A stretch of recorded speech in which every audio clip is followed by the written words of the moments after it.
Research and Advocacy Officer, Mbegizeli Benjamin. Helen Suzman Foundation argues that Mr. Malema's public statements, including the guilty finding and other ethical violations he's made in the past, make him unsuitable to continue to serve as a member of the Judicial Service Commission. The effect of Mr. Malema's statements is that they undermine public trust in the judiciary. They also violate Section 165 of the Constitution. South Africa's ambassador-designate to the U.S., Rolf Meyer, will present credentials to American authorities later this week. He arrived in Washington, D.C. yesterday. Meyer has formally replaced Ibrahim Rasool, who was expelled from the U.S. in March last year. Showan Bryce Peace reports. Meyer's appointment and arrival in the USA comes amid efforts to stabilize the relationship between Washington and Pretoria after a cataclysmic deterioration since the return of President Donald Trump to the White House. Trump charged that white farmers were victims of genocide and a system of racial persecution, which is not supported by facts on the ground, but rather a crime problem in the country affecting all communities. Trump granted refugee status to Afrikaners and subsequently to other minority groups, with over 4,000 arrivals to date. Among Meyer's foremost tasks will be to rebuild trust between the two countries, counter distortions, while preserving economic ties to undergird a new trade relationship and investor confidence between the two countries moving forward.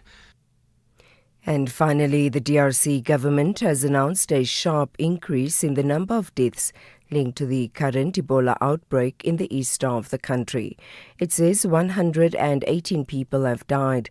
This as cases are being reported over a wide area.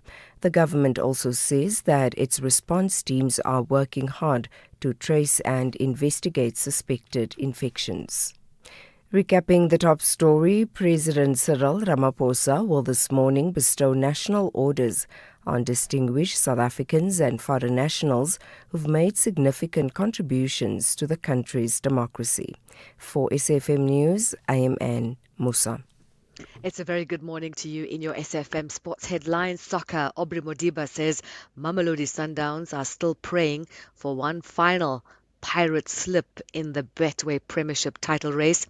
And in rugby, the Lions stay in Ireland ahead of the historic URC quarter-final against Leinster. All the details at around 6:30. SAfm, guiding you through the rush hour traffic. Good morning. Some overnight roadworks on the N3 South. Giluli's down to Van Buren have just been lifted. There were some early morning queues there, but that's out of the way now. Truck crash on the old Joburg Road near the M1 highway. Truck overturning yesterday. That truck is still there, so some delays expected on the run through from Centurion, taking the R101 just as you come onto the N1 highway. That's where the truck is. Now, if you're driving to Durban, there's a crash on the N3 Central Pine Terrace between the Richmond Road exit and the M7 highway. And there's also a crash involving a couple of trucks going up the M7 towards Pinetown, just by the Belleville Road exit, so watch for that. Cape Town, busy conditions noticeable on the N2, just starting to build some inbound pressure passing Khayelitsha, and a bit more of a slowdown on the N2 as you approach the Jan Smuts Drive exit in the Athlone area. With your traffic updates, I'm Rob Byrne. The National Briefing on SAfm. Clarity, context, and conversation. This is where the day begins with Kathy Mutlatlana on the National Briefing.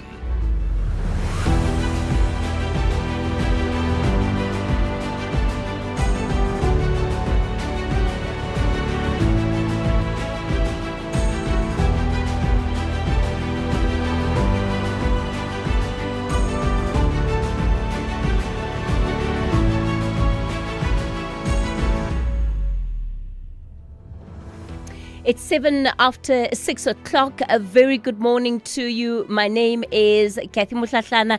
It's Tuesday, the 19th of May. You're listening to the National Briefing as we get ready to step into your day with you.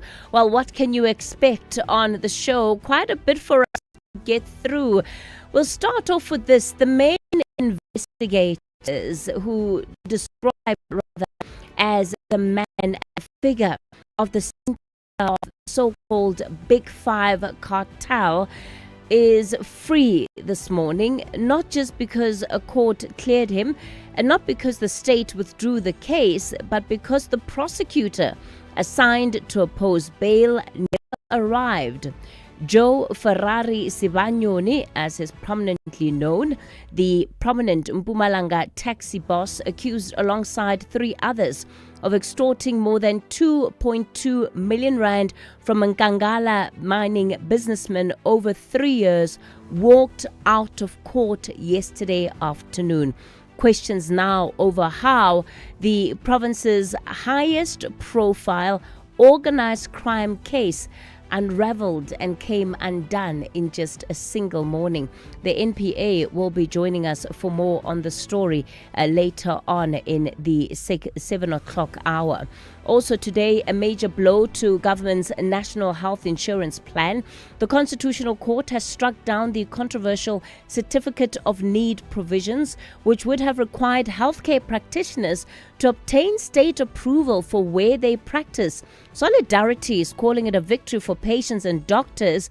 Government says universal healthcare remains firmly on track. They're 2 sharply different readings of the same judgment, and with fresh legal challenges already lining up, we'll ask what this means for the future of the NHI.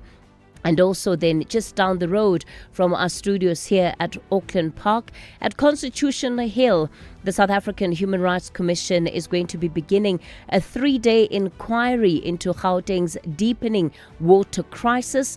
Municipalities, Rand Water, government departments and affected communities will all come under scrutiny.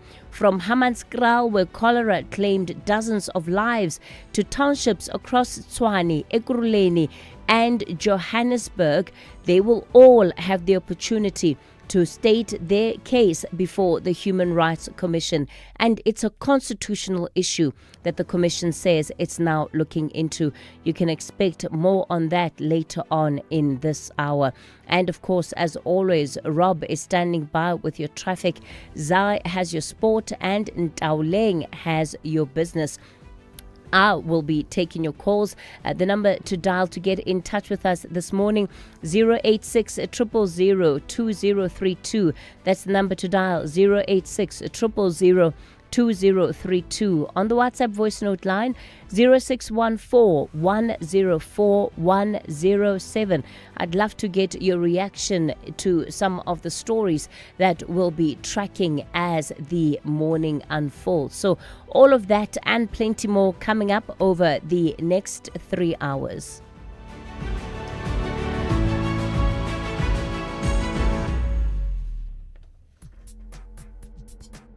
Active on social media and love SAFM, we hope you'll take a moment to like or follow our SAFM page on Facebook and Twitter. These are the best places to find all the guest information, conversations and stories you love from your favorite presenters, along with regular updates from SABC News. And don't forget, you can send your questions to feedback@safm.co.za. SAFM, leading the conversation.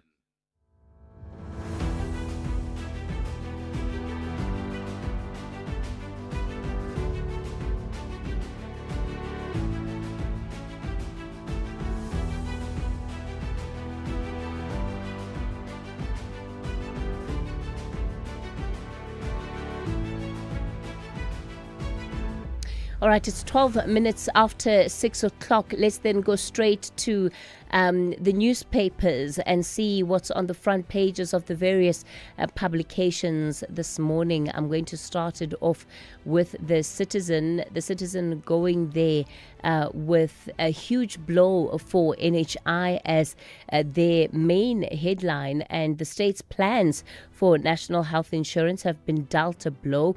The Concord has ruled that sections of the National Health Act are unconstitutional. These define where healthcare professionals can work and where health facilities can open. Solidarity says it impinges on individual freedom, and they've got more coverage on that. And then a picture of Brown Mokhotsi in the Johannesburg Magistrates Court yesterday as he appeared in the dock, and it says fixer in a fix, and that's in relation then to that political court case where Mokhotsi is accused of having staged an attempt to take his own life in November last year. He's going to remain in custody, and this is while he awaits a bail application, which will only be heard in the coming Monday. So he'll remain behind bars at least then for the rest of the week. On the front page of the Business Day, also going with the NHI story, Apex Court knocks down pillar of NHI. Power to decide doctors' workplaces unconstitutional. The front page of the Business Day is saying. It also goes on further to say that the collapse of the legislation for the Certificate of Need was welcomed by critics of the NHI and downplayed by the Department of Health. This is despite the fact that it's been described as a central pillar in the implementation of the NHI Act in court. So we're going to be bringing you some analysis and reaction then to that story just in the next half hour or so. You can expect to hear that right here on the morning briefing. Also on the front page of the Business Day, De Beers sale now biggest threat to Anglo overhaul. The mooted sale of De Beers has become the single biggest hurdle looming over Anglo-American's restructuring ambitions and its merger with Tech Resources after the company landed a 65 billion rand coal mine sale yesterday. Securing the coal buyer has been an essential step in the company's shift to focus entirely on copper, iron ore and potash, and puts the rest of any lingering uncertainty around the underground explosion that derailed Anglo's initial sale plans. So that then is an update on that particular story. And then if we come to the front page of the Sowetan, Eskom's threat to unplug Jozi. The power utility gives Joburg until July the 8th to pay, wait for it, 5.2 billion rand in debt or face the switch off. That's what's on the front page of the Citizen. 5.2 billion rand in debt that the city of Johannesburg owes to Eskom. Are they going to be able to come up with that money in just a matter of 2 months? Well, the parties worry about the impact on businesses and residents in the event of a blackout, and that's the political parties within the city of Joburg. One certainly hopes it doesn't get to that, right? That there will be some kind of negotiations that take place, but we need to have a conversation about that bill, and we touched on it a bit last week in our conversation with the finance MEC Dunga, who explained just the state of crisis, right, in Gauteng overall when it comes to some of these bills that remain unpaid. On the front page of the Star, Kachalia defends Ramaphosa, ignites a fierce backlash. Constitutional accountability cannot ever be destabilizing the country. Those are the words of the acting police minister, Feroz Kachalia. And this his objectivity, the Star says, has been questioned after he pleaded with the ANC and parties in the government of national unity to protect President Cyril Ramaphosa against possible removal from office. Kachalia is said to have made these comments during an interview with ENCA and stated that impeaching Ramaphosa would destabilize the country, adding that the ANC and its partners in the GNU must protect him. Also on the front page of the Star, a picture of Brown Mokhotsi as he made his way into the dock there. So, yeah, that matter, of course, then having been postponed. So that's what you can expect to find on the country's main publications.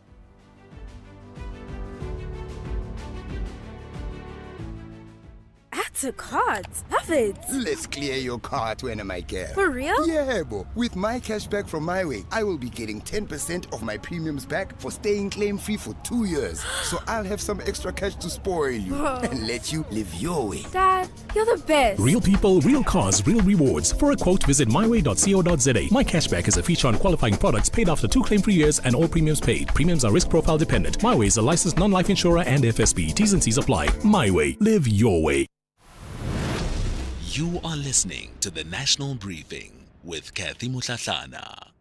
18 after 6 o'clock, let's take a look at your weather for this morning. We have a yellow level 2 warning, damaging coastal winds leading to difficulty in navigation at sea. That's expected between Table Bay and Cape Agulhas. There are no fire or fire warnings or advisories. In Pretoria, the weather's partly cloudy with isolated showers and rain, low of 11, high of 19. The expected UVB sunburn index is high. Johannesburg, partly cloudy with isolated showers and rain, a low of 10, a high of 16. In Vereeniging, partly cloudy with isolated showers and rain, low of 7, high of 20. In Mbombela, also partly cloudy with isolated showers and rain, a low of 11, a high of 22. In Polokwane, partly cloudy with isolated showers and rain, a low of 10, a high of 20. In Mahikeng, partly cloudy with isolated showers and thunderstorms, a low of 11 and a high of 21. In Vryburg, partly cloudy with isolated showers and thunderstorms, a low of 7, a high of 23. In Bloemfontein, partly cloudy, low of 8, a high of 21. In Kimberley, partly cloudy with isolated showers and thundershowers, a low of 10, a high of 23. In Uppington, partly cloudy with isolated showers and thundershowers, a low of 14, a high of 26. In Cape Town, cloudy in the morning, otherwise partly cloudy, wind fresh to moderate southeasterly, a low of 14, a high of 26. In Cape Town, cloudy in the morning, otherwise partly cloudy, wind moderate to fresh southeasterly, a low of 15, a high of 24. The expected UVB sunburn index is low.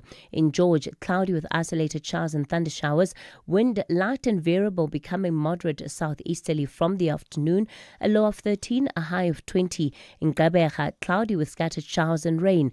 Thunder showers are possible at times. Wind light to moderate easterly, becoming fresh from late morning, a low of 17, a high of 21. In East London, partly cloudy at first, otherwise cloudy with isolated showers and thunder showers. Wind light and variable, becoming light to moderate southeasterly from late morning, a low of 17, a high of 21. In Durban, fine until mid-morning, otherwise partly cloudy with isolated showers and rain from the afternoon. Wind moderate southerly to southwesterly, a low of 17, a high of 23. The expected UVB sunburn index is moderate. Richards Bay, partly cloudy with isolated showers and rain from the afternoon. Wind light northwesterly, becoming light southerly to southwesterly from late morning, a low of 16, a high of 24. And in Pietermaritzburg, partly cloudy with isolated showers and rain in the evening, a low of 8 and a high of 21. With the ever-changing financial landscape, it can be difficult to make sense of all the moves at times. Join me, Jimmy Moyaha, on the SAFM Market Update with MoneyWeb, Mondays to Thursdays, 6 to 7 p.m, as we break down the key market trends, top financial stories, and smart investment insights, all in one place. It's everything you need to stay financially informed and ahead of the curve.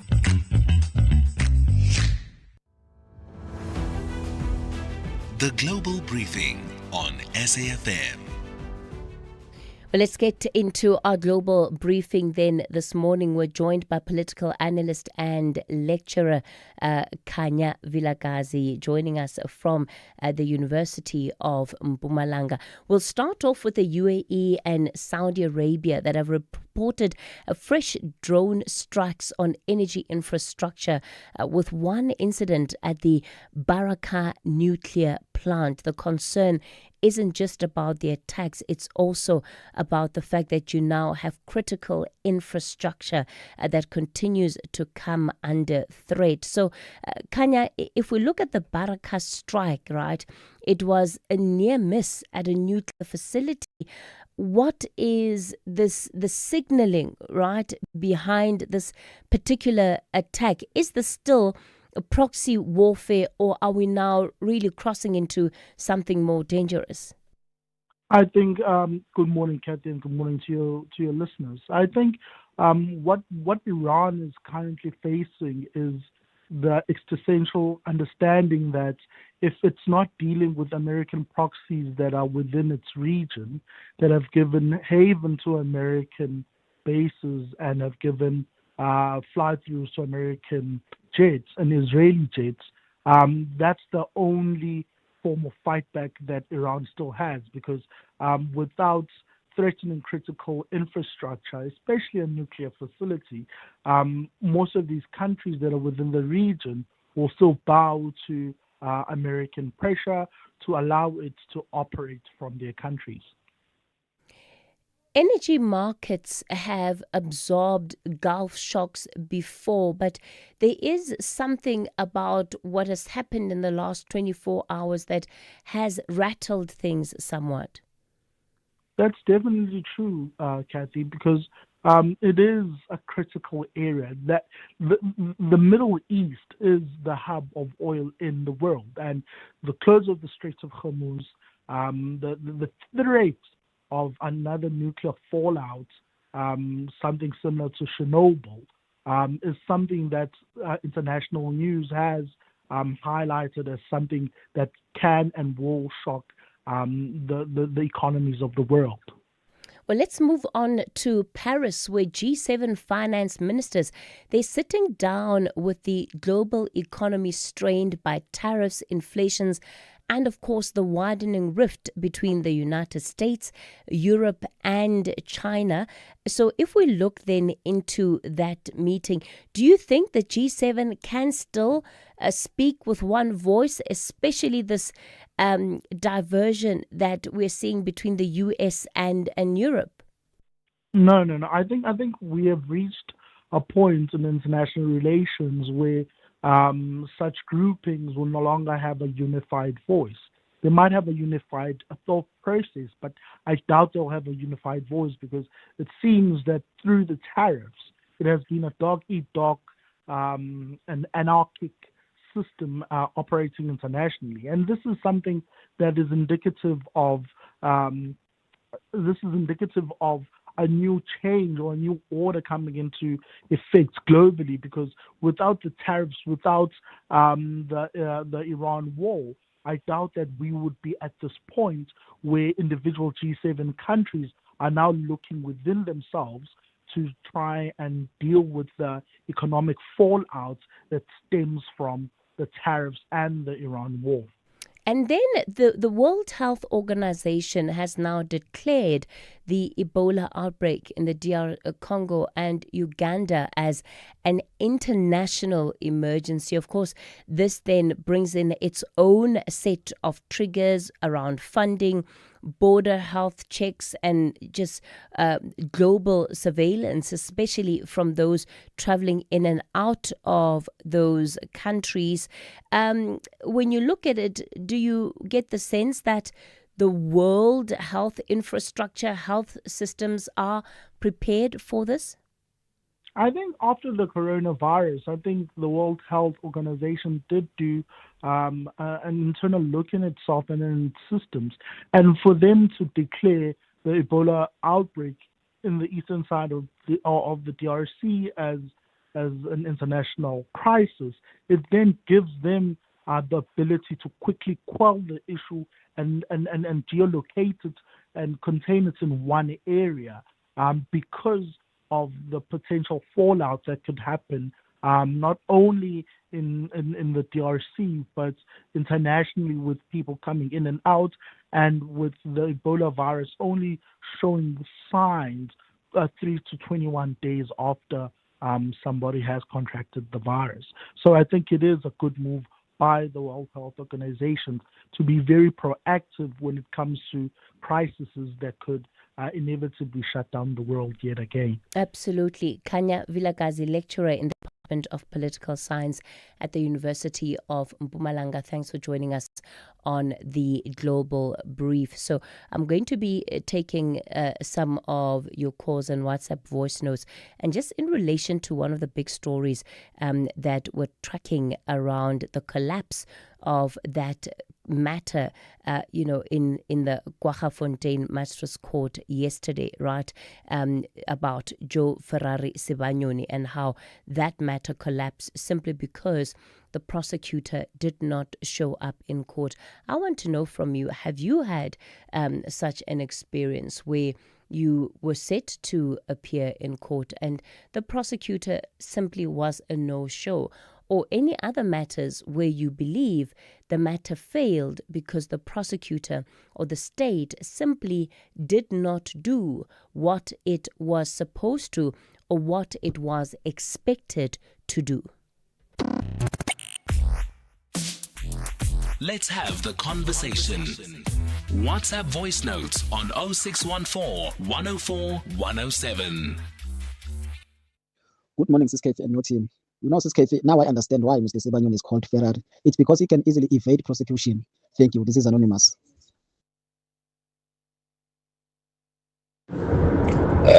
Morning, Kathy. SK here. Kathy, the city of Johannesburg owing Eskom around about 5 billion rand. Jesus. Wow, it's scary. I mean, what surprises me is that there was a time when Ashraf played that clip where a journalist somewhere in Boksburg interviewed the mayors, and they asked the mayors to rate themselves in terms of performance. You know what? They all gave themselves above 5. Some gave themselves as high as 8, 9 points for their performance. Jeez, man, this is ridiculous. Yeah, and that's part of the challenge, right? And it's not roundabout, it's 5.2 billion rand. 5.2 billion rand that the city owes to Eskom. So it's certainly one of the stories that we're going to be keeping a very, very close eye on. We have invited, by the way, the mayor of Johannesburg onto the show a number of times, and he's given multiple reasons, or should I say his teams have given multiple reasons for why he can't come. Even last week, he was scheduled to be here, and then they cancelled at the last minute. So, Joburg Mayor, we would really, really love to have you on to hear your side of the story and to give some answers to the people and to the residents of the city of Johannesburg. It's time for your latest news headlines. And Musa, good morning. Good morning. Thanks, Kathy. In the headlines, various U.S. media have confirmed a report from Reuters that the Trump administration is going ahead with plans to more than double the number of refugees from South Africa. Reuters first reported on the plan before it had been finalized. President Cyril Ramaphosa will this morning bestow national orders on distinguished South Africans and foreign nationals who've made significant contributions to the country's democracy. And judiciary watchdog Judges Matters says the EFF leader Julius Malema's criticism of judicial officers could work against him in court. Last week, the Helen Suzman Foundation filed papers in the Western Cape High Court in a bid to force Parliament to determine whether Malema is fit to continue to serve on the Judicial Service Commission. I'll have details on these and other stories at 7. SAfm. guiding you through the rush hour traffic. Good morning. The pressure going into Joburg, definitely from the south side. Today got heavy pressure on the N3 from the Heldenace interchange up through to Van Buren into the never-ending lane restrictions there. The Mike 1 from Gold Reef City all the way to Empire is pretty jam-packed as well. Not a bad run out of Pretoria, the N1 South incident-free. At this stage, Durban, earlier crash on the N3 in front of Pinetown on your way to Durban. That scene is being cleared.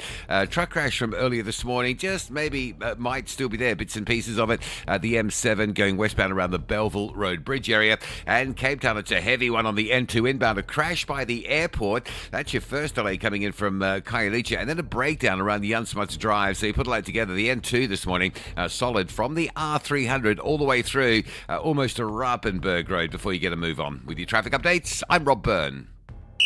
This is SAFM Sport with Zai Khan. Zai Khan, a very good morning to you. So we'll start off with some soccer action.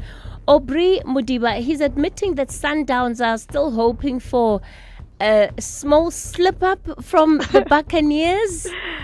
Is hope ever a strategy, Zai Khan? Is hope ever a strategy? I wonder, Kathy, because, you've got Sundowns fans that are hopeful, Pirates fans that are nervous, and the rest of us, we are just enjoying this drama because I love the fact that this title race has got everyone talking. And yeah, Modiba basically saying, dear Buccaneers, just one small favor, please, as they look to, clinging to hope and praying for that slip up in the dramatic title race, which heads for a thrilling finale this weekend. At the same time, we also got, the Pirates coach, Abdusalam Wadu. He's defending, his touchline reaction, accusing Durban City players of dangerous tackles on his squad. So yeah, the drama is building up nicely. It's going to be a very, very exciting finish to this Betway Premiership title race. In the meantime, Southern Africa could be set to make history after South Africa, Botswana, Namibia and Zimbabwe officially confirmed a joint bid to host the 2028 Africa Cup of Nations. If successful, it could mark the first time 4 African nations co-host a single AFCON tournament. Botswana Football Association President Tariq Babitseng says the region has the transport networks, infrastructure and experience needed to deliver a successful event. The move also strengthens Southern Africa's growing reputation for hosting major sporting events, with the 4 countries already set to co-host the 2027 Cricket World Cup. South Africa last hosted AFCON in 2013, while Angola staged the tournament in 2010. Let's go to rugby. The Lions will remain in Ireland ahead of their historic URC quarterfinal against defending champions Leinster, but injury concerns continue to mount. Springbok scrum half Morne van den Berg has returned to South Africa with a bicep injury, while captain Frank Horn and centre Henko van Wyk are undergoing further assessment in Dublin. And women's rugby, Anati Tolo will captain the Springbok women at the Rugby Africa Women's Cup in Nairobi from the 23rd to the 31st of May, as South Africa aim to defend the title they won last year. And finally, cricket, Ishan Kishan and South Africa's Heinrich Klaassen's explosive 75-run stand in just 41 balls powered the Sunrisers Hyderabad to a 5-wicket win over the Chennai Super Kings. That was in the IPL clash. And that's your sport here on the National Briefing. Swing back for more at the top of the hour. I'm Zai Khan. The Market Brief with Ndauleng Lechela on SAFM. Ndauleng, good morning to you. We're going to start off with Japan's economy. It's growing better than expected in Q1. Good news. Good news, Kathy, and good morning to you.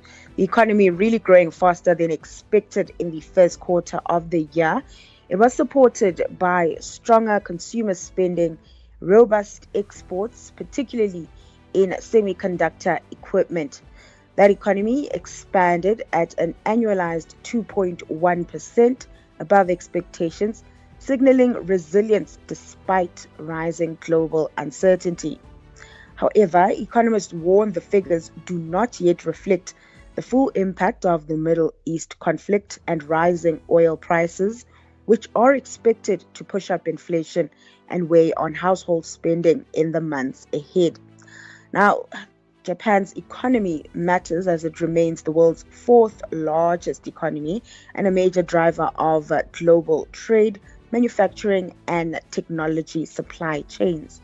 A slowdown in the Asian economy could weaken global demand and further disrupt markets already facing pressure from geopolitical tensions, rising energy costs, and slowing economic growth across major economies.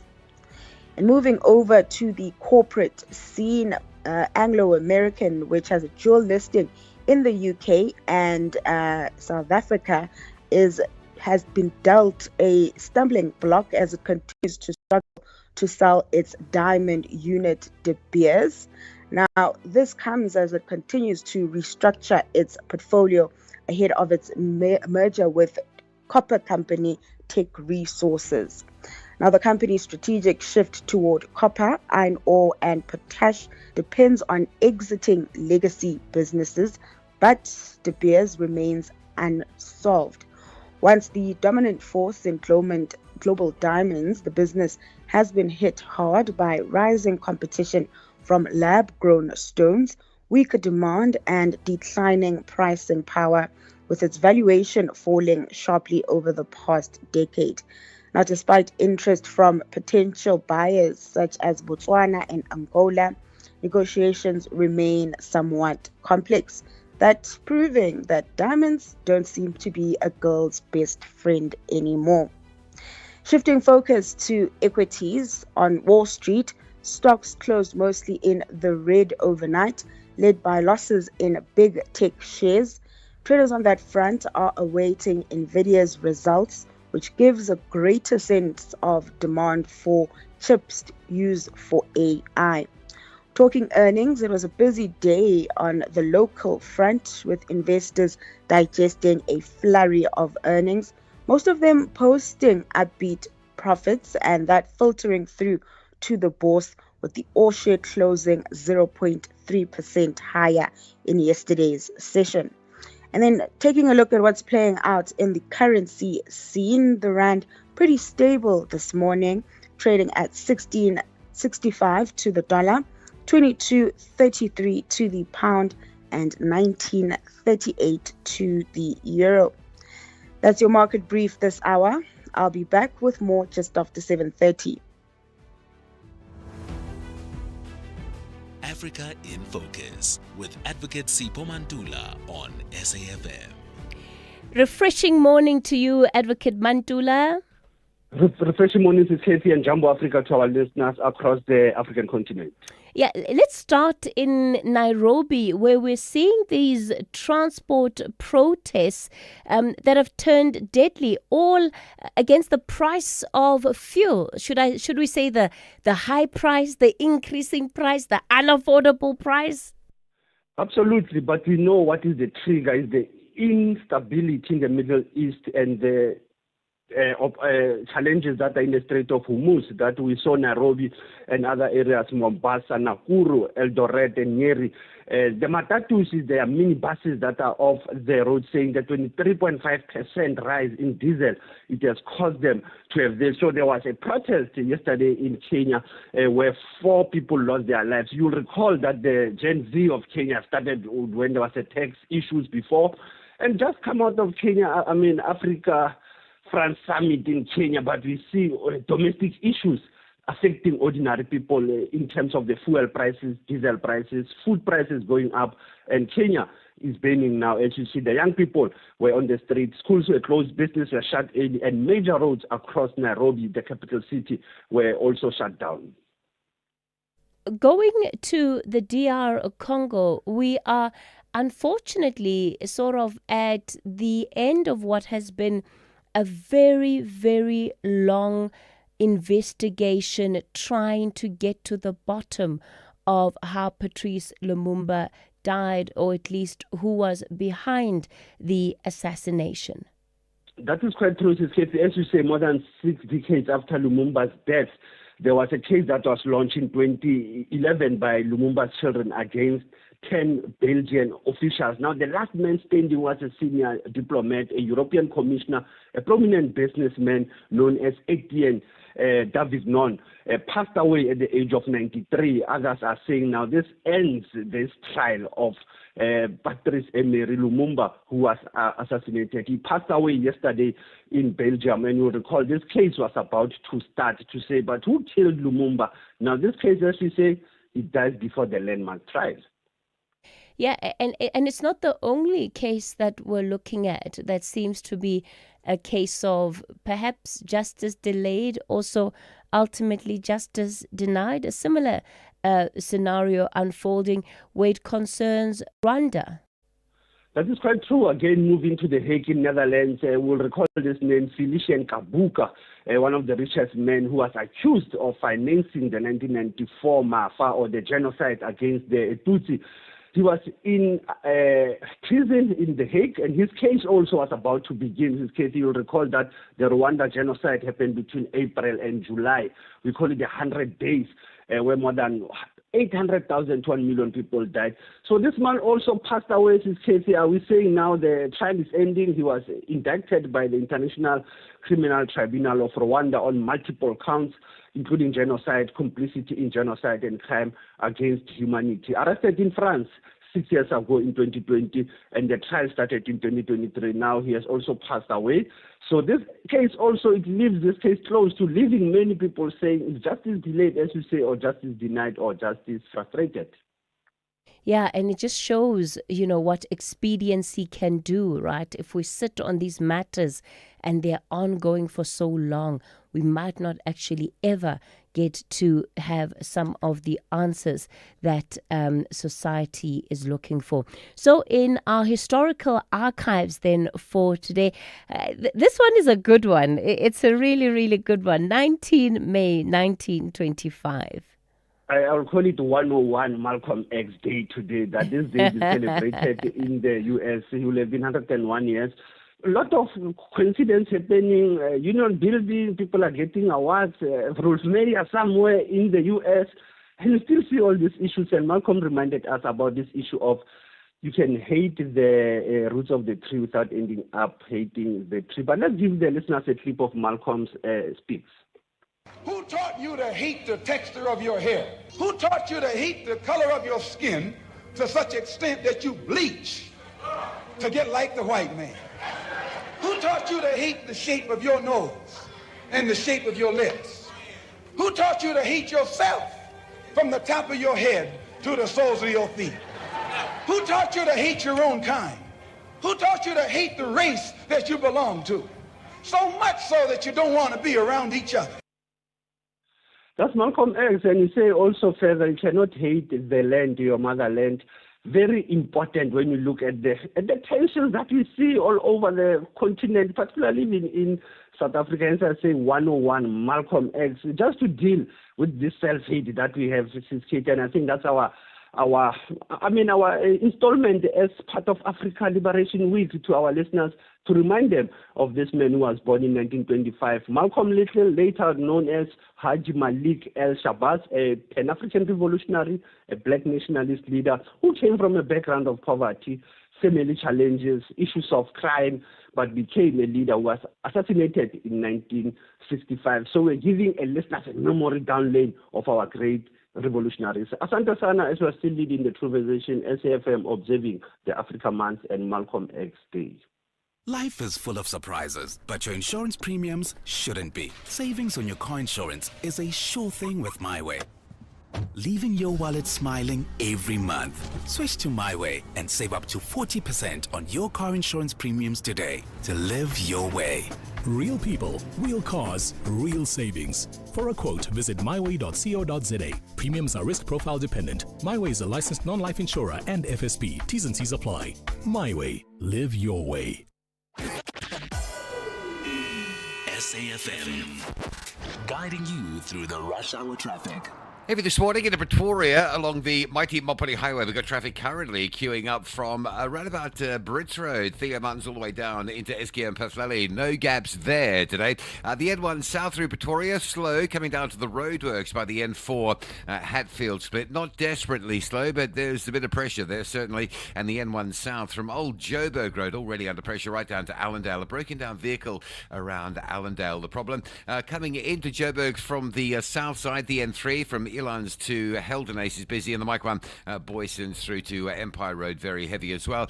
The other story we're watching, keeping an eye on this morning, is just heavy pressure into Cape Town. An earlier crash at the airport exit is back traffic up. You're currently sitting from about the airport runway all the way through to Mowbray Main Road. With your traffic update, I'm Rob Byrne. The National Briefing on SAFM with Kathy Motlatlana. You're still listening to the National Briefing, and of course, you can get in touch with us on our studio line 086 000 2032 and on the WhatsApp voice note line 0614 104 107. Please go ahead and give us your experience, right? Have you been in matters before the courts where you've been let down by prosecutors? What have been some of your experiences? And it's off the back of what we saw in Mpumalanga yesterday. There's also, of course, the Concord decision around the NHI Act. I wonder what you make of that. Of course, we've been focusing quite a lot on that story in the last couple of weeks. Let's move on to this now, and it's a story that really has implications for every container that moves through this country, and it's around South Africa's rail procurement process. The Black Business Council is backing an urgent bid to stop Transnet from awarding a major rail tender to a foreign-only shortlist, a process the BBC says shuts out local manufacturers, undermines transformation, and runs counter to localization policy. The CEO of the Black Business Council is Khanki Matabane, who joins us now. Khanki, good morning. Thanks for your time this morning. So why this urgent court application? What was wrong with the procurement process, at least in your view, that has led to this? Good morning, Kathy, and good morning to the listeners. As you know, Kathy, we've got a serious unemployment in South Africa. And our issue is that if we continue to favor international companies compared to the local companies, we are creating jobs somewhere else. And remember, this big procurement processes for locomotives and everything else that Transnet does for rail, will never happen again. So if it happens now, probably maybe the next one will happen in 50 years' time. And once we have international OEMs who are here, they are going to be doing the maintenance, the support, everything else, which means that the South African companies will be closed out. We're not even talking about South African black companies. We're talking about South African companies in general. So we can't talk as a government. Government can't talk localization, reindustrialization, and their own state-owned enterprise decides now we're going to have a closed tender, and that tender is only going to be targeted at the international companies. In our view, that is against the Constitution. That is against the triple PFA. That says all the bids must be competitive. So we had that Transnet decided to identify their own international companies and only ask those companies to bid, which we think is not correct. Transnet has argued and is likely to continue arguing that it needs rolling stock urgently and that local capacity cannot meet the timelines within which it's working. What's your response to that? Because undoubtedly it's one of the questions you're going to have to answer during this court process. Yeah, remember the the real stock they are buying is not something that it's not like bread that you go to the shop and then you pick it up. They'll have to give those companies specifications. Those companies have to then set up those production capacity for that. So there's going to be a lead time, maybe 1 year, 2 years, 3 years, and so on. So we can give that opportunity to South African companies to allow them the similar timelines to set it up. And obviously, another thing that they may talk about is price.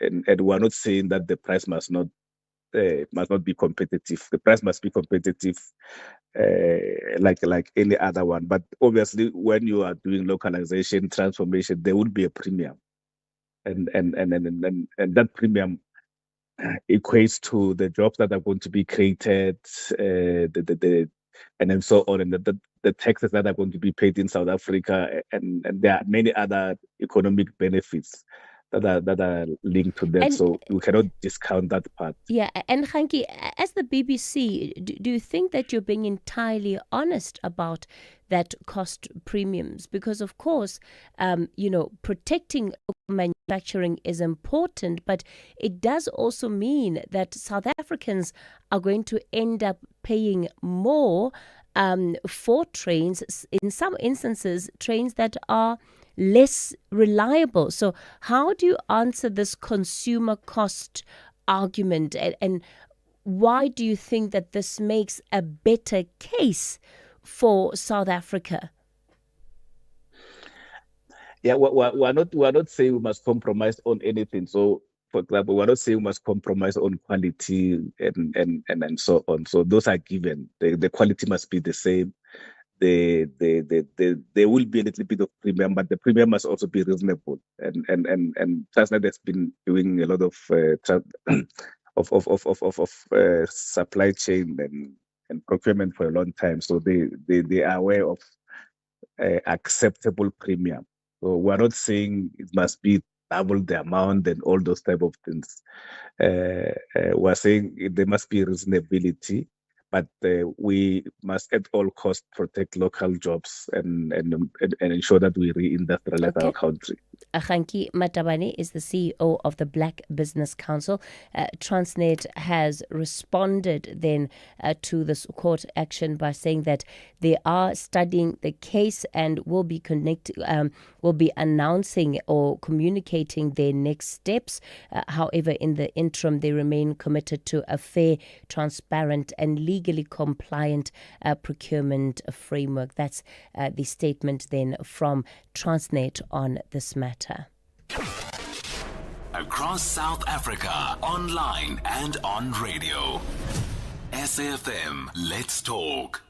Well, just down the road from us at Constitutional Hill, the South African Human Rights Commission is opening a 3-day public investigative inquiry into the Gauteng water crisis.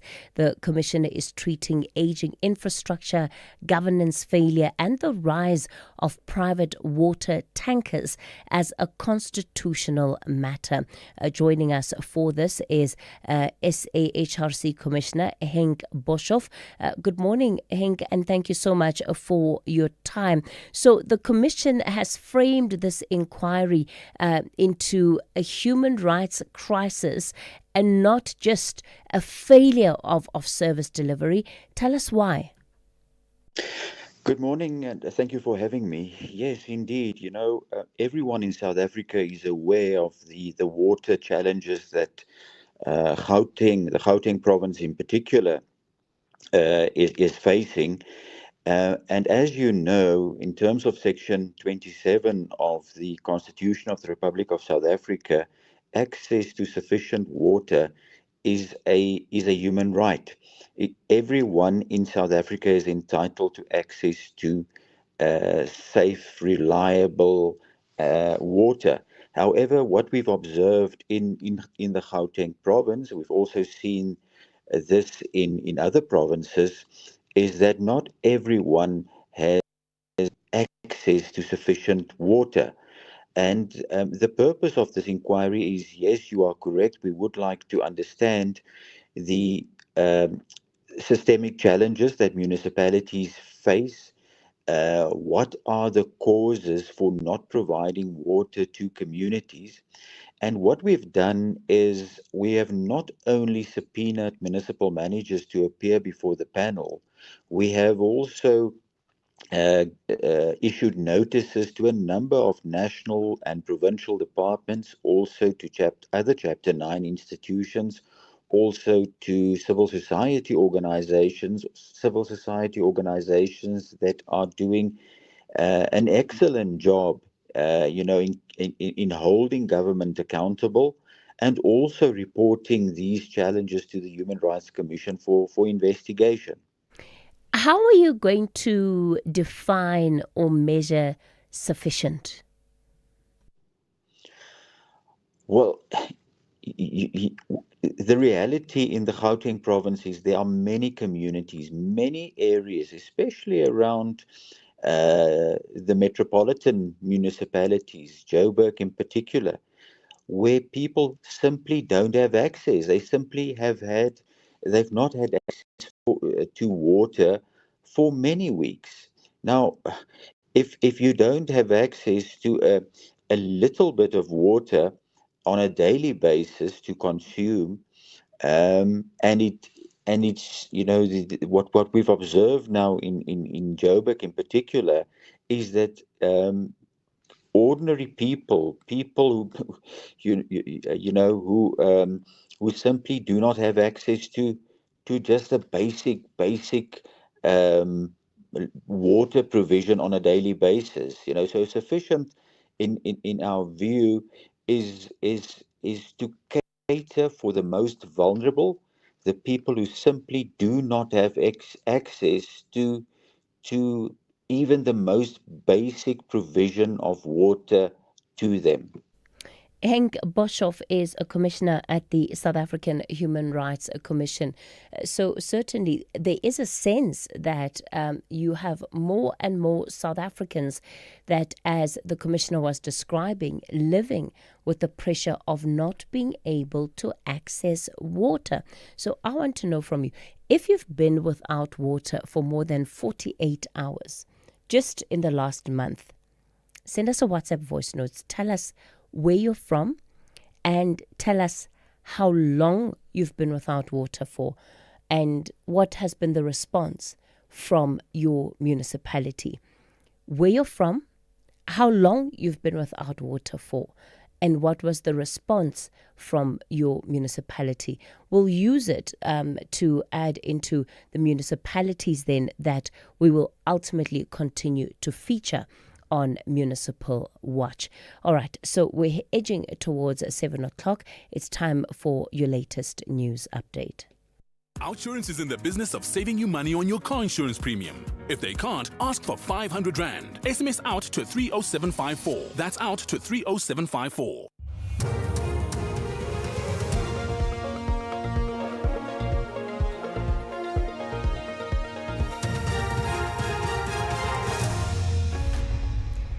In our top stories, Trump moves to admit more Afrikaner refugees and President Ramaphosa to bestow national orders. Good morning. Various U.S. media have confirmed a report from Reuters that the Trump administration is going ahead with plans to more than double the number of refugees from South Africa. Reuters first reported on the plan before it had been finalized. The confirmation comes after the State Department made a submission to Congress. SABC News has not independently verified the document. However, U.S. media have cited the report to Congress as seeking to increase the refugee admissions cap from 7,500 to 17,500. Shawan Bryce Peace reports. A note on the U.S. Embassy website in Pretoria says the program is open to Afrikaners and other minority groups, but U.S. media report that the State Department described an emergency refugee situation that warranted more admissions of Afrikaners before the end of the fiscal year, which is September 30th. Over 6,500 South African refugees have been admitted into the United States so far, nearly all of whom are white Afrikaners. In the report sent to Congress, The State Department reportedly argued that Afrikaners had faced escalating hostility, including critical statements by politicians, and referenced a raid last December by immigration authorities at a U.S. refugee processing center in Johannesburg. President Cyril Ramaphosa will this morning bestow national orders on distinguished South Africans and foreign nationals who've made significant contributions to the country's democracy. The national orders will take place at the Sifaku Presidential Guest House in Pretoria. National orders are the highest civilian honours South Africa bestows on its citizens and eminent foreign nationals. They recognise exceptional achievements, acts of bravery, and efforts to improve the lives of others and build a prosperous nation. Sibahle Mota reports. Springbok coach Rassie Erasmus is among recipients of the Order of Ikhamanga in Gold for his leadership in rugby and contribution to national unity. Musician Jonathan Butler and Kwaito pioneer Oskido will receive the Order of Ikhamanga in Silver for their contribution to the music industry. Anti-apartheid activists Jack and Ray Alexander Simons will receive the Order of Luthuli in Gold posthumously for their role in the liberation struggle. The Order of the Companions of O.R. Tambo will honor foreign nationals, including Teresa Hilary Clark and Sharif Keita, for their support of South Africa and the liberation movement. The former Mkhonto weSizwe national spokesperson Nhlamulo Ndlela is also no longer the party's member of parliament. The party announced its decision to remove him from both positions at a media briefing in Durban yesterday. It said it was part of its efforts to strengthen the party's strategic interventions ahead of the local government elections on the 4th of November. Former editor and journalist Sifiso Mahlangu is the new MK party's national spokesperson. Judiciary watchdog Judges Matters says EFF leader Julius Malema's criticism of judicial officers could work against him in court. Last week, the Helen Suzman Foundation filed papers in the Western Cape High Court in a bid to force Parliament to determine whether Malema is fit to continue to serve on the Judicial Service Commission. This was after the EFF leader was sentenced to 5 years imprisonment, which he is currently appealing. The case relates to discharging a firearm at a public event in 2018. Judges Matter Research and Advocacy Officer Mbegizeli Benjamin. Helen Suzman Foundation argues that Mr. Malema's public statements, including the guilty finding and other ethical violations he's made in the past, make him unsuitable to continue to serve as a member of the Judicial Service Commission. The effect of Mr. Malema's statements is that they undermine public trust in the judiciary. They also violate Section 165 of the Constitution. And finally, Northern Cape Police have opened an inquest docket following the death of a 34-year-old female security officer at Saul Plaatje University in Kimberley. The woman's body was discovered on Sunday after her shift. Provincial Police spokesperson Mulifi Shimane. Kimberley Police are investigating an inquest following the death of a 34-year-old female purportedly employed as a security officer at a learning institution in Scanlon Street, New Park, Kimberley, on Sunday, 17 May 2026, between 1800 hours and 1900 hours. The police investigations are ongoing to mine the cause of death. Recapping the top story, various U.S. media have confirmed a report from Reuters that the Trump administration is going ahead with plans to more than double the number of refugees from South Africa. Reuters first reported on the plan before it had been finalized. For SAfm News, I am Ann Musa. Outsurance will go out of their way to try and save you money on your car insurance. If they can't, ask for 500 Rand. SMS out to 30754. That's out to 30754. If your network provider was becoming too expensive, you'd switch, right? So why pay more for car insurance? Switching to Outsurance saved 30-year-old Dineo an unbelievable 1,094 Rand on her 2025 Kia Sonet. Get a quote now, and if Outsurance can't save you money, ask for 500 Rand or 1,500 Rand if you've been claim-free and with the same insurer for 3 years. Do it now. SMS out to 30754. That's out to 30754. Licensed insurer and FSP. T's, C's and information online. It's a very good morning to you in your SAfm Sports Headlines. It's soccer. Mamelodi Sundowns defender Keanu Cupido says he would do anything for the badge after taking injections to feature in the CAF Champions League final. And reports in England suggest Pep Guardiola could be leaving Manchester City at the end of the season. We'll have the details around 7:30. SAfm, guiding you through the rush hour traffic.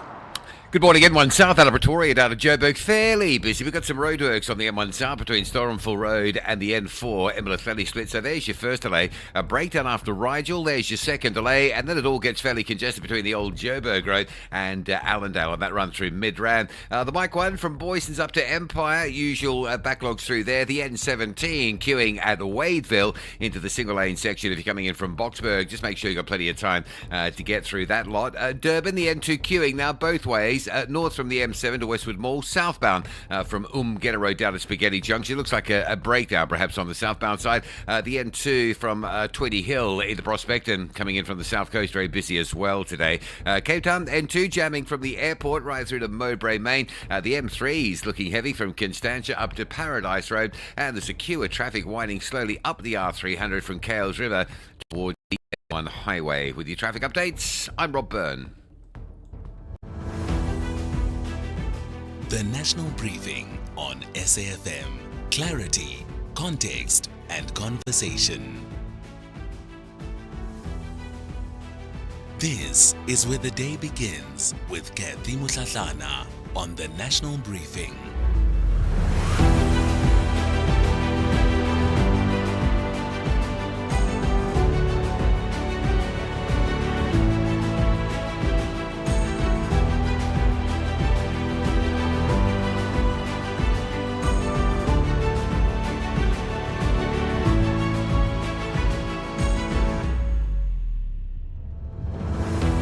It's 7:08. It's Tuesday, the 19th of May. You're listening to the National Briefing. A pleasure to have you with us on the show this morning as we continue to bring you the very latest as you step into your day. So what can you expect then coming up in the second hour of the show?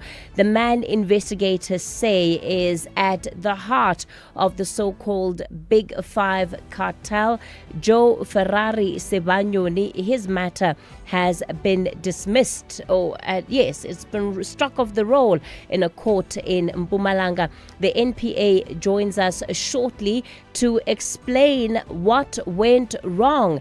And of course, the Constitutional Court finds certain pieces of the National Health Insurance Act unconstitutional.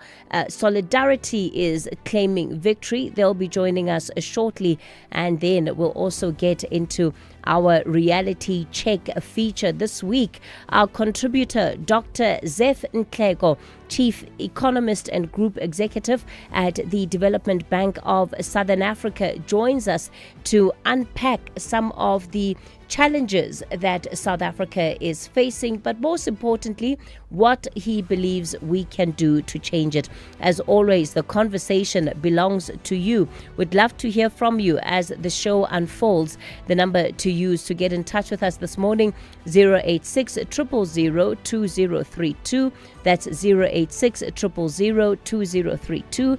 On the WhatsApp voice note line, 0614 104 107. That's where you can send your WhatsApp voice notes and text messages.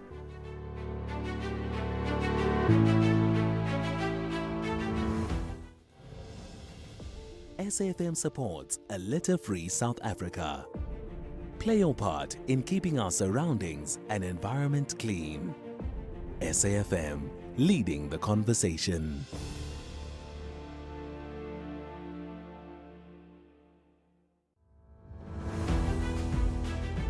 The National Briefing on SAfm Weekday mornings from 6 to 9.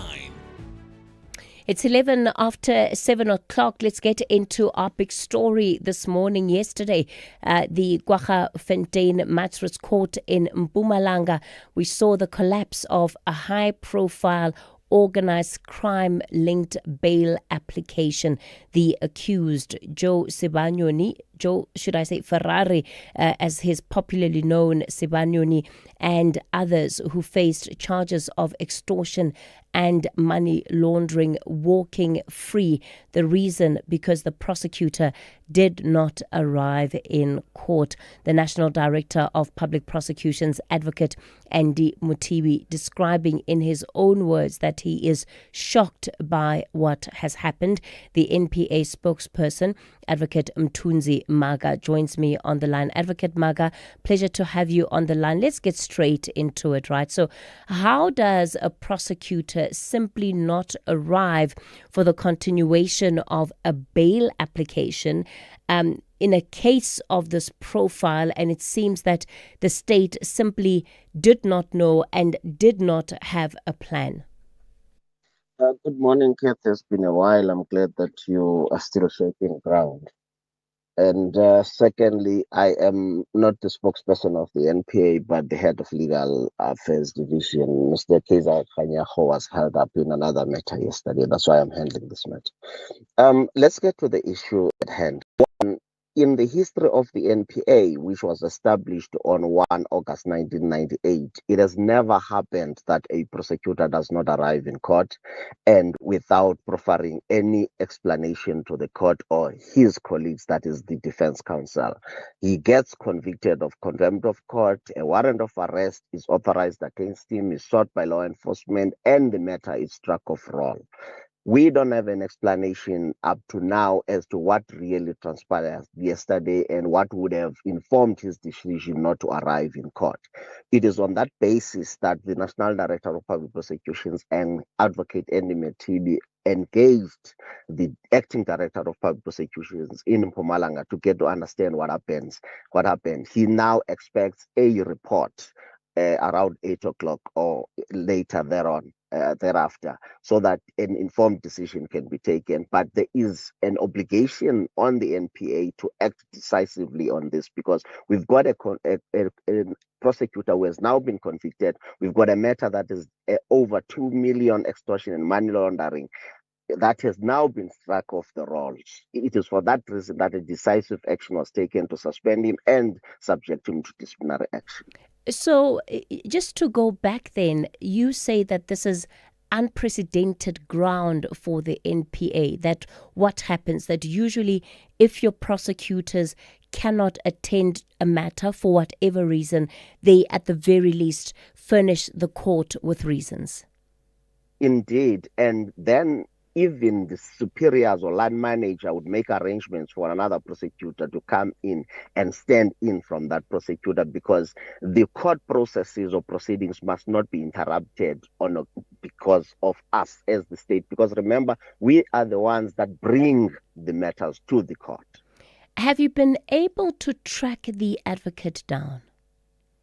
We know he is around the area, but what is not coming clear and forth is what would have happened that led to what happened yesterday. Hence, a report is expected after the Acting Director of Public Prosecutions convenes a meeting at 8 o'clock this morning.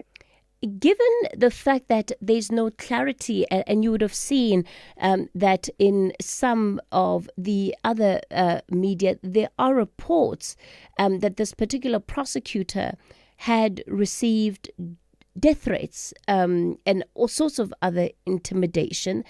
Are you aware of these reports, and what do you make of them?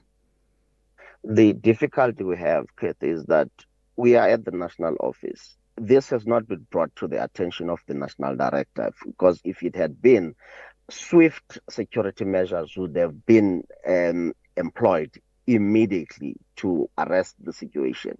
In circumstances where a person decides not to pitch, without any formal communication to anyone, it becomes problematic for us. And now we will keep on speculating as to what really informed the decision for him not to arrive. And the fact that last week, Friday, he had stated before the magistrate already that he wouldn't be able to appear in court yesterday because there was another matter that had been partially set down for yesterday. He, in fact, had asked for the matter to be heard on Tuesday, and the magistrate insisted that he needed to be present in court yesterday. Have you been able to ascertain from the province what other work he may have been engaged in, where else he may have been required? The part that relates to the report and the convening of a meeting at 8 o'clock today, we will unravel all of those issues. It is for that reason that we said, let's have a report immediately so that we can arrest the situation. The biggest issue that the NPA, of course, is facing here, at least in the mind of the public, is just its ability, right, to follow through on cases of this nature. It seems that Joe Sebanyoni, a feared, notorious taxi boss who has a reputation in not only in that province but also nationally, it seems yet again that whatever the reason might be, but simply he's not one that is accountable before the law. Well, I don't know. You seem to reference this as if it's not the first time happening, and I don't have a statistical account of that ever happening again. And secondly, the issue of so-called notoriety on his part, I'm not sure about that. I don't have information to that effect. We deal with that which is before us. But what the Advocate, I'm sure Director you've has been done, following the Madanga Commission of Inquiry. You've seen some of the evidence that has come out before the inquiry. That's the lens through which I'm speaking. Oh, no, then I understand that. But remember, we are dealing with that which is before us at the moment. So I don't want to lump all other issues in one matter, lest I lose focus. But I want to explain something here, that this is disappointing, but not a setback, as the National Director was saying, because right now the Acting Director of Public Prosecutions is engaging with law enforcement in order to facilitate a re-enrollment of the matter. Because remember, when a matter is struck off roll in this manner, it can only be reinstated upon and written authorization of the acting DPP or the DPP. But we also have serious reservations about the order that the magistrate has made, whether it's competent or not, whether it was the only legally permissible mechanism in respect of which this matter could be handled. Because we take the view that the matter could have been rolled over to today, or at the least he summons or she summons the DPP in the province to come and explain why the prosecutor is not there. That did not happen in this case. All right. Certainly a lot of things need to be looked at further. Advocate Mthunzi Maga, Special Director of the Public Prosecutions. OutSurance can't improve your couch coaching skills, but they could improve the car insurance premium you currently pay. SMS out to 30754. Get a quote today, and if OutSurance can't save you money on your car insurance premium, ask for 500 Rand cash. Make that 1,500 Rand if you've been claim-free and with the same insurer for 3 years. Get a quote and get savings or cash. Either way, you win. SMS out to 30754. When it comes to car insurance, you couldn't be in better hands. OutSurance was voted News 24 Short-Term Insurer of the Year for 4 years in a row. Beal to Reader's Choice Best Insurer 4 years in a row. And City Press Reader's Choice Best Insurer Award 3 years in a row. Clearly, they all feel they're getting something out. SMS right now to see if you can switch and save. SMS out to 30754. That's out to 30754. OutSurance. Licensed insurer in FSP. T's and C's online. Hey, we buy cars. How does it work if I want to sell my car? We'll drive to your place. You can visit our pods. Even if you don't have space, then at the mall in a parking lot, we've got lots of depots all across the land. Contact We Buy Cars. You're in safe hands. Safe hands. Wow, that's great. We Buy Cars, the easiest way to sell your car by far. Stay on top of all meaningful, top trending stories right here on SAFM. Leading the conversation. Gauteng MEC for Economic Development, Vuyiswa Ramokgopa, has dismissed the CEO of the Gauteng Gambling Board and suspended its chief financial officer. It's following a forensic investigation triggered by months of whistleblower complaints. She joins us on the line. MEC Ramokgopa, good morning to you. Thank you for your time. So let's talk about when this forensic report landed on your desk. Maybe the two key findings that compelled you then to act on the CEO and the CFO. Good morning, Kathy, and good morning to all your listeners. So you remember that I began in this. I took over the Department of Economic Development last month, being the 1st of April. And I mean, it was almost immediate. As soon as I landed in the office, I myself was inundated with a number of whistleblower reports and complaints, some that were, dating back a couple of years, but people really just reaching out via any available mediums. It was all this report had been commissioned, and I mean, shortly after I arrived in this department, I then had an opportunity to engage with the team, the investigative panel that had put together the report, and they presented the final report to me. And indeed, there are various findings. I mean, it really paints a picture of an institution that has been slowly, gutted really from the inside for the last few years, both in terms of financially, but also in terms of the organization and the culture of the organization. People have been dismissed or fired for all manner of reasons. There's been a loss of institutional capacity. There has been financial malfeasance and misappropriation and flat out corruption. And there has just also been, as I'm saying, a general erosion of trust in this institution and its governance. And so on that basis, the panel led by Advocate Mukari put together their recommendations, of which they were very clear and unequivocal that there should be consequences, and that the CEO and the CFO, who were directly implicated in many of these allegations, would need to be dismissed and or removed from the institution. And so really mine was to apply my mind to those recommendations, of which there are many others as well, but really to just start taking action.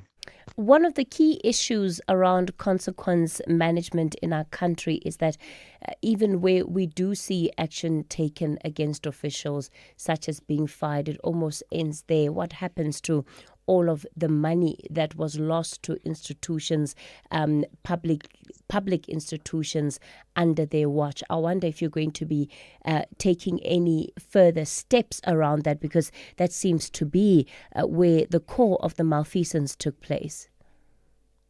Absolutely, Kathy. And the report also, as I said, the recommendations don't simply end at the dismissal of individuals, but also in terms of identifying instances where there may be just cause for criminal proceedings to be pursued. So really the next steps is that we will be escalating and tabling an official complaint with the SIU so that they can commence, a financial recovery process. But then there are also other criminal matters that also need to be adequately investigated. I am also aware that there are already certain matters that are before the Hawks that are being looked at and investigated. So there is work happening in different courts.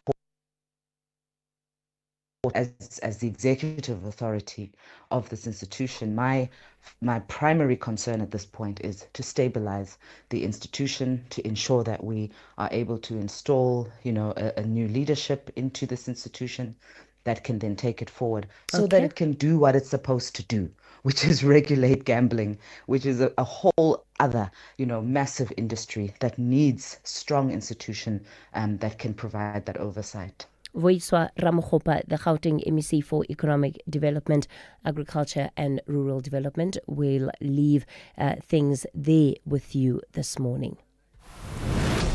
You are listening to the National Briefing with Kathy Mutlatlana.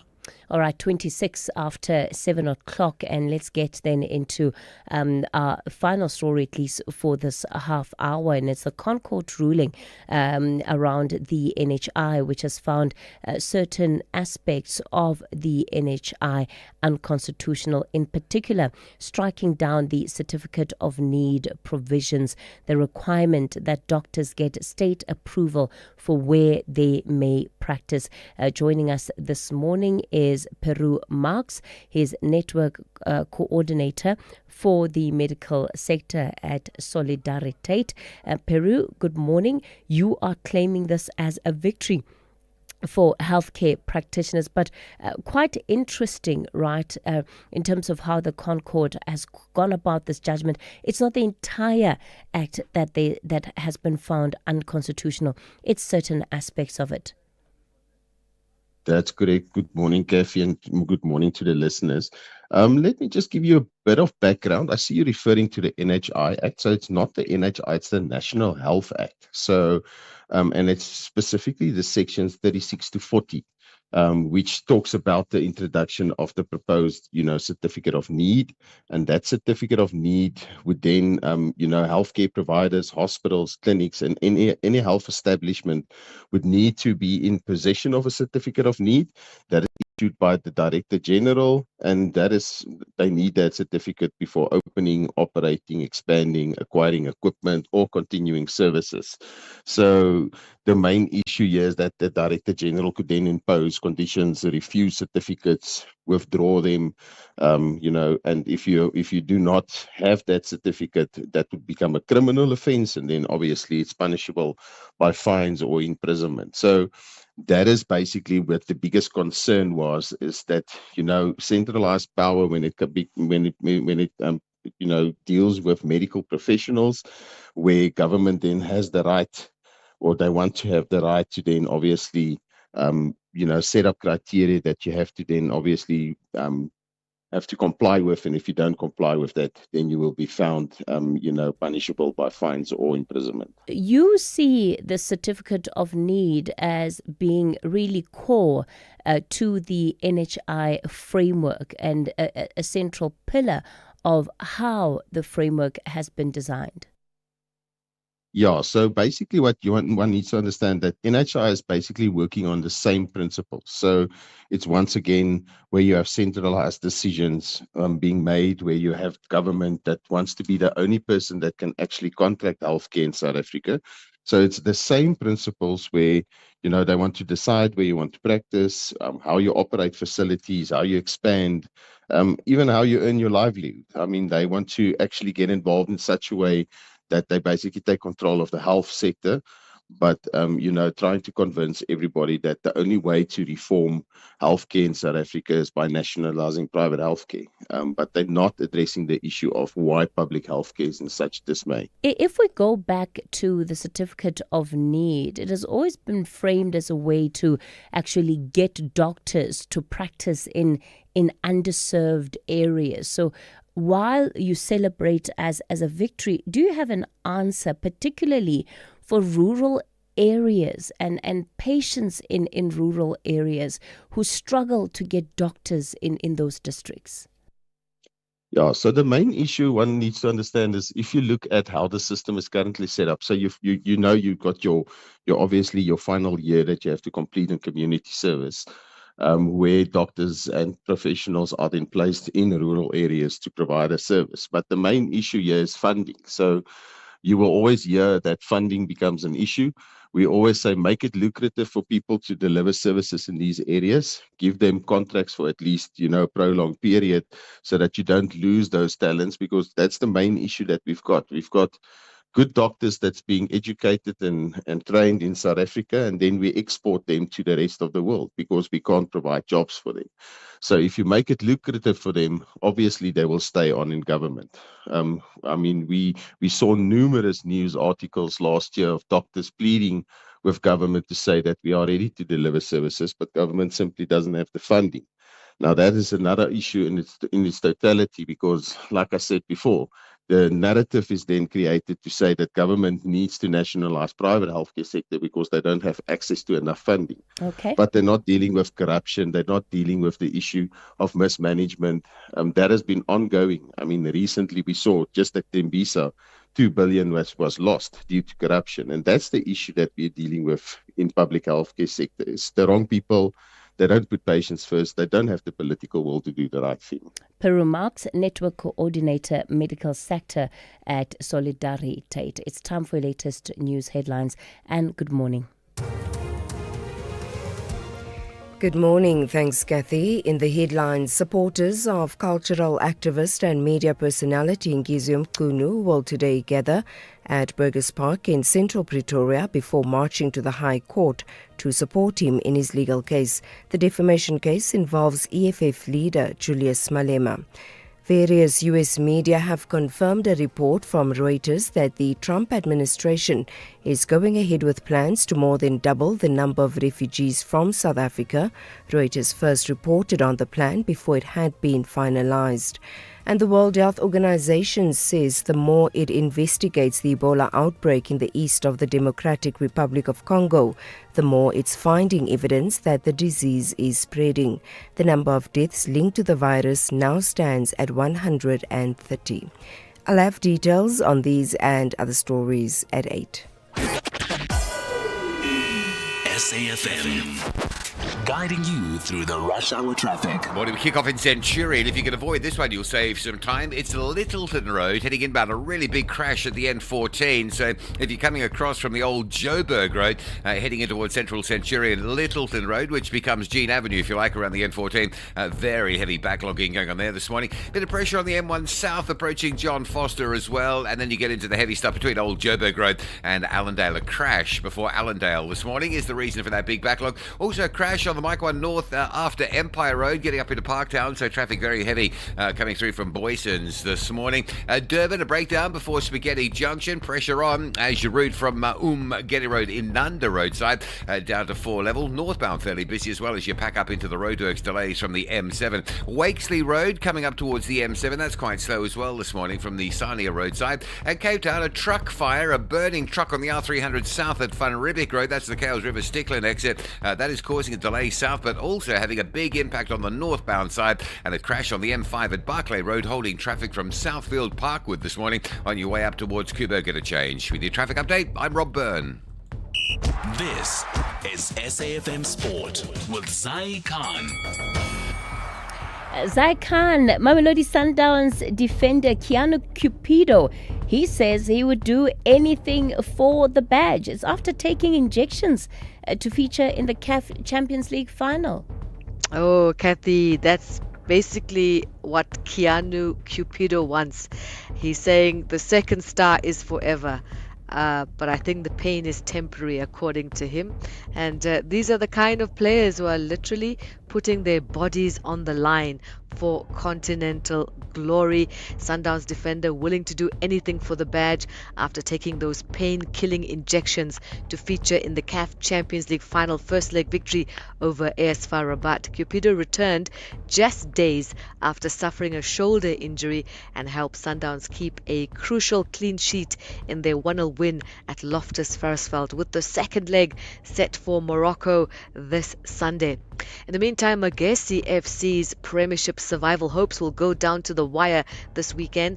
A home victory against Richards Bay could prove crucial for Owen Da Gama's side, who are banking on their strong record at Seshego Stadium to keep their top flight status alive. Magesi have shown signs of life recently, impressing with wins over Golden Arrows and Durban City. And we'll also have elsewhere action. The Croatia captain Luka Modric is set for a 5th FIFA World Cup after being included in Zlatko Dalic's preliminary squad for the tournament in North America. The 40-year-old midfield maestro made his World Cup debut back in 2006 and could reach the 200 cap milestone during the tournament. Croatia opened their campaign against England on the 17th of June in Texas. European football now. Paris Saint-Germain are sweating over the fitness of Ballon d'Or winner Ousmane Dembele ahead of the UEFA Champions League final against Arsenal later this month. Dembele suffered a calf injury during PSG's Ligue 1 defeat to Paris FC, and they now face a race against time to be fit for the final in Budapest on the 30th of May. And athletics, South Africa have successfully defended their continental crown, finishing top of the medals table at the African Senior Championships in Accra, Ghana. Team SA collected 22 medals in total, including 9 gold, with standout performances from Luvo Manyango, Rogale Joseph and Karabo More. A strong finish once again for Team South Africa. The two-time South African long jump champion Cheswell Johnson believes he's done enough to earn a place in the South African team for the Commonwealth Games, which takes place in Glasgow from the 23rd of July to the 2nd of August. This is what he had to say. Yeah, it gives me hope because, I mean, right now, Akani is the only person that ran faster than me, and I've been proving myself to be consistent. I've been running 10Os almost since the beginning till now. So I think I deserve a Commonwealth spot. Getting started, we just, 2-3 weeks ago, we started taking it easy so that we could get the speed in and stuff like that. So that's why I'm so happy with my performance also today, because, 10-0 back-to-back. Well, the sprinter helped the South African 4x100-meter relay team win a silver medal at the World Senior Relay Championships in Botswana. And finally, cricket. Heinrich Klaasen, Sunrisers Hyderabad are through to the IPL playoffs after a tense 5-wicket win over the Chennai Super Kings in Chennai last night. That's your sport. Swing back for more here on the National Briefing. I'm Zai Khan. Imagine if you could save money. A second here, a minute there, type a little faster, walk a little faster, or you could stop scrolling on the internet. Just think of all the hours you'll save. Now what if you could take all that time and invest it? Watch it grow. Until eventually, one day, you'd have so much time that you wouldn't know what to do with it all. But unfortunately, time doesn't work like that. It can't be stored or banked. And unlike money, you can't make it back. That's why after 50 years of investing, we've learned that time is the greatest gift of all. And the good news is, if you invest early, time gives you money. And then money gives you more time to do whatever you want to do, even if it is scrolling on the internet. Ellen Gray, long-term investing. Ellen Gray is an authorized FSP. Did you know the moonwalk was first performed in slippers? Now, we can't prove this fuzzy fact. But we can promise that when you show support for Slipper Day, you help fulfill dreams for children with life-threatening illnesses. And that's a fact. Do it for the dreamers and wear your slippers on Friday, 29 May. Visit reachforadream.org.za to find out more. This is an SABC-supported initiative. The Market Brief with Ndauleng Lechela on SAFM. Let's get then into our market update this morning.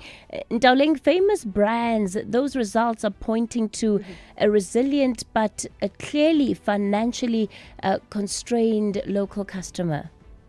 That's right, Kathy. And just to give some context, Famous Brands is the company that owns fast food brands such as Steers, Wimpy and Fisherways. And those numbers really suggesting that local consumers remain under financial pressure but continue to spend selectively on affordable convenience and trusted brands. Now, growth in system-wide and like-for-like sales across its local operations point to strong customer retention, with consumers still favoring familiar, value-driven food options despite a constrained environment. The performance shows that well-established brands with competitive pricing and broad reach are holding market share even as disposable incomes remain stretched. However, margins came under pressure from higher input costs, particularly elevated coffee prices, while concerns around foot-and-mouth disease added uncertainty to beef supply and pricing dynamics. Now, these pressures limited the group's ability to fully pass costs on to consumers without risking volumes. And sticking with consumer-facing businesses, structural shifts in South Africa's auto market are placing growing pressure on the country's used car sector as cheaper Asian brands reshape pricing, consumer behavior, and resale values. That's quite evident in We Buy Cars' latest earnings. And commenting on the performance, the firm says the rapid rise of Chinese and Indian manufacturers has narrowed the gap between new and used vehicles, forcing dealers to cut prices and absorb weaker margins. Against this backdrop, the group still grew revenue by 7.8%, while earnings slipped 1.6%. The company also achieved record buying and selling volumes during the period, with the company's CEO Van der Walt warning that hybrid adoption and faster technology cycles are adding further pressure to resale values, creating a more volatile and competitive market environment. Now, despite those concerns, investors seem to be convinced in We Buy Cars' growth story, as it was the best performing stock on the JSE yesterday, closing over 5% higher. And that also boosting the bourse further, which with the all share ending the day 0.3% higher. Now, expectations are for another day of green screens for the JSE as oil continues to lose momentum. Brent is back below $100 a barrel, currently trading at $91, which bodes well for equities. That and Japan's GDP print fueling markets in Asia, with stocks there mostly in positive territory. However, futures in the US are in the red, with traders tracking geopolitical developments. And then lastly, in currency markets, the local unit remains steady against global peers. It's at 16.65 to the dollar, 22.32 versus the pound, and 19.38 to the euro. That's all I have time for this morning. Catch you tomorrow with more in business and market news. I'm Ntauleng Lechela for the National Briefing. Reality check on the National Briefing. Getting straight then into our reality check for this morning, and our contributor this week, Dr. SAfmRadio, and of course the segment causing us to pause, to reflect and to think seriously about the state of South Africa, not just what is happening, but why it's happening, what is costing us, and what we can do to change it. So, Dr. Zef, you started us on a journey yesterday, really unpacking the low investment, low growth trap that South Africa finds itself in. And today you want to start pointing us to infrastructure as a potential lever to help us work our way out of the situation. Good morning. Morning, Kathy, and morning to everyone listening in. Yes, correct. So we explained yesterday that the investment should be channeled towards productive sectors, and we spoke about agriculture, mining, manufacturing, and construction. This is just to ensure that an inclusive and job-creating economy is achieved. We posed a question at the end as to where should we start then if we are trying to resolve this low investment, low growth challenge. And today I want to argue that infrastructure investment should be the starting point. And There is no nation on earth, Kathy, that has ever prospered without adequate and functional infrastructure. It's just not possible. This is not an easy proposal that I'm making here. It requires public sector leadership, to create a single, seamless national infrastructure development system. Infrastructure investment creates not only the immediate fiscal multipliers, but it removes the physical constraints on production, which in turn can crowd in private sector capital. It can create jobs. It can even lower the long-term cost of doing business. So it's a comprehensive approach that we are proposing here. And we have looked over the past couple of years, we have looked at the infrastructure needs for the country in the next, let's say, decade or two. We call this research series the Beyond the Gap research series. And so far we've covered energy, transport, ICT, water and sanitation and education. We are yet to do health and social housing. But what we found is that the infrastructure investment need over the next two, let's say, decade or two, is close to 13.4 trillion rands. Now, that might sound like a huge number, but that number can actually be comfortably funded by domestic investors. Only about 22% of that is the actual funding gap. So a large share of that infrastructure need is actually not for new infrastructure outlays. But we have heard many times before that infrastructure is not adequately maintained, infrastructure is aging, and so on. So 76% of this 13.4 trillion is actually for maintenance funding. So you can see that new outlays is not massive, but it's a question of constantly and religiously making sure that we maintain our infrastructure. If you look at our peer countries, which we spoke about yesterday, they spend 33% of GDP on infrastructure building. We are about 15%. This is about 1.1 trillion every year that we spend on infrastructure. Now, if we want to build a proper and growing economy, we need to make sure this 1.1 trillion of ours increases on an annual basis closer to 1.6, 1.7 trillion. And while we are at it, we must make sure that we increase the infrastructure spending at the right categories of infrastructure. What I mean by that, if you look at fixed investment, can be split into three categories. You have your standard research and innovation work, which is about 10% of the infrastructure investment. You have about 53%, which is equipment and machinery that you purchase.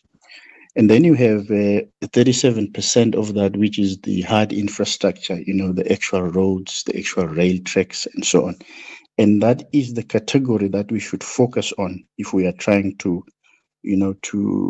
generate jobs at scale, and if we're trying to boost, incomes in the economy at scale. That is that hard infrastructure part that we need to focus on.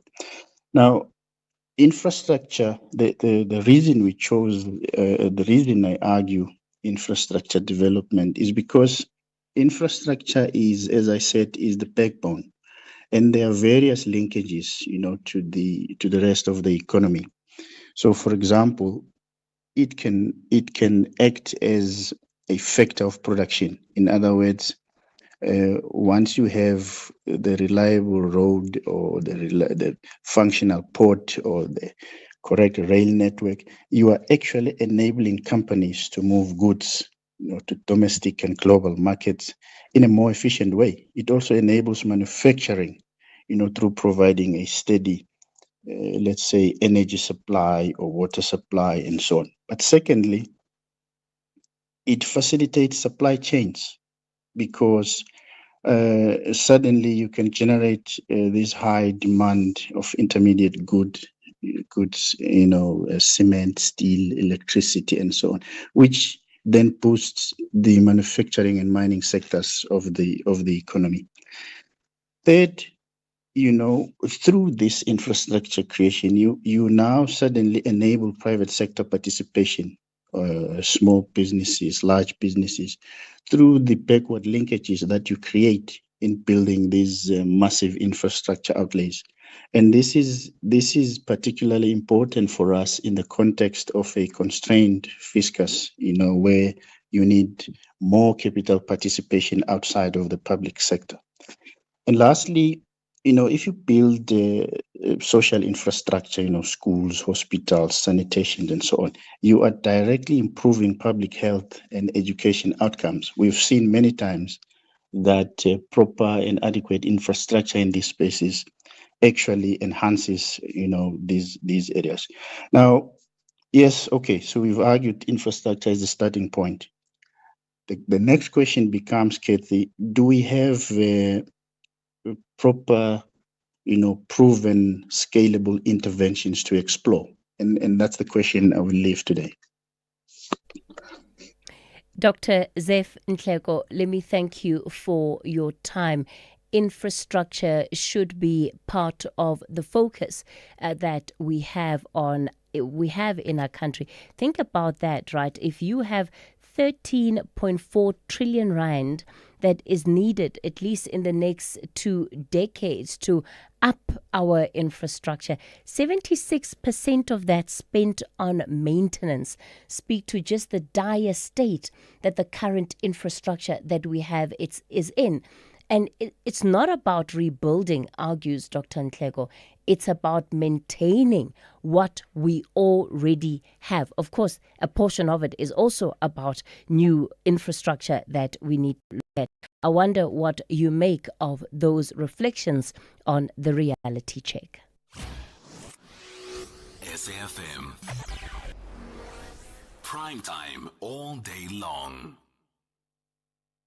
SAFM traffic with momentum. Just as you plan your route, only 15% of households plan for retirement. Plan yours today. Speak to a Momentum accredited financial advisor for advice that meets your context. SAFM, guiding you through the rush hour traffic.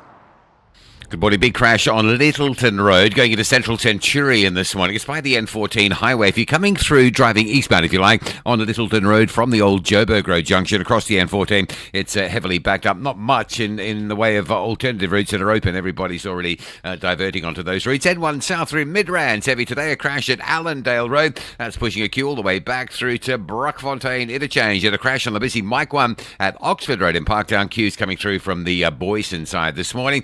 Durban N2 highway, a problem between Umgera Road and Spaghetti Junction. Northbound, queued up into the roadworks by Westwood Mall. Southbound, it's a breakdown before you get to Spaghetti Junction, and that's pushing a queue all the way back through towards the Umgeni Road junction. There's also a collision scene in the central Pinetown area, in fact, before Shongweni. So if you're on your way out of Pinetown, it's quite a bit out of Pinetown. It's just by Shongweni, so once you get past Marion Hill, watch out for that. And Cape Town this morning, some real heavy pressure on the R300. It's a truck on fire, R300 southbound at Van Riebeek Road. That's your Cowes River exit, coming south from the N1 on that R300 towards that scene, very heavy. And everybody going north having a look, causing a queue coming through from the Delft area. Still lots of traffic lights out on Baden-Powell Drive from Easter Rafia down through towards the N2 highway. So Baden-Powell just jamming both ways. With your traffic update, I'm Rob Byrne. Momentum is part of Momentum Group Limited, an authorized FSP and registered credit provider. If it ain't broke, don't fix it, they say. But my toaster isn't broken exactly. It just lands my toast on the kitchen floor. You see, some things only kinda never work. Like a financial plan based on generic advice. That's why Momentum accredited financial advisors take the time to understand you and only then apply their expertise. Advice meets your context. Momentum, your journey to success. Momentum is part of Momentum Group Limited, an authorized financial services and registered credit provider. We asked rugby legend Francois Steyn what he thinks of the all-new Toyota BZ4X. France, would you say the BZ4X is a rugged all-wheel drive SUV? Yeah. Cool. Was the acceleration and handling good? Yeah. All right. So you think the BZ4X can handle South Africa? Well, there you have it. The all-new Toyota BZ4X, an all-wheel drive battery electric SUV made to handle South Africa. The BZ4X. It just got real. If your bank was becoming too expensive, you'd switch, right? So why pay more for car insurance? Switching to Outsurance saved 32-year-old Parushka a whopping 729 Rand on her 2020 Haval H2. Get a quote now, and if Outsurance can't save you money, ask for 500 Rand or 1,500 Rand if you've been claim-free and with the same insurer for 3 years. Do it now. SMS out to 30754. That's out to 30754. Licensed insurer and FSP. T's, C's, and information online. Call SAFM now on 086 000 2032. Good morning, Kathy. I think people mustn't be too hard on this prosecutor and the investigating office. Even if police generals themselves are afraid to mention names of some of these guys, what more about an ordinary prosecutor and an ordinary investigating office? These guys are dangerous. Investigate and see what really happened to this guy. Maybe his family is already been threatened.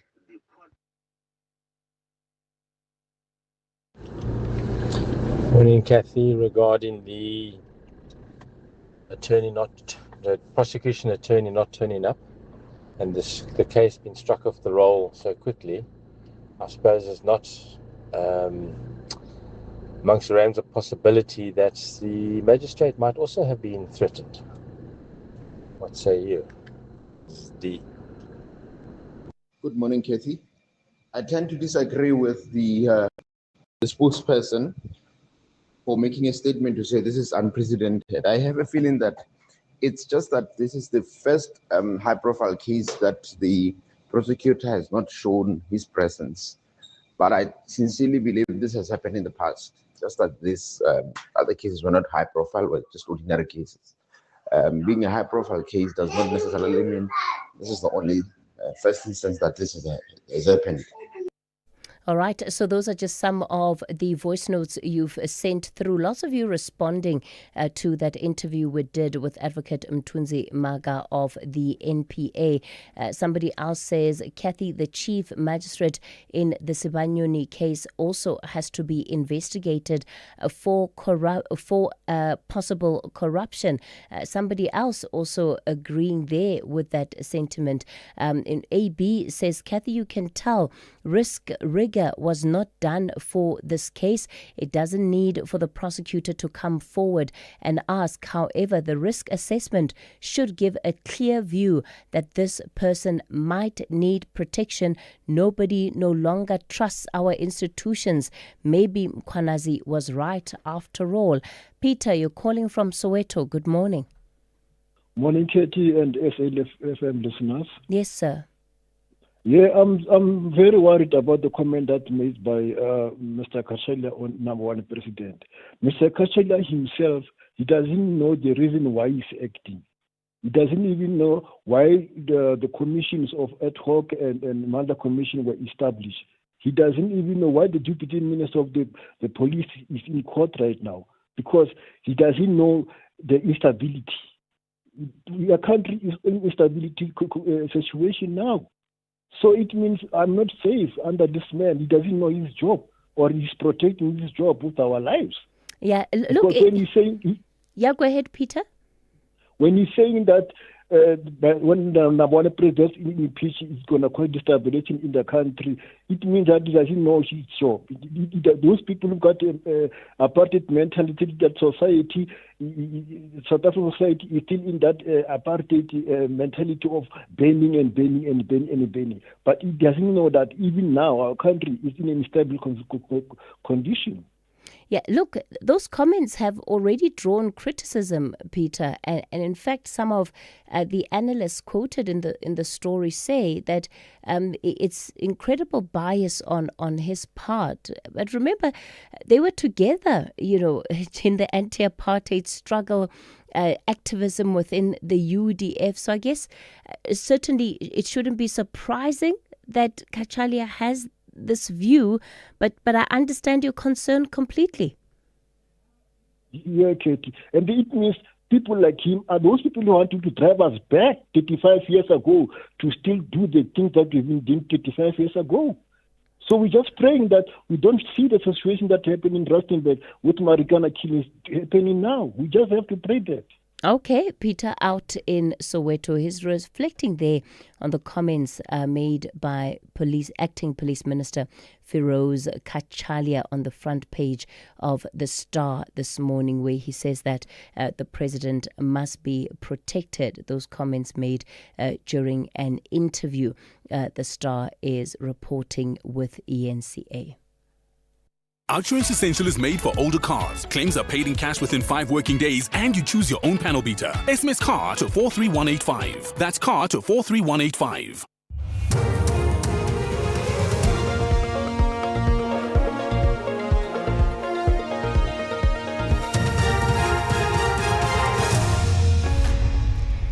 In our top stories, Ngizwe Mchunu back in court in defamation case, and Trump moves to admit more Afrikaner refugees.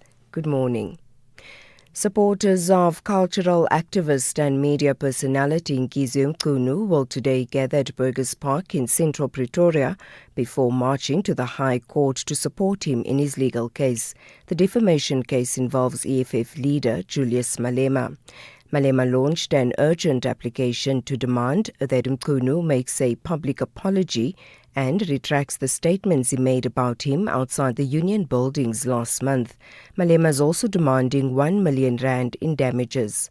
Nonhlanhla Chingila has more.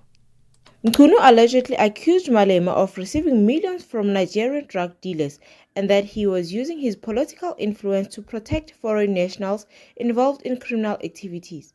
Last week, the Pretoria High Court ruled in Malema's favor, wherein the judge ordered that Mchunu not to publish or repeat the defamatory statements. Mchunu was also ordered to pay Malema's legal cost. Today, Mchunu will be back in court where he is expected to give reasons why this interim court order should not be made final. The Defence Counsel in the Senzo Mehiwa murder trial is expected to call more witnesses today as the defence seeks to build its case with regard to one of the accused, Bongani Ntanzi. This after Sergeant Tinswalo Mudau concluded a evidence-in-chief. Ntanzi and 4 others are on trial for the killing of the former Bafana Bafana captain in October 2014. State Prosecutor Advocate Ronnie Sibanda questioned Mudau about the alleged recovery of a cell phone from Ntanzi during her shift. Away, a cell phone was sent to Middleburg for downloading. I don't know, my lord, and I did not even know that a cell phone was recovered. And then you can confirm that you did not partake in the cell visit with Sergeant Mohan and Sergeant Mabena? Yes, I confirm.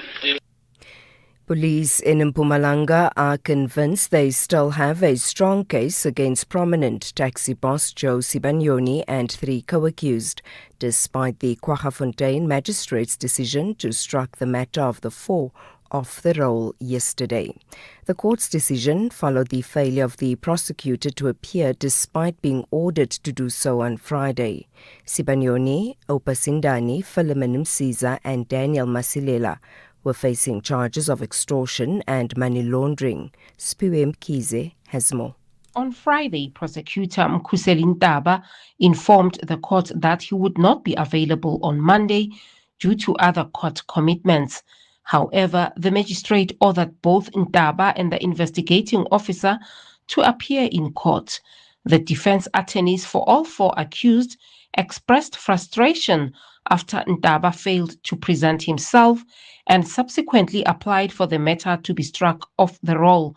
They further requested that Ntaba be found guilty of contempt of court and face either imprisonment or a fine. The defense also argued that the state was responsible for delays in the bail application. Various U.S. media have confirmed a report from Reuters that the Trump administration is going ahead with plans to more than double the number of refugees from South Africa. Reuters first reported on the plan before it had been finalized. The confirmation comes after the State Department made a submission to Congress. SABC News has not independently verified the document. However, U.S. media have cited the report to Congress as seeking to increase the refugee admissions cap from 7,500 to 17,500. Showan Bryce Peace reports. A note on the U.S. Embassy website in Pretoria says the program is open to Afrikaners and other minority groups, but U.S. media report that the State Department described an emergency refugee situation that warranted more admissions of Afrikaners before the end of the fiscal year, which is September 30th. Over 6,500 South African refugees have been admitted into the United States so far, nearly all of whom are white Afrikaners. In the report sent to Congress, the State Department reportedly argued that Afrikaners had faced escalating hostility, including critical statements by politicians and referenced a raid last December by immigration authorities at a U.S. refugee processing center in Johannesburg. And finally, the World Health Organization says the more it investigates the Ebola outbreak in the east of the Democratic Republic of Congo, the more it's finding evidence that the disease is spreading. Congolese health officials say the number of deaths linked to the virus now stands at 130. New cases are being found across a wider area. The BBC's Emery Makumeno has the latest. What is also worrying that it has moved to densely populated area. Yesterday, Butembo, which is the second largest city in the eastern Congo, was notified cases, and you also have one case in Goma. So it is spreading out of the Ituri province, the rural mining area of Mongwalo. So here, what is being done is that they are putting forward social distancing and all public health measures. Recapping the top stories, supporters of cultural activist and media personality Ngiziwe Mchunu will today gather at Burgers Park in central Pretoria before marching to the High Court to support him in his legal case. The defamation case involves EFF leader Julius Malema. For SAFM News, I am Anne Musa. Theft, accident, and 1 million rand third-party cover for your older car. Outsurance Essential has it all. Get a quote. SMS CAR to 43185. That's CAR to 43185. Cutting your own hair at home saves money, but you could really save by switching to Outsurance Essential car insurance made for older cars. 68-year-old Andre pays only 450 rand a month for his 2012 GWM Steed, gets claims paid in cash and chooses his own panel beater. Get Outsurance Essential car insurance today for unfinanced cars older than 5 years and valued at less than 130,000 rand. SMS CAR to 43185. That's CAR to 43185. Outsurance, licensed insurer and FSP. T's, C's and information online. Very good morning to you. In your SAFM Sports Headlines, soccer. Orlando Pirates coach Abdusalam Wadu has accused Durban City of dangerous tackles after the Buccaneers' title hope suffered another twist.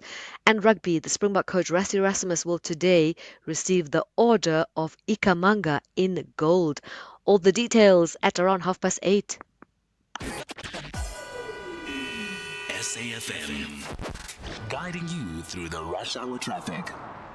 Good morning. Big crash on Littleton Road going into Central Centurion this morning. It's by the N14 highway. If you're coming through, driving eastbound, if you like, on the Littleton Road from the old Joburg Road junction across the N14, it's heavily backed up. Not much in the way of alternative routes that are open. Everybody's already diverting onto those routes. N1 south through Midrand. Heavy today. A crash at Allendale Road. That's pushing a queue all the way back through to Brockfontein Interchange. And a crash on the busy Mike 1 at Oxford Road in Parktown. Queues coming through from the Boyson side this morning.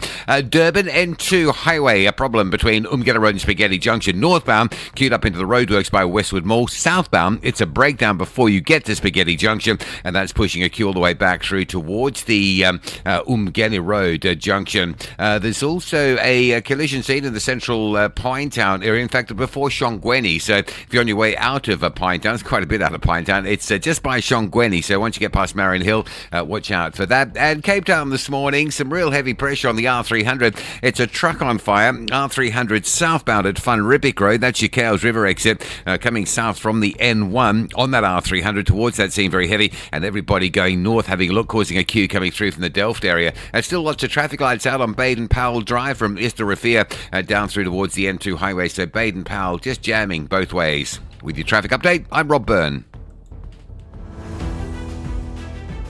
The National Briefing on SAFM. Clarity, context, and conversation.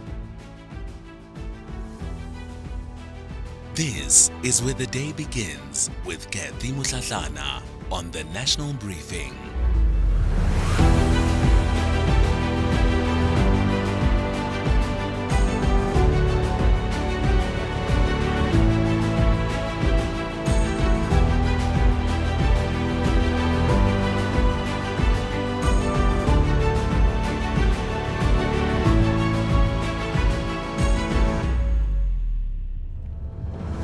11 after 8 o'clock, you're listening to the National Briefing. Welcome to the show. If you've just tuned in, I'm Kathy Mutlatlana. Coming up in this hour, we're going to get straight into Municipal Watch. We'll take you to the Tswaying local municipality. They're in court fighting a COCTA report that flagged corruption, irregular appointments, and 47.6 million rand spent on litigation in just 5 years. And then, of course, later on in the show, we'll take you to Skukune on Built in Mzansi, a company that has turned indigenous Bapedi herbal knowledge into an award-winning tea business, and it's given the community shares. We'll also, of course, open the lines and take your calls on 086 000 2032. That's 086 000 2032. And on the WhatsApp voice note line 0614 104 107.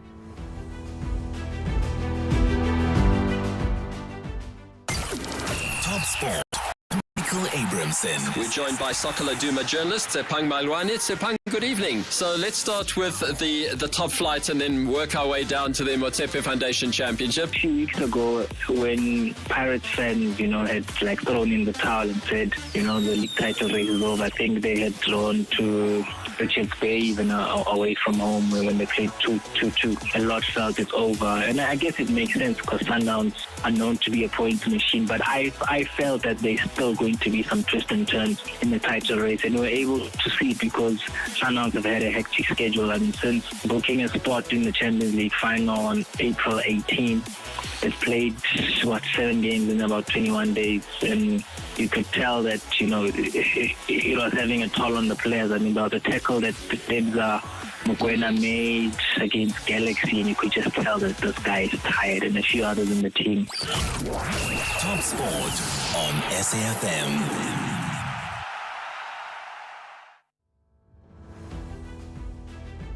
The National Briefing on SAFM.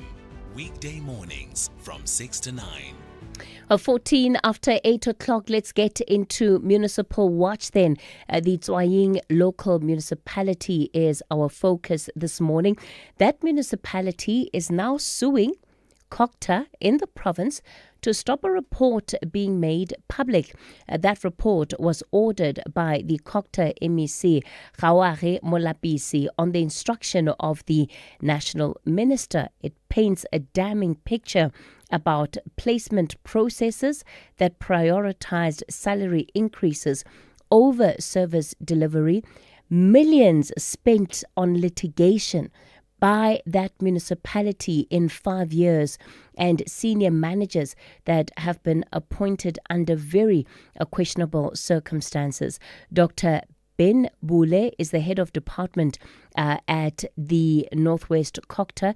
He joins me on the line. Dr. Ben, good morning to you. Thanks for your time. Good morning, Kathy, and all SAfm listeners. I'm going to ask you to try and speak a bit louder. The sound does sound somewhat muffled. While you do that, Vincent Dipoko is the Provincial Secretary of SAMU in the province. Vincent, good morning. Morning, Casey, and the listener of SAfm and the community members and the members of SAMU at large. And Tembile Munnaharatwe is a resident of Tswaying. Good morning, Tembile. Good morning, this is Casey and the listeners of SAfm. So, Ben, you find yourself in a rather strange position. Let's start with this report that the municipality is fighting, and of course, we did extend an invite to them to be part of this conversation. They declined. The municipality is fighting this report that was commissioned by COGTA in the province. It's a forensic-style intervention from your office. Why is it being fought so hard in your view?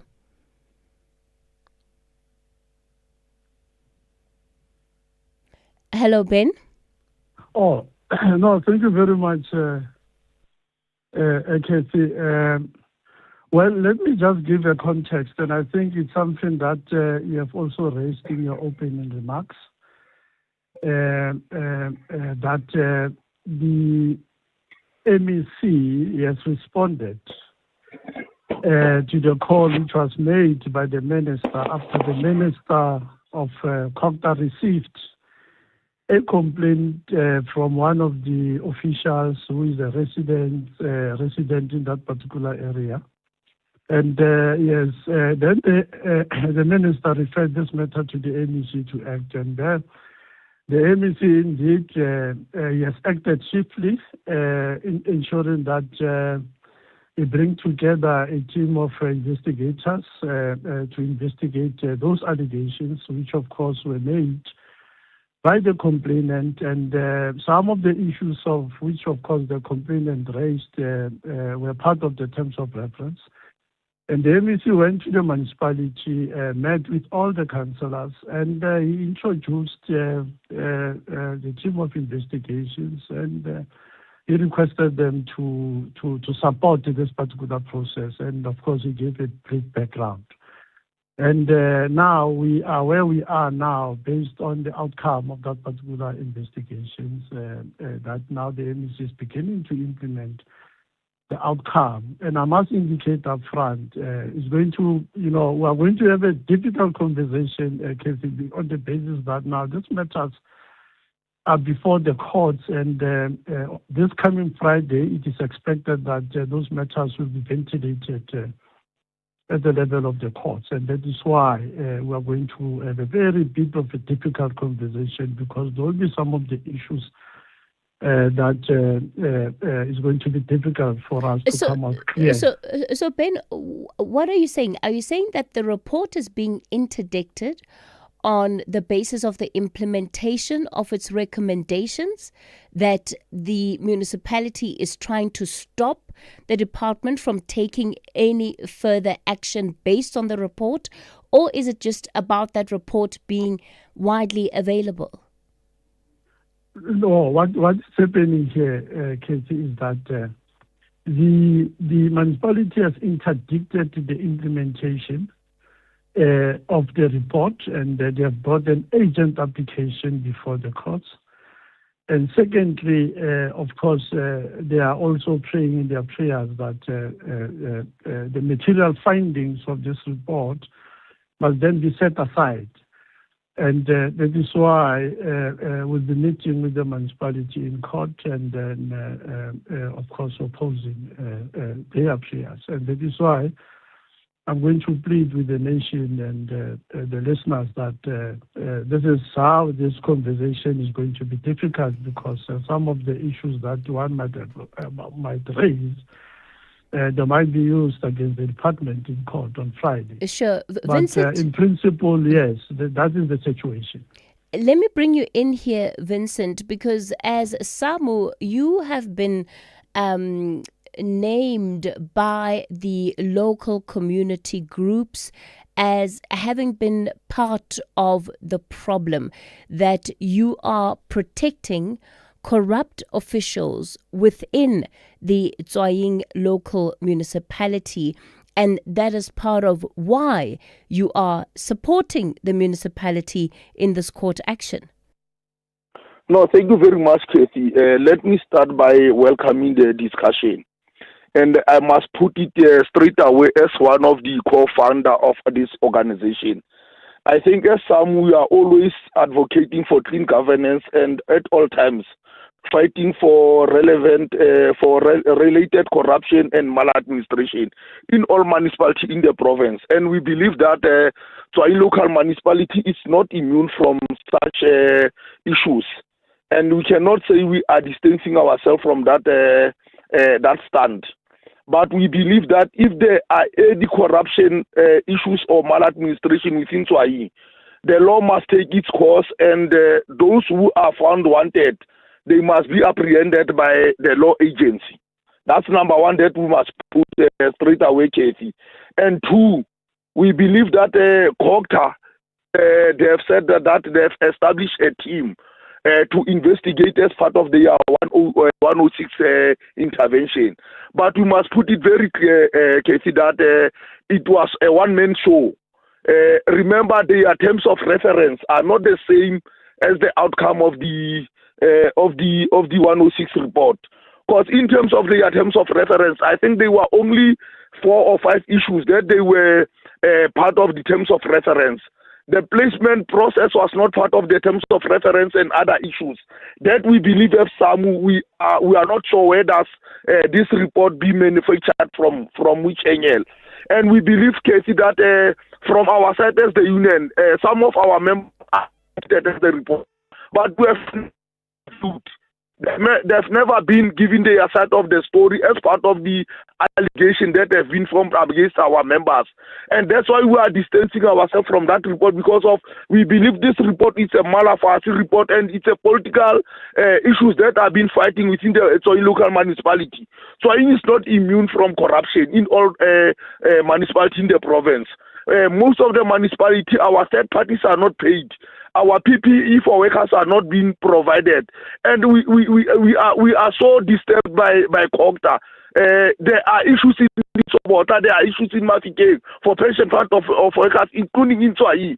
But COGTA is very silent on the same issues, Casey. Remember, the very same process was undertaken. Vincent, what interest would COGTA have in trying to get some of the matters in Tswaying resolved, or rather, what interest would they have in not getting those matters resolved? Because it seems here this is a municipality that very much needed this type of intervention, right? Because of the issues that had been raised by members of the local community. Casey, we are not saying COGTA must not intervene, but we are saying if COGTA is intervening in all municipalities, they must do the same process like they have done in other municipalities. Tswai is not immune from challenges within the broader space of the municipality. And some of the issues that are being raised by the community members are not true reflection of what is happening in Tswai local municipality. So that's what we are saying. Yeah, you know, what surprises me, Vincent, is that even on your own account as SAMU, you have former councillors that are to date still waiting for pension payouts, some of them with service going as far back as 2026. That in and of itself speaks to a level of inefficiency on the part of the municipality. Yes, Casey, we agree that even our members that are going to pension fund, they have never received their pension fund. It is not only councillors, even our members. So it's a problem of Tswai local municipality, and that's what we are saying. Each and everyone who's got transact this process of Section 103, if the law it's been apprehended, everyone must take its course and face the music. We can't defend anyone who have done wrong in the municipality. That is our posture. So you believe there's been a selective application in as far as the individuals who are being held accountable? You are correct. Ben? Thanks, Katie. I think our interest really in that municipality from COGTA and provincial government is to change the face of the municipality to provide services. It's our interest. We are not playing politics. And what is important, and I think it's a matter that you have raised and I've raised, that this investigation is as a result of the referral that one complainant did to the minister, and the minister engaged the MEC, and the MEC acted. And by the way, it's not only the Tswaing. The MEC has intervened in a number of municipalities in the province, giving an opportunity. It's a discussion for another day. So really, that is our interest. And by the way, in Tswaing, it is not for the first time. Before this process, we have engaged. The MEC has engaged Tswaing local municipality. We have had series of meetings in trying to help the municipality to get out of where it is now. So it cannot be correct that the MEC is selective and therefore has just intervened in the municipality now. Vincent will tell you that we have had a number of meetings based on the issues of governance and administration in that municipality. And I thought I must just put it. Tembile, let me come to you as a resident. You hear the back and forth in the municipality, and it's quite evident then why it's in the state that it's in. Of course, the most concerning update is the fact that the National Treasury is now also threatening to withhold the local government equitable share for Tswaing simply because of the number of payments to other service providers that have not been paid, including the Auditor General, SARS, the Pension Fund, and others. What is life like in your municipality, and how do you feel listening to all of this? Okay, it's Kathy. I feel so bad. I feel so sad and disappointed about all these matters that I have just been raised now. Our municipality is not good at all. It's not working. It's not giving us the safe deliveries. It is very bad in our side. We are waiting for our RDPs. They just build it without roofing it. Or everything in the ground is very bad. We can see even when you come to Khanalakte. I'm living in Khanalakte Ward 5. Our house light are not working. Pavement has been it's not well completed. Lohara Primary School, it has been affected with the floods. We managed to write letters from all Department of Education. They never show up. They just bring the old quarter camps. Those quarter camps are falling apart. Some of them are not in good conditions. And children are overcrowded. Sorry, Tembile, just explain that to me again. So the school was flooded. You wrote letters asking for what? They must come and fix the roof. Okay. Because it was leaking. So we even as a community we even go to Masikeng to MEC office. We never find her. We find her PA there, and then he promised that he's gonna come back to us around maybe after 3 weeks. It's been 6 weeks now, waiting for them. They just bring the quarter camps, and those quarter camps are old. Everything is bad in this municipality. They are not doing anything right, and then they want to point fingers to other people. Even the mayor, we even wrote for them. Rakwedi in Ward 5, it have a problem about water. The only 2 streets that can get water, but other village, the whole village cannot get the water. We went to Mulewa to talk about that water. They never come. They always postponing. They will say, "Will come in this week. Will come in that week."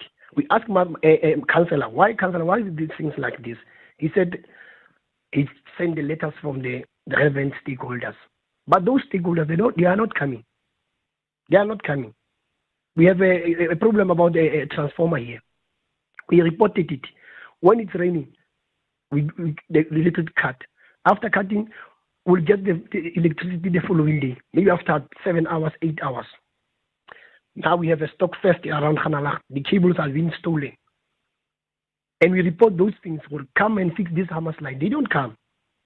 Last time we went to a mayor telling he just give us 3 weeks. After 3 weeks, we'll come back to you and then we'll come to fix the Hamas line. We have the budget, we have everything on the table. We just need to appoint a contract member. And even now. Yeah. And Tembile, sorry to cut you there, but do you get a sense that even a union like SAMU, which represents many of these workers, actually then also holds these workers accountable? Yes.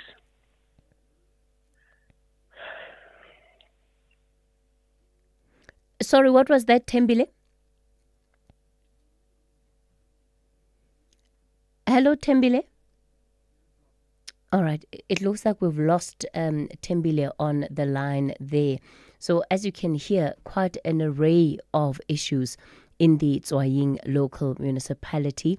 The municipality does not want the local government department in the province to actually then implement its report on how to help the municipality get out of the current state of affairs.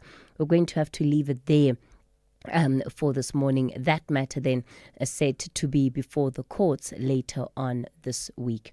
And Musa is standing by with your latest news headlines. Good morning. Thanks, Kathy. In the headlines, supporters and family members of the late former Bafana captain Senzumeiwa is expected to march to the union buildings in Pretoria. They are demanding faster progress in his long-running murder trial. Supporters of cultural activist and media personality Ngizwe Mchunu will today gather at Burgers Park in central Pretoria before marching to the High Court to support him in his legal case. The defamation case involves EFF leader Julius Malema. And the World Health Organization says the more it investigates the Ebola outbreak in the east of the Democratic Republic of Congo, the more it's finding evidence that the disease is spreading. The number of deaths linked to the virus now stands at 130. I'll have details on these and other stories at 9. SAFM, guiding you through the rush hour traffic. Well, Pretoria to Joburg via Midrand under heavy pressure this morning. It's a crash on the M1 South at Allendale, just before Allendale. So the highway traffic backed all the way through to Brockfontein interchange. The alternative Old Joburg Road under pressure as motorists duck out of the N1 and jam that side road down in towards Midrand. And then routes like Samrand, Olifantsfontein and New Road are all really heavy coming out of Midrand trying to get into the highway because the highway is so badly backed up. Also breakdown M1 North before Allendale. So getting off the N3 or the N1 through Buccleuch for a turn up to Midrand, fairly busy. And some delays into Sandton this morning, whether you're coming through from Morningside or coming down through Hurlingham. Both options really busy today. Truck crash at Escort. This is just before Escort, by Escort North. So if you're arriving off Van Rynens Pass and you're just approaching Escort, a truck overturning and quite a heavy backlog to get past that scene as well this morning. Durban, the M2 South with a breakdown before Spaghetti Junction. Still very slow coming down from Umgena Roadside. Cape Town, a truck fire incident. R300 south at Van Riebeek. R300 driving into that from the N1 highway is heavy. Everybody going north coming up from Stellenbosch Arterial towards Van Riebeek Road having a look at it as well. Also very heavy on the N1 this morning. Traffic sitting from Platterkloof Hill all the way through to the elevated freeway and the city centre. With your traffic update, I'm Rob Byrne. This is SAFM Sport with Zai Khan. Zai Khan, we're going to start with Orlando Pirates coach who has accused Durban City of dangerous tackles. This is after the weekend. Yeah, Kathy, at this rate, Pirates are fighting for the title and they're also fighting out tackles and Coach Wadu saying it's football, not UFC, and he will do anything and everything to protect his players, accusing Durban City of those dangerous challenges. Wadu visibly angry on the touchline after goalkeeper Sipho Chain was caught in a heavy challenge late in the match against Durban City. The Pirates mentor says football should set a positive example for young supporters and insists there is a difference between physical football and reckless play. The Buccaneers now head into a decisive final day clash against Orbit College, with the title race still alive. Now, Orbit College, they could decide both ends of the Premiership table. The relegation threatened newcomers who face Pirates know they are fighting for survival. They need points to avoid the drop in what is going to be a dramatic final day for them as well. In the meantime, Arsenal are now just one step away from ending their 22-year Premier League title drought after a 1-0 win over Burnley last night. The Gunners can be crowned champions before Sunday's final round if Manchester City fail to beat Bournemouth tonight, while Arsenal could still secure the title with victory over Crystal Palace on the final. Head coach Rassie Erasmus will today be awarded the Order of Ikhamanga in gold by President Cyril Ramaphosa. The prestigious national honor recognizes Erasmus for his inspirational leadership of the Springboks. And that's during their Rugby World Cup winning campaigns in 2019 and 2023. The presidency says Erasmus helped unite South Africans through rugby while also raising the country's profile on the international stage. The Order of Ikhamanga is one of South Africa's highest civilian honors. Now, on to paddle, where South Africa's professional paddle player Adam van der Hart is looking forward to the Premier Paddle Tour debut in Pretoria. As one of the top-ranked players in South Africa, the 25-year-old will get to test himself against some of the world's best at the Sunbet Arena. You know what we can expect is that there will be a lot of support just from the spectator side. You know, the sport is so popular in the sport. I'm sure you've seen some of the stats come out that South Africa is really driving the sport. So I think the support will be immense. As far as a player, I think I just kind of take it the moment in. I don't expect too much out of it, but just hoping to compete and do my best. And finally, South African golfer Garrick Higo has split with caddy Austin Gorgert after a costly two-shot penalty contributed to him missing the cut by one shot at the US PGA Championship. Higo was penalized for arriving late to his tee time and has now reunited with former caddy Nick Cavendish-Pell ahead of this week's CJ Cup Brian Nelson in Texas.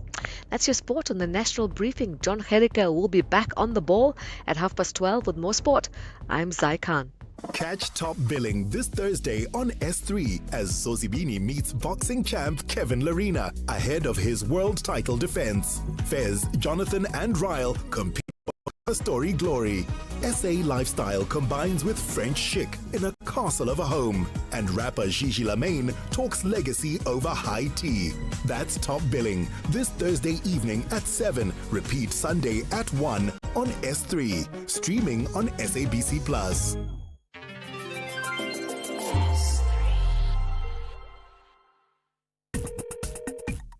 Call SAFM now on 086 000 2032. It's 8:39. You're listening to the National Briefing. Okay, so I'm going to bring in your calls now. Quite a number of issues I'm sure you want to touch on this morning.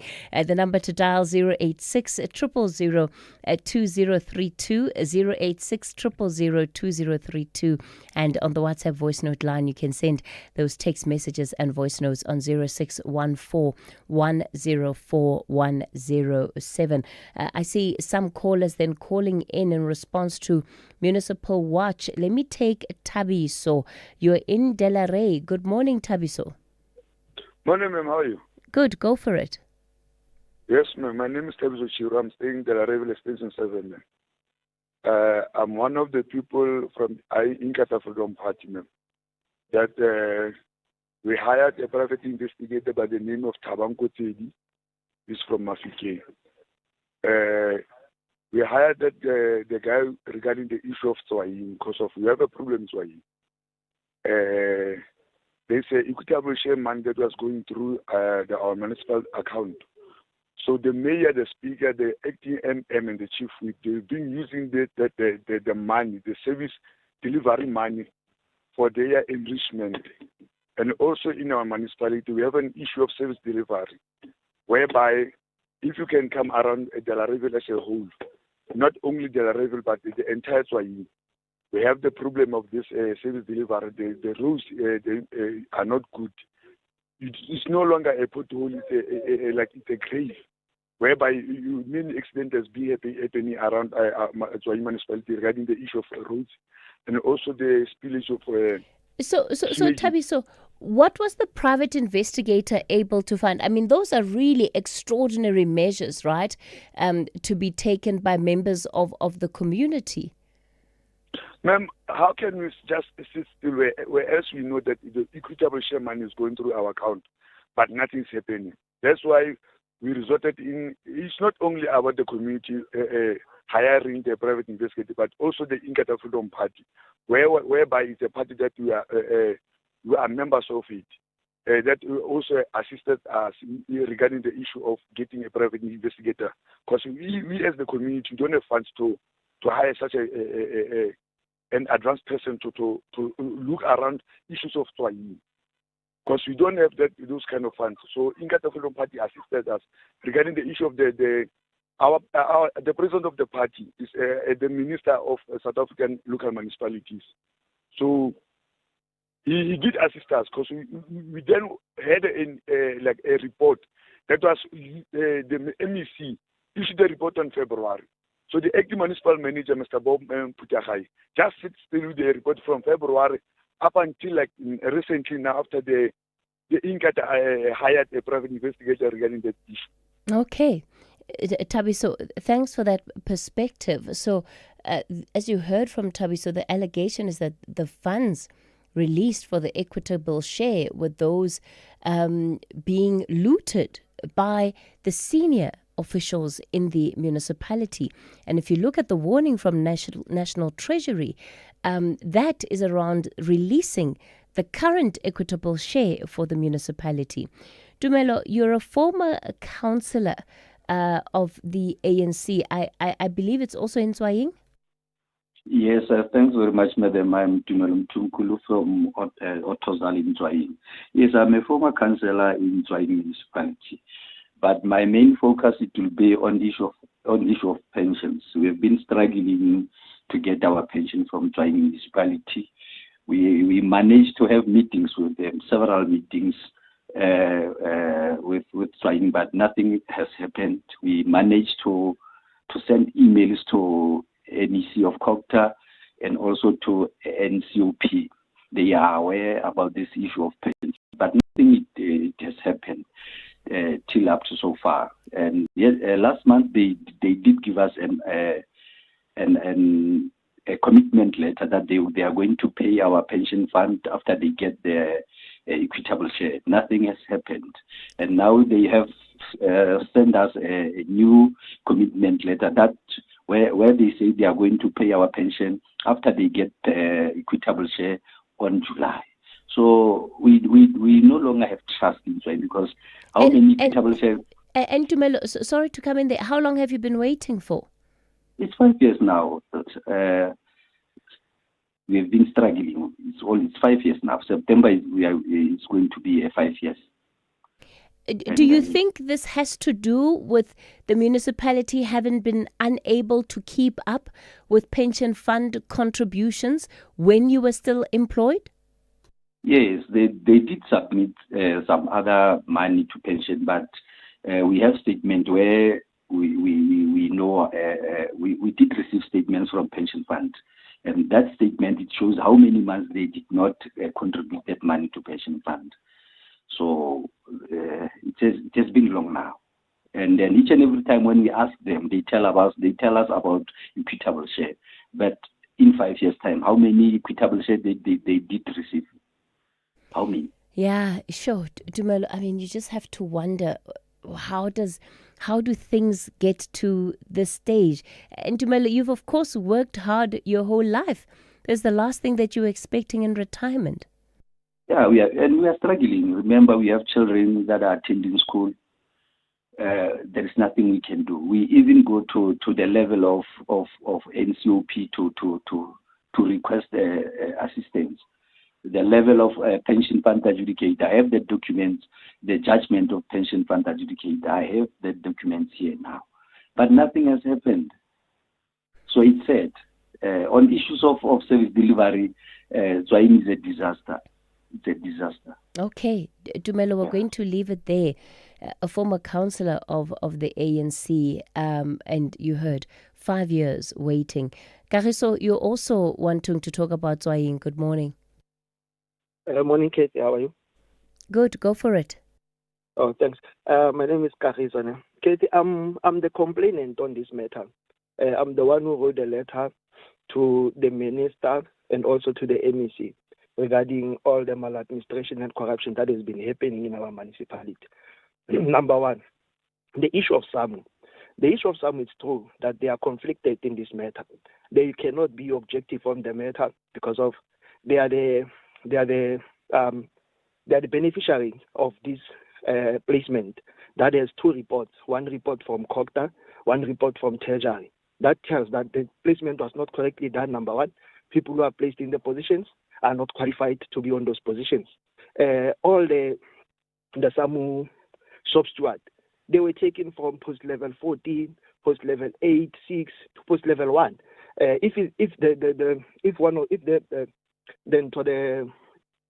sub-steward is not on post level 1, it's on post level 3. It shows that the placement itself, it was not based on ensuring that services are going to be rendered properly to the community. It was more about the payback time. There's the historical issues behind why displacement was done that way. It was a payback time from previous councils, previous infights of the municipality and stuff like that. Number two, there's no way you would investigate issue of Mogale Moweri being reinstated and Bowman Putagaye and Loba can be appointed without touching the structure, because they are being reinstated into the same structure that SAMU says was not part of the reference, the investigation reference. The other thing is that having members of SAMU who are given positions in acting. I'm a member of SAMU myself. I'm from that municipality. I'm an employee in that municipality. I was dismissed for writing this letter. I'm now in suspension for the same matter of saying I've leaked information of some individuals inside when I was raising these issues and writing the letters and providing information and evidence. So Kagiso, you basically took the union on. It's true, Katie, and I'm the member of that union. And I felt the union is not representing the interest of the workers, but it represents the interest of certain individuals. The PS himself is an employee in that municipality, has benefited out of that placement. And he knows very well that if you can say produce the qualification of the managerial position you were given, he won't give you any of those requirements. It's how it's been ran. It's how the municipality has been ran. And it's unfortunate because of this placement does not only affect the employees, the employees only. It affects the community because now the municipality can't even afford to buy petrol to go and pump water for residents to have water at this moment. It has affected municipal finances very serious. Kagiso, let me do this. I'm going to put you through back to Lebo because it seems that there's a great deal of information that you are sitting with. And kudos to you, right, for having the courage to stand up in the way that you have and to not stay silent when you are seeing wrongdoing, even though that has come at such a significant cost to you. Let me bring in some of your other voices then on the show this morning. Good morning, Kerry Johnson here in Bombela. When you look at the 5 billion rand that is owed by the city of Johannesburg, we should not isolate it from the rest of the municipalities around the country. Most of them are already over that billion rand. Small municipalities. Take, for instance, the Govenberg municipality in Mpumalanga.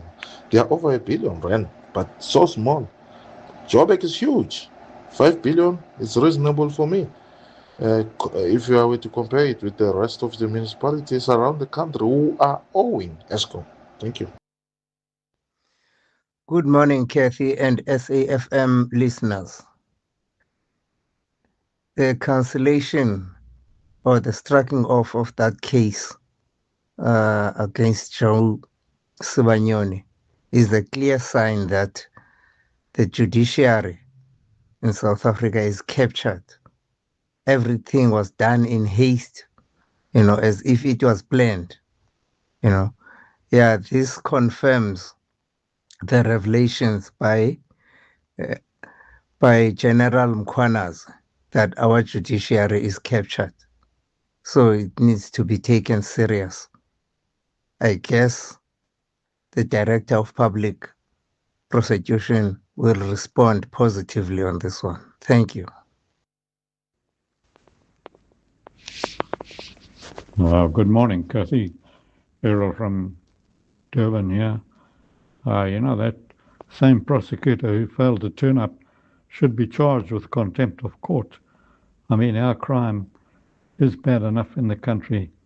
Could this prosecutor have been incriminated with the criminals as many as the others have been? That's my take. Errol in Durban. SAFM, guiding you through the rush hour traffic. It's a heavy one through Midrand this morning. There are two crash scenes between New Road and Allendale. It might be one that's been elongated, but it may be. There's two separate scenes, both in the right lane, if you like, and both pretty close together. But it means a really big impact as you sort of squeeze in to the lanes towards the left to get around this. Queues from the Brockfontein interchange, so that's heavy for this time of morning. The old Joburg Road, heavy backlogs as motorists duck off that N1 and try to find a quick way through, but all they do is jam that up. Routes like SAMRAD, Olifants and New Road coming out of Midrand are heavy as you try to get onto the highway, and motorists jamming the R55 coming through, leaving a Bosch down all the way through to Kyalami, Crowthorne Kyalami, and that's because of the again, just the extra volume on those alternative routes avoiding the M1. The M1 going north up to Allendale's quite so. You'll feel that back towards sort of Rivonia Road as you get up to Buccleuch and turn through to Midrand. Busy into Sandton, William Mandela Sandton Drive, Rivonia South Road coming through from the Morningside areas, and Malabongwe through the highway down into Stratham Park, all backed up as well.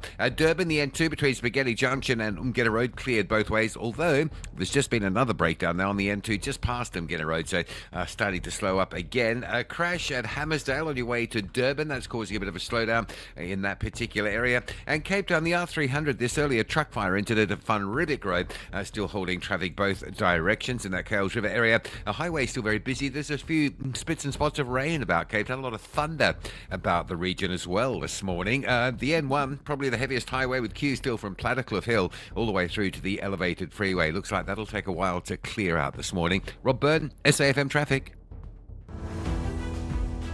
Built in Mzansi on the National Briefing.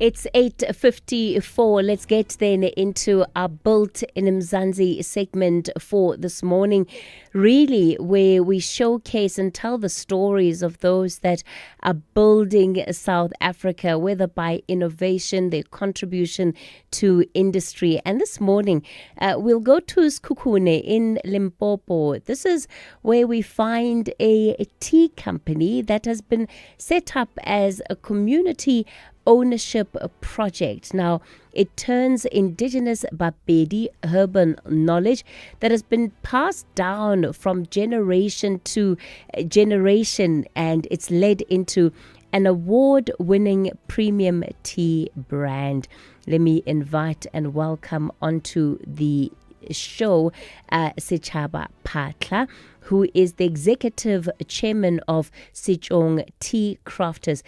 Dr. Sechaba, good morning to you. Thank you for your time on the National Briefing.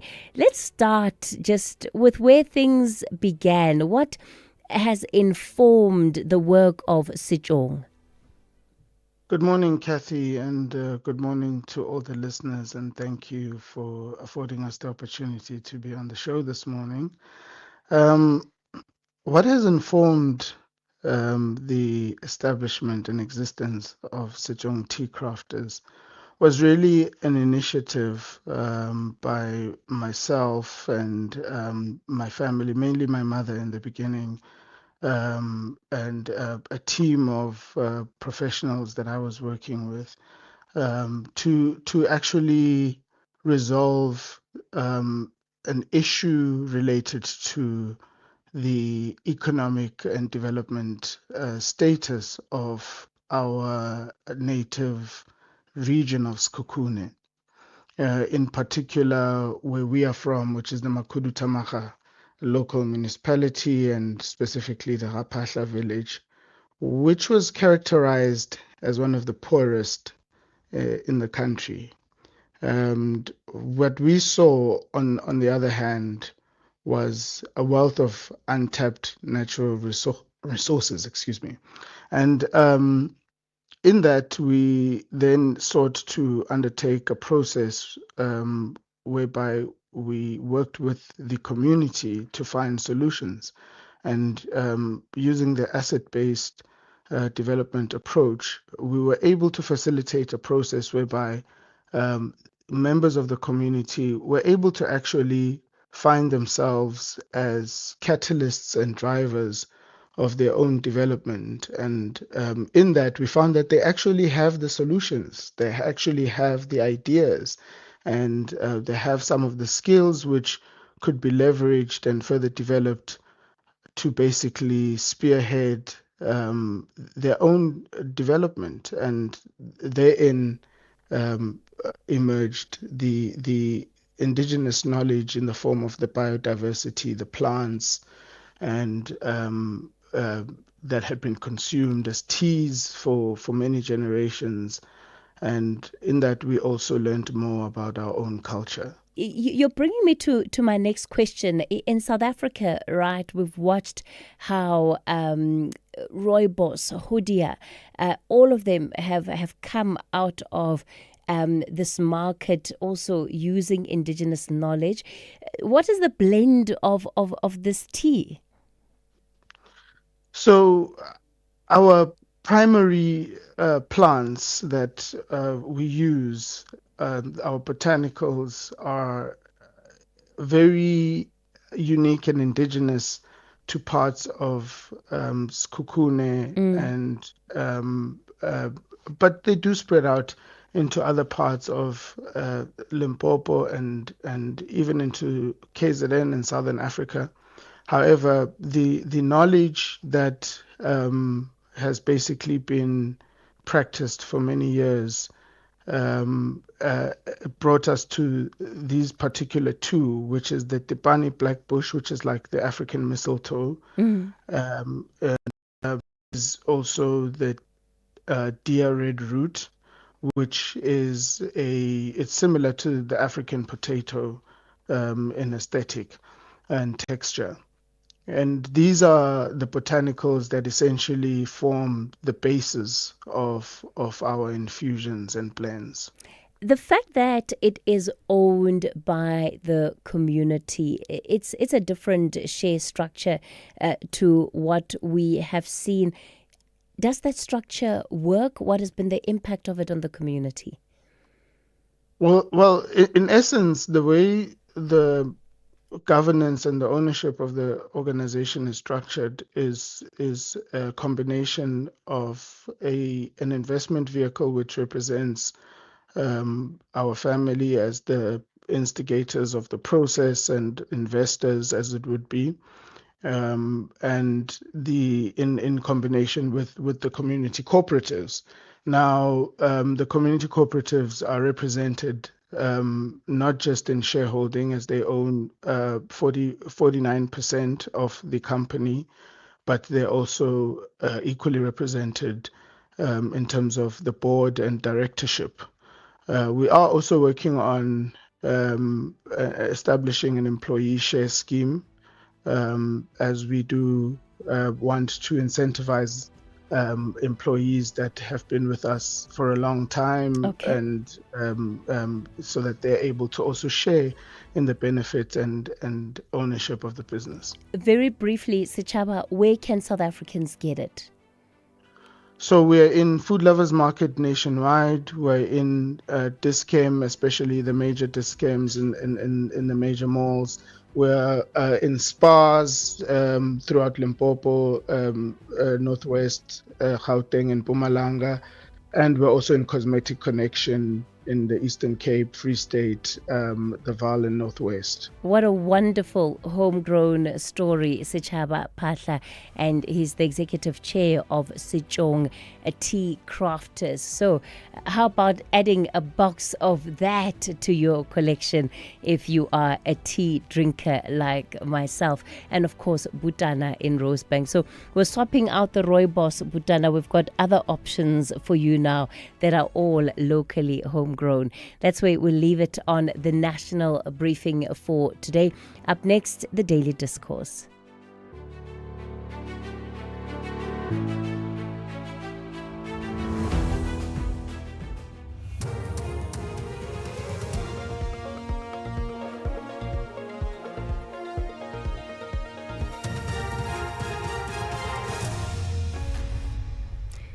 In our top stories, Mehiwa family and supporters to march to the union buildings, and Ebola outbreak may be larger than currently detected. Good morning. Civil organizations, supporters and family members of the late former Bafana Bafana captain, Senzo Mehiwa, are expected to march to the union buildings in Pretoria today. They are demanding faster progress in his long-running murder trial. Mehiwa was killed in October 2014, but his murder trial has not yet been concluded in the High Court in Pretoria. Participants of the march have voiced deep frustration over the 12-year delay. They've suggested the Matlanga Commission of Inquiry intervene to expedite the legal process. Supporters of cultural activist and media personality Ngizwe Mqunu will today gather at Burgers Park in central Pretoria before marching to the High Court to support him in his legal case. The defamation case involves EFF leader Julius Malema. Malema launched an urgent application to demand that Mqunu makes a public apology and retracts the statements he made about him outside the union buildings last month. Malema is also demanding 1 million rand in damages. Nonhlanhla Njingila has more. Mqunu allegedly accused Malema of receiving millions from Nigerian drug dealers and that he was using his political influence to protect foreign nationals involved in criminal activities. Last week, the Pretoria High Court ruled in Malema's favor, wherein the judge ordered that Mqunu not to publish or repeat the defamatory statements. Mqunu was also ordered to pay Malema's legal cost. Today, Mqunu will be back in court where he is expected to give reasons why this interim court order should not be made final. Johannesburg Mayor Dada Murero is again leading a delegation of city officials to the Marble Towers precinct in the CBD today. Electricity and water supply is expected to be disconnected following illegal connections. Last week, the officials demolished illegally erected structures in Small Street. Traffic officials have urged motorists to avoid Von Willach Street between Rahima Musa and Pritchard Streets, where traffic disruptions are expected. Johannesburg Metro Police spokesperson Xolani Fihla. JMPD officers are stationed at key intersections to divert traffic and ensure the safety of pedestrians and personnel on the ground. Motorists are advised to avoid Van Vellig Street between Rahima Musa and Pritchard Streets. Expect heavy delays in the inner city and use alternative north-south routes such as Troy Street or Dalva Street where possible. The city of Johannesburg remains committed to bringing back law and order. The Social Security Agency, SASSA, says its introduction of biometric technology is helping to manage queues. The rollout of the system comes after widespread complaints that people, especially the elderly, were waiting for prolonged periods in harsh weather conditions. Spokesperson Paseka Litsatsi is now calling for patience as they continue to roll out the system countrywide. The queue management system is not necessarily for Belleville office of SASSA only, but it's a process that we are rolling out the whole country. The intention of the queue management system is to deal with the queues and to make sure that people at least they know the number that they have and what time are they going to be served. So it makes life easy because when your time comes, you are able to be called, you have your number in hand, and it deals with the long queues. And finally, the World Health Organization says the more it investigates the Ebola outbreak in the east of the Democratic Republic of Congo, the more it's finding evidence that the disease is spreading. Congolese health officials say the number of deaths linked to the virus now stands at 130. New cases are being found across a wider area. The BBC's Imeri Makumeno has the latest. What is also worrying that it has moved to densely populated area. Yesterday, Butembo, which is the second largest city in the eastern Congo, was notified cases, and you also have one case in Goma. So it is spreading out of the Ituri province, the rural mining area of Mungwalo. So here, what is being done is that they are putting forward social distancing and all public health measures. Recapping the top stories, civil organizations, supporters and family members of the late former Bafana Bafana captain Senzo Meyiwa are expected to march to the Union Buildings in Pretoria today. For SAFM News, I am Anne Musa. As part of Africa Month, now we are profiling Chad, Central Africa. A vast landlocked nation in northern Central Africa, bordered by Libya, Sudan, the Central African Republic, Cameroon, Nigeria, and Niger. A country where the Sahara Desert meets the Sahel, a land of contrast desert, dunes in the north, fertile plains in the south. French and Arabic are the official languages. More than 100 ethnic groups shape the nation's cultural identity. Chad gained independence in 1960. A nation shaped by resilience in one of Africa's harshest environments. Oil production drives much of the economy, while livestock and agriculture remain central to everyday life. But conflict, poverty, climate pressures, and political instability continue to affect the country. Lake Chad, one of Africa's largest lakes, has shrunk dramatically over the decades. Still, communities endure through strength, tradition, and survival. Chad stands firm in the face of hardship. In every desert, in every caravan, in every generation, there is endurance. Chad, resilient, vast, and yielding. Africa Month on SAFM. Conversations, context, connection. Here, there, and everywhere. SAFM 104.4 FM in Durban. Daily Discourse on SAFM with Joanne Joseph, unpacking the issues that matter. The Daily Discourse on SAFM, weekday mornings from 9 to 12. 8 minutes past 9 here on the Daily Discourse. Thank you for joining us. It is your Tuesday edition of the Daily Discourse. Great to be with you today. I'm Joanne Joseph. The team is out in force. Genewe and Melissa taking your calls, producing the show as always. Katu doing sound. Khonsi is behind the lens this morning. So lots to talk about here on the Daily Discourse today, and lots of breaking news actually happening as the morning goes. We're looking at some of the issues right now that we are going to be tackling over the course of the show, and I'd love to hear from you on this because we always start the show with an open line. And one of the big shows big stories that we're tackling on the show a little bit later on in this hour is the question of Phala Phala once again. Did more money go missing from Phala Phala than we originally thought? Now, Kyle Cowan and Azra Karim are journalists with News 24. They've been following up this investigative story really closely, and they've been looking at the paper trail, right, that is linked to those who actually were allegedly involved in the robbery itself, and how much money was spent and in what places. And there are vast amounts of money that we are talking about here, and they far exceed the equivalent of the 8 million rand that was thought to have been stolen from Phala Phala. So there are all sorts of questions that are now beginning to be asked around that. We're going to have a chat with Kyle Cowan a bit later on in the show to just find out what it seems happened there and why there are so many millions being spent on just completely frivolous purchases.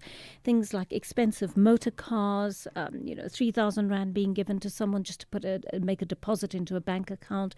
It really is quite astonishing to see the spree that the alleged robbers went on following this robbery. So we're going to get a little bit further into depth with that. I mean, that raises a further issue around how honest the president has been in terms of revealing to the country how much money was actually stolen from Phala Phala. I mean, there are multiple possibilities in terms of where that money came from. But, when you have journalists following the trail the way they are, it'll be very interesting to see from our conversation with them exactly what they're able to tell us about what they were able to pinpoint when they did this investigation as to where it seems the money came from. So we'll chat to them a little bit later on in our show.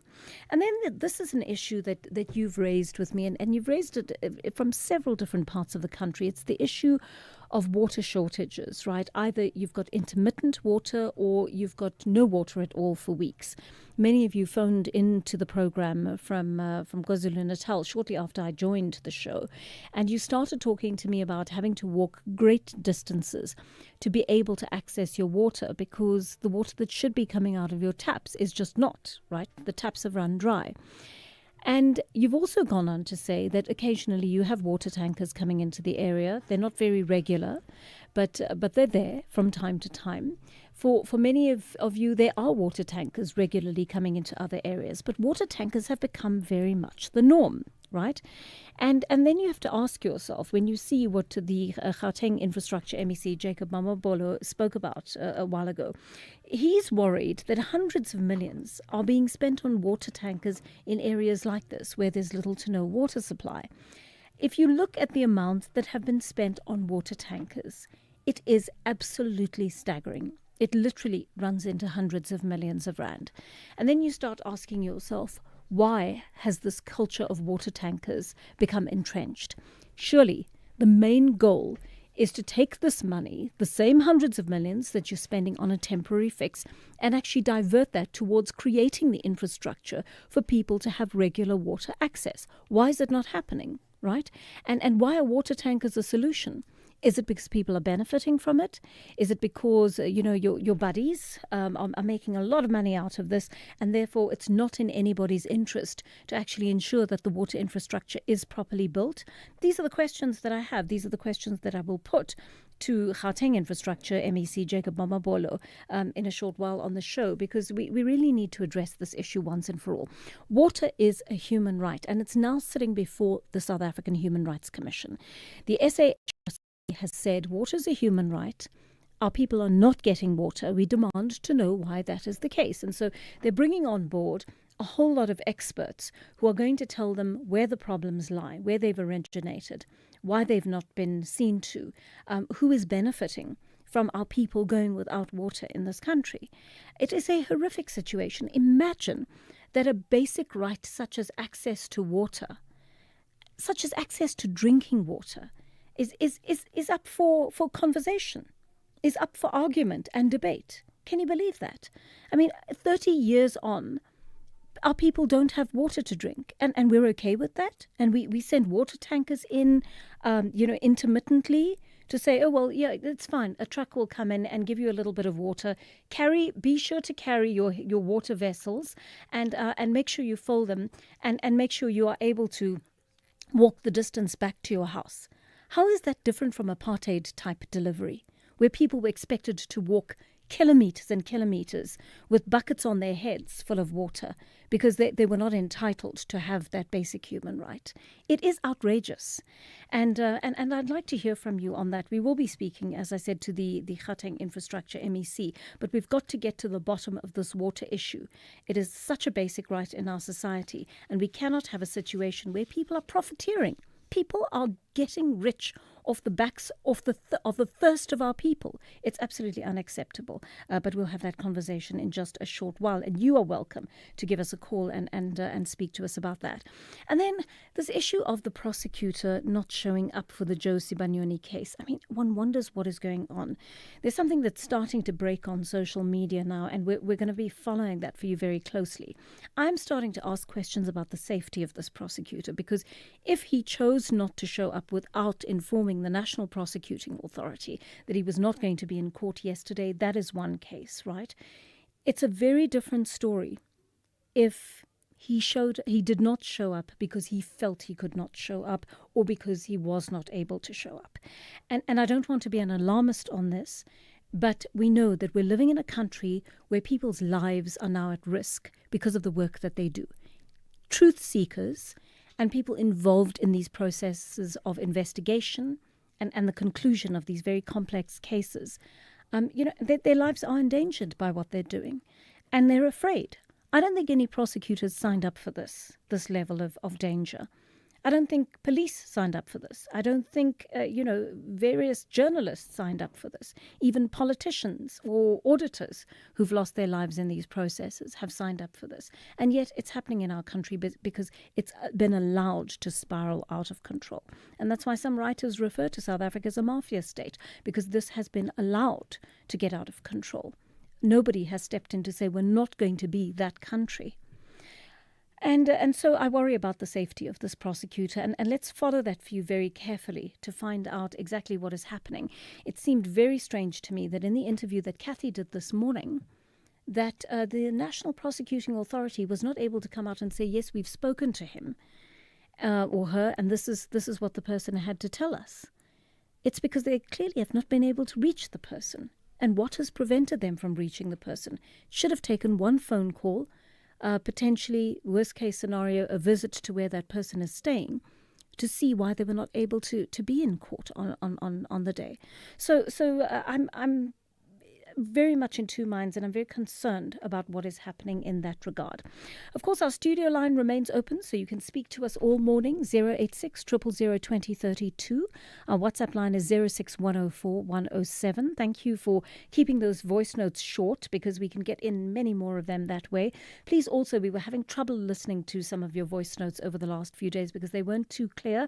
Make sure you're clear and you're loud enough when you send those voice notes through. I'll take some of your calls now. Lowered in Alberton is on the line to us. Lowered, good morning to you.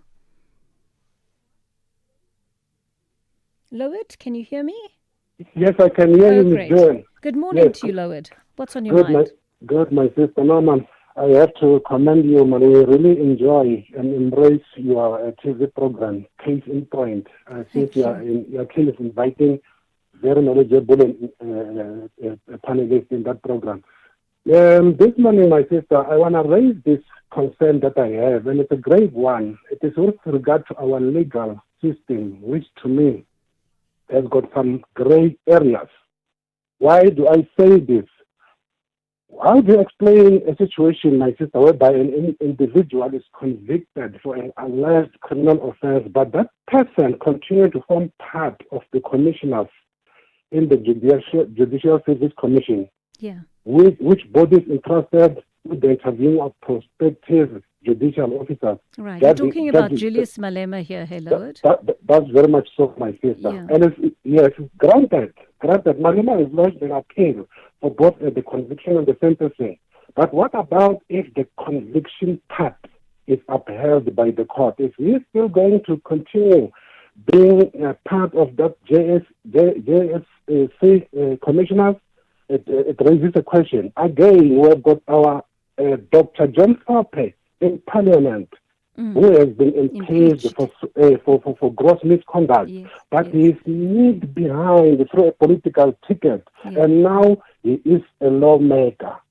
Yes, I quite agree with you. The But- thought crossed my mind actually the other day when we Yes. were doing that interview with Nhlamulo Ndlela. Yeah. I was thinking, gosh, here you are pointing a finger at various other people. Meanwhile, within your ranks, you've got people who've behaved very dishonorably in relation to the law. So Loid, it's a difficult thing, but I think on the one hand, you make a very good point. Let's start with where perhaps one would disagree with you, or one might disagree with you. The law allows for someone like Julius Malema to continue in that position, right? To continue in his work as an MP, to continue on the JSC. Because he's appealing it. So legally he has a right to be there. But I hear what you're saying. When you go out after you've been convicted and sentenced and you say the kind of things you do about the judiciary that could clearly put a judge at risk, right? That's a risk. If you had a loose cannon in that crowd somewhere who decided that they were offended enough by what you had to say to them, and they decided to act against that officer of the court based on what you've said, what happens? Then they can be inflicted upon that particular person. And the last point, our legislators or our lawmakers, I'm sure that they are not doing the Republic any good, because there are a lot of loopholes which have to be filled in by a proper enactment of our laws. But apparently nothing much is being done on this side, because the judges, they can only enact what we call common law principles, but the laws themselves, they have to be legislated in by the parliamentarians. But in any case, I appreciate thanks a lot for the opportunity, my sister. Thank you for calling in, Loid. Good to hear from you. Colin in Cape Town is on the line to us. Good morning to you, Colin.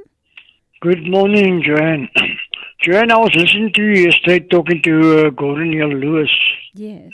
And you raised the question, why are people phoning in and complaining about the area, sewage and this and that and that? You were actually giving him a hard time. But I'll tell you why, Joanne. Yes. Before that, about a month ago, they spent 600,000 rand in the city of Cape Town here. Yes. Informal settlements and Khayelitsha and Gugulethu and all. They reckon in the sewer they found huggies, rags, cardboard, even human fetus in the sewer. Now, as I said a month ago, the sewage plants are all in working order. The blockage is from the residential area before it hits the plants. So it's the people living in Khayelitsha, Gugulethu, and those people that are phoning in and say sewer running in the streets, they are the ones to blame. They're throwing foreign objects down the toilets and so on. The stormwater drains, they find mattresses, they find cardboard. On your station the other day, a woman was arrested, a newborn baby in a stormwater drain. Yes. Hey, now that is human beings causing problems, but yet they blame the DA. They are the culprits, and they're strewing garbage in the streets. One resident from Khayelitsha phoned in also a couple of weeks ago. He said it's the people that are throwing the rubbish in the streets. It's not the DA, it's the people. Now, they always see blame. How come you don't see sewer running in my area and I'm in a middle class area? We don't throw huggies down our toilets and baby and human feces and fetus and things like that, and rags and waistcloths and all those things. So Colin, I think you're making a good point about the role we have to play as citizens in assisting whoever's governing us. Yes, we definitely do have a role to play in that. And there has been a culture in our country of just people not having the facilities to be able to, in the past, dispose of things properly. And I'm not talking about human fetuses now. That is a different issue altogether, and it's for a different conversation. I'm just talking about disposing of waste, in stormwater drains and so on. There is a culture of littering in our country. You may be aware of that public service announcement that SAFM runs. That says we want to live in a litter-free South Africa. Please, make your contribution to that. There isn't a culture really of knowing how to dispose of our waste properly in this country. Certain people do it and certain people don't. And it's a culture that we really need to inculcate in our communities. And it doesn't matter, the communities across the board need to be taught. Our children need to be taught at school how to dispose of waste. We need to practice this as well. You're quite right when you say we are making the situation worse by disposing of things like babies, nappies and so forth in stormwater drains. This is unacceptable. We need to also make sure that we've provided the spaces, the bins and skips or whatever's required in particular areas to be able to get rid of that rubbish. And people tend to get into those habits where they don't have access to bins. So that really needs to be taken care of. I quite agree with you, because this culture of just disposing of things without thinking twice, of throwing them into a drain. You walk past people in the streets sometimes, you'll see they'll roll their windows down in traffic and just throw garbage out onto the road. It's a horrible habit. And it also shows a lack of care for our country. It shows a lack of pride in ourselves and the spaces in which we move. So we certainly ought to have a little bit more pride take a bit more pride in ourselves in regard to that. Fix in Cape Town is on the line to us. You want to talk about Phala Phala? Good morning to you, Fix. Good morning, ma'am, to your producers and to your listeners. Firstly, let me just thank the engagement who for showing up for him. As yesterday, we had in the news that we had a bus with 90-something of Malawians that were actually traveling from Malawi to Johannesburg, and we had extra people that were actually in the bus. It was overloaded. And people are still coming in the country, flocking in the country, while knowing very well and labeling us as xenophobic.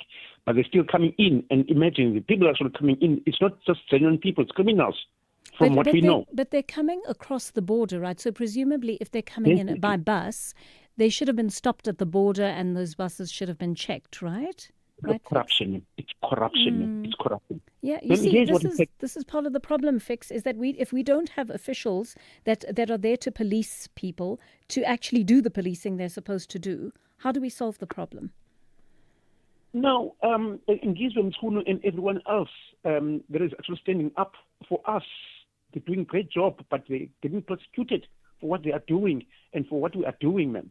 This is what is happening. So, but Fix, explain to me, are you aiming your anger right now and your frustration at the officials who are not doing their jobs properly? Because you've given me a very specific example of a bus that came in. And what have you done? Because presumably you want to protest against this, and you absolutely have the right to, because we can't have people coming into the country without papers. Has anybody marched there to that border post and said said to the border management officials, we will not accept your corruption? It's something that needs to be done, man. Yes, yes. When's it going to happen? I'm far from the border right now. I'm far from the border, since you are very much aware. And there are things that are actually happening to me personally because of me standing up against corruption committed by government officials in the Western Cape. See, now here's what is happening, ma'am. The reason of me calling is that of Phala Phala issue. Yes. Ma'am, the advocate, what's called Ukoleka Gcaleka, is not up for public, but up for the government and the president himself. Advocate Koleka Gcaleka yes, has messed the public up. protector. And personally, my life, I'm talking about me now, personally, I wrote letters to her, and including WhatsApp messages, making calls. If anyone can apply for what's so-called Section 204, or is it 204 or 205, you clearly see that I'm writing WhatsApp messages to her, telling her that anything can happen to me. I can be unlawfully convicted, and I'll be unlawfully convicted, and there may be assassination attempt, or I may be assassinated. this was between 2021, 2022, and 2023. You see, so guess what? I think 2021 and 2022. Guess what? 2022, May, I was assassinated. There was an attempt to assassinate me. Sorry, just to get clarity. Just to get clarity on this, you've reported corruption to her, to the Public Protector's Office specifically. Yes, about the top officials in the SAPS, starting from Pekicele, National Commissioner, down to the Western Cape.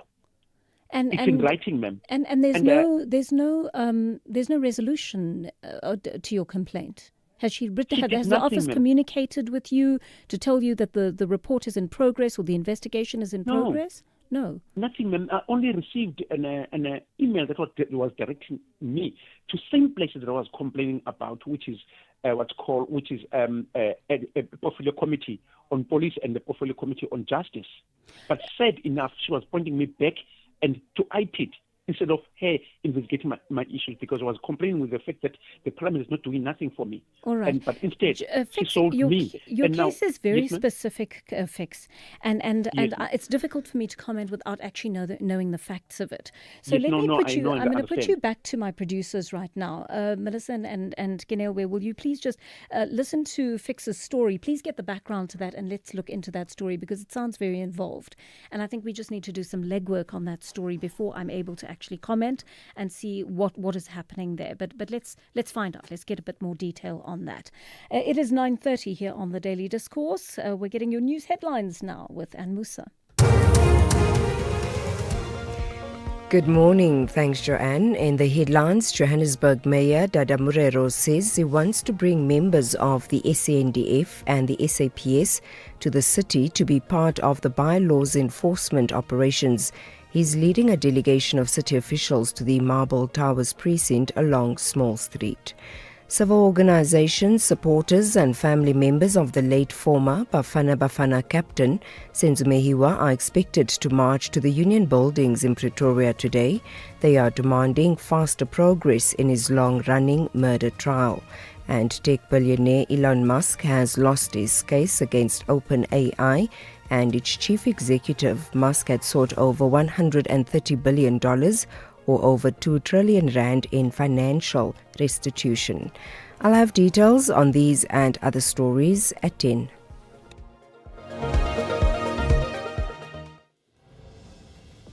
SAFM supports a litter-free South Africa. Play your part in keeping our surroundings and environment clean.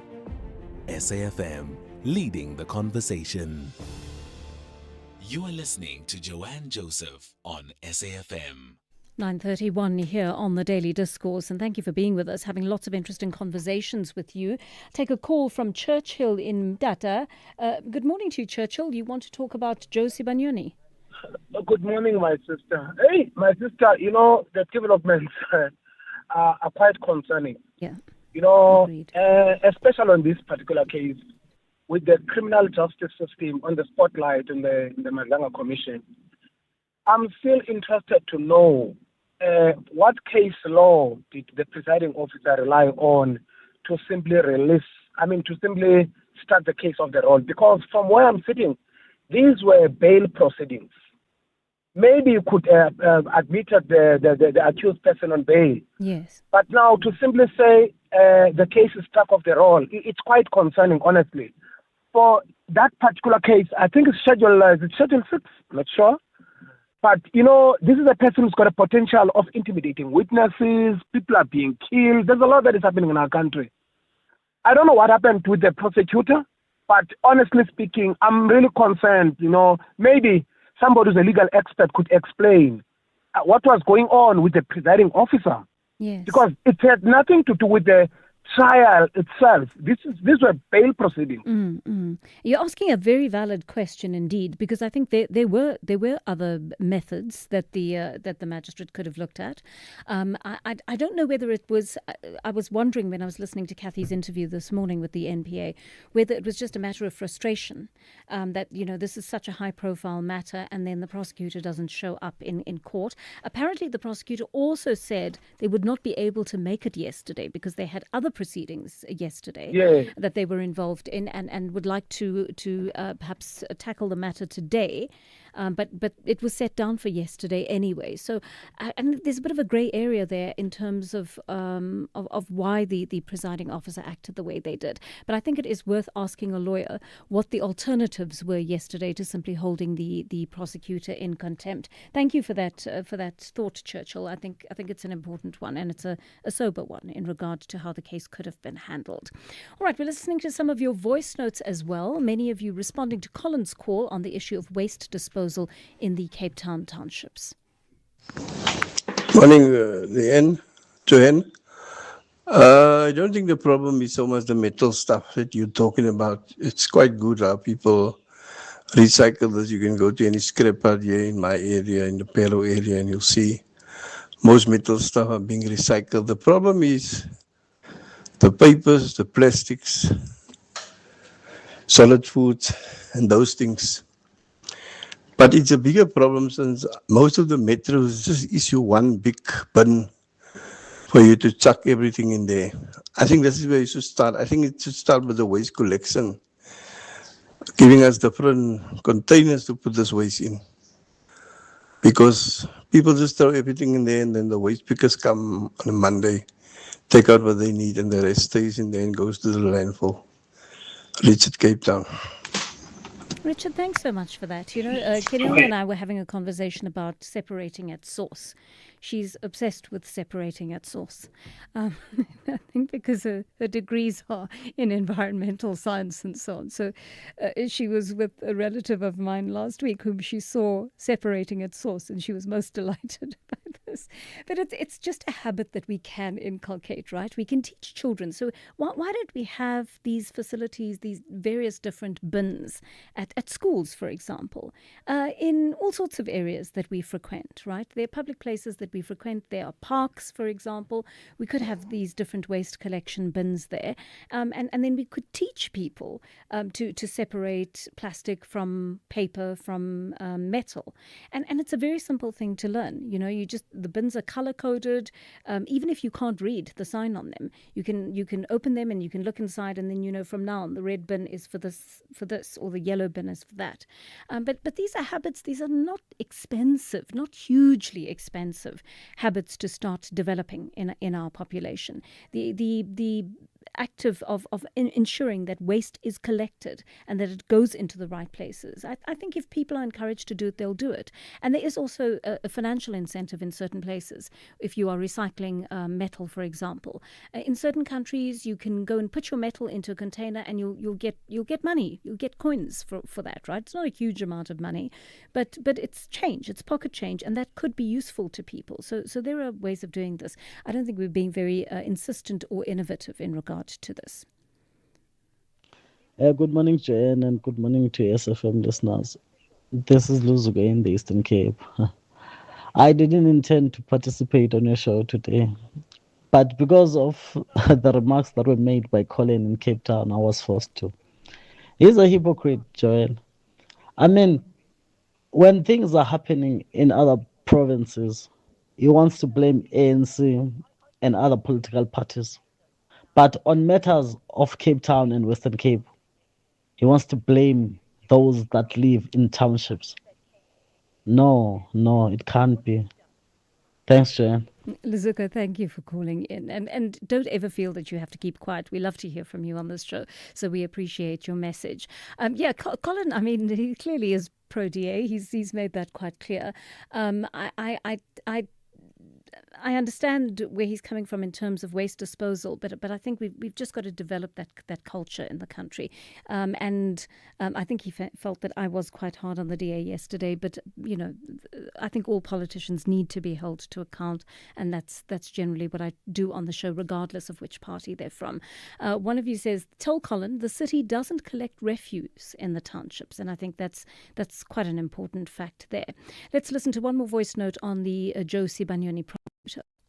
Hey, JJ and all SAFM listeners, a very good morning. Taxi boss Joe Sibanyoni and his 3 co-accused walked free yesterday from the extortion and money laundering case The state prosecutor's failure to appear before Kwaggafontein Magistrate Court may have been because he was kidnapped, paid, or killed not to appear, knowing it very well that the case will be struck off the roll. This is what I think, JJ. But the truth will soon come out. Being struck off the roll doesn't mean Sibanyoni is acquitted. Those charges can be brought back anytime by the NPA. That's Andile from Stekspruit in the Eastern Cape, near Sutu border. Andile, thank you so much for that message. I don't know how you managed to sound so full of the joys of spring so early in the morning, but I do wish I were like you.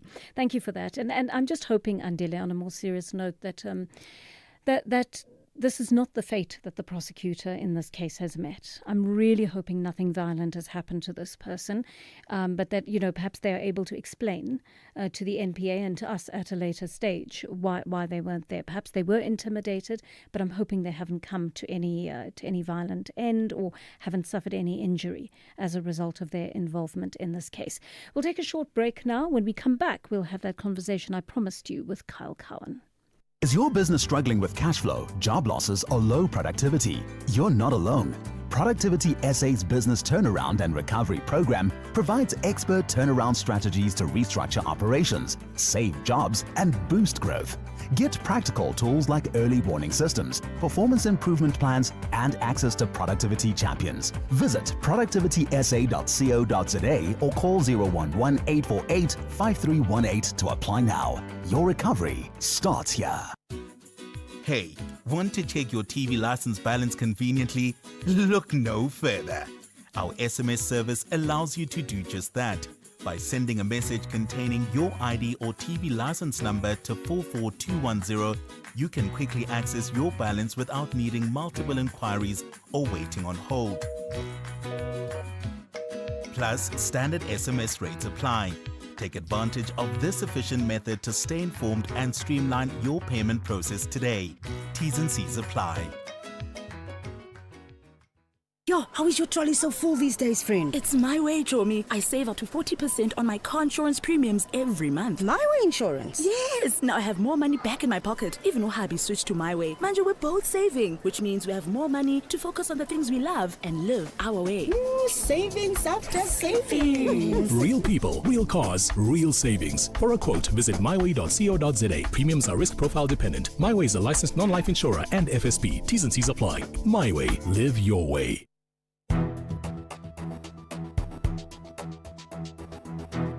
The Daily Discourse on SAFM, weekday mornings from 9 to 12.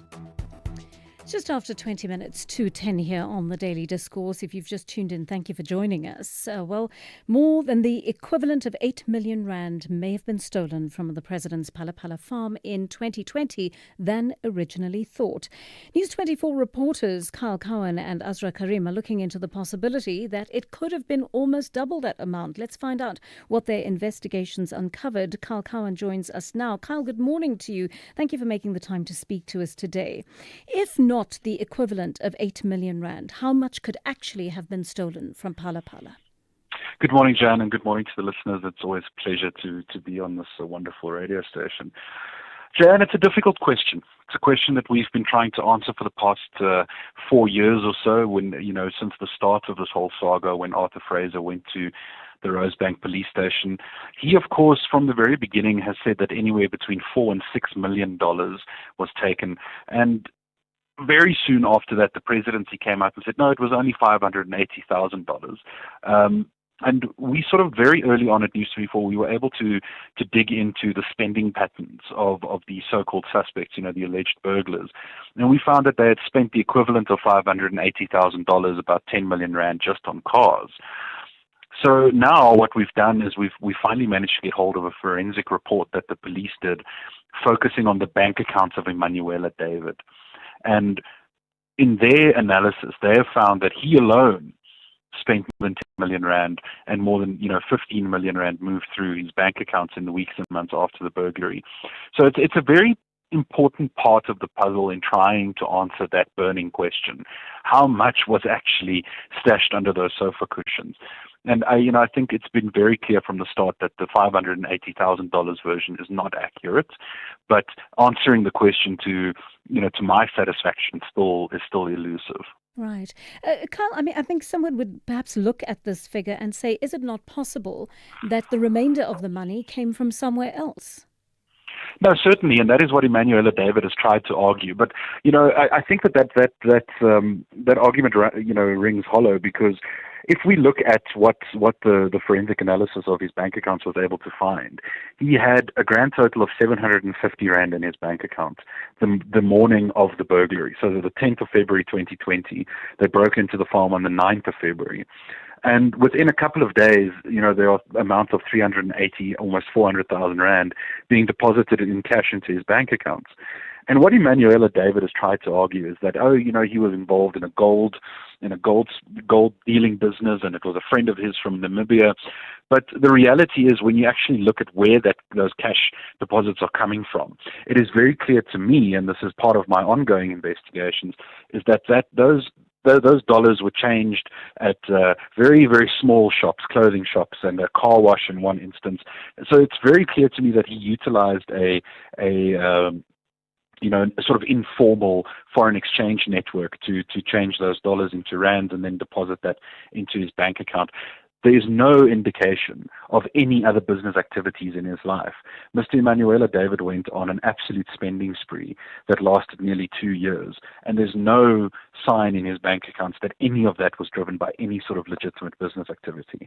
When you aggregate these amounts, how much did Emanuela David spend in all? In total, I've worked out just over 15 million rand. Obviously, there is a cut-off period after some months. The police only subpoenaed a certain number of months and years on his bank account. So we are a little bit blind after around about mid-2022.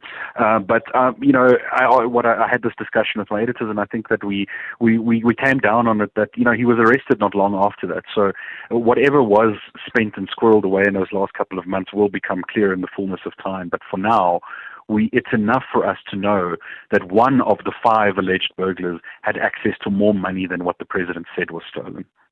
Tell us about this car buying spree that David went on. It's pretty astonishing.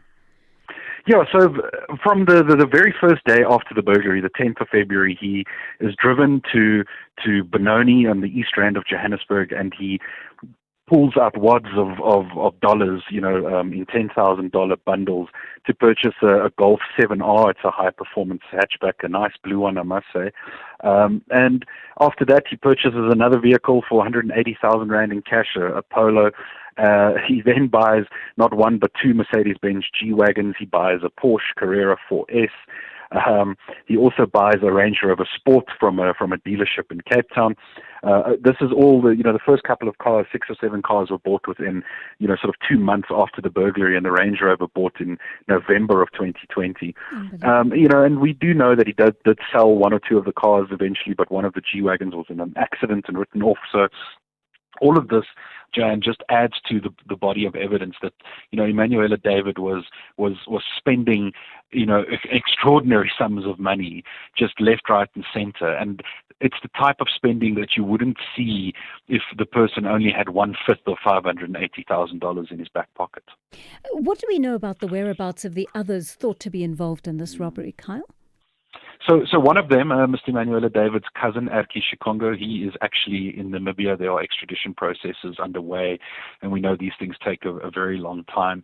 There's another gentleman named by Shambwako, who was arrested, driving at high speed on a highway in Cape Town with guns and cash in his car. And then the whereabouts of some of the others are slightly less clear. I think that the suspicion is that they've also, these being all having connections to Namibia or being Namibian nationals, they've all fled back to their home country. And unfortunately, with the way that the law enforcement works, and particularly cross-border, it's been very difficult for the South African police to trace them and go over there and just really have a good look for them. Do we have an extradition treaty with Namibia? I believe we do have a mutual legal assistance agreement, and that is, part of all these processes now is to try and just trying to get the ball rolling there. But it's a conversation that has to happen, between our DIRCO and Namibia's equivalent of their international relations department, and then it's a conversation that happens between the prosecuting authorities, and then a conversation between the two police services to cooperate. So it does take time, but as far as I know, these processes have been underway for some time, and hopefully within the next couple of months we might see some movement on that front. Carl, this is slightly out of the purview of your story, but what would the implications be for the president if this latest information you've uncovered is proven to be true? So I think the implication is very clear, Joanne. It's that the version about the 20 buffalo and this mysterious Sudanese businessman, Hazim Mustafa, arriving in a limo after traveling, 20 kilometers on dirt roads and handing over a bag of cash on Christmas Day in 2019 is as implausible as it's always sounded. I think that it's very clear that if we can show that these burglars took a lot more money than what they've said, then the initial sort of questions around Phala Phala and whether the president acted properly in terms of how the money arrived at the farm and the actions thereafter sort of become moot, because then for me the conversation moves on to what did he do after this news came to light, after June of 2022 when this case was filed with the police. All the public statements, the statements to Parliament, those would all now become dishonest statements, and we'd be able to show that. And again, we are talking about a very different kind of accountability as opposed to focusing on events from 6 years ago that we really don't know the full scope of. Carl Khan, thank you for unpacking that for us so well. He is an investigative journalist with News 24. As we celebrate 90 years of existence, SAFM takes you back to the voices that shaped a nation. Now leave the SABC and see the tower block lit up, 27 stories of light. Move from Auckland Park into the shadow of the Hillbrow Post Office Tower.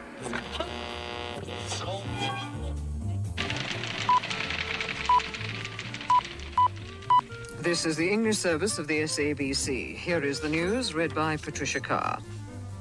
A member of the Planning Committee of the President's Council, Mr. Nick Turnich, has been appointed chairman of the Council's Community Relations Community. 90 years of trusted voices. This is SAFM. As part of Africa Month, now we are profiling Eswatini, Southern Africa. Southern Africa's last absolute monarchy, bordered by South Africa and Mozambique. A small nation rich in tradition, ceremony, and cultural pride. Rolling hills, mountains, and savanna shape the landscape. A country where heritage remains central to national identity. Siswati and English are official languages. Culture lives through dance, storytelling, and royal traditions. Eswatini gained independence in 1968. Formerly known as Swaziland, the country officially changed its name in 2018. Sugar production, manufacturing, and agriculture support the economy. Strong economic ties connect Eswatini to neighboring South Africa, but challenges remain. Unemployment, inequality, and public demands for political reform. Still, Eswatini continues to preserve its traditions while navigating a changing future. Eswatini protects its heritage with pride and resilience. In every ceremony, in every mountain, in every voice, there is tradition. Eswatini, proud, cultural, and enduring. Africa Month on SAFM. Conversations, context, connection. The Daily Discourse. More than talk, real understanding. It is 8 minutes to 10 on the Daily Discourse, and thank you for the conversations that we're having. Many of your voice notes coming in. One of you says, good morning, Joanne. There was a documentary on ETV Checkpoint about the Ferrari cartels. Some people said even when you arrest them, the next day they are home. Obviously, the prosecutor was saving his life. Thank you, says David in Joburg. That's always a possibility, David. Let's listen to a voice note on this. Good day, SAFM and listeners, Anonymous here in Mpumalanga. I'm very, very disappointed about the boss of a taxi, Mr. Juice Wanyun. I think Juice Wanyun now he's above the law, or why? Because why we someone who killed people, robbing people, doing anything. No, Jules Wanyoni, he's above the law of South Africa. We should accept that. We are sick and tired about those corruption, do whatever they want to do, and then state they do not want to say anything. Thank you. Thanks very much for those messages. Let's take a call on that topic. Khotso in Pretoria is on the line to us. Good morning, Khotso. Yes, morning. How are you, Ms. J? I'm so well, thanks. Go for it. Tell me what's on your mind. Look, man, look. Firstly, we are highly disappointed the manner in which the magistrate handled the case. This is not only a travesty to the rule of law, but it undermines and erodes the judiciary. Number one, Joanne, you see on this high-profile case, the understanding is that they know you see your Mahaga, your Kaiser. They know this kind of cases are high-profile cases. Yes. You cannot leave such a high-profile cases in a rural town like Kwaggafontein, whereby the entire community, they almost know each other. Your magistrate know each other with those cartels, and we see those cartels. They have 3, 4 wives. Those people, they are interlinked there. So what about the poor prosecutor? As much as yes, it's fine. As much as we're blaming the prosecutor, what about the magistrate? Why didn't just give them a bail? But the case remains. So, look now, we under look how now we are so ashamed, embarrassed with how the judiciary has been so weak. You cannot have a judiciary which is weak in a state which is also weak. No, you cannot run the state in this manner.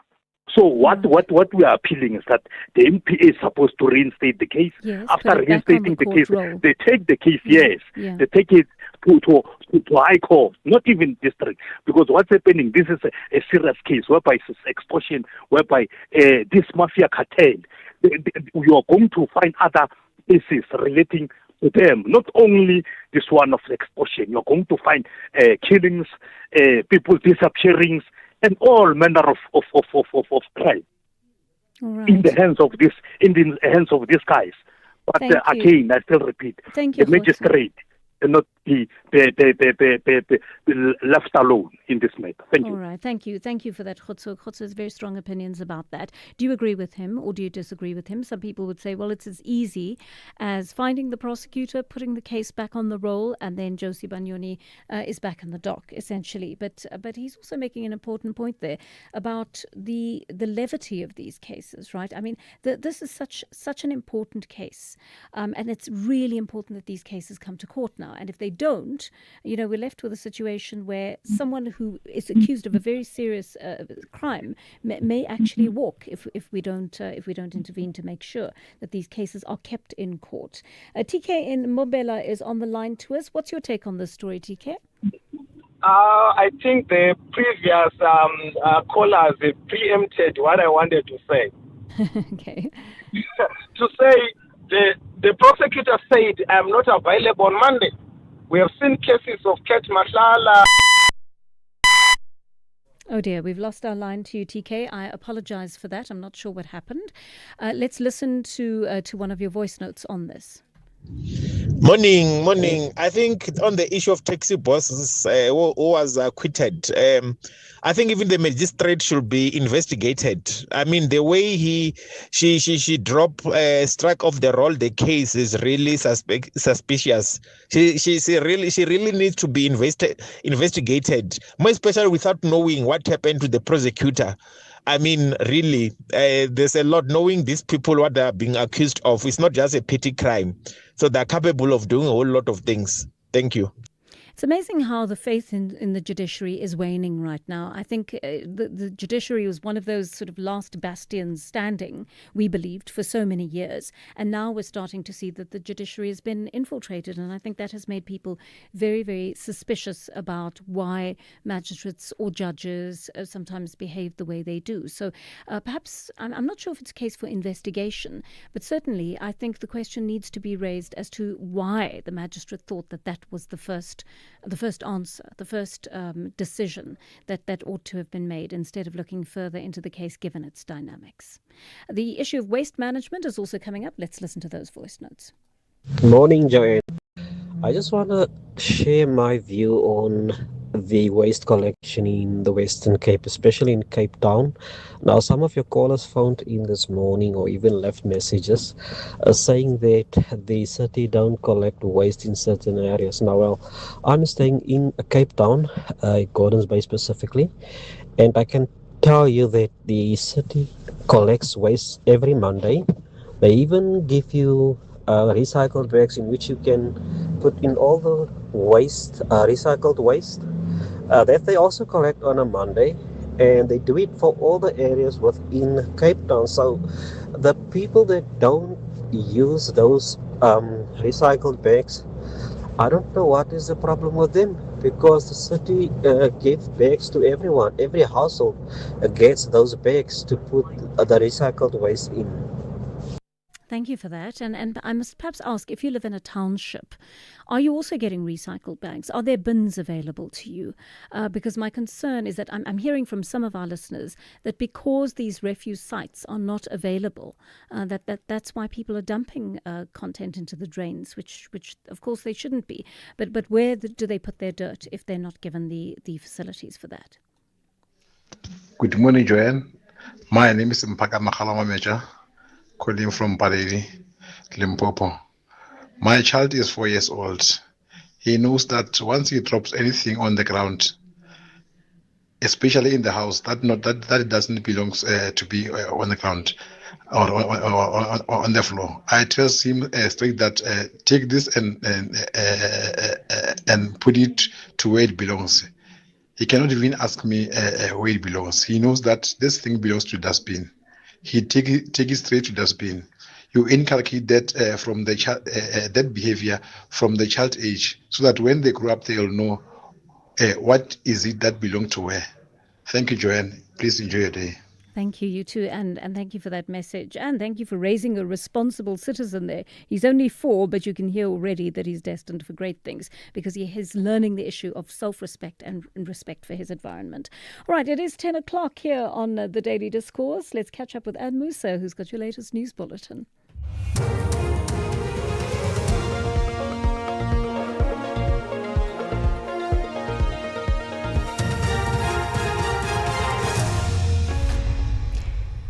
In our top stories, Johannesburg Mayor considers soldiers to support city officials, and Mehiwa family and supporters march to union buildings.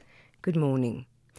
Johannesburg Mayor Dada Morero says he wants to bring members of the SANDF and the SAPS to the city to be part of the bylaws enforcement operations.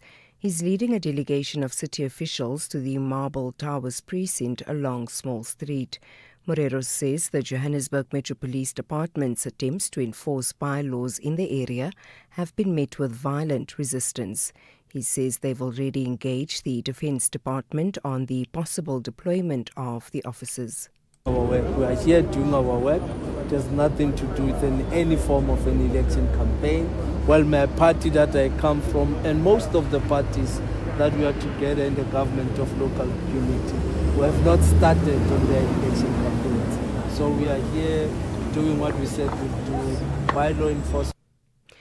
Several organizations, supporters and family members of the late former Bafana Bafana captain Senzo Mehiwa are expected to march to the union buildings in Pretoria today. They are demanding faster progress in his long-running murder trial. Mehiwa was killed in October 2014, but his murder trial has not yet been concluded in the High Court in Pretoria. Participants of the march have voiced deep frustration over the 12-year delay. They've suggested the Matlanga Commission of Inquiry intervene to expedite the legal process. Calvin Ludla reports. The family is expected to call for urgent intervention from the presidency, saying the case has taken too long to conclude. They say the long delay in the trial has caused continued pain and frustration. The case remains before the High Court, where the 5 accused are still facing murder charges. Proceedings are ongoing. The ANC in KwaZulu-Natal says there are too many unanswered questions in the long-awaited murder trial of its former Youth League Secretary General Sindiso Magaqa. The trial could not proceed yesterday due to defence lawyers' delay in the High Court in Pietermaritzburg. Magaqa died in September 2017. He had succumbed to wounds after being shot in July in the same year following his exposure of corruption in the Mzimkhulu municipality, the ANC provincial spokesperson. It is now almost over 8 years and witnesses are ready, the state is ready, but there seems to be a game by one of the accused who keeps changing lawyers. And we really appreciate the judge that raised this matter strongly, that the accused is not going to be allowed to abuse law. If he comes back in November with the same strategy, he will have to. The case will have to continue without him having lawyers. And I think it's really unfair to the family because they deserve to know the truth. And finally, University of Pretoria's Professor Vukosi Marivate says the national orders are tied to the nation's history, values and democratic journey. President Cyril Ramaphosa will this morning bestow national orders on distinguished South Africans and foreign nationals who've made significant contributions to the country's democracy. Professor Marivate says the recognition is an honor. When I got the letter from the presidency, even now, I think it's 3 days, 4 days later, it feels unreal. You feel like, are you worthy? You think, do I deserve it? Or who else? There are so many people that we tend to work with in our area. Also seeing the other awardees, I'm very honored also to be in the same category as Prof. Karim and Prof. Oliveira, where during COVID, all of us were doing our part in trying to use data and information to help the public as much as possible.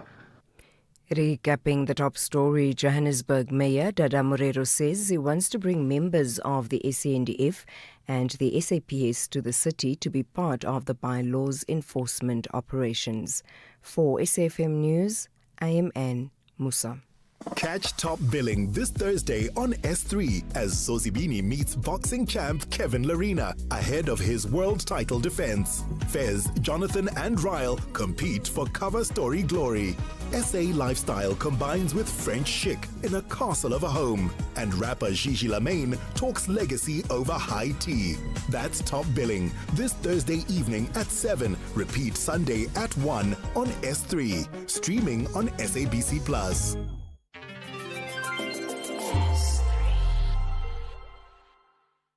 As part of Africa Month, now we are profiling Central African Republic. In Central Africa, at the heart of the continent, a land of dense rainforests, rivers and vast natural wealth, bordered by Chad, Sudan, South Sudan, the Democratic Republic of Congo, the Republic of Congo and Cameroon. Diamonds, gold and timber lie beneath its soil and forests. French and Sango are official languages. Sango unites communities across a nation of many ethnic groups and traditions. The Central African Republic gained independence in 1960, a country rich in resources yet deeply affected by instability. Agriculture and mining support the economy, but decades of conflict, political unrest, and humanitarian crisis have shaped daily life. Infrastructure remains limited. Many communities continue to face poverty and displacement. Still, culture, faith, and resilience continues to hold people together. The Central African Republic endures through every challenge. In every forest, in every village, in every voice, there is survival. Central African Republic, resilient, enduring, hopeful. Africa Month on SAFM. Conversations, context, connection. Here, there, and everywhere. SAFM 105.2 FM in East London.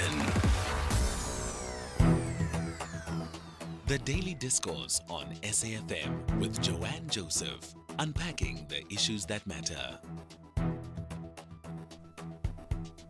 The Daily Discourse on SAFM, weekday mornings from 9 to 12. 8 minutes past 10. Daily Discourse. I'm Joanne Joseph. Welcome to the second hour of our show. Lovely to have you join us. A lot of conversations happening on the Daily Discourse at this hour. And I might tell you that this hour we're going to spend a little bit of time talking about the Department of Correctional Services. They're introducing these military ranks. Remember, they had them at some stage and they're going back to them in a short while. And I want to find out what's behind this because PopCrew, the union that is linked to the Correctional Services Department, is up in arms about this. It's quite unhappy about this. And I wanted to find out what was behind that. So we'll have that conversation in just a short while. And then after 10:30, we're going to speak to the department. Well, we're calling it the Infrastructure Department for this, for the purposes of our conversation. It's COGTA, actually, Cooperative Governance, Traditional Affairs and Infrastructure. All of those fall under that particular umbrella. But the Infrastructure Development MEC, Jacob Mamabolo, has pointed out how much water tankers have cost and you know, at what cost it's come to the province to actually have to engage in getting water tankers to all these areas where there's intermittent or no water supply whatsoever. And I know that the lines are going to light up during that time, so I'm going to urge you to make use of our numbers throughout the show. In fact, our studio line 086 000 2032, our WhatsApp line 0614 104 107, and keep those VNs short, keep them audible as well, please. It's been great getting the various opinions that you are sharing in with us this morning. Before we get started with the Correctional Services story, I also just want to read out some of your voice notes. This is on the issue of waste disposal in Cape Town. One of you says, "Good morning, Joanne. My sister has recently returned from a holiday in Japan, and she tells me that there are no litter bins in the streets. People take their litter home for disposal," says Jenny in KwaZulu-Natal. Jenny, you have to take your hats off to the Japanese. I mean, they have kind of discipline and hygiene on a different level, public hygiene, that is. You'll see them cleaning up in public places they've been to and disposing of waste the way they ought to religiously. You know, it's so deeply woven into their culture. And I imagine that it was also deeply woven into the cultures we came from before we were colonized, very likely. So I think we need to get back to that idea of our connection to the environment and looking after the spaces in which we live in and taking pride in them as well. Let's listen to a voice note on this. Joanne, poor Khayelitsha. Colin, I don't know why you generalize when you're talking about Khayelitsha. I mean, I live opposite an informal settlement and there's a drain close to my house. Yes, there are people who are throwing leftovers, food leftovers to the drain and, you know, diapers. But because I live close to that drain, I clean it myself. Sometimes I get people to clean the drain and I pay them, because if I don't clean it, the smell comes to my house. And also the rats come flocking in my yard. And I even buy disinfectants with my own money. So please don't generalize when you talk about township people. And the same people that are sort of throwing all these things to the drain, they actually get free blue bags from the city of Cape Town, but they choose to throw everything to the drain. And you've got people like us who clean those drains. So do not generalize, Colin. I'm a Cape Townian like you. You upset her, Colin. You really did. But I think, you've got these conscious citizens. If only we could put them into a petri dish and clone them, because I really take my hat off to our last listener who sent us a voice note. Imagine having to do that yourself, because other people around you don't care about it or are just being inconsiderate. And how do we entrench the culture of caring about our cities, caring about the areas in which we're living? I think part of the thing is, and tell me if I'm wrong here, I'm happy to hear if I am, but I almost feel, because as people of color we were dumped in certain areas, right? As black people, our ancestors were removed, our parents, whatever, were removed from the areas in which they were living, where they were happy to live, where they had a sense of community, and they were dumped in these townships. That we feel a kind of resentment about living there, and we don't look after those spaces the way we ought to.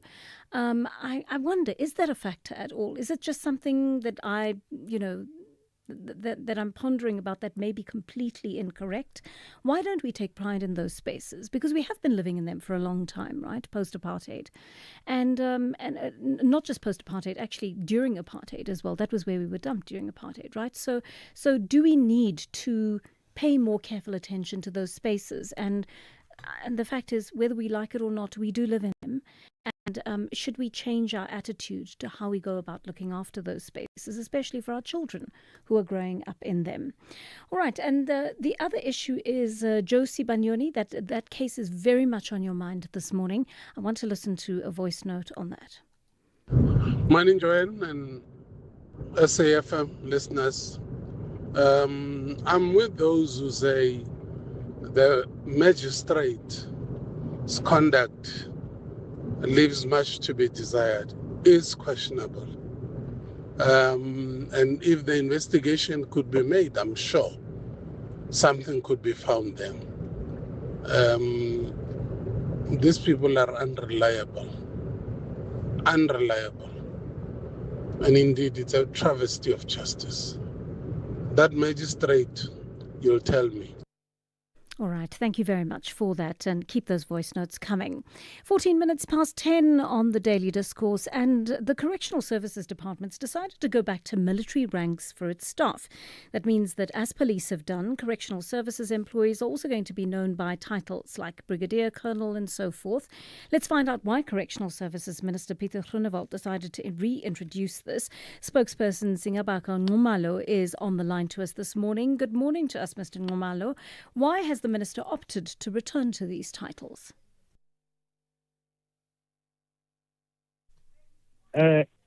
What will assist is that we put everything into context. Yes, please. Correctional services has come a long way from being the Department of Prisons and then becoming the Department of Correctional Services.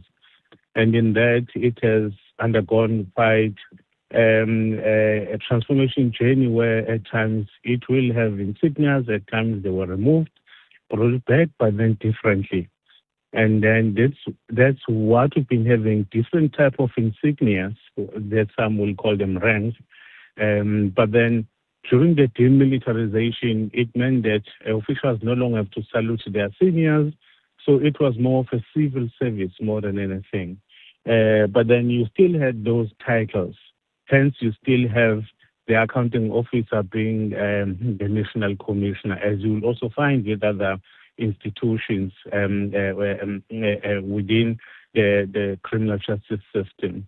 So as we've been reviewing, repositioning the department, putting it back into the JCPS cluster, a decision was taken then that even the looks, the field, but also even the ranks that we have, that they ought to conform with the standards that you have in the criminal justice cluster, where you have departments like your SAPS, your Defense, Home Affairs, and others. They use more or less similar insignias, but it was only correctional services where we're using a protea. And there was even an advisor to say you are not even allowed to have proteas in your insignias.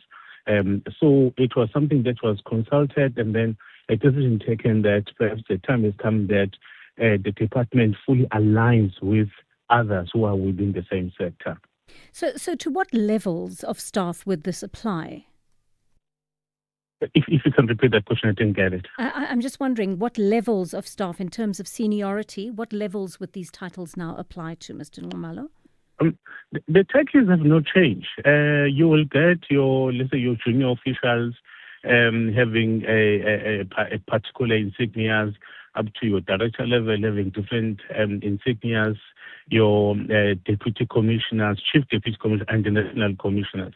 So the insignias assist then in differentiating to in terms of levels. So then the officials will identify them by those, but even members of the public, because what will happen in the past is that just ordinary members will see correctional services official with these insignias, and they always ask, but what does this mean? Because they look different from the rest. As a result, they don't even understand what it means.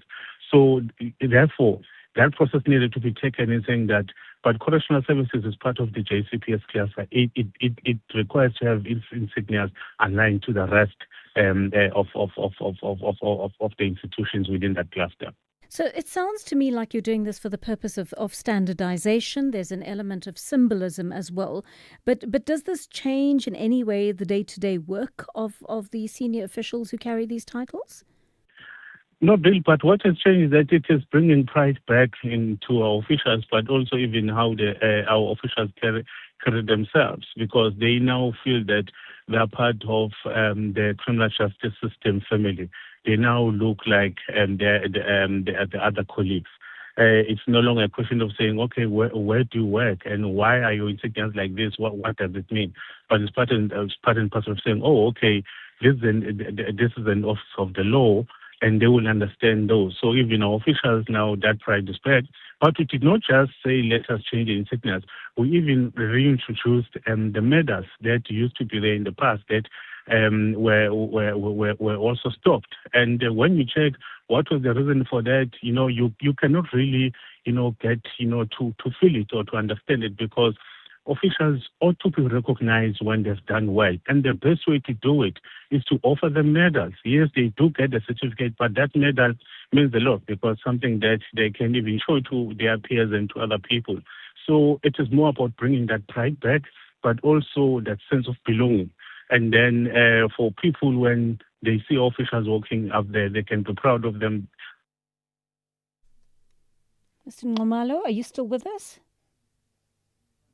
Oh dear, we appear to have lost the line to Mr. Nxumalo. Okay, I'm putting it back to Melissa now, and let's try and get him back on the line. I will, in the meantime, bring into the conversation Pop Crew. This is, of course, the union that is related to the correctional services, the Police and Prisons Civil Rights Union, and Richard Mamabolo is their spokesperson. He joins us now. Good morning to you, Mr. Mamabolo. How do you feel about these insignia ranks being reintroduced? Good morning to you and the listeners. Yes, I think Singabako Nxumalo is defending the indefensible, really. I think the first point that we make as a union is that, firstly, there are processes which need to be followed. There's a section 16 of the Labour Relations Act which mandates that for any decision to be made, there should be some reasonable discussion with organized labor. And to that extent, we have not been engaged on this introduction of insignias. In fact, we had first heard of it by the minister when he was presenting it in Parliament. So we want to state clearly that, correctional officials are not soldiers, and their mandate is solely for ensuring that there is rehabilitation and to ensure that they perform the role of being correctional professionals working within a constitutional mandate. So the standardization does not improve any major challenges that we find within the DCS currently. We've got challenges around severe overcrowding, understaffing, the deterioration of infrastructure, gang activity and violence, which are the more pressing issues which we have engaged with the minister and of course the commissioner that these are the priorities that need to be dealt with. And insofar as we are concerned, there have been some significant progresses in that regard, and we think that is the way we should continue. As it relates to the insignias, we do not feel that they would offer any reasonable improvement into what is currently happening within the Department of Correctional Services. I think anyone listening to this would wonder, why would you not want your members to enjoy the enhanced status, the sense of pride that Mr. Nxumalo is speaking about? Your union has gone as far as to say that this impacts your collective bargaining. Tell me why, why and how. Look, we have the fact of the matter is that there needs to be some level of engagement, and this matter needs to be referred back to the departmental bargaining chamber. So just as the SAPS, South Africa, similar with the Department of Correctional Services, South Africa moved away deliberately from an apartheid-style prison system after 1994.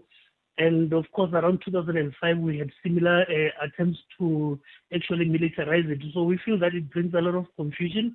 And of course, it does not necessarily yield with the constitutional responsibility that the Department of Correctional has, which is to ensure that there is rehabilitation, safe custody, reintegration, and of course human correctional management. So militarization for us, there is creating a punitive and fear-driven institutional culture that undermines rehabilitation, which is already being challenged as things stand due to a number of other factors that we've been engaged with the department about. And of course, for that, we have engaged on programs around self-sustainability, which of course, there have been signs that the current regime is actually looking into all those. Now, we feel that that is the correct trajectory. An aspect of it would obviously reverse some of these cases that have been made up to so far. All right. I think you're raising an important point here. And given that we lost Mr. Nxumalo's line a little bit earlier, I want to bring him back into the conversation. Mr. Nxumalo, the POP crew spokesperson there, raising something really important about the issue of militarization and saying your employees are not soldiers. Wouldn't you say prisons are violent enough without adding this extra dimension? At no point we ever said that we are taking the department back into militarization. We'll never go back there. Our mandate is very clear where we have to rehabilitate people in a humane environment and prepare them for life post-incarceration. Here we are talking about aligning the Department of Correctional Services with other entities within the justice, crime prevention, and security cluster in saying that there ought to be uniformity. And it's all that we are doing. It doesn't mean that because now the insignia has changed, therefore Singabako must walk around the street carrying a firearm with his shoulders, looking different. No, it's all about aligning and making a point that the department now fully aligns with with its peers. But it goes even beyond that, where we are saying correctional services ought to claim back its rightful position. Hence, therefore, it needs to look like others and also perform its duties with pride, where the officials will feel that I'm now part of the JCPS cluster fully, because even what I wear defines itself in that particular manner. No one spoke about militarizing correctional services. That past, that's the past that remains there. We don't want to go back there. But there are more other things that are coming, where our officials, ought to be given the respect that they deserve, beyond the looks and feel, but even in how some of the responsibilities that they carry ought to define themselves within the JCPS family. But let's take the SAPS, for example. They have all the titles. They sound like soldiers, but even though they're not really. And they've been given exactly the insignia ranks that you are now aspiring to have. Has that in any way improved their performance? I mean, if anything, the South African public will say that post the introduction of those titles, their performance has been worse than ever. The good thing, you can talk about the performance of correctional services, which has been on the rise, with not just the targets that we are meeting them, but even what we are able to deliver and what we are able to achieve as a department, where we are now saying we are not even changing how the ranks that we have. For instance, I've said you will have a director. We do not have a brigadier, as you will have in other departments.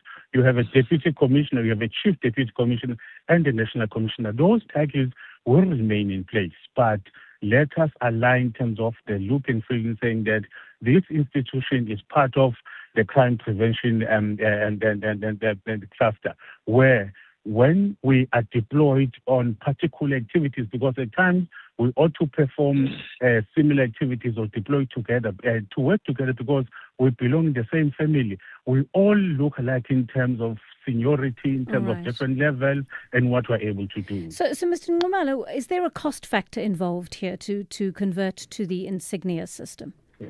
The good thing is that we develop them internally.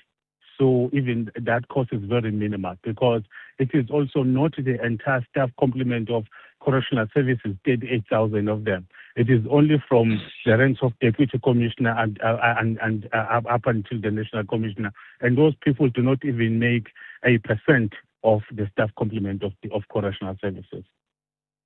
Right, let's take a call from one of our listeners, Mr. Nxumalo. Vusi is on the line to us. Vusi, what's your take on this issue? How are you, Joanne? Well, thanks. Tell us what your comment is. Okay, I first want to give thanks and praise to Mr. Ngumalo there. Yeah, I think he's representing us very well. I'm an active member of Correctional Services, and we are very happy with this new rank thing, because as I grew up there, we've noticed that after demilitarizing, even if you don't demilitarize, but there's lots of what you call no respect now. We are just roaming around, like there's no direction in correctional services. But in terms of bringing this, what you call these new ranks and stuff, it's going to boost even the morale and the accountability, because everything has been so long. Coming to the POPRU side, Mr. Mamabula must not speak for us. They never represent us. We are POPRU for the, it's equal to the, what you call SAPS. What is happening on the SAPS, they never push back. But when it's supposed to happen in correctional services, they push back. Remember, SAPS is not a force as well, but it does have this rank. Okay. And then correctional services is also a service, but it does have this rank. So the problem of POPRU here is that this thing is implemented by not whom they want. They don't get credit, so that they can take the credit to the ANC. All right. That's it. Vusi, I'm going to ask Richard Mamabolo to respond to that. Mr. Mamabolo, what's your response to what our listener has to say?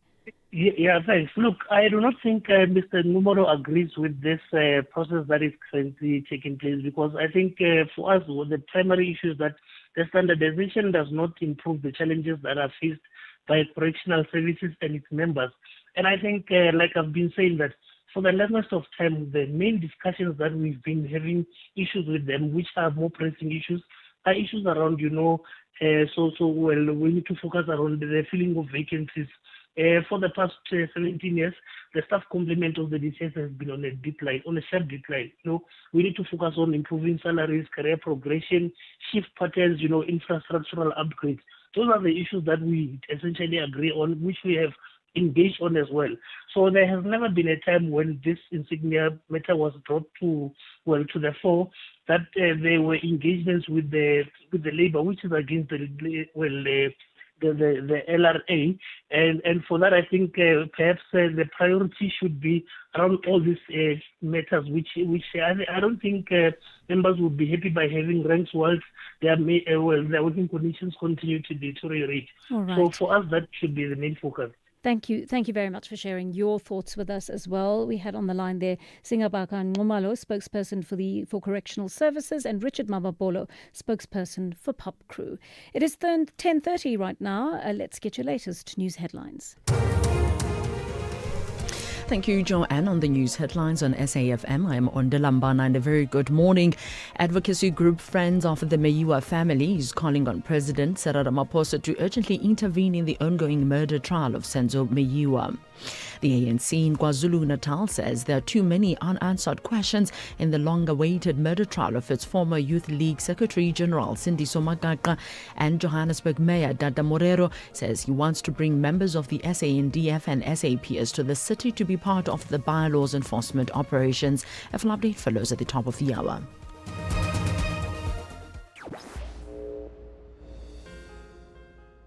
If we have rights, shouldn't we also have opinions?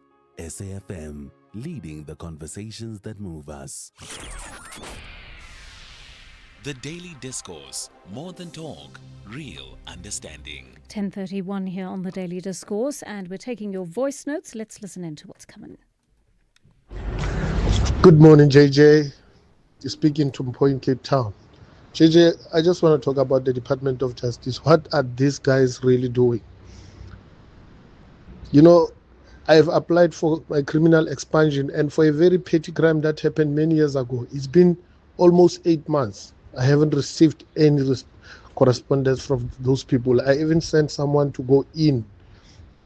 They came up with the receipt that they received my application. I follow up with email. That person went back there to check. They told her that there's nothing on the system. We are sitting here. We can't do anything. Sitting with petty crimes when we were young that the department cannot resolve for us. Please assist Joanne. Thank you. Thank you, Mpho, for sharing that with us. And I'm sorry to hear that. But I think we must find out how it works and who you should be able to approach. There are probably many young people who've made mistakes, or people who've made mistakes in their youth and are living with the consequences of those, battling to get work and so on, because you've got this mark against your name. So we'll find out a little bit more about that for you. Here's a comment on the Josie Banyoni case. Good morning, Andy JJ, the radio driver. I want to talk about the guy, the prosecutor who didn't pitch up. I think this case is much deeper than what we think. The magistrate knew exactly what was going to happen. I agree with the guy who suggested that the magistrate must be investigated. Together with the prosecutor, it is well choreographed. Silas Johannesburg. Good morning, As Johan, maybe you don't know Colin. Us as radio listeners, as talk radio listeners, we know Colin from other sister radio stations of SAFM, like Radio 2000. The man doesn't see black people as equals. He sees them as inferiors. He's an old, grumpy man. He's just grumpy. Colin from Cape Town, Mike from Newlands, those guys, they don't see black people as equals in this country. All right, thank you for sharing those thoughts with us, and keep them coming. It's tricky. We try and invite as many voices as possible onto the show. And some people do come on and they say things bordering on offensive, not quite overtly offensive, but covertly offensive. And consequently, you've got to regulate that conversation and make sure that people, what they're saying doesn't spill over into what is offensive. And so as you say, you've been listening to Colin on various other radio stations. If Colin crosses the line, in fact, if anybody crosses the line, I try my best to stop that, to put a stop to that and to call them out over it. But yeah, I mean, people have very different opinions, and we're a very diverse nation of very different perspectives, and so we're going to hear them all on the show. But you are more than welcome to share yours as well. I'll take a call from Vusiwe Kaya in East London on the correctional services issue. Good morning, Vusiwe Kaya. Good morning, JJ. Good morning to your guests there. I was listening to Singabako talking about their reasoning behind this. He did not mention the constitutional provision that allows them to move from a service to being a force. Because whether we like it or not, when you change these insignias and ranks, you are introducing a military culture in an environment that is supposed to be a service, as provided for in the Constitution. And I have recollection of Pope Crew rejecting this thing when it came to SAPS. Because once government moves from what is provided for in the Constitution, because the Constitution says the minister must implement this and have a legislation and all that. Once you depart from that, you're beginning to shift from what you are empowered by law to implement. So these practices and uniformization that are not aligned with the Constitution are becoming a big problem, and they're making government not to be respected by the people, to be deemed as moving away from the constitutional provisions that are not similar to what we had before democracy. Thank you. I love that, Vusiwe. That was my concern as well, to be honest. It's not just about instilling a sense of pride. Yes, there are people who will feel proud from having these insignias on their uniforms, and perhaps might be psychologically influenced to do their jobs better, although the argument can be made that you shouldn't need an insignia to do your job to the best of your ability. You should do that as a matter of honor. But having said that, we know about the history of violence in our country. We know that correctional services spaces often do turn violent. And sometimes, as much as they want to offer rehabilitation, things go the other way, right? Those are fairly violent environments in general. And they bring together people who have often committed violent acts. And so all of this needs to be taken into account when one thinks about this. You're quite right, I think, when you say bringing the spirit of militarization back into it is what is the concern. And it seems that no thought has been given to that whatsoever. Because we've seen the consequences of this with the SAPS. I think think you have mentioned, and it's really worth thinking about. All right, one of the issues that we are going to deal with, we'll take a short break in a moment, but we're talking water, right? All things water in Gauteng in particular for today. But I'd love to hear from you on this on our studio line 086 000 2032, WhatsApp 0614 104 107. After this short break, we're going to be talking about the proliferation of water tankers, what it has cost the province, and why we're not seeing that permanent infrastructure being built. Stay with us. As part of Africa Month, now we are profiling Djibouti, East Africa. The Horn of Africa's strategic gateway, positioned along one of the world's busiest shipping routes, connecting the Red Sea to the Indian Ocean, bordered by Eritrea, Ethiopia, and Somalia. A land of desert landscapes, salt lakes, and volcanic terrain. Home to Lake Assal, one of the lowest points in Africa. French and Arabic are official languages. Afar and Somali cultures shape the nation's identity and daily life. Djibouti gained independence in 1977, a young nation with global strategic importance. Its economy is driven by ports, trade, and international logistics, a key connection point between Africa and the Middle East and beyond. But challenges remain: water scarcity, unemployment, and heavy dependence on imports. Still, Djibouti continues to grow as a regional hub. Djibouti stands where continents connect. In every port, in every desert, in every horizon, there is movement. Djibouti, strategic, resilient, connected.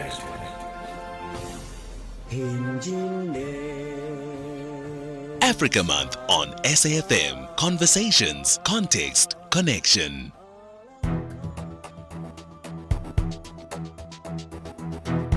The Daily Discourse on SAFM. Weekday mornings from 9 to 12.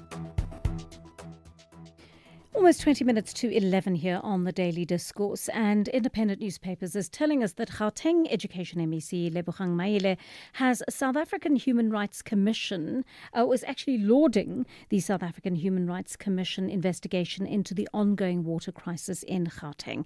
He's worried at how badly communities and schools across the province are affected by the lack of access to water, which is a basic human right. But in a moment, I'm also going to be telling you about the issue of water tankers, right? It's a very emotive issue in many parts of the country, not least this province, Gauteng, and the regular interruptions to water services has led to a trend of the provincial government hiring these water tankers to either compensate for no water supply or intermittent supply.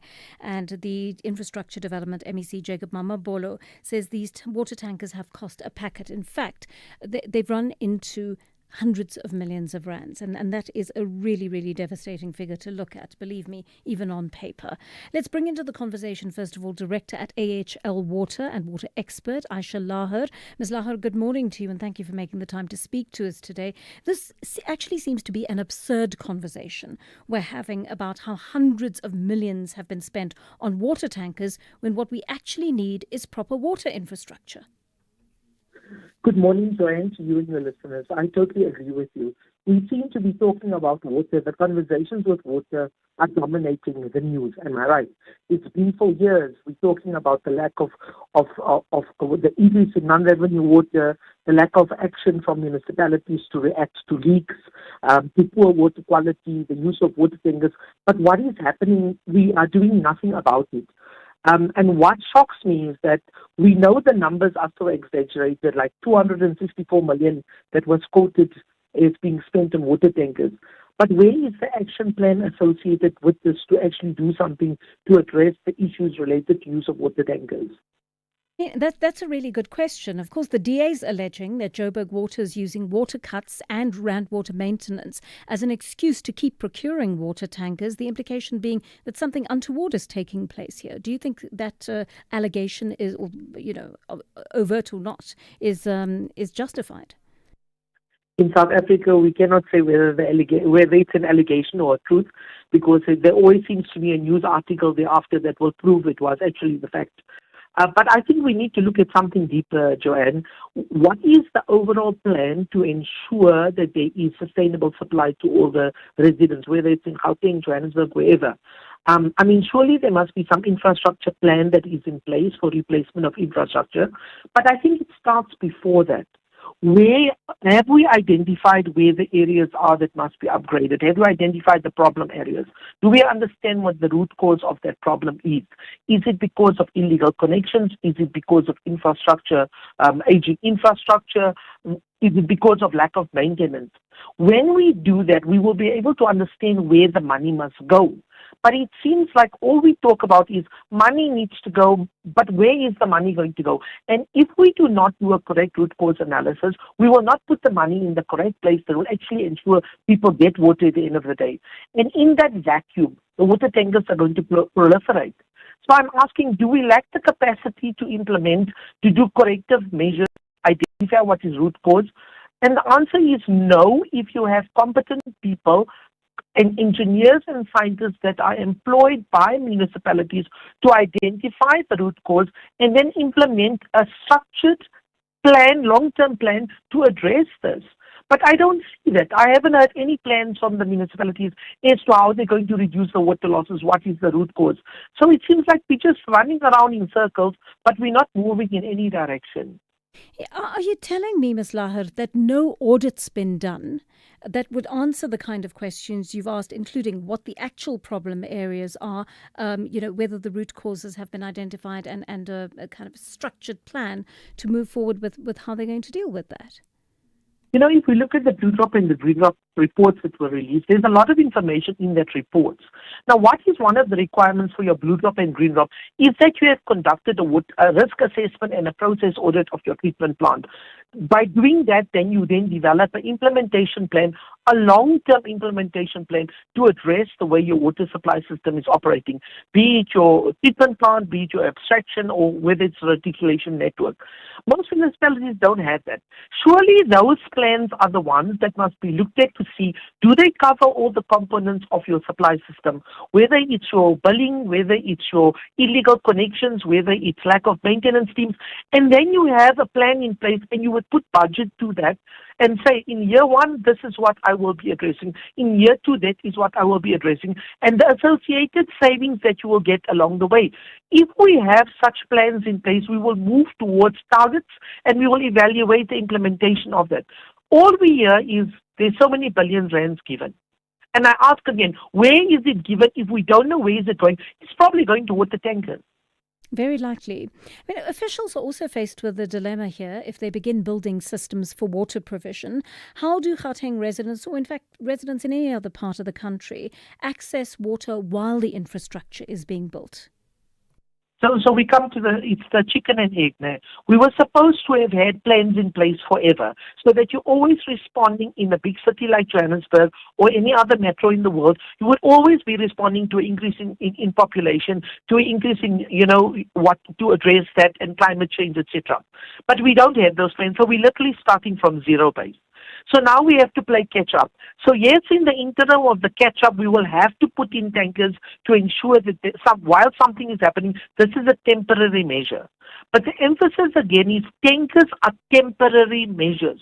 So you can say this tanker will be in place for the next 1 year till A, B, C, or D is being done. But it can't be full-time tankers that we are using for years and years on end, because that is not a sustainable solution. Yeah, quite right. You're aware of the Human Rights Commission's investigation into the poor water supply countrywide.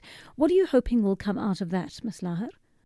Okay, so I'm all in favor of the Human Rights Commission doing all these investigations, to go ahead, and they've done lots of investigations. It was the whole Hammanskraal saga about water quality. They go in any area. What is missing there is they don't have the authority to go in and regulate or fine non-functional municipalities. They don't have the authority to do that. All they can do is write reports, give it to Parliament, and wait for something to happen. As is the case with all the other legislation that we have.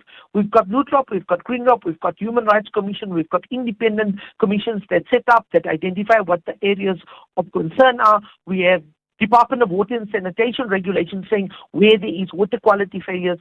But where is the enforcement? Where is the consequences that comes with non-compliance? That is missing. And until we ensure that there is some responsibility and accountability for non-compliance, we are just going to have reports. For me, it seems like we always have commissions of inquiry. Am I right? But whether it's in water or in any other area. But where do we look at the consequences? Who faces the music so that we can change the narrative that we currently have about non-functioning municipalities? Where is the authority? I want to ask, especially given what the Human Rights Commission is working on, can the municipalities be legally compelled to provide water to the residents of this country if it ends up in court, and not necessarily via water tankers if those are what is eating up the money? I'm not sure what the mandate is, but I know that the Human Rights Commission doesn't have a mandate to force municipalities to do certain things. I think that is one of the reasons why there is an proposed amendment to the Water Services Act by the Department of Water and Sanitation, because that would give the Minister of Water and Sanitation the authority to go intervene in a municipality that is not failing, that has been given several warnings and are still not doing anything to improve water services. Perhaps that is the way that the minister and the national government can then come in and take over, failing water services. But until that Water Services Act is revised and that comes in, we have no authority to intervene, whether it's at the national level, or at the municipal level, to intervene and ensure things are put in place. Ms. Lahar, I'm going to ask you to stay on the line with us, please, because we were really hoping to speak to the MEC, first of all, of Infrastructure Development in Gauteng, Jacob Mamabolo. We were told that he'd been called into a meeting, but that his spokesperson, Theo Nkonki, would speak to us instead to discuss specifically this issue, that some municipalities have spent as much as 264 million rand in 3 years on water tankers. I mean, it really is mind-blowing, and we wanted a response to that. We cannot get hold of Mr. Nkonki to actually speak to us. So I'll be taking some of your voice notes on this as well in the meantime. One of you says, again, water. Our most basic human right is now in the hands of some sort of tanker mafia. And clearly that mafia determines how infrastructure is either built, maintained or not. How scary for this basic resource. People of colour can walk around without a dom pass, but after 30 years, many can't have easy access to clean running water. How ironical and embarrassing to all that we revered and called comrades, says Naveen in Durban. And that's quite right. I mean, I think it's a very serious issue indeed, Naveen, and everyone else who is commenting on the issue of water tankers.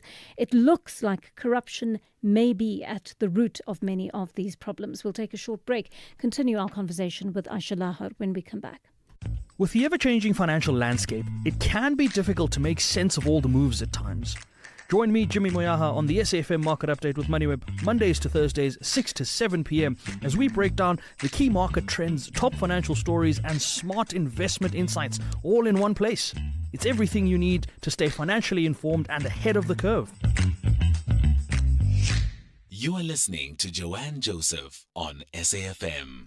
10 minutes to 11 here on the Daily Discourse, and we are speaking to the director at AHL Water and water expert Aisha Lahar, speaking about this massive expenditure, 264 million rand in 3 years on water tankers. And of course, the Infrastructure Development MEC has come out speaking against that, saying, well, we've got to do something about this. But I'm not hearing him say in the public domain yet, nor on this program, because we haven't been able to speak to his department, what they plan on doing about it.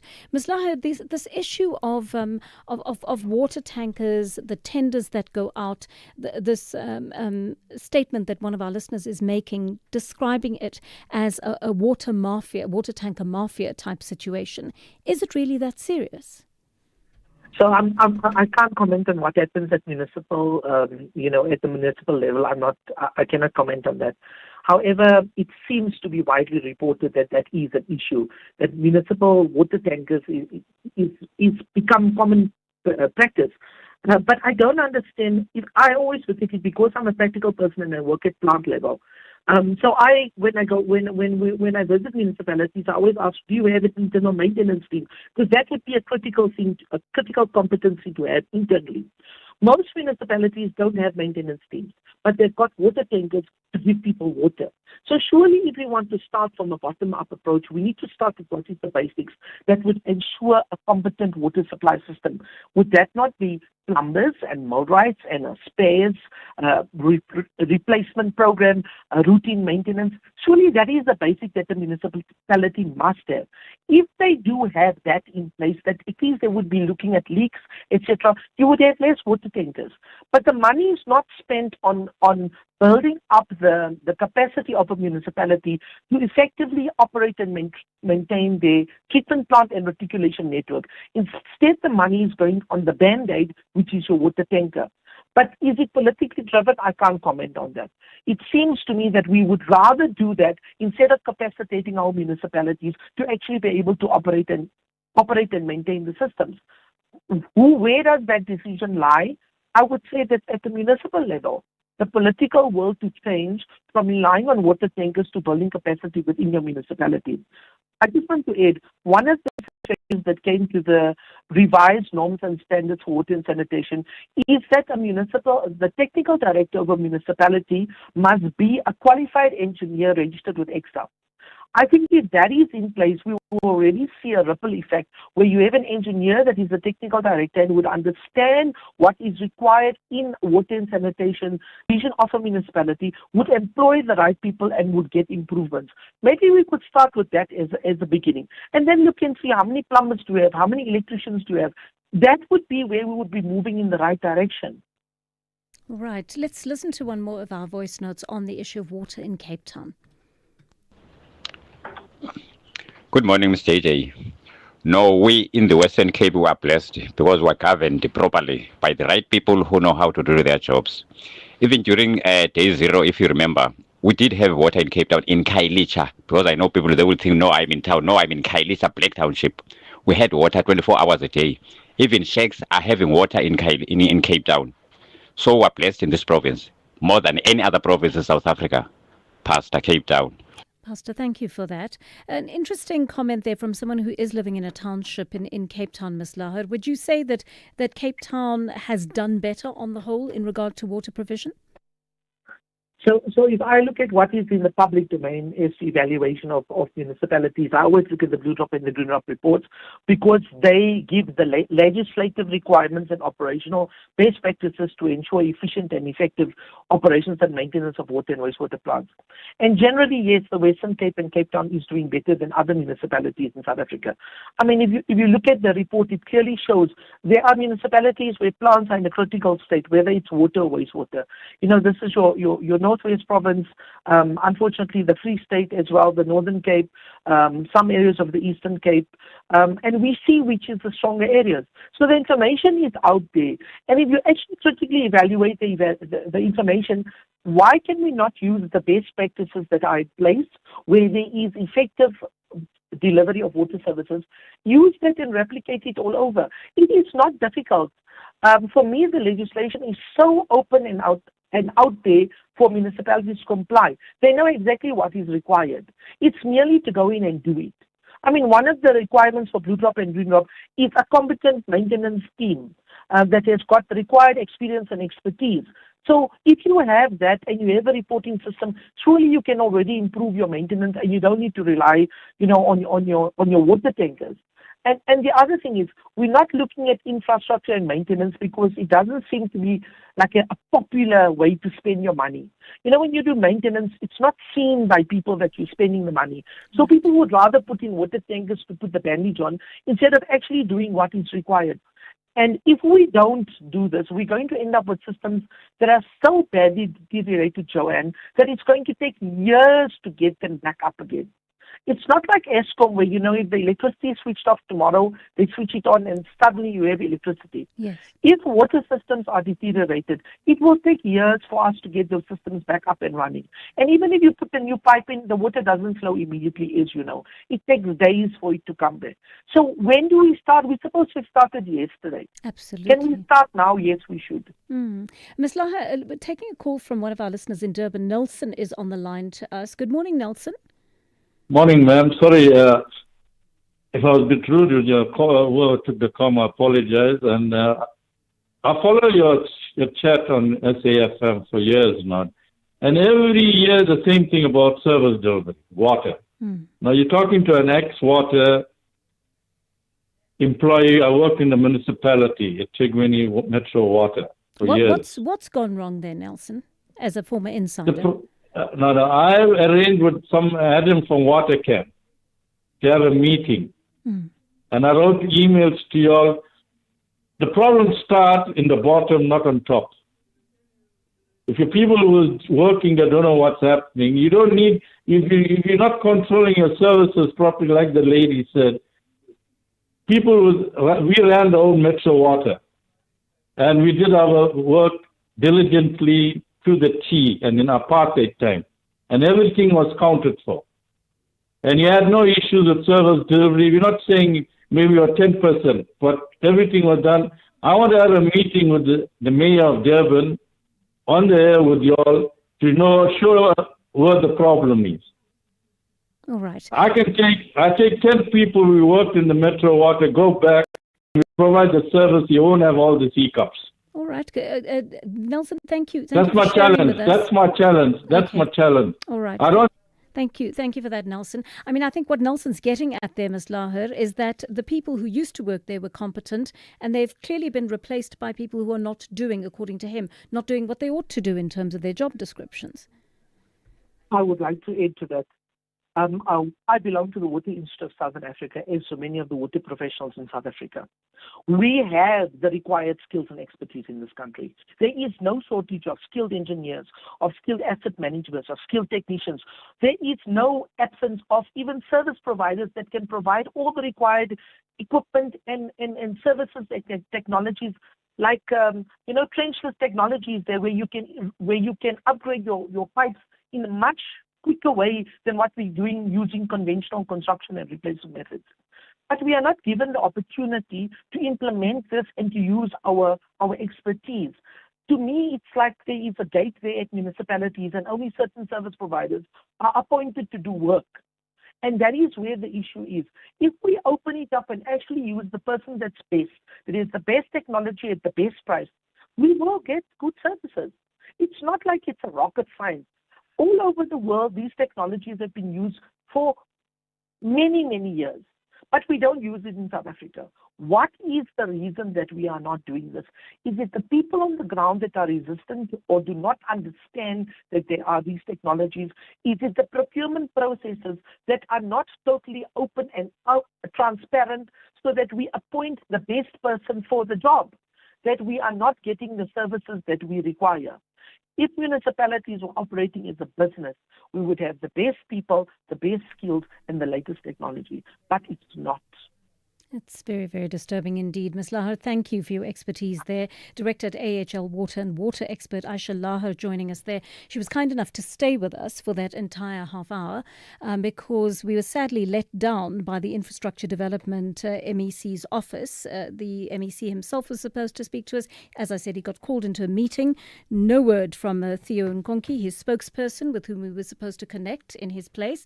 And perhaps he will give us a call and explain to us why he was unable to be here and have that conversation with us on SAFM. We do want to give government a voice, but when you are given the opportunity to speak and you say you will make yourself available, please do so. It really helps our listeners to get a full picture of what's going on.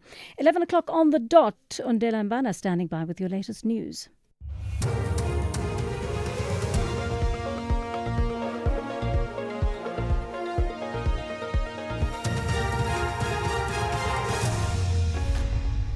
Thank you, Joanne. On the top stories, Ramaphosa called on to intervene in the Senzo Meyiwa trial and the national orders underway in Pretoria. For SAFM News, I am Ondela Mbana and a very good morning. Advocacy group Friends of the Meyiwa family is calling on President Cyril Ramaphosa to urgently intervene in the ongoing murder trial of Senzo Meyiwa. The former Bafana captain's family, friends and supporters are expected to gather at the Union buildings in Pretoria soon. They will highlight their frustrations over the delays in the murder trial. Meyiwa was shot dead in Fort Loras in Ekurhuleni in October 2014. 5 accused are currently on trial for his killing. Coordinator of the advocacy group is Hubert Mapulo. We're here to hand over a memorandum to the Office of the President after his ministers failed us, the Minister of Police, the Commissioner of Police, the Minister of Justice, on a matter that Mr. Meyiwa, Fiso Meyiwa, opened a case of defeating the ends of justice regarding the corruption and cover-ups that is being done by the police in the murder case of his brother, Senzo Meyiwa. The ANC in KwaZulu-Natal says there are too many unanswered questions in the long-awaited murder trial of its former Youth League Secretary General Sindiso Magaqa. The trial could not proceed yesterday due to defense lawyers' delay in the High Court in Pietermaritzburg. Magaqa died in September 2017. He had succumbed to wounds after being shot in July in the same year following his exposure of corruption in the Umzimkhulu municipality. ANC provincial spokesperson Sifiso Sonjika. It is now almost over 8 years and witnesses are ready, the state is ready, but there seems to be a game by one of the accused who keeps changing lawyers. And we really appreciate the judge that raised this matter strongly, that the accused is not going to be allowed to abuse law. If he comes back in November with the same strategy, he will have to, the case will have to continue without him having lawyers. Johannesburg Mayor Dada Morero says he wants to bring members of the SANDF and the SAPS to the city to be part of the bylaws enforcement operations. He's leading a delegation of city officials to the Marble Towers precinct along Small Street. Morero says the Johannesburg Metro Police Department's attempt to enforce bylaws in the area have been met with violent resistance. Morero says they have already engaged the Defence Department on the possible deployment of the officers. We are here doing our work. It has nothing to do with any form of an election campaign. Well, my party that I come from and most of the parties that we are together in the government of local unity, we have not started on their election campaigns. So we are here doing what we said we'd do, bylaw enforcement. A group of foreign nationals has gathered outside the Durban Central Police Station to seek shelter. They allege that they've been receiving threats from some community members in the areas where they live. The group includes mothers and children from townships and surrounding parts of Durban. They say they spent the night outside the police station and endured cold weather conditions.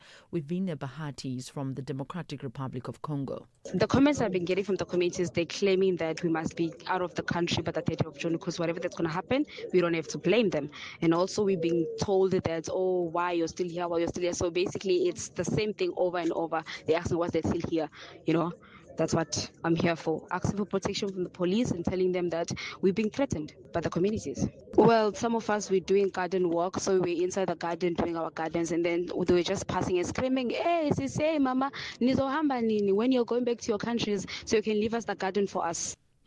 The national orders are underway at the Sifako Makgatho Presidential Guest House in Pretoria. President Cyril Ramaphosa is bestowing the national orders on 38 distinguished South Africans and foreign nationals who have made significant contributions to the country's democracy.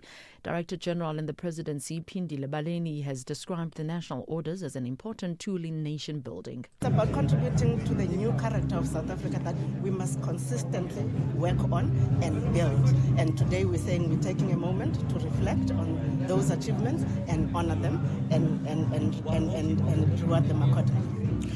Recapping the top story, advocacy group Friends of the Meyiwa family is calling on President Cyril Ramaphosa to urgently intervene in the ongoing murder trial of Senzo Meyiwa. I am Onde Lambana for SAFM News headlines at 11:30. As part of Africa Month, now we are profiling Tunisia, Northern Africa.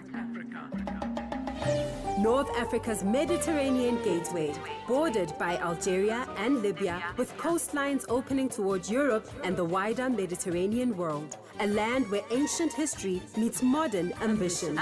Home to Carthage, one of history's great civilizations. Arabic is the official language. French is also widely spoken across business, education, and daily life. Tunisia gained independence in 1956, a nation shaped by reform, education, and cultural exchange. Tourism, manufacturing, agriculture, and trade drive the economy. Tunis stands as a center of culture and political life in North Africa. In 2011, Tunisia became the birthplace of the Arab Spring, a movement that echoed across the region. But challenges remain: unemployment, economic pressures, and political uncertainty. Still, Tunisia continues to balance tradition, identity, and modern progress. Tunisia carries the spirit of change and renewal. In every coastline, In every marketplace, in every generation, there is possibility. Tunisia, historic, vibrant, and evolving. Africa Month on SAfm. Conversations, context, connection. The Daily Discourse on SAfm with Joanne Joseph, unpacking the issues that matter. 7 minutes past 11 here on the Daily Discourse. We're into our final hour, and I must tell you about what is going on in Pretoria right now. The 2026 national orders are being bestowed by President Cyril Ramaphosa on various individuals who brought honour to the country. Jonathan Butler, the musician, has just received the Order of Ikamanga. Let's dip in very quickly to hear his response to that. Grow taller. Thank you very much. Let's give him a great round of applause.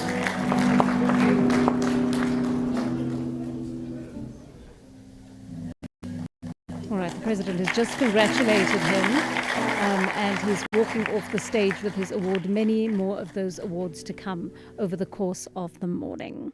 All right, that was on a slightly lighter note, but we're getting into the tough stuff in just a short while on the program, 8 minutes past 11. And in this hour, we're talking about the issue of the parts of the National Health Act that were declared invalid by the Constitutional Court yesterday. We'll talk about its bearing on NHI because the National Health Insurance is definitely going to be impacted by that issue of the court ruling, and it will certainly hold government back in terms of how it intends to implement the NHI. So we'll chat in a while to the South African Medical Association that had a hand in resisting that and opposing that move in court.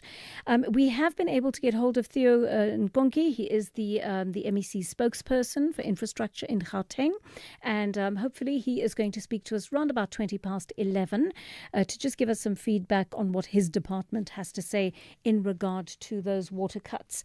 But right now, let's get into that first story. Yesterday, we brought you the breaking story on the Constitutional Court declaring that some parts of the National Health Act were unconstitutional. One of the aspects it took issue with was called a certificate of need that government wanted to implement to get all healthcare service providers, in other words, doctors, public and private clinics and hospitals, to ask for permission to either operate or expand into certain areas. The ConCourt said no. It ruled in favour of Solidarity and of the South African Medical Association that had strongly opposed that idea. Dr. Mvuyisi Mzukwa is SAMA's chairperson. He joins us on the line now. Dr. Mzukwa, good morning to you. Thanks for joining us here on the Daily Discourse. On what grounds had you opposed the certificate of need? Good morning to you and to your listeners, and thanks for inviting us. Now, first of all, I think as the South African Medical Association, we welcome the Constitutional Court's judgment confirming the invalidity of the Certificate of Need provisions in the National Health Act. Now, it does two things. One, it does not reject health reform. It just confirms that health reform must be lawful, it must be rational, evidence-based, and also it must be practically implementable. Now, if you look at the Constitutional Court, it found that the Certificate of Need was not rationally connected to its stated purpose of improving access to healthcare services. And obviously, it found that it unjustifiably limited the right of those to choose the trade, and it really talked to the occupation and the operation of the professions freely. Now, if you look at this, it is important that we look at what is at stake here. At stake here is how you develop policy. Do you develop policy under command and control type of environment, or do you give communities, including the stakeholders, to have a voice in terms, because this will be affecting the very same stakeholders that we're avoiding in terms of communicating and making sure that you move with everybody when you do health reform. You know, I hear what you say, and I think you make a very good point, Dr. Mzukwa, on the issue of lawful and evidence-based policy. But government's also walking a fine line here. It argued it was just trying to enforce equality to ensure that patients in certain disadvantaged areas could access healthcare close to home instead of just the more affluent areas housing most of the facilities. There must surely be merit to that. Well, I think that the court also accepted that, that government has a legitimate and an important duty to address unequal access to healthcare services. And as an association, we agree with that.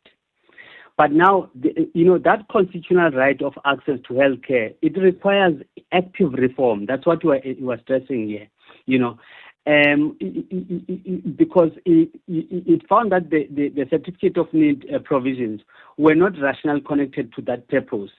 Now, in simple terms, the law did not show how the purpose system would actually improve access to care. It created just a powerful system of centralized control, if I may put it that way, but without enough clarity on how it would work, who it would apply to, how decisions should be made, and how affected rights and interests would be protected. Now, this is important, when it comes to the issue of addressing the inequalities that we see between provinces, between the urban and the rural areas, because we feel that instead of government making sure that they have a system that is redesigned, to accommodate everyone in South Africa. Instead, they use this command and control approach without considering the important facts on the ground. Because if you reform a healthcare system in South Africa, you must also understand the complexities around it. I think we are on record, as the South African Medical Association, to say we support the principle of universal health coverage as envisaged by the United Nations. But what we do not agree is this approach that is being used by government, where we feel that even when we make input, in how the reform process should be, there's no meaningful engagement from government, and we feel that we are left out in terms of the critical issues that we are raising as an association. I mean, I can quite understand as healthcare workers, you don't want policy foisted on you. But at the same time, there's got to be a way of designing policy in a way that enables doctors and other healthcare workers to be deployed and to move into areas that are more neglected. If not through legislation, how does government do that? Well, I think the important part around this was that, this is giving us an opportunity and government an opportunity, to reset this reform process, in terms of, we need to go back to the basics. How do you develop a policy? And if you are developing a policy, you need to consult meaningfully. And that's all we're asking for. And we also think that, people in all these areas, including the rural areas, they need to be, given access to high quality healthcare.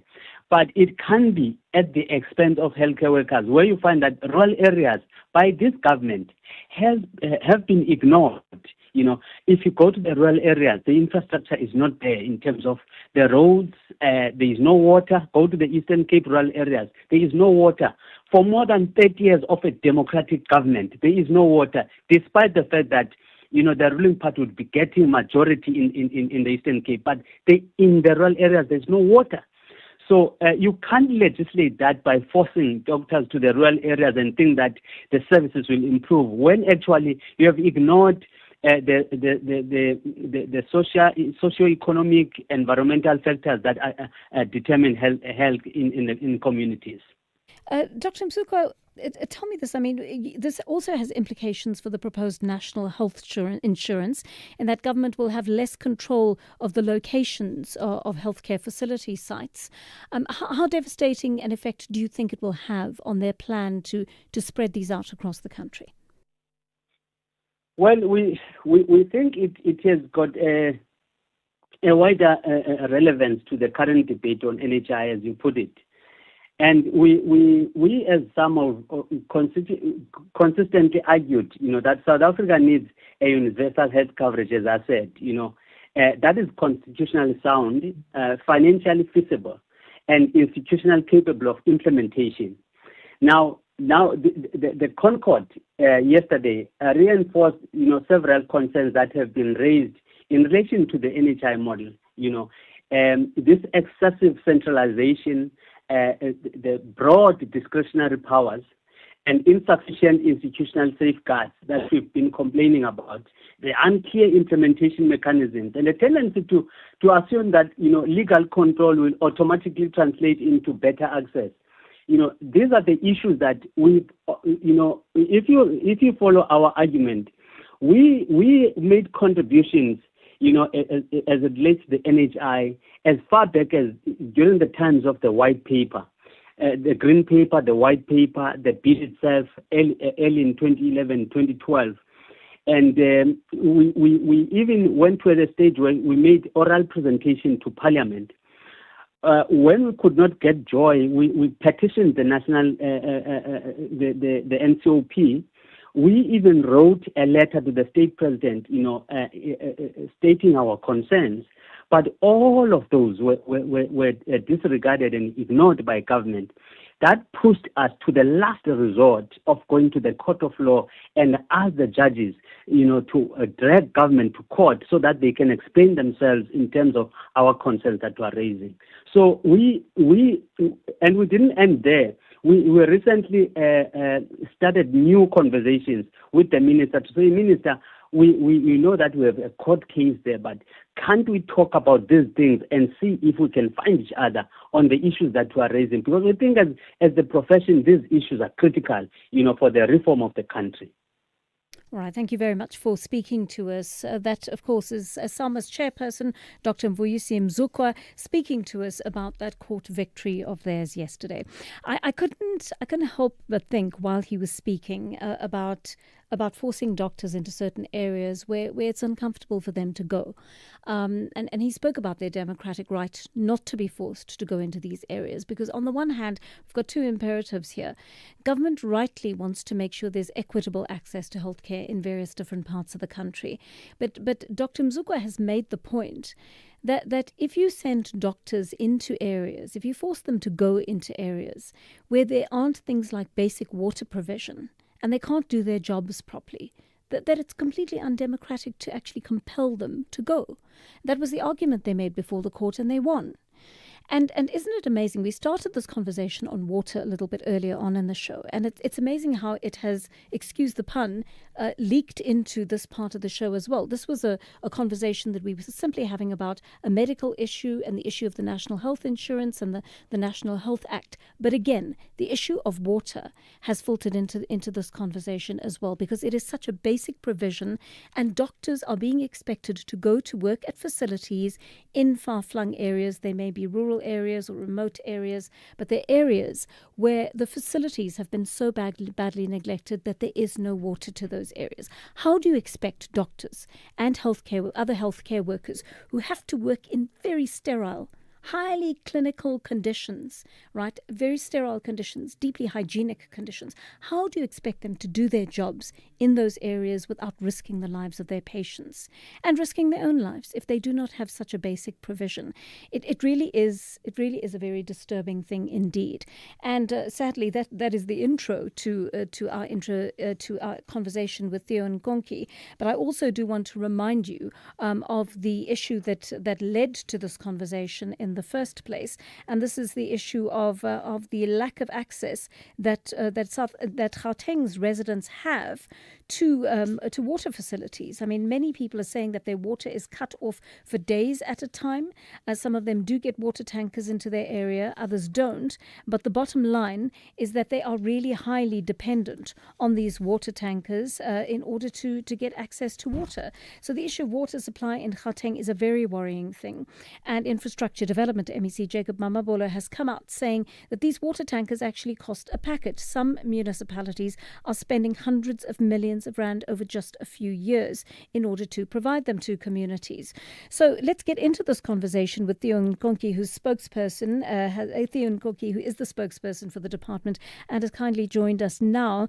Mr. Nkonki, good morning to you. Is it true that some municipalities have spent as much as 264 million rand in 3 years on water tankers in Gauteng? A very good morning to you, Joanne, and great to hear you on the airwaves again. You're absolutely correct. We are quite alarmed, really, at the expenditure that is running away from municipalities due to the fact that we don't have, as you said in your intro, we don't have the infrastructure that is needed to guarantee that residents get their water. But having said that, we need to be quite mindful as well of the nature of the province that we are in. As you know, population growth in this area, if you for instance, look at informal settlements that are cropping up everywhere, it tells you that we are growing at a rapid pace. So infrastructure is lagging behind the growth of population in Gauteng. So that's why municipalities then have to rely on water tankering to ensure that at least that basic right that people deserve and that basic point of dignity that people deserve, they do access water through the tankering. It is not sustainable, but I can tell you, it's a difficult balancing act. How do you invest in infrastructure? How do you invest in these mobile tankers all at the same time when the resources are dwindling at every year? In fact, if you compare year on year, our resources in terms of our allocations, they are dwindling every year. All right, so you're raising a couple of important issues there. I'm going to get to those in a moment. I just want to ask you first about the issue of which municipalities are spending hundreds of millions of rands on the water tankers in particular. So it's across board, Joe. So everywhere you go, you can go to the west, you can go to the east, the north, and the south. All our municipalities are relying heavily on water tankering as a service, and they're using, obviously, external service providers. So they don't have their own fleets. I know that City of Joburg, City of Tshwane as well, have spoken publicly about the investments that they've made in making sure that they have their own water tankers. And it must be said, Joe, that as you are balancing these many priorities, water tankering is something that you need as a service. So we are not saying do away with water tankering, but we are saying these outsourced systems that we are using are not really helping us, because now they are moving resources away from the infrastructure investment that we should be doing in buying our own or maintaining our own. But now we outsource them, which comes at very, very inflated prices to the municipalities.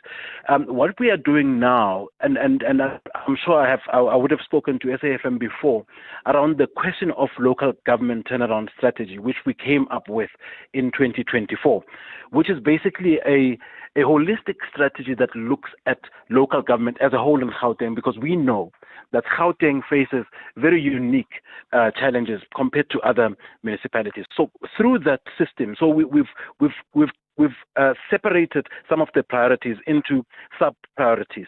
There are people who are dealing with the question of infrastructure, which then has to do with the tankering. So on Sunday, we will be making a very interesting announcement, Joe, about what we have found in terms of the key performance areas that we've set for each and every municipality, including the question of water security and the reticulation thereof. So it's an ongoing process of ensuring that we work together, one as a singular state, so the three-sphere government system should come and integrate at some point. And we are trying to do that because we've realized that with municipalities such as Mfuleni, for instance, who have experienced challenges for years and years and years, we've realized that the mistake that we're making is not to bring in all spheres of government to work as one in resolving those problems. In Mfuleni, for instance, on the sanitation side of things, I can tell you, Rand Water is helping us through the auspices of the National Department of Water. And already we are seeing the outcomes of what that can bring us, and we are quite excited about that. So there's one issue that you haven't mentioned, Mr. Nkunki, and this is the allegations of corruption, right? We're hearing that essentially they're powerful figures benefiting from these tenders for water tankers, which is why very little to no effort has been spent on building infrastructure, or for that matter, prior to this point in time, the cities acquiring their own water tankers. What have you found out about this corruption? Is it merely anecdotal or is it real? It's definitely not anecdotal. It's definitely not. In fact, if you cast your attention on the Madlanga Commission, we are getting quite a few revelations about the supply chain system of local government. And in fact, one can even venture to say government in general. There are serious weaknesses when it comes to our procurement. And that is why I did mention earlier, Joe, that we are seeing the inflation that is coming in through that space, because we are not too transparent about how then do we do the procurement system. So those individuals who are, who enjoy a good relationship with our supply chain management departments, they do tend to wield a lot of power when it comes to how then they price for that, for water tankers. So essentially, I'm sure you've heard this before, where they say there's actually something called a government price. So if you sell me a pen for 50 Rand, for a government price pen, it might be maybe 1,000 Rand. Yes. So we are aware of that, and there are systematic interventions that we are making to ensure that we don't only just react to this misdemeanor and this misconduct, but we have a province-wide governance system, and that is why the turnaround becomes so important. So the inflation definitely is linked to the fact that there's people who are wielding a lot of power when it comes to procurement of services from government, and that we have to circumvent. And clearly there are people within the province and the municipalities, employees of yours perhaps, who are corrupt and who are making these tenders possible. Absolutely, Joe. And are you getting rid of those people? And Joe, that question has two answers, and maybe let me try and respond to it in this way.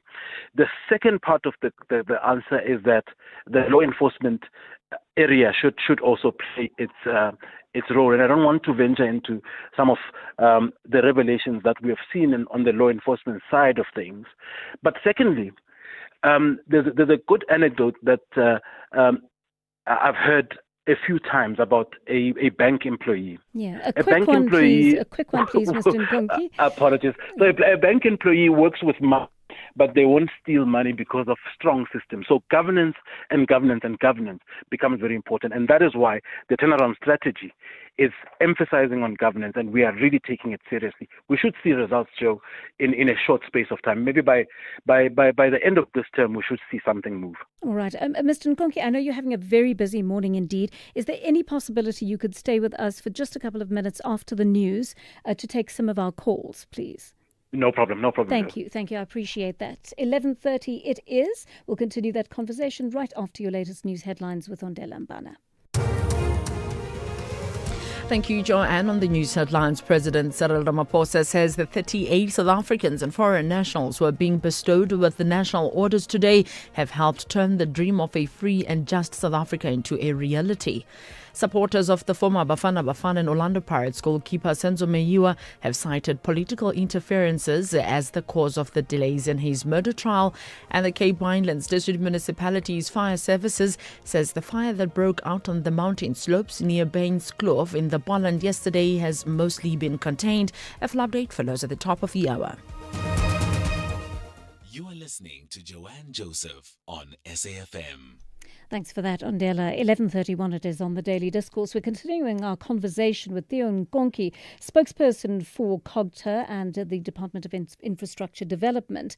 Thank you very much for staying with us, Mr. Nkonki. Let's take a call from one of our listeners, Mtandeni in Lenasia. Good morning, Mtandeni. Morning. I just wanted to vent my anger pertaining to this issue of water. You know, we are frustrated as a community of Phumla Mkhashi. I think is well known with demonstration. We'll never believe what happened to our case. We were in formal settlement, but luckily there were taps, communal taps. Then when we settled in this place, we were allowed to connect into these communal taps. But what happened, the councillor, they arranged, this thing of tendering system. They decided to close the valve, and they imposed these water tankers to us. Now, we ask ourselves, why did they do that, bringing now water in such an expensive mode? Then if maybe they negotiated with us, maybe asking us to contribute for what we're using. Now, this water tanker thing, it's a business. Yes. Now, I think you're making a good point there, Mtandeni, and thank you for sharing your experience with us from that area. Mr. Nkonki, this sounds like clear corruption. Absolutely, Joe. That is what we are contending with, and that is why our call really is based on closing those pockets of corruption and those pockets of waste that are still quite prevalent in our system. That is why then we are saying that try by all means. Yes, there won't be enough resources, but try by all means to insource your own water tankering systems while you fix the network itself. Because reticulation, as you know, the minister was very clear, reticulation is really the real problem. So from a bulk water supply system, Gauteng doesn't have any problem with regards to that. The only problem comes to when the water now comes into the municipal space and it's supposed to be reticulated into people's houses.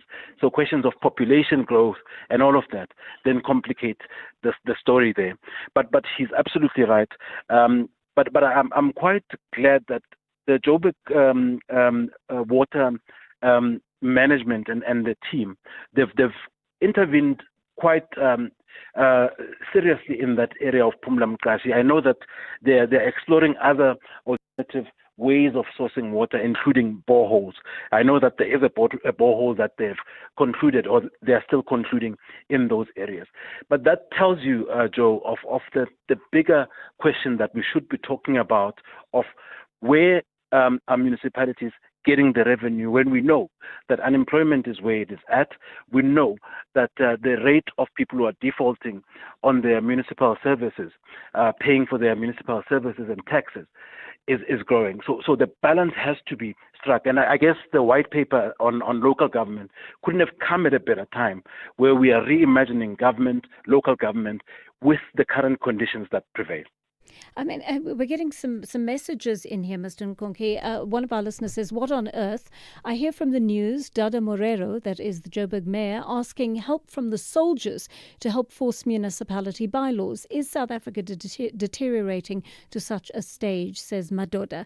And I mean, it's a great question, because I think it says to us that the situation is so far out of control that even officials are struggling to deal with these unauthorized, lawless groups that are imposing their will on communities in regard to water provision, Mr. Nkonki?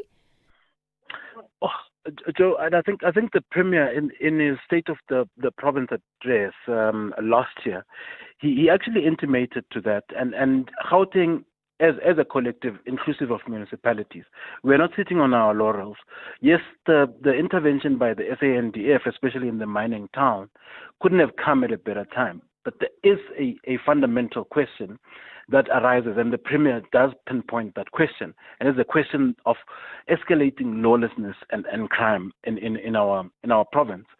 And there are so many factors that go into that. But what we have done as Gauteng is that we realize that the IGR part, the intergovernmental relations part of our work, is not something that is at a level that we require. So what we did is that we then looked to the law and said, how can we then bring closer all our law enforcement agencies, but use a legal instrument to do so. And last year we signed an agreement that allows for multi-border or cross-border interventions from all our municipalities. So you'd have essentially a JMPD vehicle coming to assist an EMPD or Ekurhuleni or in the West Rand and the rest. That is all in the effort to try and really intervene in the escalating and out of control crime levels that we are seeing. But when we look at the stats, Joe, it's quite encouraging that the stats of last year at least are showing that we are moving towards a place where we are reducing violent crimes. That doesn't say that your organized crime and all of that are being dealt with, but we are quite encouraged that we are dealing somehow with the violent crime that is at a level that is very alarming. So there are really interventions that are in place to make sure that the little that we have, we use it smartly, but also we can augment what we have with what we have. It's a difficult balancing act, as resources are not usually on our side. It's a very difficult balancing act. All right. But Mr. Nunki, thank you for making the time to speak to us on the program. And I'm booking you in advance because I know that your report is coming out soon. You spoke about Sunday. I'm hoping that we can speak to you on Monday about the outcome of that, or perhaps your principal, MEC Jacob Mambabolo. If you'd make yourself available for that conversation, that would be great, please. For you, being back on air, I think that's what we deserve to give you as a gift, a welcoming gift. Thank you. Thank you very much. Theo Nkonki, the spokesperson there for COGTA. Your voice notes are coming in as well. Let's listen to those. Morning, Joanne, your production team and the listeners. Look, there is just no political will to address the issue of the water crisis in our municipalities. Why? Simply because by continuing hiring or outsourcing a water supply to their friends and comrades, in that way they are able to eat. Because there's no way that those tenderpreneurs are not dishing out something to those that gave them those tenders. That cannot happen within the government of the African national criminals.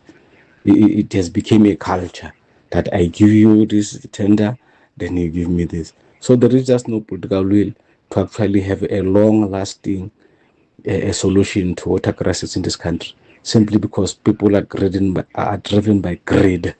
DK in the Free State, Fulgence Koron. Thank you very much. Good morning, says Joanne. Hope you are well.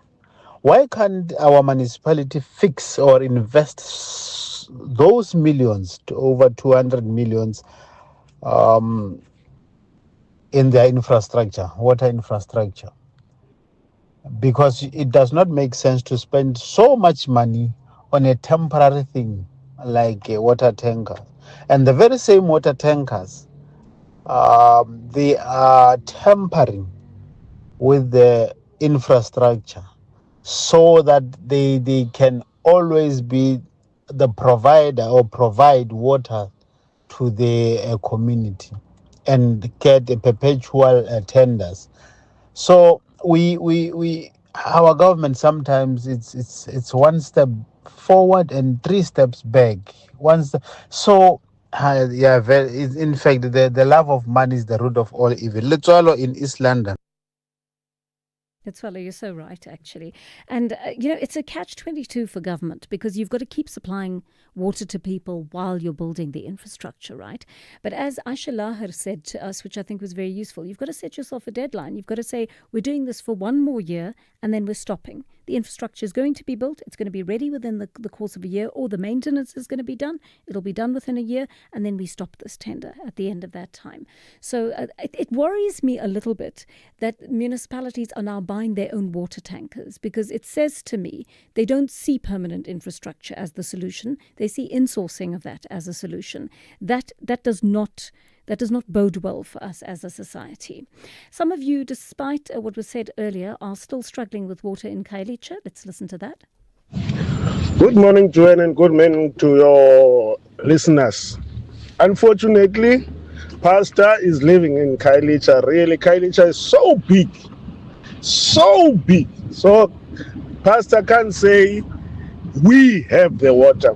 All of us. No, Pastor, don't come here for DA here. We just put the facts.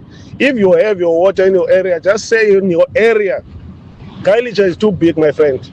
I'm staying in Khayelitsha where I'm struggling. All right. And let's take some of your calls on this issue. Let's speak to Mumsy in Cape Town. Mumsy, good morning to you. Morning, Joyce. How are you? I'm so well, thanks. Tell me what's on your mind. Okay, thank you. No, I was just going to say the gentleman from DA that said no, they are being blamed. They are not blamed by anybody. That thing of the drains being blocked is happening all over the country. The new nation that took the country called Amapara. I think the word is coming from parasite. They put their mattresses in the drain. They're doing everything. So it's happening. Whenever there's a flood, even in Port St. John's, you could see stormwater drain is not functioning because of people putting it's happening all over the country. Oh gosh, that is worrying. Mumsy, thank you so much for flagging that with us. I appreciate that. Mbuyisa in Ladysmith is on the line to us. Good morning, Mbuyisa. Good morning, Joanne. How are you? I'm so well, thanks. You want to talk about the NPA? Yes. I'm very disappointed, ma'am, with the statement issued by NPA regarding one of their own in Mpumalanga. I believe their statement was premature. I don't think there is a lawyer who will wake up in the morning and decide, I'm not going to court. In the first place, here in KZN, there is a prosecutor who was killed. He was traveling from Pietermaritzburg to Durban, and Umlazi was killed. That particular person did not have security. Here is the prosecutor who have to travel to the case where South Africa knows that it is allegedly having dangerous people, and then you let that prosecutor to go there. We don't know what happened to the prosecutor along the way, and then without hearing the side of story of the prosecutor, then you come and make a media briefing. That prosecutor is having a family. That prosecutor is the child of someone. That prosecutor is a father to someone. Even if actually the NPA can come now that they heard the side of story of that prosecutor, we are expecting them to come and give the true facts, because in the eyes of the public now, it appears that that prosecutor had something to hide. Yes. It was wrong for NPA to do that. Because I'm saying this because even that magistrate must definitely be investigated, because what she did is wrong. And NPA behaves as if it doesn't know the law, because what that magistrate has done, you can't hold someone in contempt just like that. You are a complainant in that matter. You cannot be a complainant, the prosecutor, and the judge in your own case. All right. And you decide these issues. So it is absolutely wrong. NPA must correct what they have done. They must come back to the public after they heard a side of story. They repeat the very same mistake that was made by that magistrate as to why she was supposed actually to wait for that prosecutor to come and hear the report. Thank you. Thank you, Mbuyisa. You know, the thing is, I think you're making a good point there about the kind of support that the prosecutors need. Mtunzi Maga spoke to Kathy this morning on her show, and actually, I think he was fairly neutral. He did express his disappointment at the fact that the prosecutor had not shown up, but I could see he was walking a fine line here because he didn't have the requisite information. Often they will come out and say, yes, we've spoken to the prosecutor and this was the issue, but he wasn't able to do that. And it said to me, and this was the subtext I extracted from the conversation, that the prosecutor was not in contact with them. They were not in contact with their prosecutor. They didn't know what had happened. They were treating it as a very serious case, but they weren't quite sure what this person's reasons were for not showing up in court. And so, you know, he didn't want to let on that, you know, it should be a free-for-all. He said it was the first time it had happened, so it had set a very poor precedent, but they were still going to look into it. And I think there's something to be said. The Madlanga Commission, even the Zondo Commission, but more especially the Madlanga Commission, should be sending a signal to the National Prosecuting Authority that their people who are working on these cases are not safe necessarily, that more needs to be done to actually protect them. And after the fact, if something bad has happened to one of your representatives, it's going to be too late. It's going to be too late. This has already happened to so many people who have flagged corruption and who have fought these cases and who have tried to work on the side of justice and do their jobs honorably. And so maybe this is something that the National Prosecuting Authority and the SAPS needs to think about. Their workers are on the front line. Their workers are working unusually difficult cases. It should never have got to this point, but because things were allowed to fester in this country, the NPA prosecutors and others, whistleblowers and so on in these cases, have had to step into a very dangerous breach in this country. And I think that they need to give more thought to what support, security and otherwise, will be given to people who've been put into the situation. Bongani is in Pietermaritzburg. You want to talk to us about littering, Bongani? Hi there. Hello, how are you? Well, thanks. Quick one from you, please, Bongani, before I say goodbye. No, I was just wondering about this littering that we see, especially in the township everywhere. This hip-hop rubbish is stinking everywhere and everything. But if you go to the countryside in rural areas, you hardly find these things at all. In fact, the place is spankingly clean. Wow. And then, certainly in rural areas, they never had a service of rubbish collection or anything. They don't know anything about it. Yet their place is very, very clean. I happen to have a home in the township and right in rural areas. I always see these starking differences. Thank you so much. Wow, thank you. Thank you for telling us that, Bongani. I think it shows also in those areas somehow you've done a better job because you haven't been urbanized in so many ways and exposed to so many things that people are exposed to in urban areas. And perhaps you keep that culture of hygiene and the culture of cleaning up after yourself and that kind of self-discipline that goes into it better. So perhaps that's the answer to the question. You know, we go back to those old values. But thank you for sharing those thoughts with us. We'll do it all again tomorrow between 9 and 12 here on The Daily Discourse. Thank you for joining me, Joanne Joseph, and the team. See you tomorrow. You are listening to The Full Circle, a space where generations come together in conversation that seek to spark curiosity, inspire innovation, and feed the curious mind. For arts, culture, and robust conversations, join me every weekday between 1 and 3 p.m.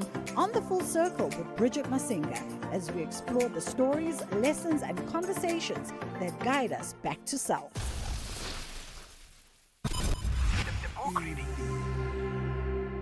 SAfm's award-winning drama department presents to you another episode of the book The Unfair Way, The Untold History of South African Black Golf, written by Jerry Lepu, read by Simpiwe Kwana. Please note that the views expressed in this book are not that of the station. Listeners' discretion is advised.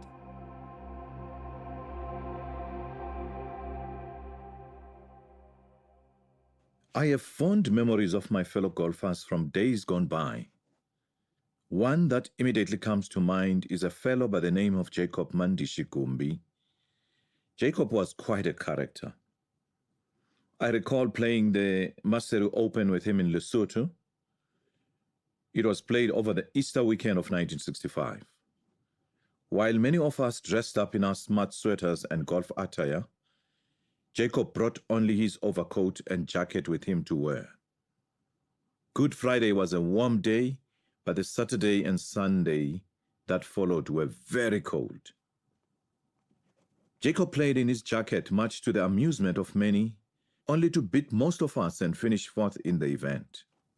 He was best known around Soweto for his mode of transportation. One would often see him on his bicycle with his golf clubs on his back, riding from club to club. Jacob was a great golfer and a habitual gambler. A born risk-taker, he wouldn't hesitate to challenge anyone to play a round of golf for money, and in that same game, he would momentarily leave the game to join a group of guys playing dice nearby, much to the dismay of his opponents. Another name that comes to mind is Aaron Swazidludlu. He was a very flamboyant dresser and often wore +4s, a type of knickerbocker that extended 4 inches below the knee. He was one of the long hitters of the ball. One other gentleman known for his talkative behavior was Christopher Mbata from Orlando West. He too was very well dressed and preferred bright colors. Another gentleman that comes to mind is Naftali Nkosi from Tokoza. His favorite outfit would be yellow pants accompanied by a maroon or red shirt, to which he would say, "I've got my jelly and custard on." I recall a good long-hitting golfer by the name of Derek Snow T. Peterson. On one occasion, waiting for a couple ahead of us to move on at the 11th hole at the Glendower Golf Club, he asked around where the Tiger line was. Cox Clapo replied, "If you clear the trees on the right, you can reach the green." Snotty hit the ball but didn't clear the trees. He instead rattled the branches on the right-hand side of the fairway, to which Cox laughed out loud and asked, "Did you hear the tiger?"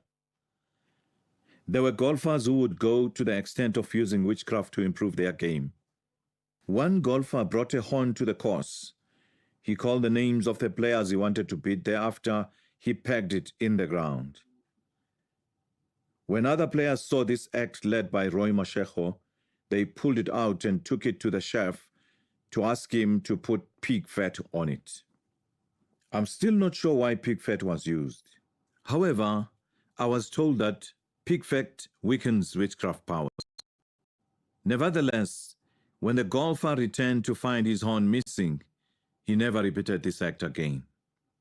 The Indian top players from Natal would shower before their tea of times and lie naked on the locker room floor, have their bodies sprinkled with a white powder and rubbed all around their bodies. Not one African golfer ever complained that they are now using mumbo jumbo. Vincent Chabalala's clubs were like a protected species because no one was allowed to touch his golf clubs, avoiding juju, the black magic. Another individual character that comes to mind is London Katide, or JJ Muta. He was a good golfer, kum boxing trainer and tennis coach. The man was extremely arrogant. We used to address him as Bra London, which is a form of respect for someone older. His response would be, "Do I look like your titty's bucket?" There were great storytellers like Shedrack Goligoli Mdeni. He would tell stories about equipment and tell players to swap their clubs with him as they don't suit them. Edward O'Toli was a good post-play storyteller who would detail shot by shot of how he played some holes and how many birdies he missed. One Sunday evening, traveling from Swaziland past Springs towards Brakpan, we were arrested and told that there is a night curfew. We were then escorted to a Brakpan police station to be charged. On our arrival at the station, the officer asked for our names. One of the golfers shouted his name, "Peter van Vieren." The officer called out for his colleague and advised him that his Kafir relative was arrested for breaking a curfew. The other officer emerged from the back office fuming and told Van Vieren to go for a name change to Mlilwane, meaning a small fire, and this altercation set us free. That was the abuse of apartheid system. Another outstanding character of yesteryears was George Tiger Mnisi, whom we called Mr. Rhythm. He advised golfers to swing a driver like he would swing a pitching wedge until he was to tee off in our Transvaal Non-White Open at the Benoni Country Club. He ducked, hooked his tee shot, and we asked, "And now?" His reply was, "It is like poetry in motion, rhythm will settle." My most memorable encounter was with Dairis, a golfer of note. He represented the British Ryder Cup team on many occasions. He once claimed that there were 10 commandments of golf. He said, the 10th commandment instructed, "Thou shalt blast and follow through." That's what you do when playing the pot bunkers of the links. According to History Saga, a SA Open Championship was held at the Wynberg course in Alexandra and was won by Jay Gyasi in 1938 with a 72-hole score of 332. Papua won the SA Open more times than any other golfer. Among the early winners of the tournament was Eddie Johnson Sidibe, who won it in 1952. Chapter 5. From competitive golfer to professional. As already stated, the starting point of a black golfer was as a caddy, the golf bag carrier, either at the veld or proper golf courses. From here, they would start experimenting with actually playing the game itself at the veld golf courses.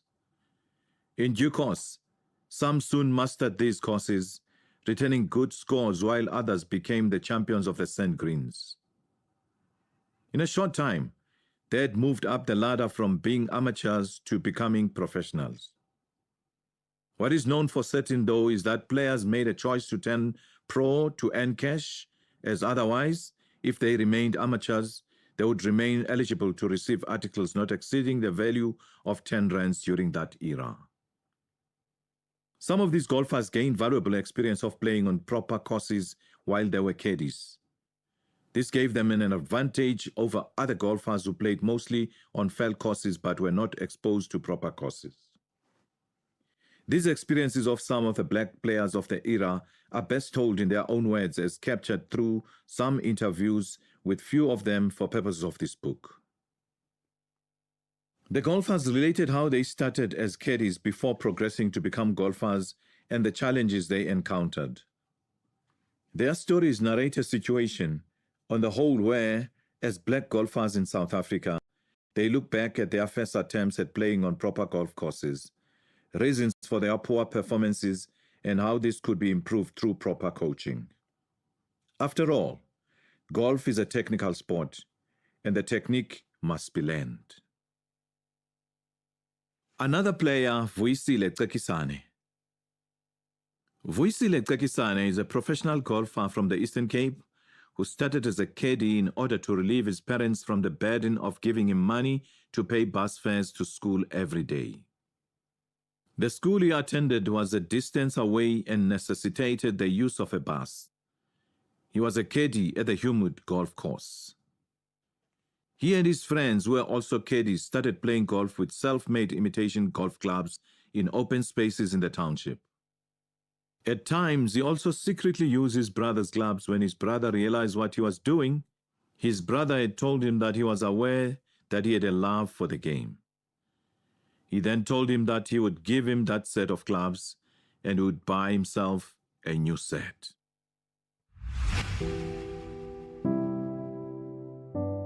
There was another episode of The Unfair Way, the untold history of South African black golf, written by Jerry Lepu, read by Simpiwe Kwana. The book is available at the Bridge Bookstore. It is broadcast on SAFM at 11:45 Monday to Thursday on the Daily Discourse.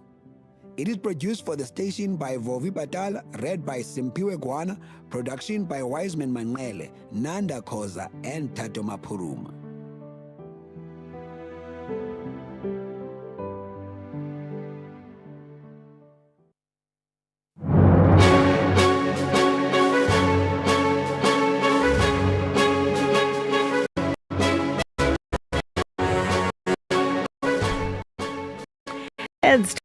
Tuesday, the 19th of May 2026. Very Warm welcome to Update at Noon here on SAfm. Leading the conversation, I'm Sakina Kamwendo. Coming up in the next hour. So today is a day of celebration and also a day when we honor men and women who have lifted to the sky our greatest aspiration. President Cyril Ramaphosa is currently conferring the country's highest civilian honors on South African and foreign nationals for their contribution to our democracy. And those 5 accused are not the people that committed the murder. We don't believe it's them. The state is fabricating evidence. In fact, there are 2 cases that have been opened in that regard. The family of murdered footballer Senzo Mayiwa is leading a march to the Union buildings in Pretoria, calling for justice as the murder case against 5 accused continues. Coming up in sport. Well, there's 2 sportsmen in those awards, those honours that the president's giving out. I'll tell you who they are. There's also big news happening in England today. The title could be decided. And also big news for gymnasts from Russia. North London forever. John Jericho with those details later in the show. Please share your views with us. 41391. That's our SMS line number, charged at R150 per SMS. You can also write to us via X at SABC News_radio, or you can send us a WhatsApp voice note on 082-692-3909. Well, these and more stories coming up on this Tuesday edition of Update at Noon. First, though, let's bring you up to speed with the latest news. Here's on Delambana.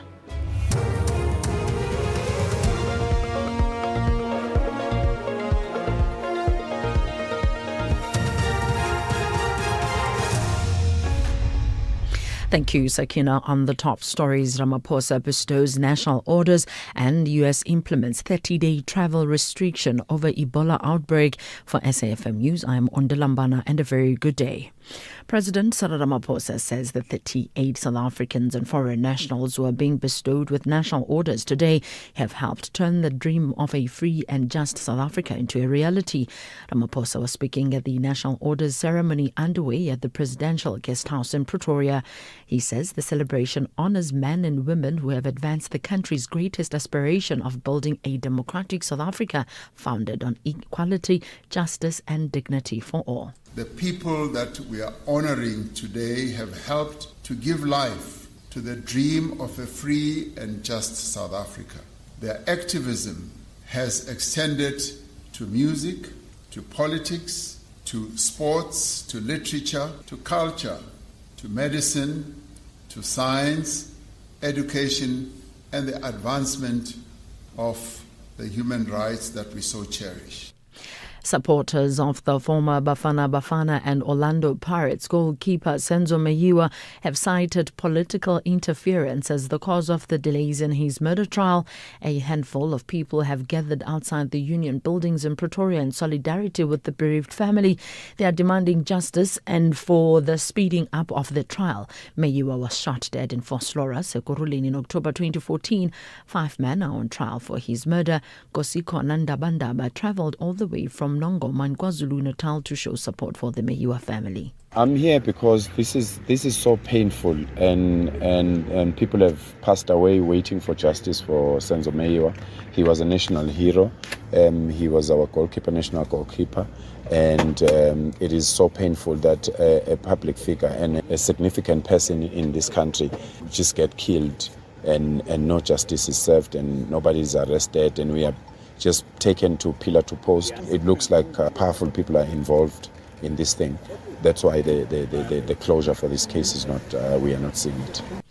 The Cape Winelands District Municipality's fire services says the fire that broke out on the mountain slopes near Bainskloof and the Barland yesterday has mostly been contained.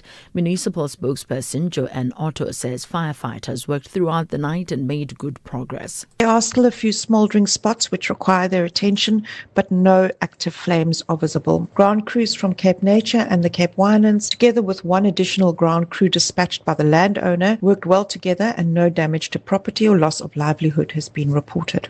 Despite the prediction, the hope for rain did not happen. However, according to the teams, the clouds are banking up well and rain looks imminent. Ground crews will continue to work until 12 o'clock unless rain forces them to withdraw earlier. The Western Cape government is scheduled to meet tomorrow to consider classifying the recent severe storms as provincial disaster. Following the meeting, the provincial government will approach the National Disaster Management Centre to seek a formal classification.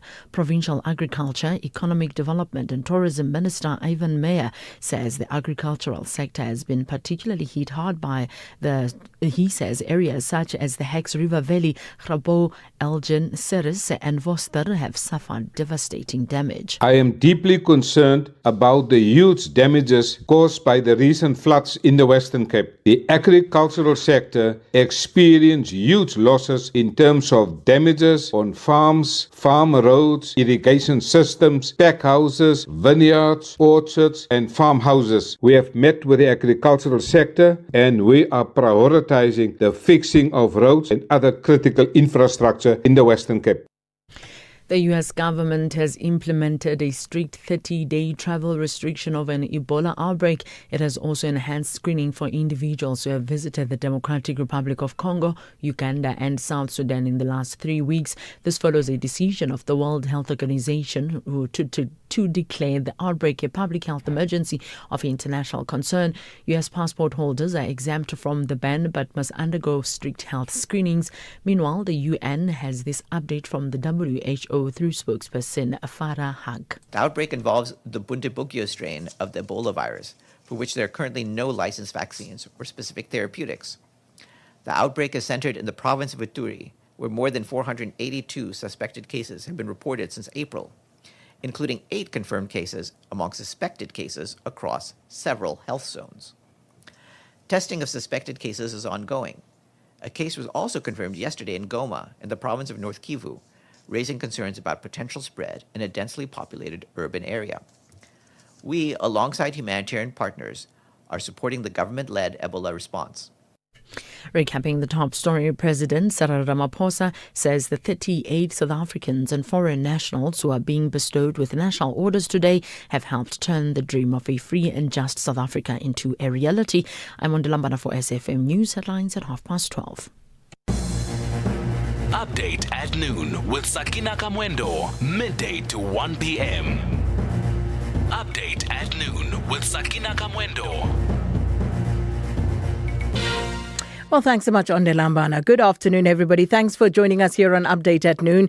It is 8 minutes after 12 and, of course, quite a bit to get through. So you'll remember yesterday at the end of the show, we spoke to our reporter in the Eastern Cape about a very, very sad story of a 6-year-old boy who was looking after, taking care of his grandmother, a mentally ill mother, and a 2-year-old sibling.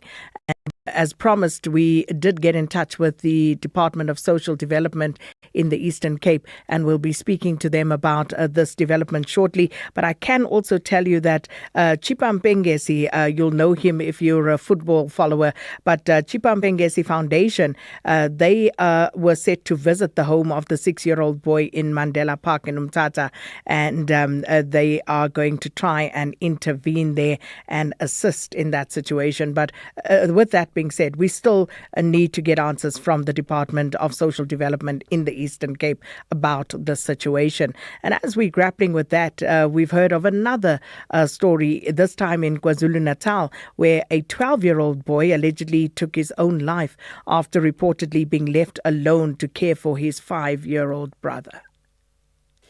Now, we are going to, again, speak to our reporter, try and gather the details, and then again find out from the authorities in that area why the situation developed, which system failed to identify this need, and what is being done about that.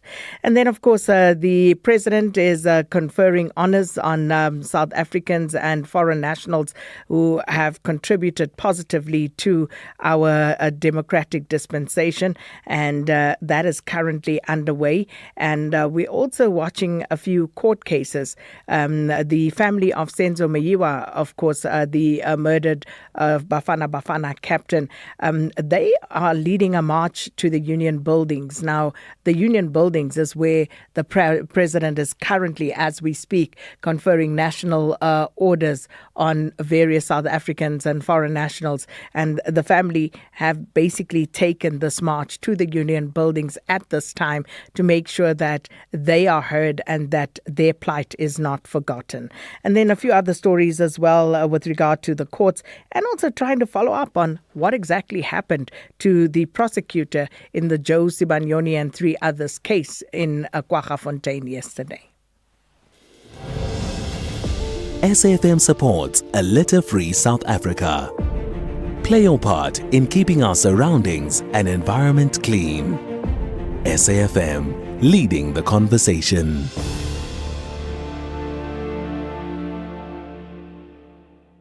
As part of Africa Month, now we are profiling Sao Tome and Principe, Central Africa. A small island nation in the Gulf of Guinea, located off the western coast of Central Africa near Gabon. Volcanic islands surrounded by lush rainforests and rich marine life. A peaceful country known for its natural beauty and quiet charm. Portuguese is the official language. African and Portuguese influences blend through food, music, and tradition. Sao Tome and Principe gained independence in 1975, a nation shaped by cocoa plantations and island resilience. Agriculture, tourism, and fishing support the economy. Cocoa remains one of its most important exports, but challenges remain. Economic vulnerability, limited infrastructure, and climate pressures. Still, the country continues to grow through sustainability and cultural pride. Sao Tome and Principe proves that small nations can still shine bright. In every island, in every forest, in every wave, there is peace. Sao Tome and Principe, peaceful, tropical, and resilient. Africa Month on SAFM. Conversations, context, connection. Update at noon with Sakina Kamwendo, midday to 1 p.m. It's 12 minutes after 12. Now, the exact whereabouts of the Mpumalanga State Prosecutor, Mkhuseli Ntaba, remains unknown after he failed to appear in court yesterday. The National Prosecuting Authority has stated that they are unable to locate or contact him. Now, Mkhuseli Ntaba failed to show up for a high-profile bail hearing involving prominent taxi boss Matota Johannes Joe Ferrari Sibanyoni and 3 co-accused. The group faced serious charges for allegedly extorting over 2 million rand from a local businessman. But for more on this matter, we joined on the line now by NPA spokesperson, Mr. Kaiser Kganyago. Mr. Kganyago, thanks for your time. Welcome to Update at Noon. Thank you very much, Sakina, and thank you to your listeners. Let me just establish first off whether the NPA has, since we last spoke, established any communication with Mr. Ntaba at this point. Yes, we have, and the DPP acting in Mpumalanga has seen him, has talked to him, has even handed him his letter of suspension. So, what happened, Mr. Kganyago? Why didn't he show up? Where was he all this time? Yeah, we are expecting a report on the desk of the DPP by 2 o'clock today, because they are doing interviews with all the people, including the investigating officer. And then we will know exactly what really happened when the report is put on the NDPP's desk by 2 o'clock. It might be different things. It might be, but we don't want to preempt it at the moment now. We will wait for that report in about less than 2 hours from now. And I guess my next question was going to kind of preempt, because I was going to ask whether Mr. Ntaba was actually missing or whether he had intentionally absconded. Yeah, we will get that. Obviously, there are a lot of rumors that are going around, and there are issues relating to security that are moving around, but also there's all these videos that are moving around where they say that he mentioned in court that he will not be available because of other commitments in terms of the work. And we'll hear all of that and in the report that will be on the desk in the next 1 hour plus. I'm glad you mentioned that part, because I on Friday, when that came up, I was a bit questioned, Mr. Kganyago, to be honest, because when he said he had other commitments, and I guess what we've been exposed to, whether it's at commissions of inquiry or other court cases, what we have become accustomed to is seeing how the legal representatives, whether they be state defense along with the presiding officer, will try and find a date that is suitable for all. And on Friday, it was very clear from the magistrate where she said, when he indicated, Mr. Ntaba, that he had another matter that he was attending to on Monday, she said she wanted him back in her court on Monday. And I thought that was quite interesting, because if he had another matter to attend to that was part of his duties at the NPA, how do you then decide that he should be in your court and not the other court? Because then it raises a question of which matter takes preference and why. So some of the things that we are looking at, the National Director for Prosecution has also requested that the transcripts of the Friday and the ones of yesterday be gathered so that we are able, through our legal team, to look at the decision that was made and how it was made, and if there is a need for us to challenge that decision. So am I to understand then, Mr. Kganyago, that you are looking at the conduct not only of Mr. Ntaba, but also that of the magistrate?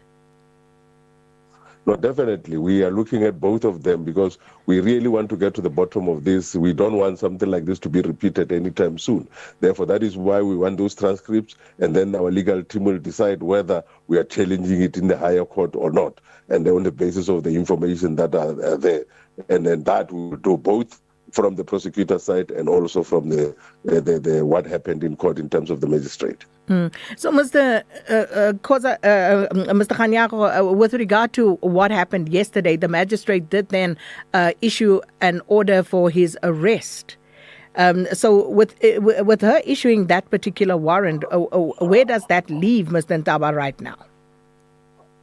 Yeah, it's a very complex one. That is why we will have to look as to whether we want to challenge this matter, because if it is done in that way, like you were saying earlier on, in most of the cases when somebody is not available, you look at suitable dates and then we agree on the date. And in this case, it wasn't even a difficult one because he was saying, I'm not available on the Monday, but I'll be available on a Tuesday. Therefore, but also, those are the things that we'll have to look at and make sure that we deal with them. If we need to urgently have to deal with the matter and then make sure that the decision is reversed, and we'll do so. So with regard to the case being re-enrolled, how far is the NPA with regard to looking into that matter? No, the instruction from the NDPP has already gone. And as I speak to you, as part of this report that is coming, we will also know how far this matter is, but the instruction to re-enroll the matter has already gone, and they've started the process. As said early this morning, they were already talking to the investigating officers and then checking what needs to be done so that this matter can be re-enrolled. So does this mean we can contact you back in about 3 hours after you've learned more from Mr. Ntaba? You can, but as I say, we hope that the 2 o'clock will be 2 o'clock, and then we will then have to go through the process and in terms of reading the report, and then the NDPP will decide on what the next steps are going to be. We'll have you on speed dial. Thanks so much, Mr. Kganyago. Kaiser Kganyago is the NPA spokesperson there with the latest. So Mr. Mkhuseli Ntaba has been found. And as you heard there from Mr. Kganyago, there is some sort of debriefing going on where they are trying to establish the facts for his absence yesterday. As you heard, tried to understand whether it was a deliberate act whereby he intentionally absconded or whether he was actually missing. Those details will be established in the next 2 to 3 hours. And of course, SABC News will follow up with regard to that. And the re-enrollment of the Joe Sibanyoni and 3 others case is, of course, already something that the NPA is dealing with in Mpumalanga. Update at noon with Sakina Kamwendo, midday to 1 p.m. 19 minutes after 12 now, President Cyril Ramaphosa says that the nation honors brave men and women who built democratic South Africa, and he has praised their contribution across the arts, sciences, politics, culture, and other fields, calling their legacy the pillars of equality, justice, and dignity that continues to shape our society. President Ramaphosa is today conferring national orders in Pretoria to various recipients, and these are, of course, the country's highest honors. Now, some of those who are being who are recipients for this year's prize include Oskido, Springbok coach Rassie Erasmus, veteran musician Jonathan Butler, and many others who are being recognized for their lasting national and international impact. Here's President Cyril Ramaphosa. Brave men and women who work while others sleep, who dare while others fly. They build a nation's pillars and lift them to the sky. So today is a day of celebration and also a day when we honor men and women who have lifted to the sky our greatest aspiration, to build a democratic South Africa founded on equality, justice, and dignity for all. It is an inspiration carried by our forebears long before democratic South Africa was born. When the first democratic constitution of our country was signed into law 30 years ago, this aspiration became the cornerstone of an edifice that had been built by generations of patriots and heroes. Like those patriots and heroes, the people that we are honoring today have helped give life to the dream of a free and just South Africa. Their activism has extended to music, to politics, to sports, to literature, to culture, to medicine, to science, education, and the advancement of the human rights that we so cherish. In their many fields, they have made an invaluable contribution to our national life. By honoring them today and celebrating them, we are recognizing that the pillars of our democratic order are deep, they are firm and unshakable because of the many great South Africans who helped to build our country and its stature. The Order of Nkamanga to South Africans who have excelled in the fields of arts, culture, literature, music, journalism, and sport. The fact that And that was President Cyril Ramaphosa earlier during the presentation of the national orders at the Sefako Makgato Guest House in Tshwane. And I can tell you this is still ongoing, the National Orders Awards. But we are joined now by a cultural practitioner, Dr. Sipho Sithole, to talk more about this. Dr. Sithole, thanks for your time. Welcome to Update at Noon. Thank you, Sakina. Nice to talk to you. I think the last time I saw you, we were on the train to Cape Town. Indeed. Dr. Sithole, of course, these awards, a fabulous occasion for the recipients. But for the rest of us looking on, how do we interpret the deeper meaning, culturally or otherwise, in terms of how these national orders shape South Africa? Well, I just guess they're a reminder of what some of these cultural activists, practitioners, whatever we call them, have done that may have gone unnoticed until days like this when we suddenly remember them. And of course, we can't remember everyone because only so many can get these awards in one particular year. But they are definitely a reminder because some of these people that are being recognized today, they did not choose the political route of the normal political activism, whether through being politicians or through the armed struggle. They either chose a pen and a paper, a song, or a sport to wage the struggle for liberation, to the those that I'm talking about in most instances, and to try for a country that we want, and through social cohesion and so forth. So they definitely do remind us we may have forgotten some of them. Some people don't even know some of the names that are on that list. Indeed. And do you believe, Dr. Sithole, that this reveals something about what contemporary South Africa values in public figures? I would say most definitely. It's just that it is not something that is spoken about all the time, because South Africa, unfortunately, and that is really the fault of our politicians, we look at the arts as something that is just for entertainment and for special occasion, and especially when it comes to performing arts, for that matter. But you don't understand the deeper meaning that artists, they look at society from the outside, observe it, and actually either write a song or write a play or write a book to critique society as they see it.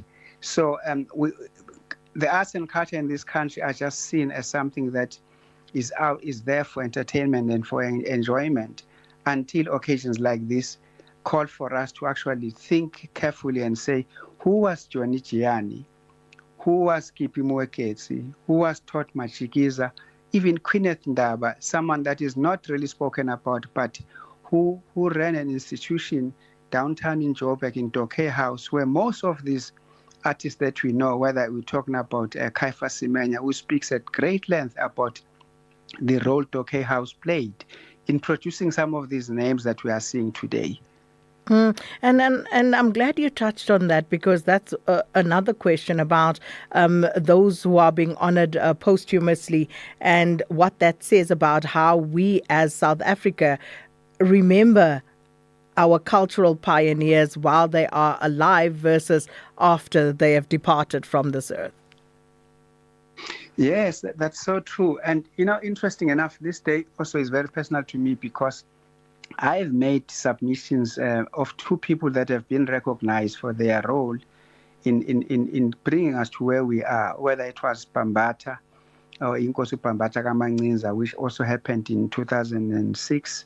And then just a few years ago, I also put a name that was also recognized like it is today, which is Solomon Linda, who happens to come from the village where I come from, So it's important. And I was actually just quite, I don't know what to say, but to look at the names, most of them are posthumously being recognized. And I'm saying to myself, that took a long time.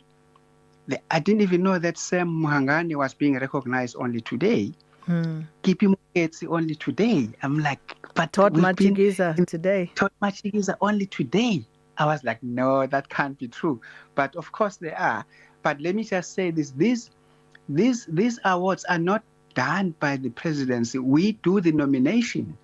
So unless we nominate and we put a motivation why so and so must be recognized, they would never be known. So we can't even put blame on government that none of us think of putting a particular name and say we want this person to be recognized, And it's I think that is a fabulous note on which to leave it, because it has to get us thinking, as you say, Dr. Sithole, what is our contribution? Because we are the ones who need to nominate people for these orders. I would imagine, young people probably don't even know this. And those of us who are older, even if we do know, do we even think about it? Do we take it seriously? And then we complain about why are they only being recognized today? Exactly. Maybe the only blame I could put on government is that nobody knows how to go about doing this. So it's not obvious in anybody walking down the streets. When do we call for these nominations? How do we nominate? Yeah. Since you've done it, maybe you can just very briefly, in a minute or less, just share with our listeners how it's done.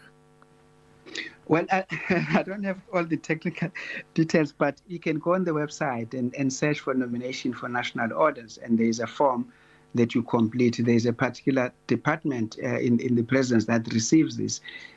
What is really that rests upon you is your nomination, it must be strongly motivated. People must know why should Sakina get a recognition for a national order. But it's there. Every year it's going to happen. Every year. This is late. It normally happens in April. But every year it will happen. So we must start thinking already about these names. Dr. Sithole, thanks so much for that food for thought, and thanks so much for playing your part, and hopefully more of us will follow suit and do the same and nominate South Africans whom you think deserve to be recognized, who deserve these highest orders, as we see today, national orders being conferred on South Africans and some foreign nationals who have contributed to our democratic order. So we'll leave it there. Dr. Sipho Sithole, a cultural practitioner, speaking to us there. It's 12:30. Here's Utsile Saku with your latest headlines. Thanks, Sakina. Good afternoon. In the headlines, the National Health Department says it's monitoring the Ebola outbreak in the DRC and Uganda.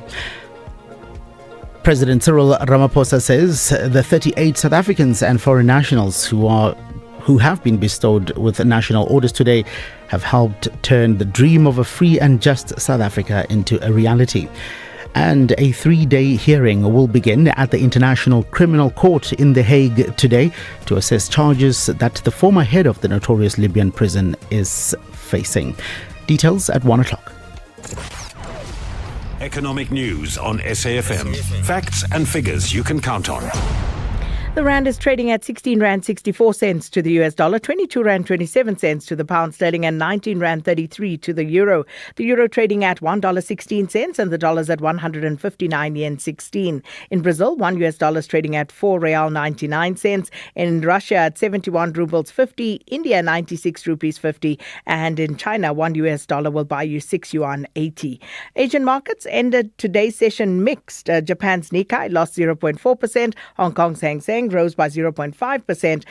China's Shanghai Index has gained 0.9%, while India's markets were also higher at the close of trade. The JSE mixed at midday. The all-share index flat at 114,827. The Industrials 25 index has added 0.8%. Financials are off 0.3%. Top 10 Resources Index 0.7% lower, and the Precious Metals and Mining Index has fallen by 0.4%. European markets higher at this hour. Britain's FTSE 100 is up 0.7%. The CAC 40 in France has gained 0.8%, while Germany's DAX is 1.4% in the green. And looking at commodity prices, gold trading at $4,538 per fine ounce. Platinum's at $1,960 per ounce, while the price of Brent crude oil is at $110.42 a barrel. Not good. SAFM Sport with John Gericka. Yeah, let's focus on less morbid things. You can. You were talking about awards. Is that the only award you haven't won? Read the sports news. Just checking, all right? I was going through the list of awards that you've won, and I think there's just the one left, right? Read the sports. Bournemouth against Manchester City, speaking of awards. 8:30 today in the Premier League. 5th place, Liverpool faltering. Potential for England to earn a 6th UEFA Champions League spot. Don't write off Bournemouth just yet. They're in the hunt for top-tier continental football. They're assured of a season in Europe, but a point will secure them a UEFA Europa League spot. But Manchester City's fate remains in Arsenal's hand. But a win here will shrink the deficit to 2 points after the Gunners beat Burnley last night. Anything other than a City win will hand Arsenal the title tonight. I'm coming in my Arsenal shirt tomorrow because Palace will be doing a guard of honour to welcome the champions on Sunday. Manager Pep Guardiola is only thinking about one thing this week. Bournemouth, 16 or 70 games and, unbeaten. So the run is unbelievable. So the season again with Iraola, what they have done with losing 3 players in the back 4 for last season, have a success and still again do it. When you are in the Premier League, 60, 70 games without lose a game, and only chance we have is win a game. Speaking of Bournemouth, you'll be probably not surprised to hear who their biggest fan is tonight. The biggest ever of Andoni and all the players and all the people that are supporters of Bournemouth, I think we are all out because we know that means if tomorrow they get a result for us. Guidance boss Mikel Arteta. Mighty Bournemouth. Meanwhile, City are preparing for Pep Guardiola's exit after Sunday's match against Aston Villa. Sources say the managerial great's expected to leave the Etihad at the end of the season. City say that he's got a contract for next season that hopefully he'll stay, although all the rumours today are that former Chelsea manager Enzo Maresca, who worked under Guardiola at City, is a front runner to replace the 55-year-old. There is another football match today. It's Chelsea against Spurs. Chelsea need points in double quick time if they're to crack the Premier League's top 8, but collecting them against a Spurs side who could secure mathematical safety here will be no walk in the park. Let's hear from Roberto De Zerbi. One thing per time. Now we need to play 2 games. We have to make other points to achieve our target, and then we have the right time to speak for all problems we have had, but it's not the right moment now to speak and to lose time and to lose energy. Cricket on the go, second test between Bangladesh and Pakistan. Pakistan's have to score 437 to beat Bangladesh. They are 253 for 5, third session of day 4. They need 184 runs to win. Bangladesh won the first test. In tennis news, it's Paris. They're in Roland Garros already. Sakina, Lloyd Harris has advanced to the second round of qualifying at Roland Garros. He beat Hugo Grenier in straight sets in just over an hour. He needs to beat Andrea Pellegrino in the second round and then win a third round encounter before being added to the main draw. So still plenty of tennis there. In golfing news, Garrick Higo is split with his caddy Austin Gauguin after a penalty for being late for his tee time contributed to him missing the cut at the US PGA Championship. He got a 2-stroke penalty for tardiness during the first round. After that penalty cost him the chance to tie the lead at 67, he missed the cut by a single shot. In the Giro today, stage 10, 42-kilometre time trial, flat individual stage, entirely straight with 2 U-turns. There'll be some changes in the GC today.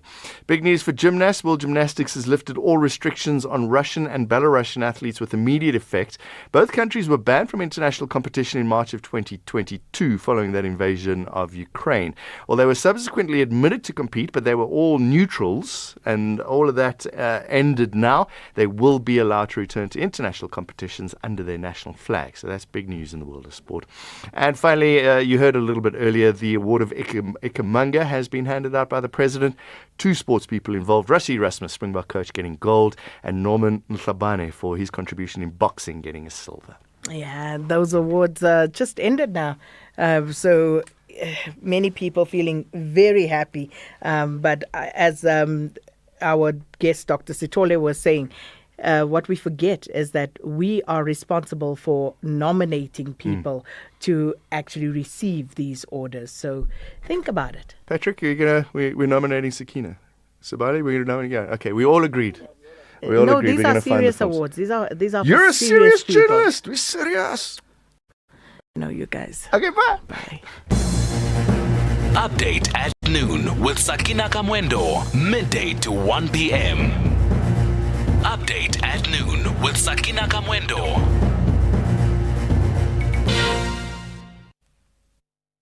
Benjisi for intervening on the issue of the Eastern Cape family.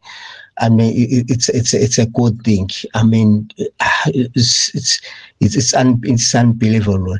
As for the MEC, I don't even want to listen to him because he has been pressured by his party to come and spin doctoring the whole thing. We don't expect anything from him. And also, I'd like to send my condolences to the KZN family. The young boy was just taking his life. I mean, for looking after his younger brother. I mean, so on that issue, what can you expect from the MEC, of that department? A person who can't even take a mandate from his own party. What can you expect from such a person? Thanks, Akin. Good afternoon, Sakina. This is Mateo. Sakina, when it comes to the National Prosecuting Authority, I think they must give us a trust to the to the way KCD is going, because we'll never trust them anymore.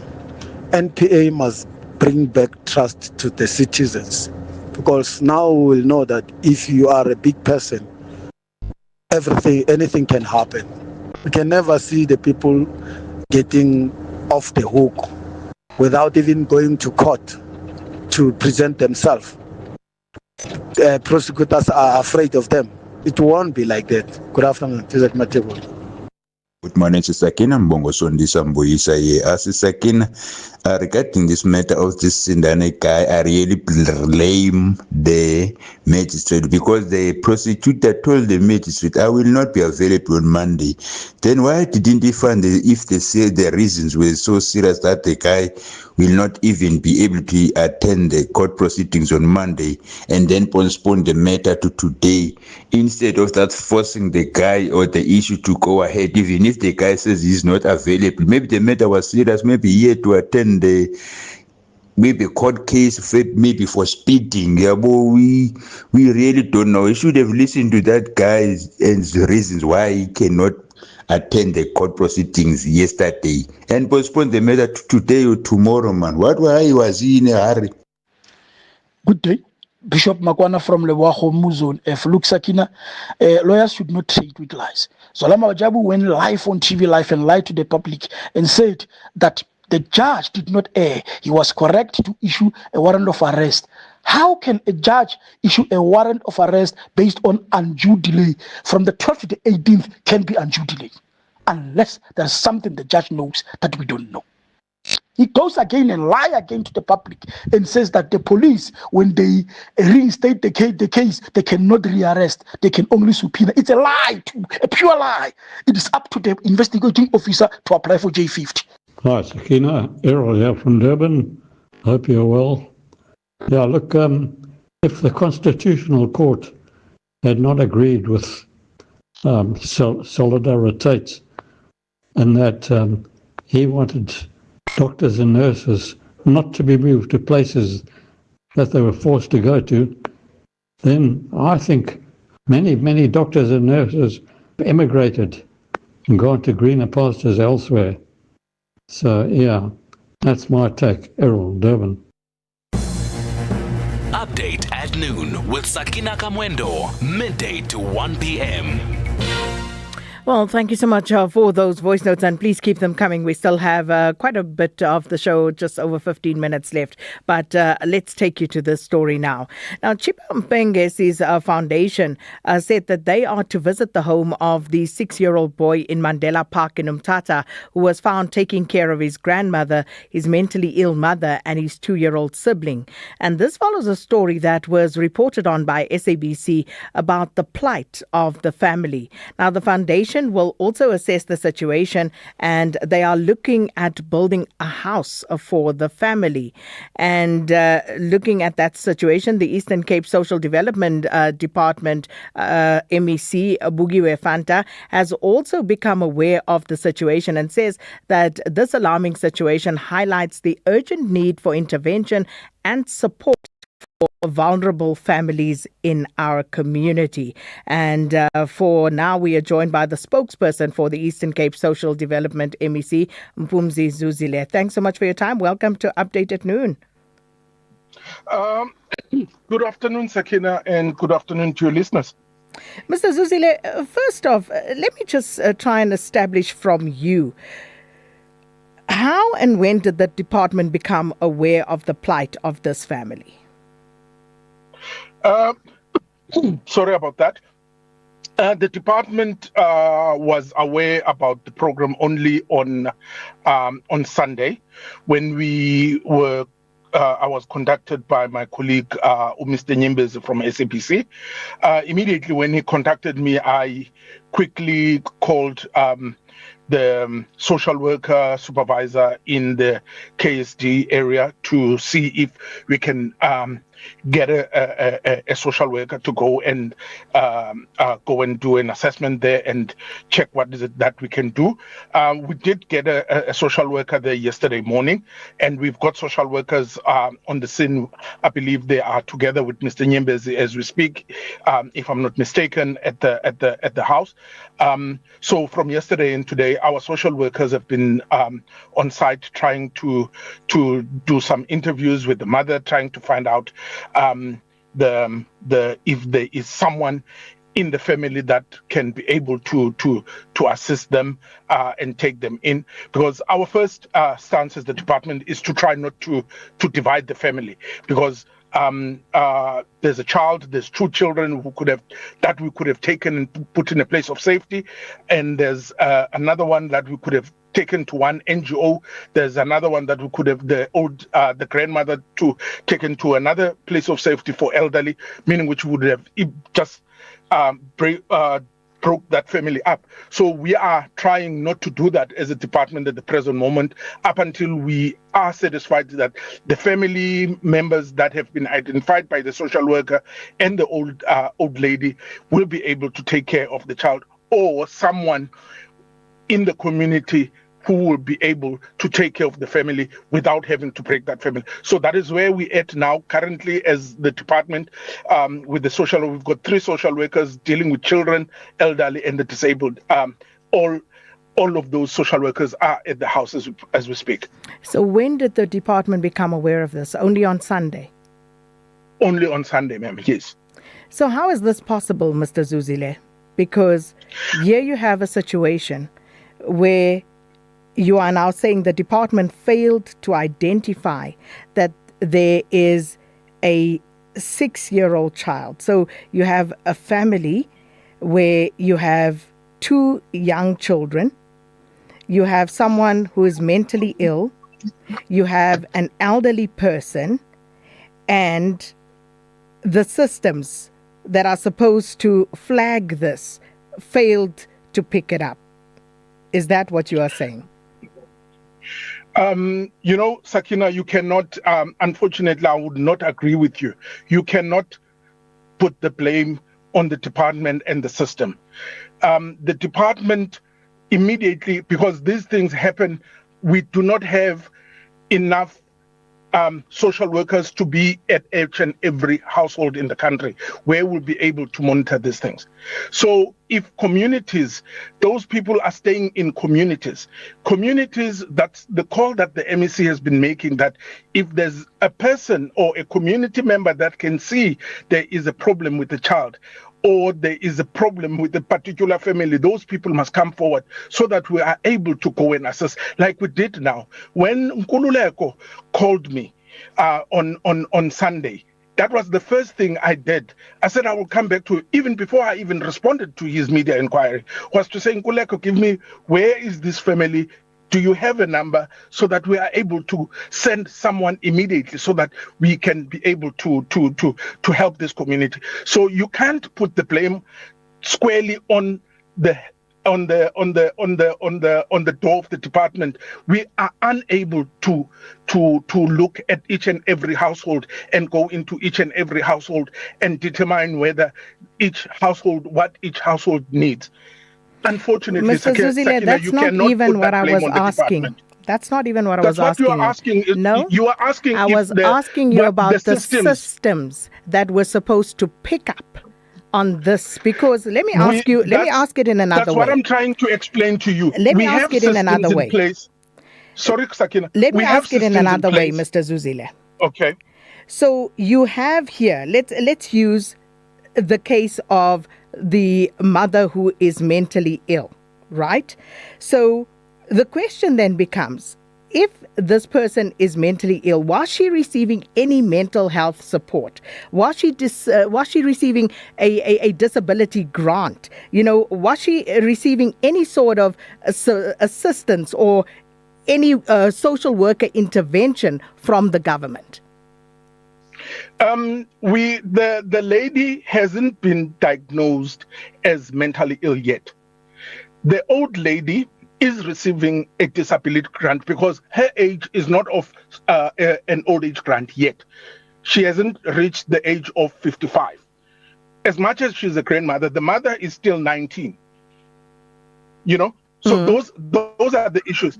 The children are receiving child support grant. So the department, for that, they have been receiving assistance from the department. What I'm saying, the system that we work with, if we receive a report, the system is we need to quickly intervene. Immediately we receive a hint, a notice that there is the problem like this, there's a problem like this.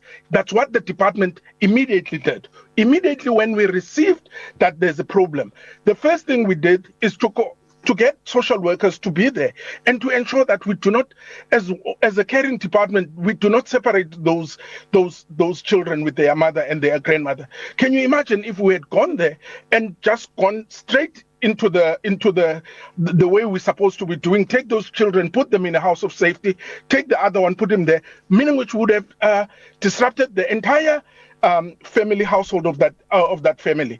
The first thing we did was to check if there is no family that can be able to take care of those children, while we are looking at all other aspects on how we are going to assist that family going forward, so that those children are able to be taken care of, so that that old lady, that the blind lady, is able to be taken care of, so that the mother, because what we also picked up is that if the mother is 19 now and the firstborn is 16, meaning which she had that child while she was 13. So there are lots of issues that we are looking at as the department to try and assist, but it's not something that is going to happen over 2 nights, Sakina. It's a process that we need to take as the department to ensure that we do not traumatize that family and those kids any further. I asked about the systems. You have a 6-year-old child who has not been going to school, and yet nowhere did anyone raise an alarm. Nobody went to look as to why is this child not attending school. You have to ask questions, Mr. Zuzile, about the systems that are in place to actually flag vulnerable families so that they can receive assistance. How many social workers are there in the area? Because now you're telling us that since Sunday, when you became aware of this, 3 social workers had now gone to the home. Where were these social workers prior to this becoming a media spotlight? That's what we always say, Sakina, as the department. The child, there's the Child Act, Children's Act, doesn't only give only social development the need to act when they see these things. That's why everyone in the community, according to the Act, is responsible when they see a situation of that nature. They report it so that we as social development can be able to send social workers. As I'm saying, immediately when we received the situation, that child has been going to school. But the teachers at that school, I'm not going to blame them for not reporting, but they haven't reported it to social workers to say, social workers, we are receiving this problem. We have seen that this child doesn't come to school more often because of A, B, C, and D. So we're not going to blame anybody. So we're not blaming anyone. Why are we not blaming anybody, Mr. Zuzile? Because now, after this story that I'm tackling with you, I'm going to speak to our reporter in KZN, where a 12-year-old child has actually taken his own life because he had to look after his 5-year-old sibling. And we keep not blaming people, yet the systems are failing. And in turn, we are failing these children. How do we expect a 6-year-old to take care of a 2-year-old sibling and elders? How can we not blame anybody? That's what I'm trying to explain to you, Sakina, is that we need to call on a community that we live in when they see these kind of things, not to keep quiet. Unfortunately, as I've said earlier, we can't, as the department, to have a social worker in each and every household to be able to see these things. We are depending on communities to report this. And these things are not being reported to us. And immediately when this matter was reported, we took action. We didn't sit back and wait for the SAPC to come back and ask us what is it that we are doing. We took action immediately on Sunday. And as we speak, we've got social workers taking care of that family, making sure that those children are taken care of. Immediately we receive a notice that there is a problem, our social workers are immediately deployed to go and attend to these cases. Mr. Zuzile, has the department launched an internal investigation at this stage into whether any of your officials actually missed any of the warning signs or failed to act in this regard? As I'm saying, we've got social workers on the ground. They are doing interviews. They are taking details. We are speaking to the family. We are speaking to the community about the situation. I can't report and say this is the action the department will take or this is so-and-so has failed to do his or her work. But all I'm trying to explain to you is that we need the community members. We need everyone, teachers, religious leaders, because that child, there's a counselor in that area, there's a ward committee that stays in that particular area. There are neighbors that are staying with these people. These people, we need, as much as we are trying to communicate with communities to make them aware that when they see these kind of problems, they mustn't keep quiet and say it's a neighbor. They must report this situation so that we are able to take action as a department. So will there be an investigation? There will be an investigation. We will check everything, who was at fault. We will check, for instance, we have already checked the issue about the kids, if these kids are receiving a child support grant, whether this grant is being used properly by the grandmother and the mother. We are checking all of that. We have also asked for the Department of Health to come through to be able to assist us with the checking of the mother, the state of the mother. So we are trying to do everything in order to ensure that the life of those kids, we do not just come in and separate them from their relatives. We are now trying to find someone who will be able to either house those four siblings in one place so that we are not separating them. Separating them would be our last option as the department when we are unable to find someone or willing to take those. We even Fortunately, you have the Chipam department. Pengesi Foundation who've come forward and offered to, at the very least, build a house that would obviously go a long way into trying to keep the family together. But I have to leave it there, Mr. Zuzile, but we will certainly follow up with you, spokesperson for the Eastern Cape Social Development MEC. But I wanted to also quickly touch on another situation in KwaZulu-Natal where a 12-year-old boy has died through suicide after he was allegedly left alone to take care of his 4-year-old brother at his Reet River home last Thursday. So let's speak to our reporter, Tinoguhle Malinga. Tinoguhle, good afternoon. Seemingly dropped the line there, our reporter. So we'll come back to that because it's just another tragedy. And unfortunately, when we spoke to our reporter in the Eastern Cape yesterday, the reporter indicated how nobody seemed to care about what was going on. So you are left to your own devices in your community, which is equally problematic. But I do believe our reporter, Tinoguhle Malinga, is on the line. Tinoguhle, good afternoon. So firstly, can you just confirm for us the tragedy that I've just relayed to our listeners, and also what is the story as far as you've been able to ascertain?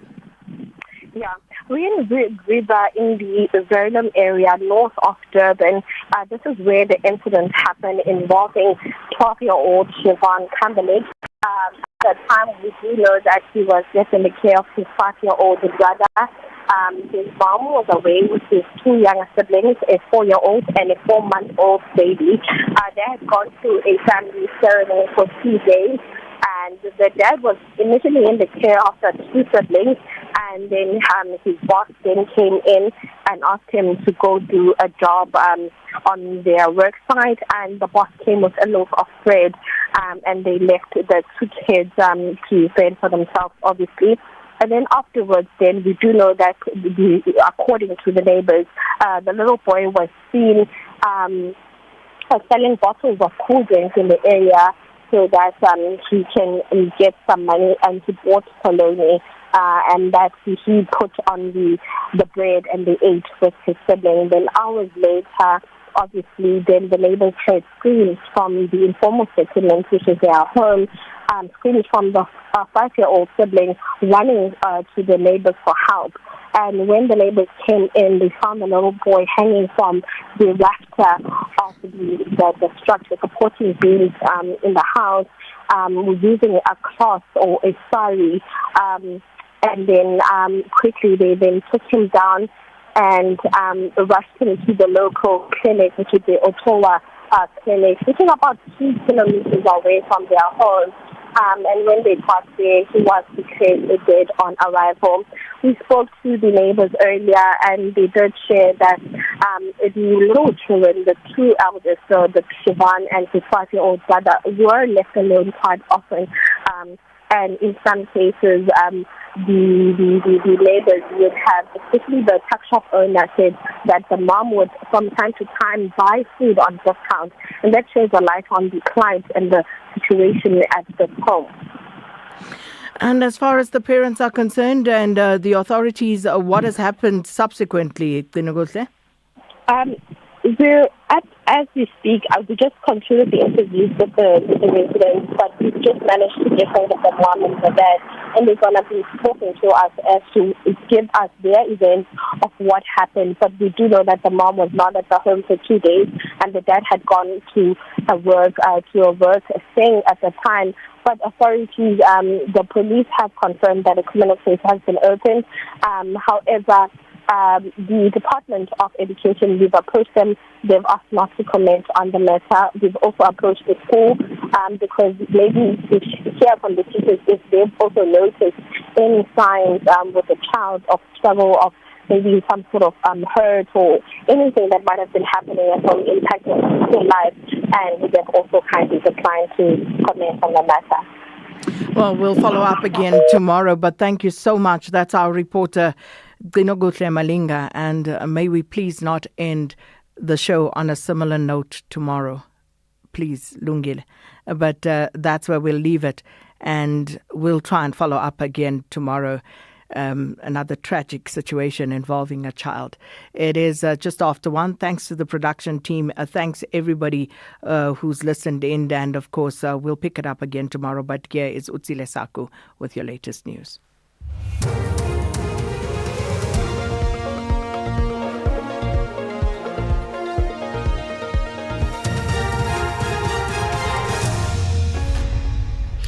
Thank you, Sakina, and the team on the top stories. Health Department monitoring Ebola outbreak in the DRC, and Mandasha tables his department's budget. For SAFM News, I'm Ondalambana, and a very good day.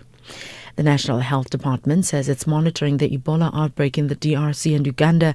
This comes after the WHO confirmed at least 500 suspected cases and 130 suspected deaths since the new outbreak began. The department spokesperson Foster Mohale says the public should remain vigilant. We are maintaining the heightened preparedness measures, which include activation of enhanced surveillance at ports of entry, strengthening laboratory readiness, reinforcing infection prevention and control measures in health facilities, and ensuring that rapid response protocols remain in place.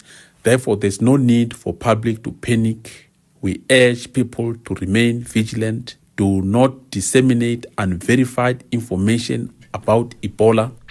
The Minister of Mineral and Petroleum Resources, Gwede Mandashe, says the responsibility of reducing or increasing fuel prices falls within the ambit of the National Treasury and not his department. Mandashe was tabling his department's budget of 2.86 billion rand for the 2026-27 financial year in Parliament. All levies and taxes are the duty of the National Treasury. When I go and beg them to cut levies by 3 rand a litre, I have to go to them and actually negotiate with them, because levies and taxes are the function of the National Treasury. I would have answered to a number of things, but the time is not allowing me. One of the other debates that we should have in the House is to counter environment and economy. Ecology and economy are not opposites. They must complement each other. They must work together. President Cyril Ramaphosa says the 38 South Africans and foreign nationals who are being bestowed with the national orders today have helped turn the dream of a free and just South Africa into a reality. Ramaphosa was speaking at the national orders ceremony underway at the Presidential Guest House in Pretoria. He says the celebration honors men and women who have advanced the country's greatest aspiration of building a democratic South Africa founded on equality, justice and dignity for all. The people that we are honoring today have helped to give life to the dream of a free and just South Africa. Their activism has extended to music, to politics, to sports, to literature, to culture, to medicine, to science, education, and the advancement of the human rights that we so cherish. The Johannesburg Emergency Services has warned residents to exercise caution when using heating devices amid the cold temperatures being experienced across most parts of the city.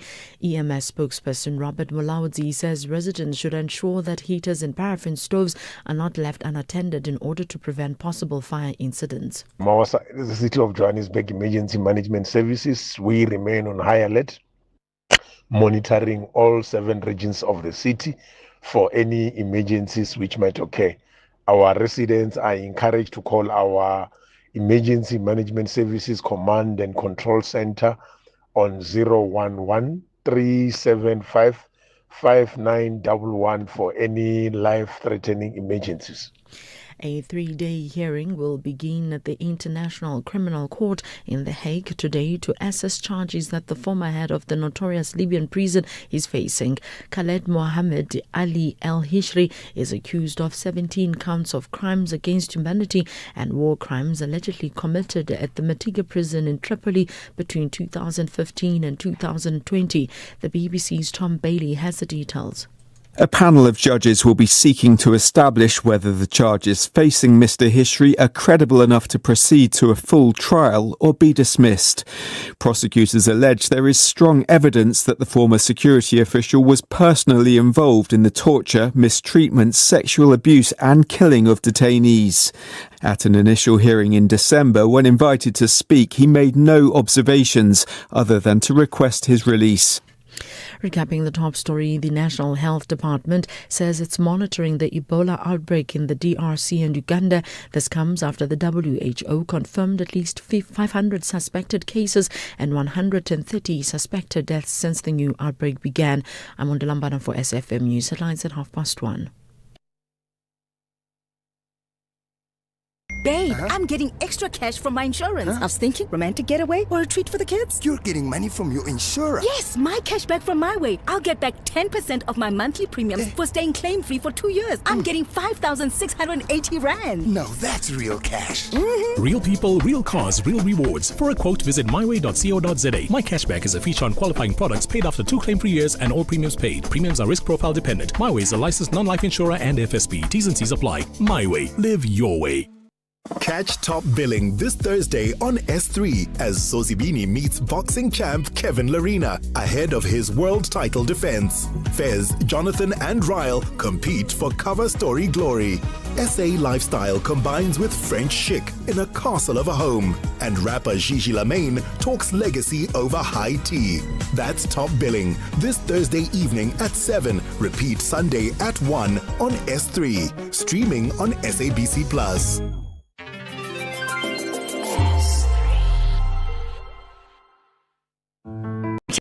Family means staying one step ahead, and that starts with knowing the facts about human papillomavirus. HPV is linked to over 99% of cervical cancer cases and claims the lives of more than 5,000 women in South Africa every year. HPV doesn't discriminate and will at some point affect both men and women, young and old. Protect yourself and your loved ones. Ask your healthcare provider about vaccination. This message was brought to you by MSD. Here, there, and everywhere. SAfm 105.7 FM in Cape Town. The Full Circle with Bridget Masinga. Monday to Friday, 1 to 3 p.m.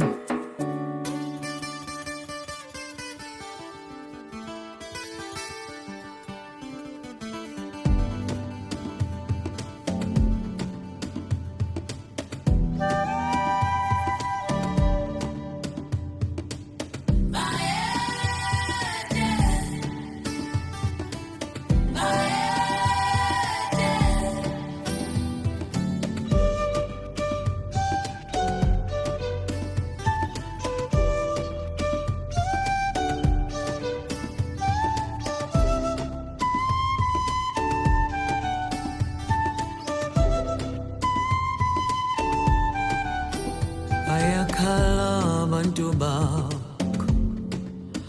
ukuthula emhlabeni wakho wakukho amanxeba agcwele umzimba wonke kumnyama babakhanyisa bacela ukuthula empilweni zabo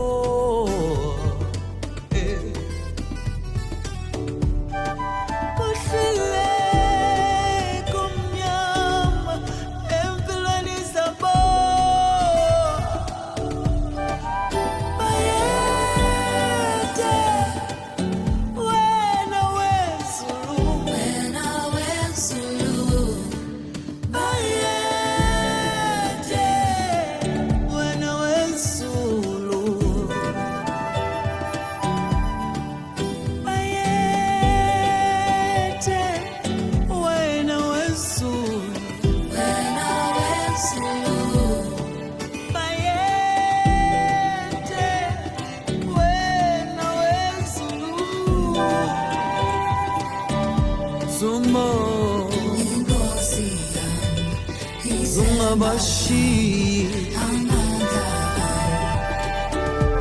Hamba Nabo Zunga Zunga Bashi Hamba Nabo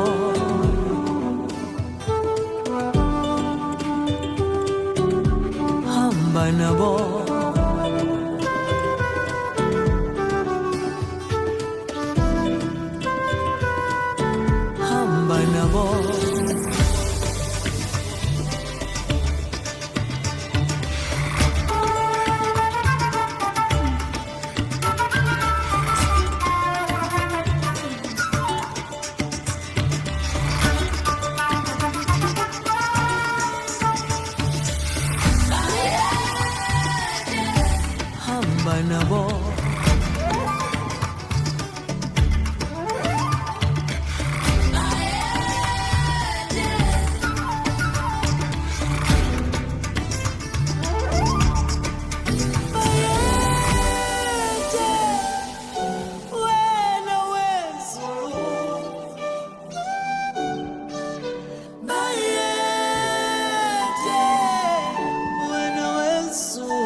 Ubalo.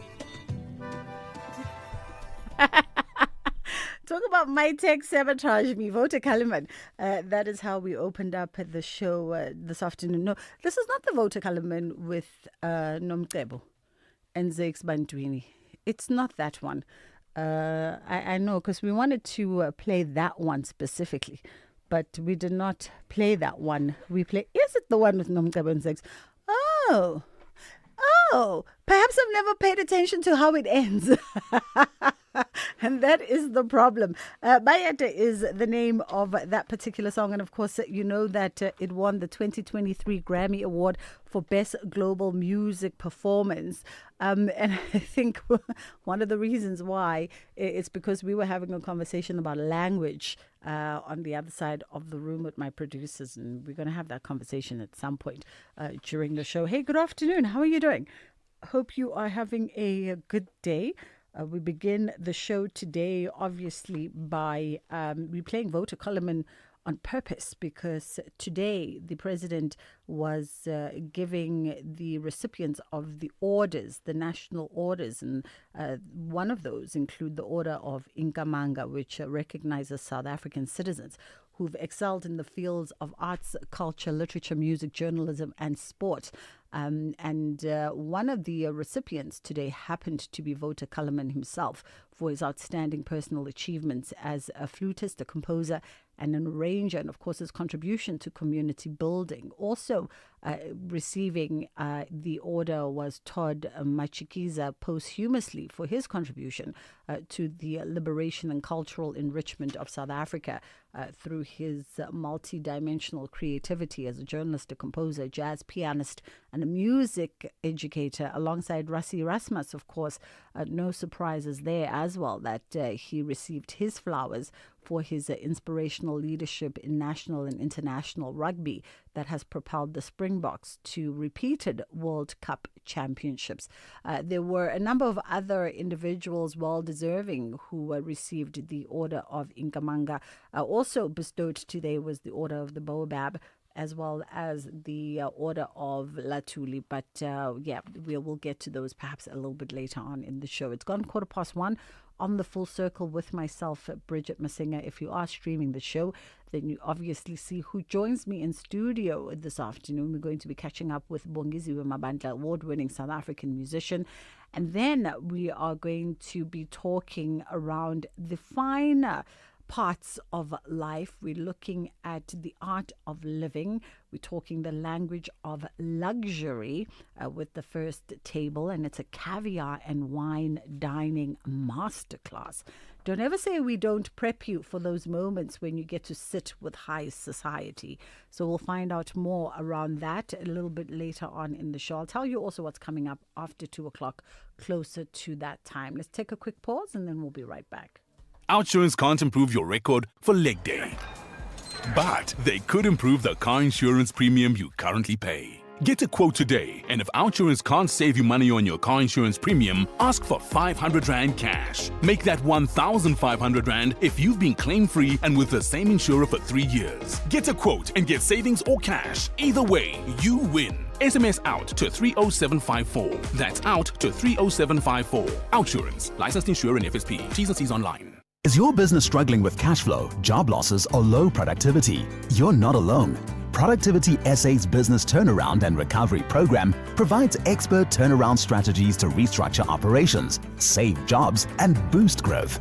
Get practical tools like early warning systems, performance improvement plans, and access to productivity champions. Visit productivitysa.co.za or call 011-848-5318 to apply now. Your recovery starts here. As part of Africa Month, now we are profiling Morocco, Northern Africa.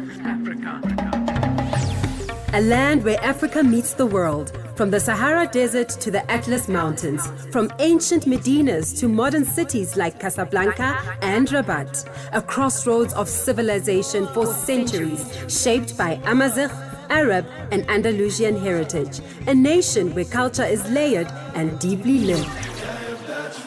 Morocco gained independence in 1956, from colonial rule to a sovereign kingdom, balancing tradition and modern growth.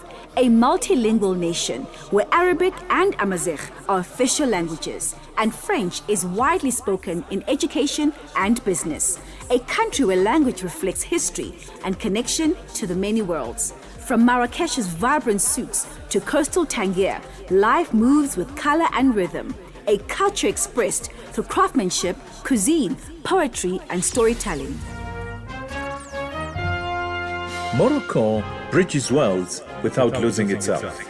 In every mosaic, in every mountain, in every word spoken, there is identity. Morocco is historic, vibrant, and enduring. Africa Month on SAfm. Conversations, context, connection. Bridget Masinga, weekdays on The Full Circle.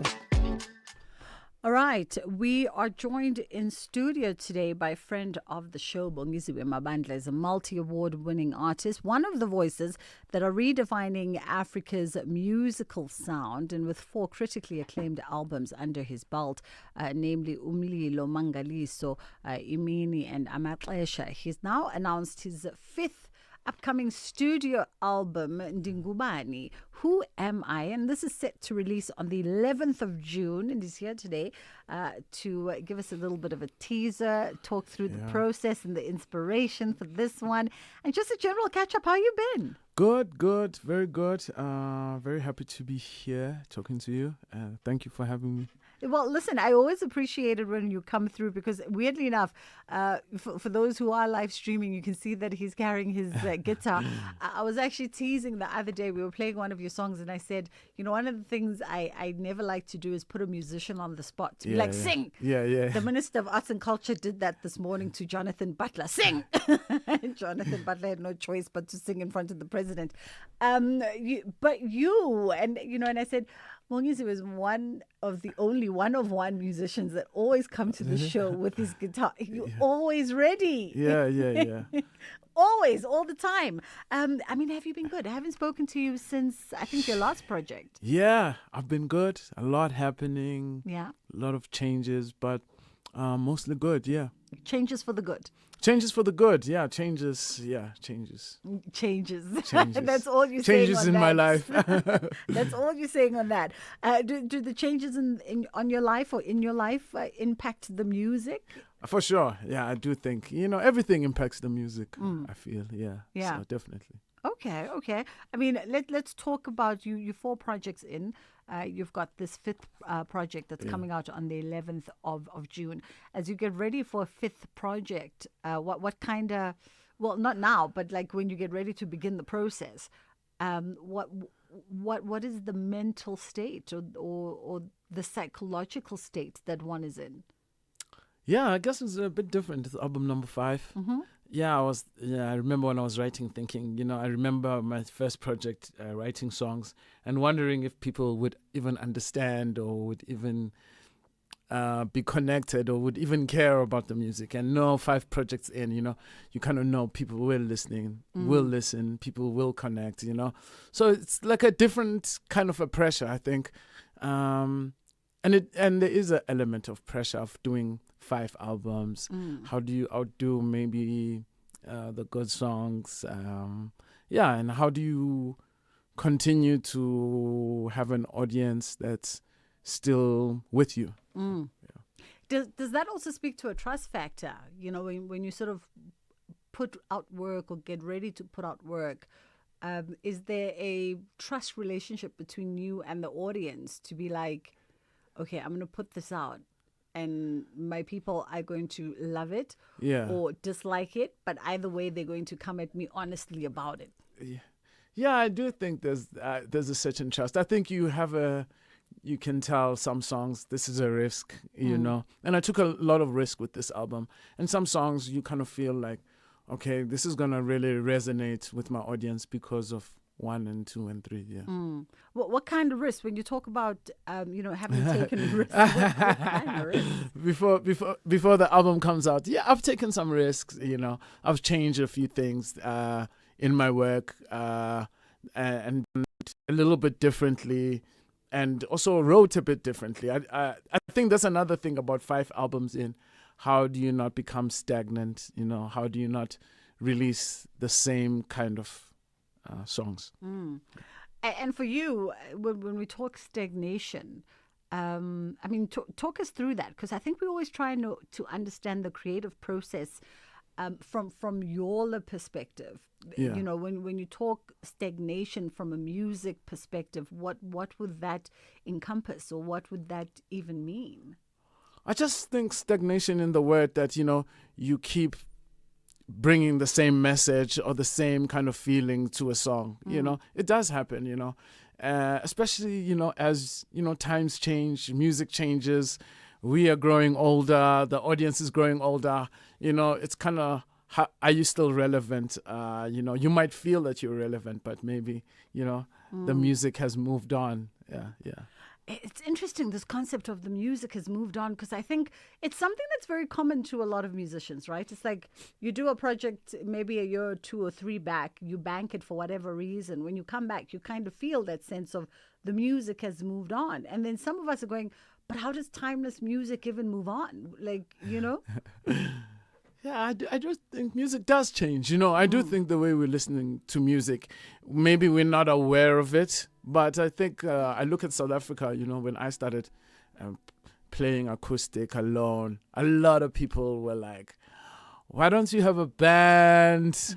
Why, you know? But I look at, you know, 10 years later, you know, I'm being so embraced, especially for exactly the things that maybe many years ago I was not being accepted for. Yeah. So it does change, I think. Yeah. So 5th album, Ndingubani, Who Am I? Let's unpack that title.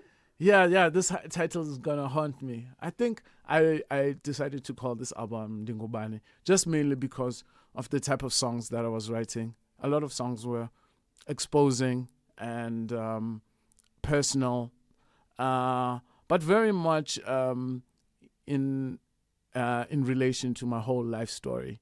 So I just thought this is a really good way to show people who I am. So that's why it's called Ndingubani.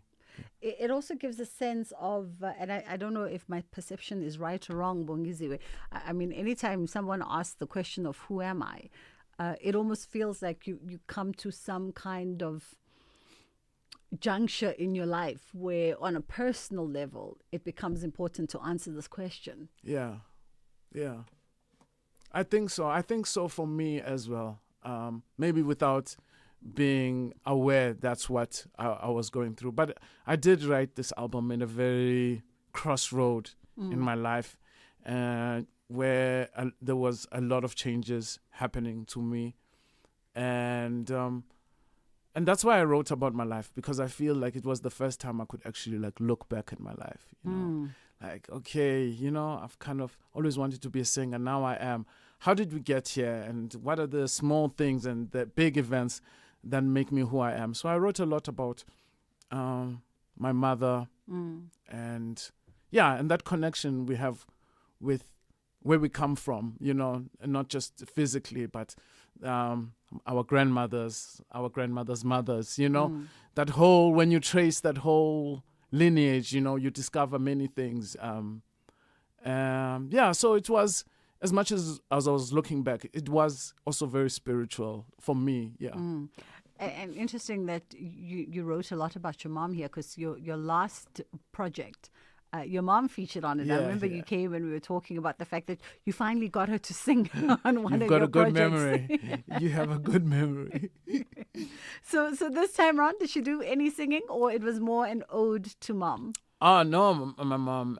We shot in the Eastern Cape. All the visuals, the CD cover, the album cover, everything. So there's a song I wrote for all the women in my lineage and my family called Dialwa. So my mother and my aunt were in the music video. They were also in the cover on Apple Music and Spotify. So yeah, they are me, her, and my aunt are in the cover here. I love it.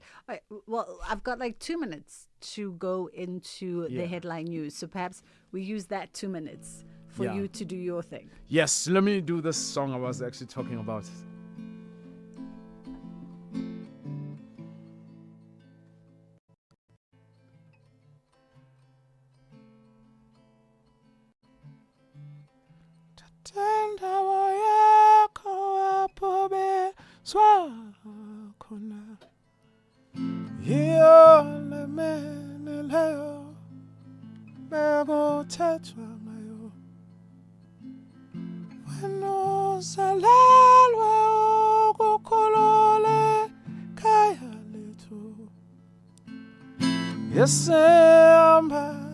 indlele yakhonjwa nguwe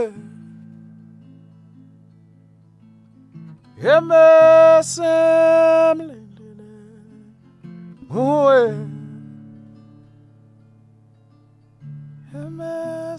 emesemlindele dudome solo akobana wena unina wakho walwa akasayeke wakwenza ngwase ngesenzo sakhe soze akushe wena uletha msanqa lakhe nguwe emesemlindele nguwe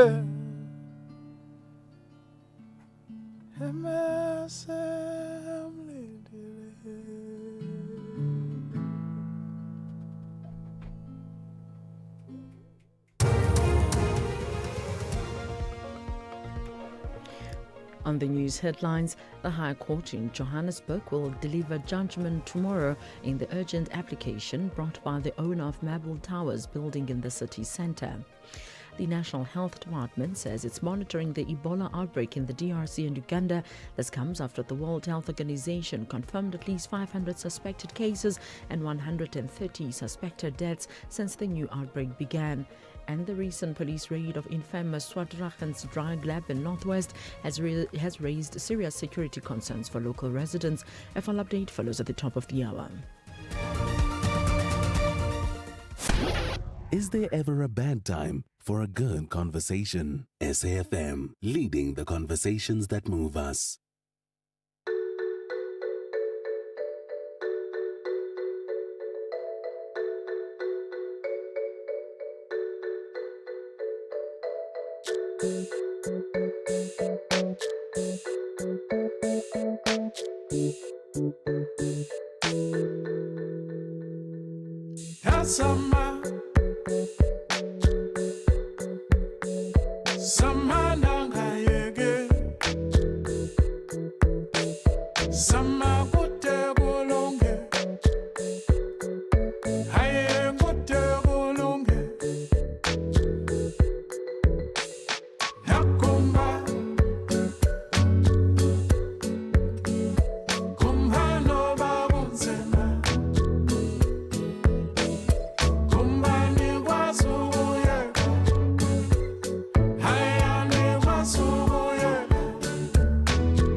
Ndihamba ndedwa ndilahleka uhlukile uyafana nalapha andikaqali kodwa aha nazama sama ndengayeke sama kote kulunge haye kote kulunge nakumba. It is Bongiziwe Mabandla, brand new one from the singer-songwriter. Zama is the name of this particular song, and he was jamming to it. Yeah. You said this is your jam. This is my jam. Is this your favorite baby in the album? No, sadly. I've got a lot. I like a lot of songs in this album, to be honest. Yeah. I mean, tell me, it's very upbeat. Tell me a little bit about it. But it still has that distinct Bongiziwe vibe. Yes. So this song was inspired by the Charles Bradley song, Why Is It So Hard to Make It in America? And he was this like really old singer that made it. I think he was in his 70s and he had always tried to be a musician. And he writes this beautiful song about where he grew up and where he went and all the places that all the states he's lived in the States, trying to fulfill the American dream. And I really related to that, about, leaving the Eastern Cape, coming to Joburg, getting into this deal, getting out of that deal, and so I wanted to write something similar. So this whole song is actually like my whole life story, like Dizalwa Kutsolo, and then where I went to study Lady Greng as a Shele, and then also coming to Joburg and what that did for me, and then also my future plans about where I want to go, a lot of international travels. Yeah. So yeah, it's a simple song, but it's like quite intentional. I almost wish you had written the song when Akin Omotosho had released Vaya. Because it speaks to the exact story that he was telling in that film. You know what I mean? Because we all have the coming story, like coming to Joburg, coming to, whatever the big city is, in pursuit of the dream. You know? Oh, man. You can relate, obviously. Yeah, I can. Because, we all have it. We all have it where you've come here with, or wherever, and you've come with nothing. And just the dream and the goal, and at times even, you hold the hopes of your entire family. You've got to make it. You have to make it. I think we a lot of us can relate to that. I mean, I've stomped the streets of Johannesburg in my early days auditioning for TV. I remember the one afternoon, if I had to tell you the distance, you'd go, you walked that far, and I literally had blisters on my feet. My mom tells the story and she always gets like, she cries. And she's like, I remember calling you and you had blisters on your feet, and you were walking in heels to get the. So we all have the dream, and it's a beautiful thing when the dream comes to fruition. You realize it, and that's why I think it's a spiritual thing, to hope and wish to be an actor or an actress one day, and to actually fulfill that and look back and say, I actually left school, I left my small town, I came to Joburg, and I actually achieved the things that I wanted to achieve. It's a celebration, and that's what this album is about, and who I am. It's like how many of us get to stop and celebrate a life lived. Yeah. And in essence, we all should, right? Everyone should. Even if you're listening to us and you're in the office and you're pushing your 9-to-5 grind, it's an occasion. The fact that it's a job, that facilitates a lot of things. So you tour a lot, you travel a lot, you play a lot internationally. And you're setting up this album as well in that sense where you really are taking it on the road. I've just came out of a 17 Europe shows tour. So I've been playing a lot more outside the country, especially at the beginning of this year. Yeah. How's that, by the way? I would love to be somewhere in Europe one summer and be like, Bongiziwe is playing. Let me go get my ticket. Like, I just want to bump into you playing, like, coincidentally, accidentally. And the people are showing up lately in all these cities. Germany, Suzok support, we heard that you coming to play here, and we are all here, South Africans. In the UK, a lot. Yeah. I think South Africans now are being found in many places of the world.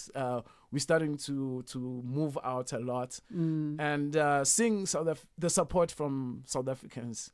It's really something that touches my heart a lot. Yeah. In the middle of Berlin, somebody. I was saying to somebody, being overseas will make you be friends with somebody that you would never even talk to if you were both here in South Africa. Oh, absolutely. Once you are there, you have a limited vinyl edition for Ndingubani. Oh my goodness, what inspired that? It's almost finished. We just wanted to say a big shout out to the fans that come to the shows, that, that give more than just listening to songs and streaming songs.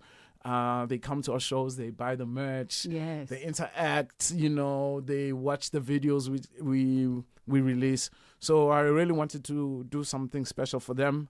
And we've been doing a lot of first releases just for our community. Yes. And this was also one of those things. Oh, wonderful. Fantastic. I mean, I'm very sad that at one point there was like a vinyl revival and then it didn't uptake. Kenziro said to me, it's not going to go anywhere. It's going to stay here niche. It's not going to be a mainstream thing.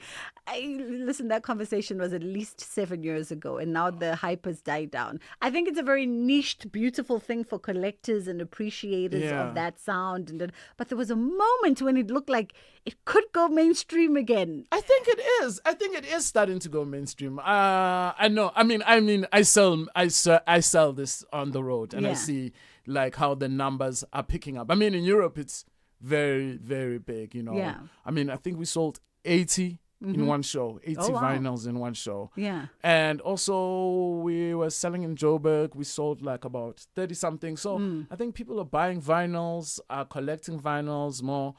And I'm also hoping in the next 3 years it's going to become mainstream again. I think the reason why I believe you and then not believe you is because your community is a very specific community. Okay. So the majority of people who listen to you are people who also subscribe to a particular way of thinking, a particular way of consuming arts. And so I see how they would collect vinyls and be that kind of person, But so on. We'll double back to this conversation. I think you're right. I agree with you on that. Yeah. We wanted to also catch up whilst you're here. We wanted to catch up with uPhapama Mncandi uPhapama, who is Umtiza Arts Festival curator and advocate for the creative economy.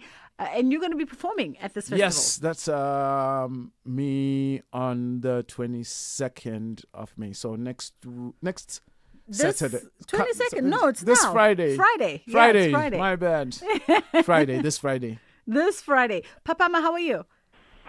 I'm fine, Bridget. How are you? How's Bongi? Greetings to everyone. Hi. Good. We are good. I mean, talk to us about this festival. It's the 10th annual Umtiza Arts Festival in East London, Gukompo, this Friday, and it's being headlined by Bongiziwe. It's really exciting. I'm surprised he doesn't even know the dates. People are waiting for him here. They are ready to kick down the door. The tickets are pretty much almost sold out. It's really been crazy. The support has been overwhelming. We're excited. We're excited to be having him on the 10th year of Umtiza Festival that began 10 years ago. Really an initiative by the East London Guild Theatre, the Anne Bryant, and the museum. So from an institutional stability partnership standpoint, it's really one of the good hallmarks of the region. So you've got those institutions, and then you've got the backing of both the Department of Sports, Recreation, Arts and Culture and the Department of Sports, Arts and Culture National and the municipality. So it's a really interesting case study for those kinds of partnerships. And I think most importantly, in 2023, the national department and the provincial department saw fit to grant this festival flagship status, just to kind of reward the resilience of the people who had come up with this dream in 2016. I mean, 10 years on, clearly there's been more successes that have cropped for the festival. How have you managed to grow this entity for a decade? Yeah, so I think, again, I want to emphasize the point of institutional resilience. I think the festival itself benefits from a distributed type of leadership. I think everyone on the team, whether they're from the museum or Enbriant, and other curators around the city, we've also conduited with other venues like Legends and so on. So I think there's grown this sense of ownership in the community. Yeah. And you hear people saying there's also a certainty about it, which I'm starting to pick up when you interact with people. It's like, when is the Mtiza coming up? When is it coming back again? So there's been this recognition that this is something that belongs to the city, and the communities are all embracing it from their diverse standpoints. So I think that's the one thing, is to get the buy-in. But also, I think the other thing is that we really have these incredible institutions and facilities in the city. The Guild Theatre has been here for over 60 years now, right? So those established institutions, you talk about Bongeziwe, who grew up here, went to school here. We've also got another artist, Wandile, who aspired to play here as a young boy, as a schoolboy. And he will be playing here for the first time in his hometown. So it's got that kind of homecoming thing to it. Yeah. It's becoming a recognized calendar item to say to people mid-year, what do you do when you want to come home to Buffalo City? So I think that buy-in is what is galvanizing even the institutional support and from government and private players as well. Absolutely. So you say you left with just a few more tickets? No, Bongeziwe, for me, in my books, Bongeziwe is as good as sold out. So I'm getting... That's what I want to hear. I'm getting people... I have an aunt who called me crying on Sunday. She's like, Papa, what's going on? Sold out. And I went back and I checked, and I was like, no, there's a category that she didn't look at. So I said, no, scroll down. There's still one last ticket category left. But when I did check the numbers, I won't reveal how many are left, but I promise you, in my books, it's as good as sold out at the stage. So basically, if you don't hit, what is the platform that you're selling the tickets on? It's Bongi's on web tickets. Is it Quicket? I think it's Quicket. I believe it's Quicket. His show is on Quicket. But also we're having an exciting program on Friday, Bridget, where we're actually in conversation with both Bongeziwe and Wandile. It's like a masterclass, just for a chance for their fans to actually get to know them better. Also a chance for the local arts development ecosystem to benefit from insights from their lived experiences and their individual journeys. So I'm grateful to them as well for sharing of their time in that way. Lovely. And is this an open invite Friday? I presume it's Friday afternoon, right? Ahead of the show. So if you're coming, it's ahead of the show. We actually have a summit in recognition of our city as a UNESCO City of Lifelong Learning, which is a designation the city got in 2025 from UNESCO. So as part of that day-long program where we're trying to, showcase exhibition of local artists, craftspeople, and kind of creating an entrepreneurial hive around creativity, we're going to have a plenary. So Bongeziwe and Wandile are participating in that plenary in a kind of conversation at about 3 o'clock. But the program kicks off at like 9 in the morning. So people can RSVP at elguild@mweb.co.za if they want to attend. It's a free entry kind of program. It's really just about showing what the potential of the creative economy looks like. We've got stalls for craft and things that are showcasing their work. We're inviting a couple of speakers as well to give their insights to local creatives and cultural workers. I mean, wonderful. It almost makes a person want to jump on a plane and come to Gukombo this Friday. Thank you so much for the time, You Papa. guys are missing out. You're missing home. You guys are missing out on home, I can tell you for free. Right? Yeah. We'll get a report back from Bongeziwe. Bongeziwe, thank you so much for coming through as per usual. Thank you so much for having me. Always enjoy talking to you. And Are you going to keep us updated on your social media in as far as what the calendar looks like heading into the summer for all the performances and things? Yes, definitely. Yeah, on my IG, and I also have a website now, bongeziwe.com. Yeah. Wonderful stuff. That was Bongeziwe Mabandla, award-winning South African musician. That album is out in Dingubani. You can get it wherever you buy your music. It's fast approaching 10 to 2 o'clock. A quick pause. We come back and we talk the finer side of the art of living. We're looking at caviar and champagne.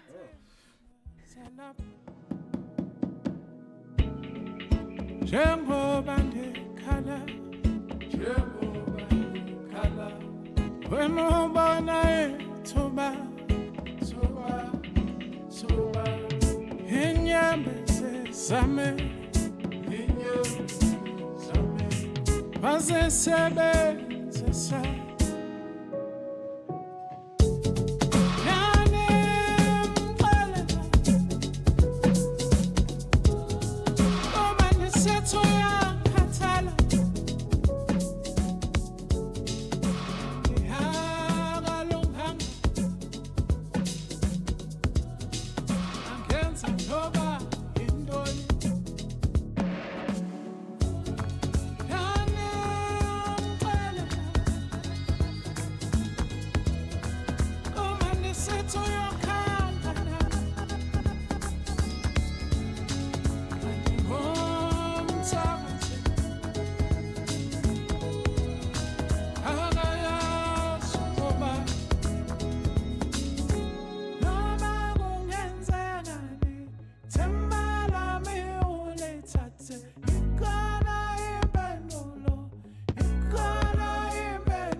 As part of Africa Month, now we are profiling Comoros, East Africa.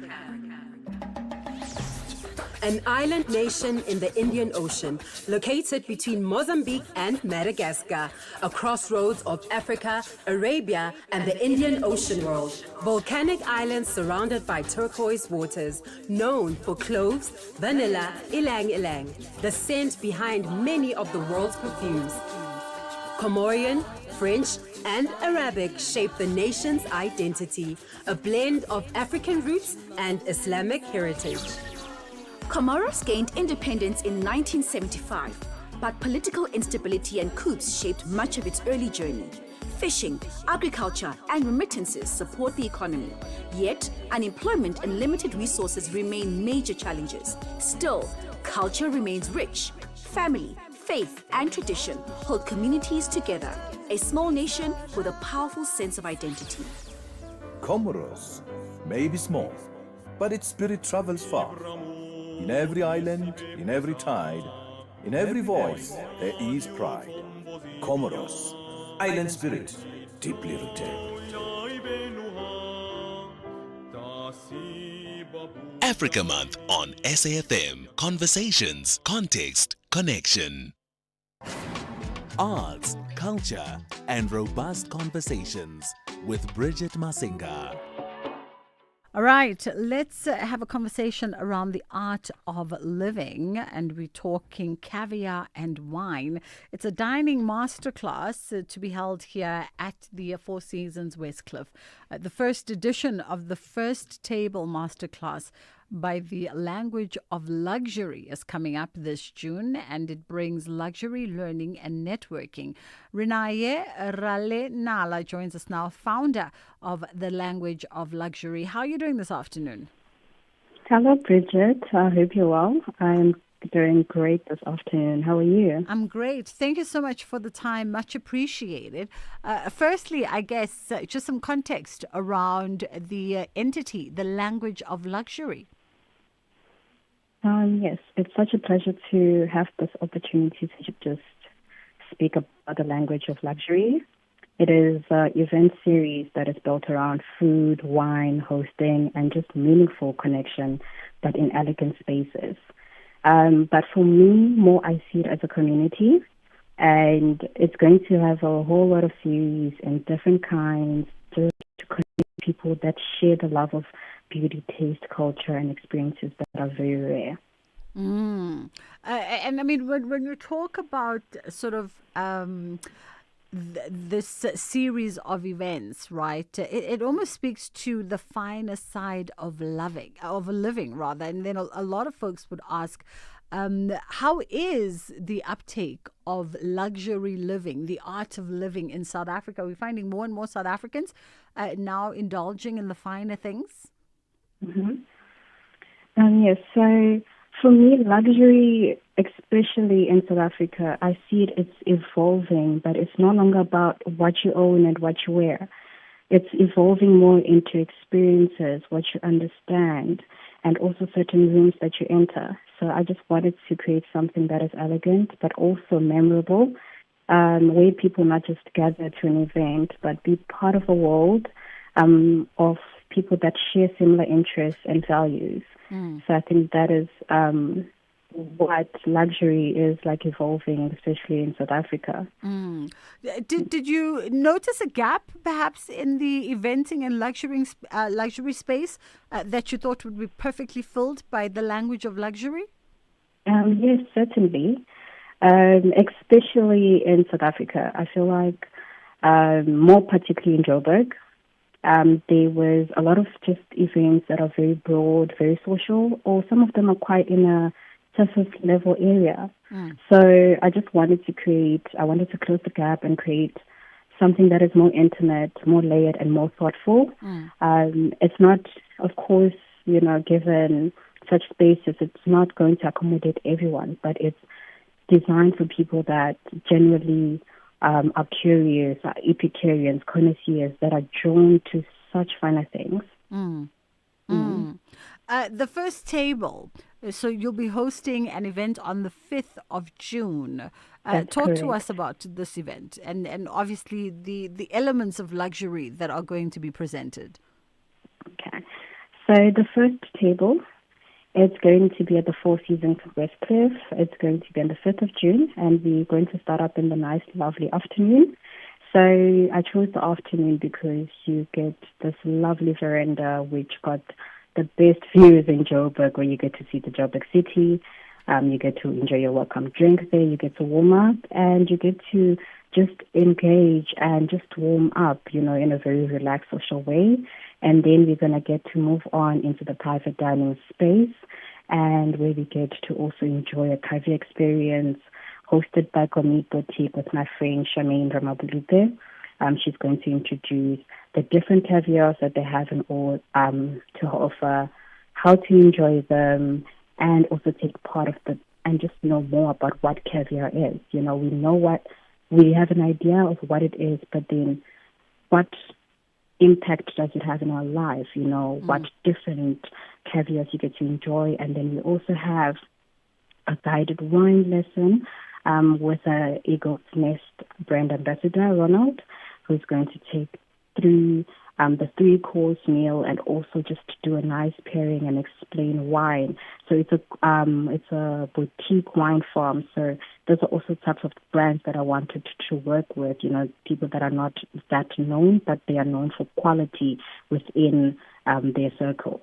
And then there's going to be a masterclass where we're going to describe how to move in such spaces and how to enjoy them, but not in a performative way, but in a way where somebody leaves with knowledge and can carry this in any way that they go. But I mean, the caviar experience sounds just exquisite and delightful. So, are you convening a caviar connoisseur, Charmaine, a caviar connoisseur? People are always intrigued to also know just the background of the experts that are going to be presenting to them. The sommelier, the connoisseur, in terms of where can they catch them and follow them and extract more knowledge from them after the event? Yes, so Charmaine will also bring, after the event, they're going to have an opportunity to even have direct access to getting this caviar. So it's not a moment where it's just going to be at the lunch and that's it. So that's also the type of experiences that I want to bring for the language of luxury, where guests have direct access to such people, so that anytime that they need something, they can always just a phone call away, an email away, and it is direct access to them. Because sometimes luxury items are not are harder to find. But I wanted to bridge that gap. I wanted people to have direct access to such things where it's much more easier access. By way of ticketing or reservation, where do Yes. folks go? We are selling the tickets via web tickets. If somebody would like to maybe communicate also find out more about the event, they can also follow us on Instagram. It is under Infinae Group, INFINAE Group on Instagram, and they can just pop us a message and we'll just describe more about the event. But we are also on web tickets. There's also our email address on web tickets as well. Wonderful stuff. Renee, thank you so much for the time. That was founder of the Language of Luxury, and that event is taking place in Johannesburg. So if you want to go experience the finer side of dining, it's a caviar meets wine dining masterclass to be hosted at the West Cliff. It is approaching the top of the hour. Otsile is standing by with the top of the hour news. Otsile, I nearly said Ondela because, I'm so used to Ondela, but Otsile is standing by to bring you the 2 o'clock news.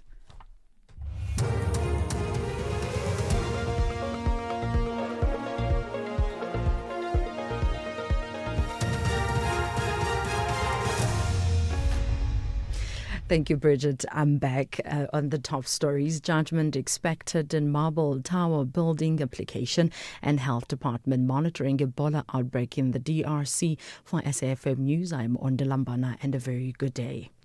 The High Court in Johannesburg will deliver judgment tomorrow in the urgent application brought by the owner of Marble Towers building in the city centre.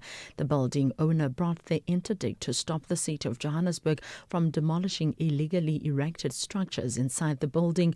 The city also wanted to disconnect illegal water and electricity connections. Joburg Mayor Dada Morero led a by-law enforcement operation this morning which targeted the Marble Towers building. The mayor says it owes the city over 14 million rand in unpaid rates and taxes, water, electricity supply. The National Health Department says it's monitoring the Ebola outbreak in the DRC and Uganda. This comes after the WHO confirmed at least 500 suspected cases and 130 suspected deaths since the new outbreak began. The department spokesperson Foster Mohale says the public should remain vigilant. We are maintaining the heightened preparedness measures, which include activation of enhanced surveillance at ports of entry, strengthening laboratory readiness, reinforcing infection prevention and control measures in health facilities, and ensuring that rapid response protocols remain in place. Therefore, there's no need for public to panic. We urge people to remain vigilant, do not disseminate unverified information about Ebola. The Minister of Mineral and Petroleum Resources, Gwede Mandashe, says the responsibility of reducing or increasing fuel prices falls within the ambit of the National Treasury and not his department. Mandashe was tabling his department's budget of 2.86 billion rand for the 2026-27 financial year in Parliament. All levies and taxes are the duty of the National Treasury. When I go and beg them to cut levies by 3 rand a litre, I have to go to them and actually negotiate with them because levies and taxes are the function of the National Treasury. I would have answered to a number of things, but the time is not allowing me. One of the other debates that we should have in the House is to counter environment and economy. Ecology and economy are not opposites. They must complement each other. They must work together. The recent police raid of the infamous Swartrachens drug lab in Northwest has raised serious security concerns for local residents. They say the 1 billion rand lab had been fully operational inside the premises of a local farm just 2 kilometers from town for over 2 years.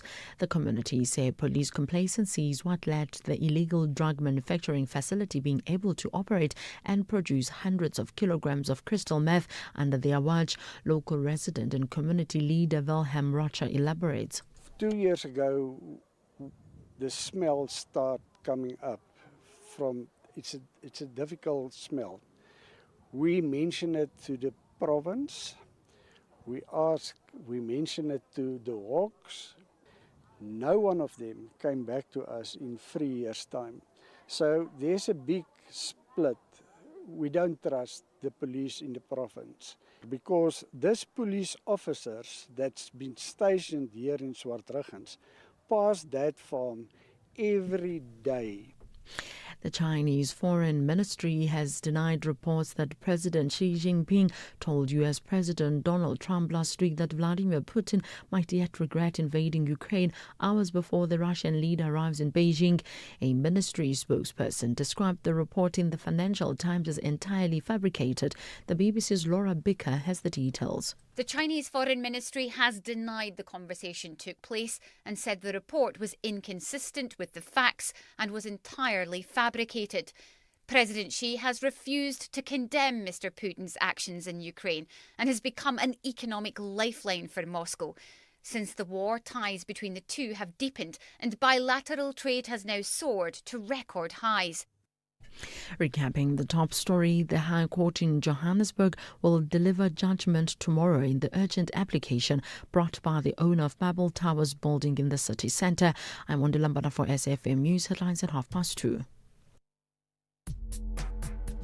If you're active on social media and love SAFM, we hope you'll take a moment to like or follow our SAFM page on Facebook and Twitter. These are the best places to find all the guest information, conversations, and stories you love from your favorite presenters, along with regular updates from SABC News. And don't forget, you can send your questions to feedback@safm.co.za. SAFM, leading the conversation. As part of Africa Month, now we are profiling Gabon, Central Africa. A Central African nation along the Atlantic coast, bordered by Cameroon, Equatorial Guinea, and the Republic of Congo. A country covered largely by rainforest, one of Africa's richest environments for wildlife and biodiversity. French is the official language. A mix of ethnic communities shape the nation's culture and traditions.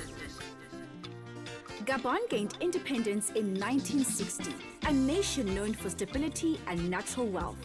Oil, manganese, and timber drive the economy, and national parks protect vast stretches of untouched forest.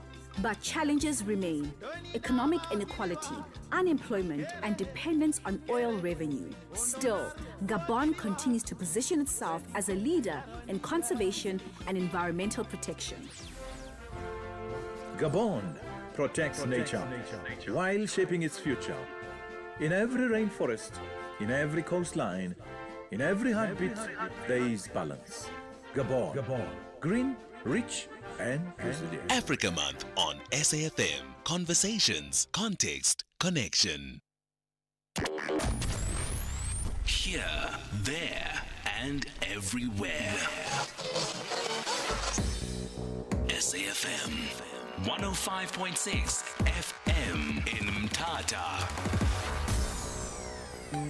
The Full Circle with Bridget Masinga, Monday to Friday, 1 to 3 p.m.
A little bit of Jonathan Butler with Going Home, and he was one of the recipients of the Order of Nkamanga this morning, as presented to him by the president, for his outstanding contribution to the world of arts and culture through his music journey and musical legacy.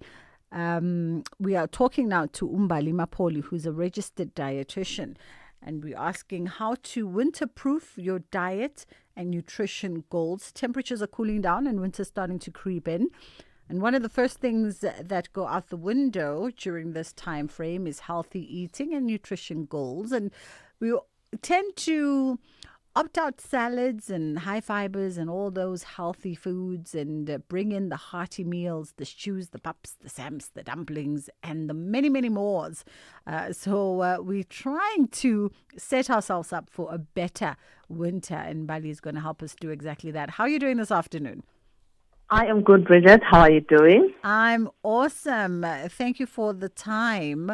I'm not going to lie. I made samp yesterday. Okay. I made samp yesterday, Mbali, and it was delicious. I had 2 servings. It was so good. And it signals the beginning of winter because, I'm those people. Winter, we need comfort food. And we actually do. We do. And did you add beans to your samp? No, I had a white samp yesterday and a little bit of, okay, let me tell the listener what I had for samp. I had samp yesterday, a little bit of some grilled chops on the side, a little bit of a nice gravy stewy situation. And then I added in some chakalaka no, it wasn't chakalaka, some mango acha that we bought from a young entrepreneur at one of our OBs recently. Was so good. Oh, that sounds delicious. That sounds delicious. But indeed, in winter, we tend to crave comfort foods. And I always even tell my clients that it's actually biology also allows us to, because this is a time where your body needs more warmth, and it gets warmth from the foods, or we get that warmth from the foods that we eat as well. But also just for our own sort of like comfort and that feeling of safety. Like food sometimes can be that safety blanket. Then we tend to gravitate towards like hearty foods. As you were saying, we sort of let go of your miserable salads, and we want more soups, we want more cooked veggies, because our body is looking for that warmth, and ourselves also we are turning into food for keeping warm. So I don't blame us for doing that, especially because there is proof that our bodies themselves, they need that for us to be able to survive winter. Now the how is what we are here to talk about, I guess, as well.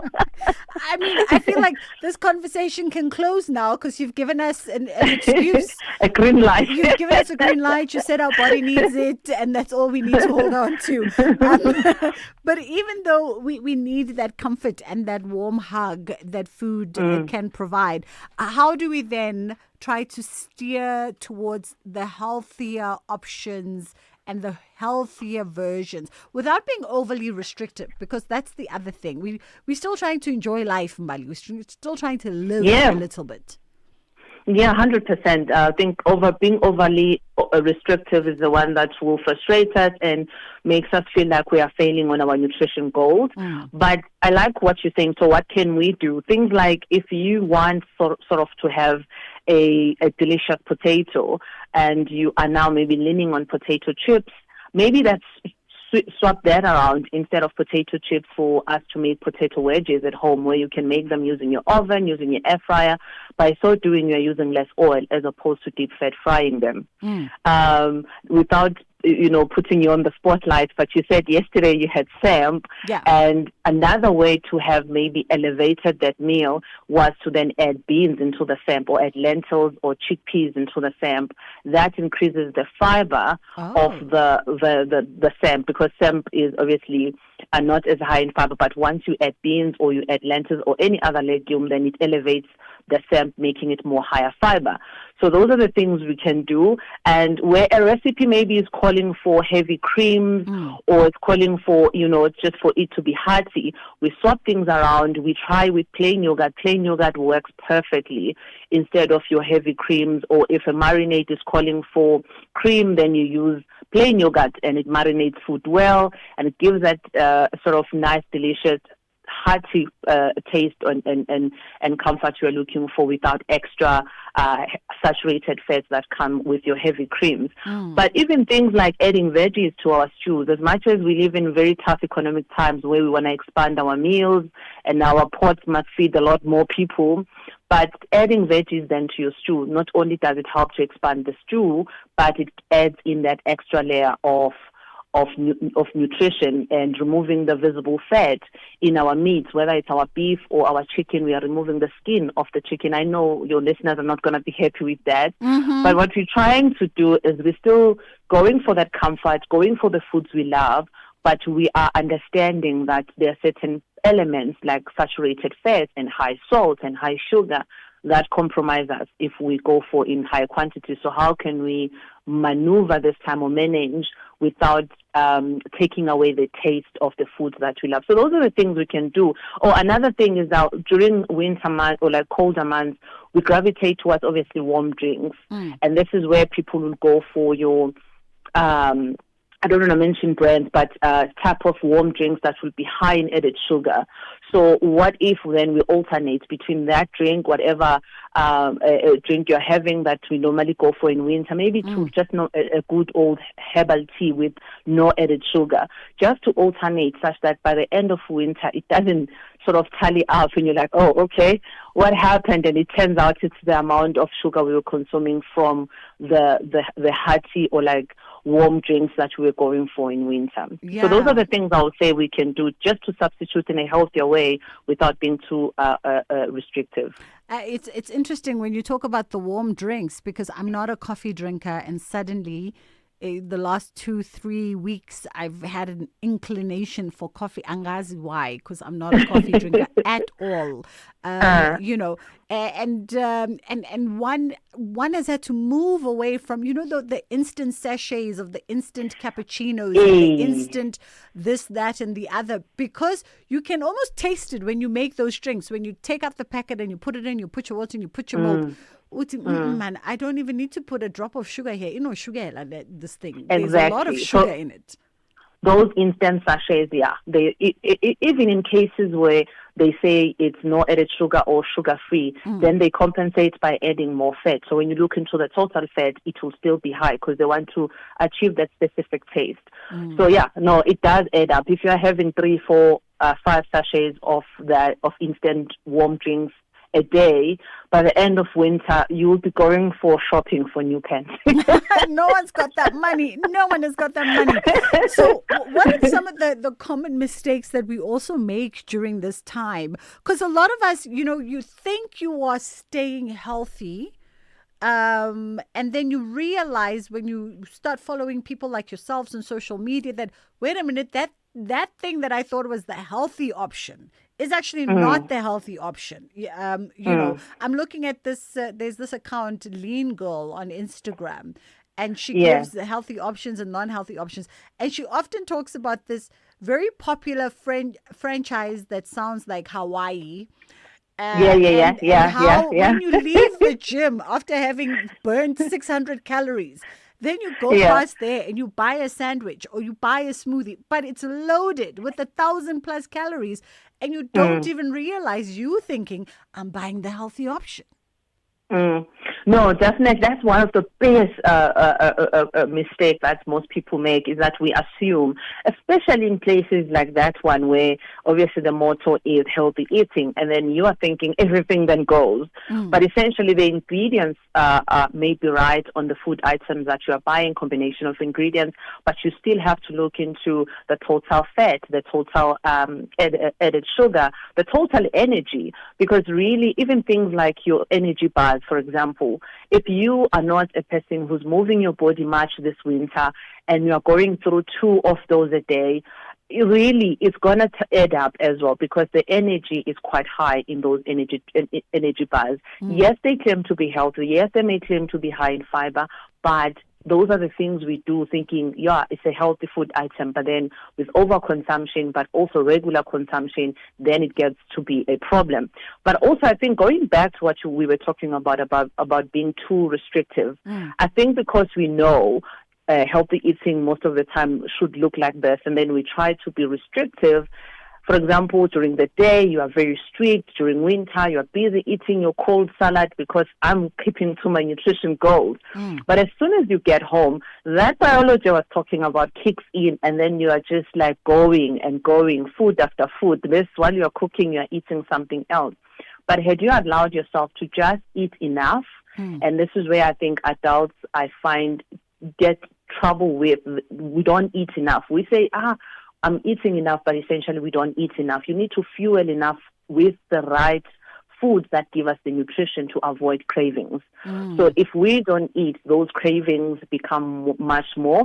Not only craving just comfort food, but we get drawn to the quick foods that are going to quickly pick up our energy levels. Yeah. So those are the biggest things. So skipping meals, and as we were speaking about coffee, also I was thinking about we use coffee as a meal, and coffee is not a meal. That I can't, people who drink coffee can go 3-4 cups and not eat in between, but then wonder why then they will have like an hour of really big eating when they get home. It's because your body wants that nourishment and it's going to look for it. That's why it pushes you towards eating even more. Yeah. Cutting out entire food groups, I know a lot of times your types don't advocate for this. That one is a bit touch and go. And the reason is there hasn't been enough sufficient evidence to say there is one food group that is a cause of all our problems, whether it's weight gain or diseases in itself. I'm not talking about whether we are over-consuming it, and obviously there are different types of, like even in carbohydrates, we know they are refined and unrefined carbohydrates. But what we have overwhelming evidence on is that when we reach enough quantities of protein, carbohydrates, and fat as food groups, then we can achieve good health. And long-term sustainable good health that will fit into our budget, that will fit into our families, because most of us have families, we have kids. So if you are deciding to cut a food group and then you answer when children ask, why, Mom, you don't eat this? And then you say, no, it's because it's fattening. You are already now instilling this idea in young children that certain food groups will cause, single-handedly cause a problem. But that's not the point. The point is our poor diets overall are the ones that cause the problem. And I say, if you're finding it difficult to stop maybe high consumption of refined carbohydrates, for example, then it might be easy for you to say, okay, I'm just going to go on a low-carb diet while I get my habits right in terms of maybe getting into more higher fiber carbohydrates. If you're doing it like that, at least you've got a long-term plan of how are you going to deal with the intake of refined carbohydrates in high quantities. But if you're just saying, I'm not eating carbs because of XYZ, and then you go on to live on high protein without thinking about sustainability, then that's where I have a problem. Yeah. I mean, I know, okay, just a random question, but a potato a day never hurt anybody, made the right way. Really now. I agree there. Emphasis on made the right way. Absolutely. Because if it's potato chips, it's a different story. Then a baked potato is a whole different story. So really, on that one, I agree. How do we stay motivated? Because during this time also, a lot of folks are struggling with low motivation and they have low energies in winter. So how do we sort of circumvent that using diet? One of the biggest things, and this really doesn't have anything to do with eating, but it's just to get some sun time. We are fortunate, especially in South Africa, that even during winter, we've got good quality sun. So just 15-20 minutes a day makes a world of difference, because vitamin D is one of the nutrients we tend to lack during winter because we're not spending enough time in the sun. And that will cause like seasonal mood change, where you've got like winter blues in a way, and lack of motivation and not just feeling upbeat. So first thing is the sun, but also not skipping meals. And then the other thing is to just make sure that there is a protein with all your meals. Breakfast, lunch, and supper, there is a good quality protein. Because a bowl of muesli and yogurt, it's okay, it's delicious, but it doesn't have enough protein, and you may find yourself hungry within the next hour. But if you do that bowl of muesli and yogurt in a controlled portion and maybe 2 boiled eggs to top you up, that breakfast is solid. You're going to go on for another 2-3 hours before lunch and not feel fatigued and not feel like you are not motivated, ending up, going for foods that are going to quickly increase your energy and then you crash after. So, eating enough protein with all our meals and then staying hydrated. I know it's difficult in winter because we don't generally feel thirsty or sweat as much, but just remember our heating systems, your air cons, your electric blankets, your heaters, they dehydrate us as well. So if we want to stay upbeat and not fatigued, just make sure there is a bottle of water with you as much as possible so that you keep hydrated. It might not be your 2 liters as we do in summer, but get to somewhere, maybe a liter or so. That is very important for keeping hydrated. As I grab my bottle of water and gulp one down. Absolutely. Did I read somewhere as well, Mbali, that we actually should not be gulping? You get those folks who chuck like a liter at a time. Like they'll literally gulp, gulp, gulp, gulp, gulp. Did I read somewhere that we should actually be taking our water in steadily and in regular intervals versus gulping large quantities down at a time? Or it doesn't really matter as long as you get water in? It does matter. It does matter in terms of, obviously, in cases where you have no choice, it's okay. But think of the kidney like a sponge, like a sponge. If you add water slowly on a sponge, it doesn't go on the other side quickly. But if you add water on the sponge quickly, a whole liter all at once, it will seep through quite quickly. So if you imagine that and you think your kidneys, when we gulp the water, you're going to pee a lot quite quickly. But when we steadily seep throughout the day, then you are able to retain more water, which then will be used for keeping you hydrated. So that was right, what you read. We want to, let's say, for example, you are running a marathon and you find yourself gulping a whole liter. It's okay, because anyway, it's such a high fast-paced situation. Then you will hydrate again after the race. But in a day-to-day, so that you're not up and down the bathroom, the key, sip your water slowly as opposed to gulping it at once. All right. And I guess maybe as we wind down, whilst we are talking, just trying to also maintain some kind of fitness level, a lot of people obviously want to stay with their weight loss goals and everything that they've been working towards in the first half of the year. How do we avoid emotional eating? Because that's the other thing that creeps up around winter is the emotional eating. Yes, emotional eating coming from the fact that we are not moving our body. We've got the winter blues and all of that. And with winter, if we obviously ideally try to get in some movement, that helps a lot with emotional eating. But also it goes back to that point I said about protein, enough protein at each meal. Protein keeps us satiated and it reduces that hunger, which sometimes when we are emotionally eating, that maybe there's genuine hunger.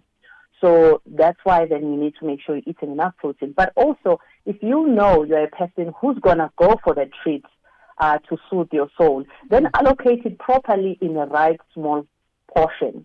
And if, for example, if you want cake, you rather, instead of buying a whole cake and say, I'm just going to be cutting slices every day for an entire week, go for those individual slices then, where once you finish the slice in a container and you throw away the container, even your brain is satisfied. You don't feel there's something lingering or hanging.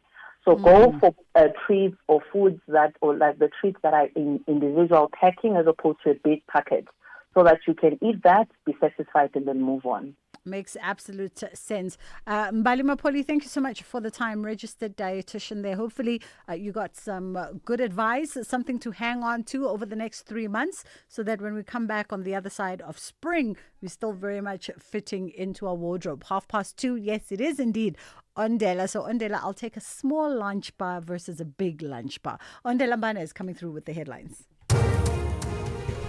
Lunch bar coming right up, Bridget, on the news headlines. The National Prosecuting Authority says that an instruction has already gone out for the court matter involving prominent taxi boss Madoda Joe Ferrari Sibanyoni and 3 co-accused to be re-enrolled. The High Court in Johannesburg will deliver judgment tomorrow in the urgent application brought by the owner of Marble Towers building in the city centre, and the head of the World Health Organization says he's deeply concerned about the speed and scale of the Ebola epidemic in Central Africa. A full update follows at the top of the hour.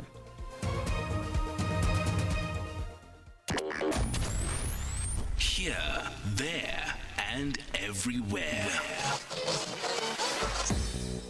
SAfm 107.1 FM in Sea Point. This program is brought to you by SABC Education. And if you miss any of our programs, you can catch up anytime on the SABC Plus app or on the SABC Plus website, www.sabcplus.com.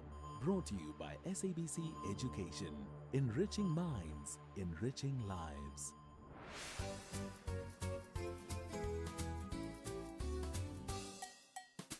Hello friends, it's time for Keys Corner. Happy Tuesday. I hope you're having a good day. Today we're talking about cell phones at school. Are you allowed to bring cell phones to your school? Do you think cell phones can sometimes become a distraction in class? What are some good and bad things about having phones at school? Do you think cell phones should be banned at school? And how can learners use cell phones responsibly when they are allowed at school? Alright friends, let's hear from some of our friends while you share your answers with the people next to you.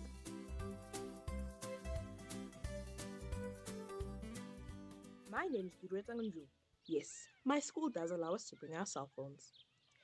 I do think that sometimes cell phones can be a distraction in class because a lot of children are comfortable doing their work while listening to music, and they may end up just vibing to a song instead of working. They may also think of using their phones for an educational video, but end up scrolling through random videos instead of working. The good things about having cell phones at school is that it provides you with being able to contact your parents, and it allows children to do research while at school. However, having phones is distracting to learners, which is bad. I don't think that schools should ban cell phones because a lot of children need to contact their parents for whatever reason, and having a phone helps with that. Learners can responsibly use their phones when given the chance to by making sure that they're working on what they've been tasked to and nothing else. Hi friends, my name is Okatwa Mungai and I live in Polokwane City. In my school, they do not allow cell phones. Sometimes cell phone can be a distraction in class because a notification or a message might come up and you might have the urge to check it. Some good ways to use your phone is maybe planning study events or having study schedules on your phone or helping you with your work in class or even at home. Bad ways to use your phone is maybe cheating during tests, sending your friends cheat notes or stuff like that. I think schools should ban cell phones because most students these days are not capable of using a cell phone responsibly. They're easy to bully people, like cyberbullying for an example. Learners can use cell phones responsibly by using it for schoolwork, not for cheating, not for bullying each other, but for bringing peace and helping them with the schoolwork. Thank you. Greetings to you all. My name is Lorraine Moyo. At our school, we are not allowed to bring any phones because they think that it's a distraction to us as kids.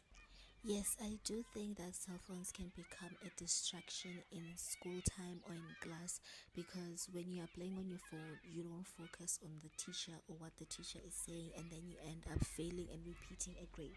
The good thing about using a cell phone in a class or in school is that you are able to communicate with your parents, and if you don't understand something, you can just Google it. But it's better to go ask the teacher. And the bad thing about a phone is that it can distract you very easily in class. I do think that schools should ban cell phone use during school because it is very distraction. It can cause you to fail and repeat a grade, and I know that some people honestly do not want that to happen. How learners can use cell phones in schools responsibly is that every single time that it's during school hours, they can switch off their phone and power it off so that they won't be able to switch it on and use it, and they can switch it back on after school. Bye. Good day, my name and surname is Apelem Pembe and I am 9 years old. No, we are not allowed to bring cell phones to school, but some people do bring them. They have to keep them in their bags during class. Yes, they can be a distraction because learners might play games or chat with their friends instead of paying attention to the teacher. A good thing about having a cell phone at school is that we can call our parents if there's an emergency. A bad thing is that they can be distracting if used at wrong times. I think they shouldn't ban cell phones completely because they can be helpful, but they should be rules to use them properly. Learners can use their cell phones responsibly by only using them during break times or for educational problems in class. Thank you.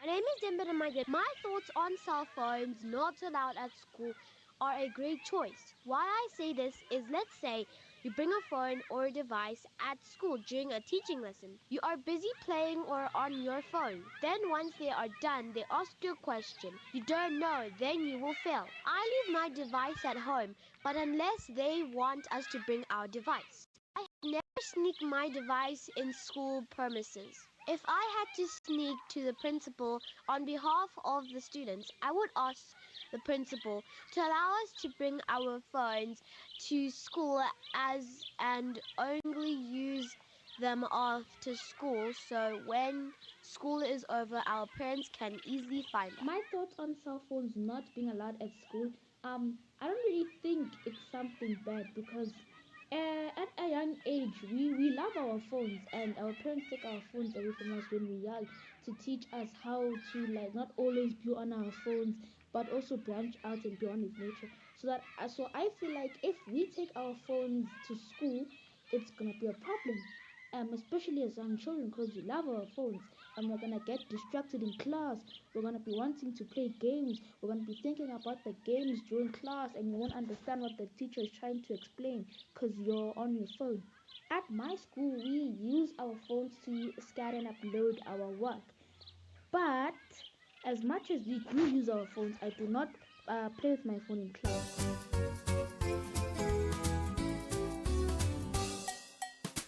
Thank you, friends. It's always great to hear from you. And to our friends listening, I hope you shared your answers with the people next to you. Cell phones have become a big part of our everyday life, and many learners carry them to school for different reasons. Some schools allow cell phones, while others have strict rules about when and how they can be used. Cell phones can sometimes become a distraction in class because learners may feel tempted to text friends, play games, watch videos, or use social media instead of paying attention to the lesson. When learners focus more on their phones than on their schoolwork, it can affect their concentration, participation, and academic performance. There are both good and bad things about having phones at school.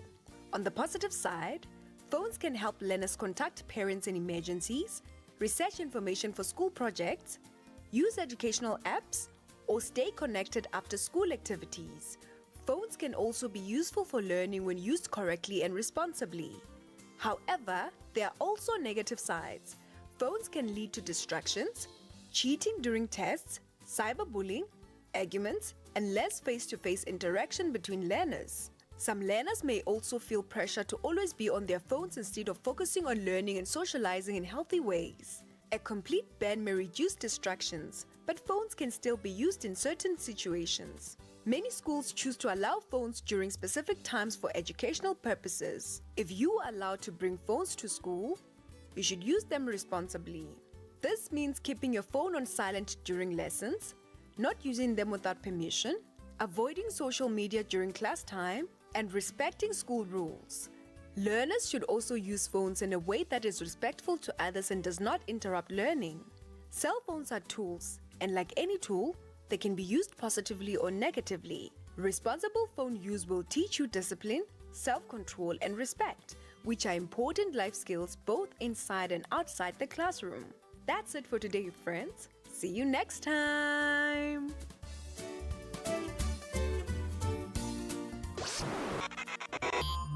If you miss any of our programs, you can catch up anytime on the SABC Plus app or on the SABC Plus website, www.sabcplus.com. Brought to you by SABC Education, enriching minds, enriching lives. SAFM supports a litter-free South Africa. Play your part in keeping our surroundings and environment clean. SAFM, leading the conversation. As part of Africa Month, now we are profiling Madagascar, East Africa. Madagascar, the world's fourth largest island, located in the Indian Ocean off the southeastern coast of Africa near Mozambique, a land unlike anywhere else, famous for baobab trees, lemurs, and wildlife found nowhere else on earth. A meeting point of African and Asian heritage, Malagasy and French shaped the nation's voice and identity. Madagascar gained independence in 1960, a nation rich in culture and natural beauty. Agriculture, mining and tourism drive the economy. Vanilla remains one of its most valuable exports. But challenges continue: poverty, deforestation, and climate vulnerability. Still, the people preserve deep traditions. Music, storytelling, and community remain at the heart of everyday life. Madagascar protects a world found nowhere else. In every forest, in every coastline, in every rhythm, there is uniqueness. Madagascar, rare, vibrant, unforgettable. Africa Month on SAFM. Conversations, context, connection. SAFM. Prime time all day long. Bridget Masinga on SAFM. All right, for our final conversation, we are looking at the Prevention of Illegal Eviction from an Unlawful Occupation of Land Amendment Act, or simply known as PI, that aims to regulate the eviction of vulnerable squatters. We're going to be chatting to Renier Craig, who is the Managing Director at Sentinel Homes, around understanding PI and also whether or not its current interpretation is affecting housing access and affordability. How are you doing this afternoon? Well, thanks, and you, Bridget? I'm good. Thank you so much for the time, Renier. Much appreciated. I guess maybe let's begin by trying to understand, if you can explain to us, what is the PI Act? And of course, its original purpose, what was that intended for? Yeah, Bridget, so this might seem like an unexciting legal history lecture. But PI was enacted initially to bring the oppressive apartheid-era laws relating to squatting into line with the new constitutional dispensation. And when it was passed in 1998, courts initially didn't understand or couldn't decide and had differing opinions about who precisely it applied to. Because while it was clear that it was intended to apply to squatters, what wasn't so clear is whether it applied to people who initially occupied legally and then no longer occupied legally. And these are people like, say, tenants who don't pay and then the landlord cancels the lease. Initially, some courts said it clearly doesn't apply to these people who initially had legal occupation, who were called holders over. It doesn't apply to holders over, while other courts said, no, clearly, according to the text, it applies also to holders over.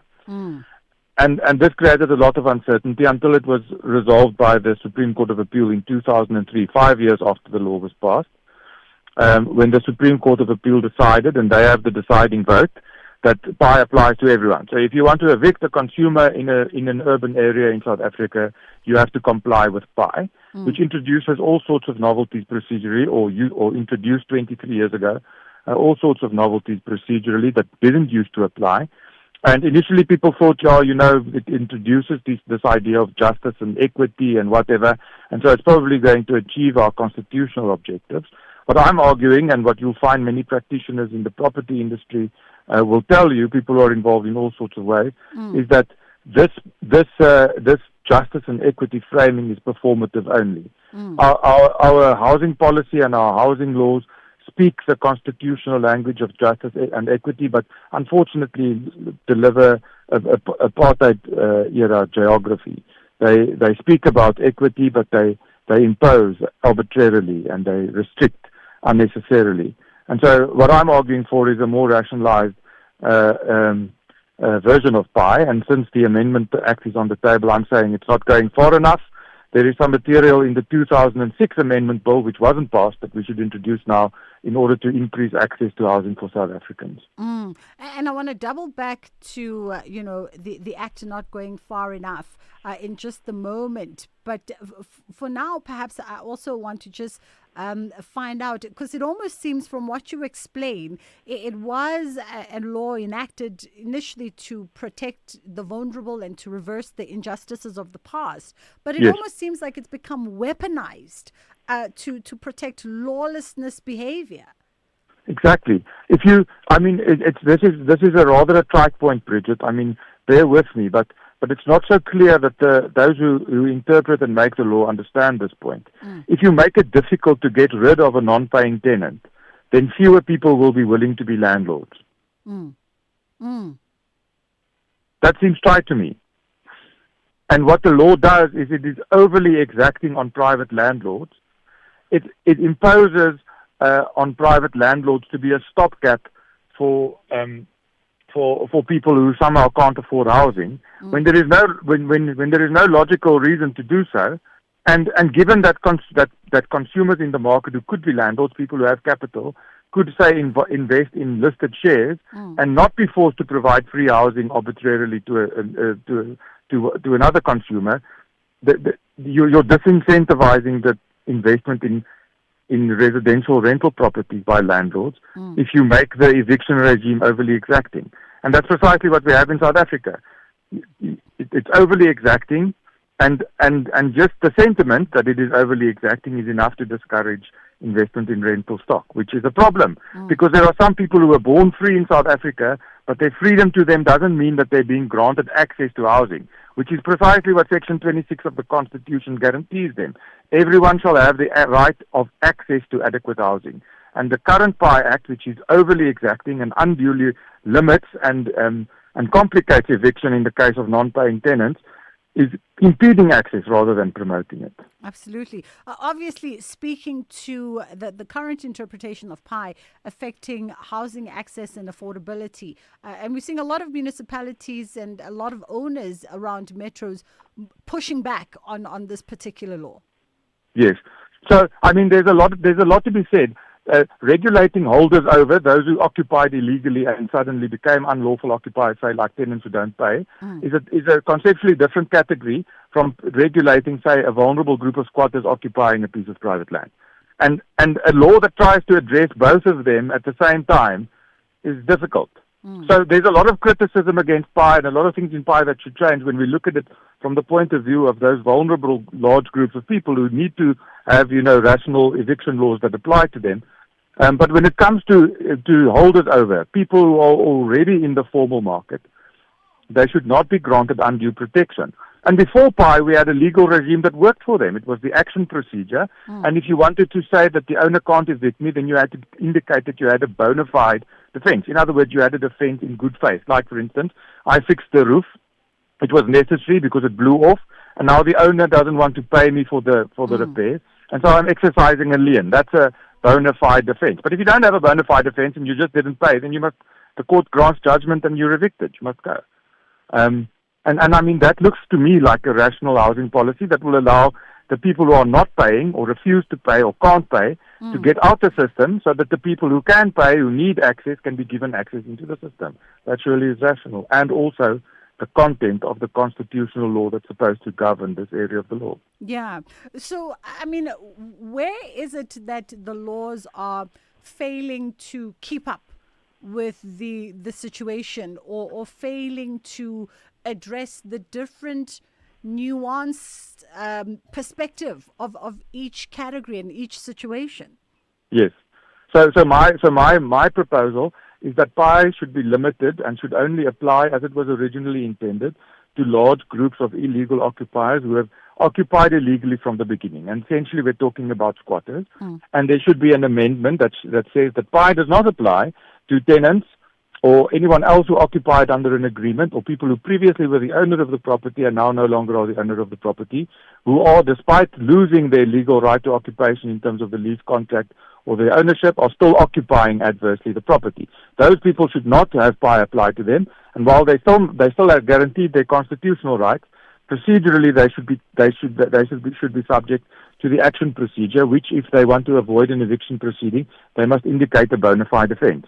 And if you do that, you will rationalize eviction law. You'll make evictions easier to obtain in cases where people don't pay. And there's good historical precedent for this. In Germany, after the Second World War, they didn't have housing stock. And the fact of the matter is that they reduced tenant protections. Unhoused people are dead people in Germany, unlike us, where we have a more moderate climate. And so they needed stock quickly. What happened? They reduced tenant protection, and the private sector capital came into the market and provided all the housing that was necessary. In South Africa, the private sector does everything that we need. You never go to it's never a situation that you can't buy a car. In fact, it's very easy. It happens very soon. It's something bought by a consumer. It's durable goods. It's high capital value, and you buy it with finance. It looks almost exactly like housing, and yet somehow cars are cheap and plentiful, and we can get them and access them easily. But housing is difficult. Why is that? It's only because the eviction law is silly, and foreclosure law is equally silly, if we want to talk about that. There's no government capital necessary to solve the problem of access to housing, or there's very little government capital necessary. If you just liberalize the eviction laws, then private capital will rise to the occasion. And if you don't believe me, just look at when, say, Eskom fails. When Eskom fails, the private sector comes in and builds a lot of electricity generation and saves the country from load shedding. Precisely the same thing will happen to housing. Interestingly enough, so one of the conversations that is happening, and I know you're more concerned by way of private property rights, where it speaks to homeowners and tenants, but just your perspective on this, because anyone living in the country obviously knows the conversation that is happening in a lot of the urban metro municipalities, whether you're looking at taking a Johannesburg, whether it's a Gqeberha, a Cape Town city. There is really a problem in as far as large groups of squatters, and inevitably they do affect private property rights, right? Because they're neighbored next to rate-paying communities. And a lot of the conversation has been around how do we still safeguard the rights to a decent shelter of folks who are finding themselves without home and no other option, but still protecting the rights of ratepayers within these environments whose investments are now being affected by the fact that they are neighbored and bordered by these large-scale, squatting communities. What say the conversation around that? How do we begin to address those two problems? Because both ends of the spectrum have a leg to stand on in this conversation. Yeah, so I mean, that's a very difficult conversation, right? Because, I mean, people need somewhere to live. We can't just put them in an envelope and file them away. We're talking about people who should be granted the dignity of housing and, should be treated like human beings. While at the same time, we also understand the economic imperative. My proposal to this is let's start housing people. Because many of these land invasions are acts of despondency. People who say, "But I'm never going to get access to formal housing, so I'm going to invade this nice plush piece of land which is being used as a park, because I can live there very comfortably, and then I don't have to worry about it anymore. If we can just move that away from scarcity mindset into, if I'm very nice and diligent and I try and find a job and work hard and save and don't spend too much money, more than I earn, and then I can probably get someone to rent me a property that is in the formal market. Then we'll also have fewer people who lay claim on public land and squat because of despondency. The problem is the scarcity mindset here, in my opinion. System-wide, we should solve this problem by creating housing. The system is not doing that at the moment. South Africa has a housing backlog of at least 3.4 million units.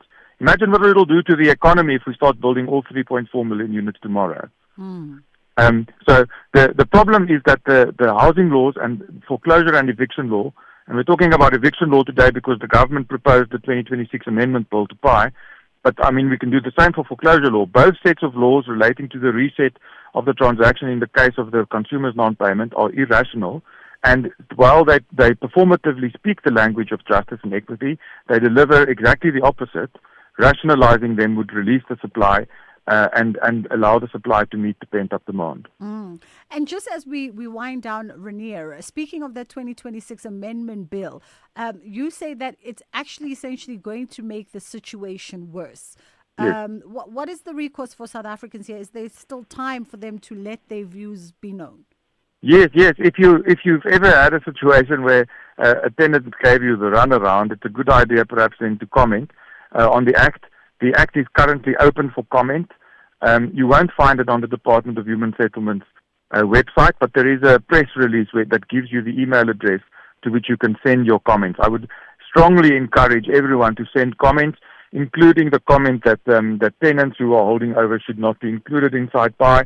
I'm definitely making that comment myself, and I've engaged a broad coalition of people, civil society organizations, government departments, attorneys, and other stakeholders in the industry to make a similar comment. I hope we can get the 26 bill amended, because that will be good for South Africans in general. We must view this constitutional right in Section 26 as a collective right. Phrased differently, this is a right that must be interpreted through the lens of Ubuntu. We can't just protect an individual who is in court today and refuses to pay his rent. We must also think of what will be the effect of unduly protecting and guarding this person who doesn't pay. Will it hamper access for people who don't have access? The answer is usually yes. And there's a fundamental philosophical problem in the court. They view this as an individualist right rather than interpreting it through the lens of Ubuntu. Yeah. Rainier Craig, thank you so much for the time. Managing Director at Sentinel Homes. It's time for us to call it a day from our end. Ashraf Gada is coming through between 3 and 6 o'clock on the National Pulse with the conversations that move the nation. Thank you so much for choosing to be with us this afternoon. You could have been anywhere. You decided to be right here on the Full Circle with myself, Bridget Masinga. We'll see you tomorrow. Inshallah, God willing, we get to do it again.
Thank you, Bridget, and the team on the top stories. NPA aims for Sibanyoni's case to be re-enrolled, and WHO concerned that Ebola outbreak spread rate. For SAfm News, I am Ondelambana, and a very good afternoon. The National Prosecuting Authority says that an instruction has already gone out for the court matter involving prominent taxi boss Madoda Joe Ferrari Sibanyoni and 3 co-accused to be re-enrolled. The case was struck off the roll by the Kwaggafontein Magistrates Court in Mpumalanga yesterday. This is due to the prosecutor Mkhuseli Ndaba not showing up in court. NPA spokesperson Keza Khanyago says they're expecting a report from Ndaba this afternoon, which will explain his reasons for not being in court. No, the instruction from the NDPP has already gone. And as I speak to you, as part of this report that is coming, we will also know how far this matter is. But the instruction to re-enroll the matter has already gone, and they've started the process. As said early this morning, they were already talking to the investigating officers and then checking what needs to be done so that this matter can be re-enrolled. Judgment has been reserved in the matter involving Sitembiso Mahlalose, the man accused of starting the deadly 2023 Usindiso building fire that claimed 76 lives in the Johannesburg CBD. The case has been postponed to the 3rd of June for judgment in the High Court in Johannesburg. Mahlalose faces 76 counts of murder and 12 of attempted murder and arson. DA officials in Gauteng have submitted a petition signed by over 16,000 residents to the Provincial Education Portfolio Committee. They are calling for the reversal of the 64% budget cuts to quintile 5 fee-paying schools, public schools. The DA launched the petition in January after visiting several schools across the province. DA Gauteng Education spokesperson Michael Waters says the schools are struggling to pay for electricity, municipal services, infrastructure maintenance and learner support programs. Waters says principals have warned that the growing financial burden is increasingly being shifted onto parents and local communities. In the petition, the DA is calling for the GDE and the Gauteng provincial government to immediately reverse the 64% cuts to schools, protect school funding from further reductions, prioritize frontline education spending over wasteful expenditure, and engage meaningfully with schools, parents and communities regarding the financial crisis facing schools across the province. The High Court in Johannesburg will deliver judgment tomorrow in the urgent application brought by the owner of Marble Towers building in the city centre. The building owner brought the interdict to stop the city of Johannesburg from demolishing illegally erected structures inside the building. The city also wanted to disconnect illegal water and electricity connections. Joburg Mayor Dada Morero led by law enforcement operation this morning, which targeted the Marble Towers building. The mayor says it owes the city over 14 million rand in unpaid rates and taxes, water, electricity supply. The head of the World Organization says he's deeply concerned about the speed and scale of the Ebola epidemic in Central Africa. Tedros Ghebreyesus pointed to cases being reported in urban areas, including Kampala in Uganda and Goma in eastern Congo. He confirmed that there has been more than 130 suspected deaths and more than 500 cases.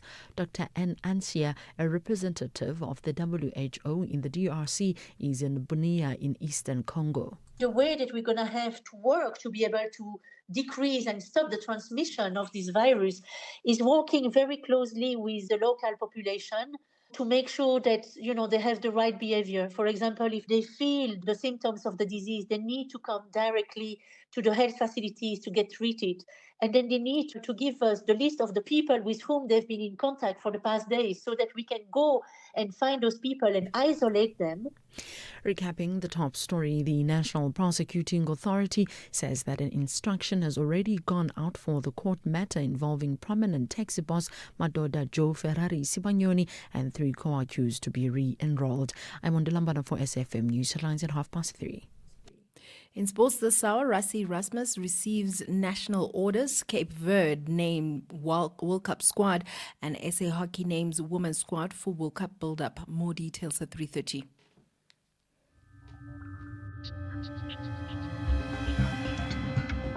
The National Pulse with Ashraf Garda on SAfm. You're listening to the National Pulse, weekdays 3 to 6 p.m. I'm reflecting on these national orders that, people, these national orders that people like Rassie Erasmus will receive. And I think it's fabulous that they do so. And I often talk about champions and building champions. And I mean, these orders are just that. But I'm just wondering whether, in fact, what's the one award you may have received? And it could be at primary school, high school, it could be your local, I don't know, Ludo team, whatever. Think fun, man. What's the one award that you've received that you've just treasured? Someone said they received an award that they just loved, which is 100% attendance in that school year. Rest assured, I was nowhere near that. But anyway, let me know. My name's Ashraf Garda. Welcome to the National Pulse. To call in live, 086 000 2032. To WhatsApp, it's 0614 104 107. And and you can text me or you can send a voice note, but it must be 30 seconds. Much longer than that, we are unable to play it. I'm advising you up front, okay?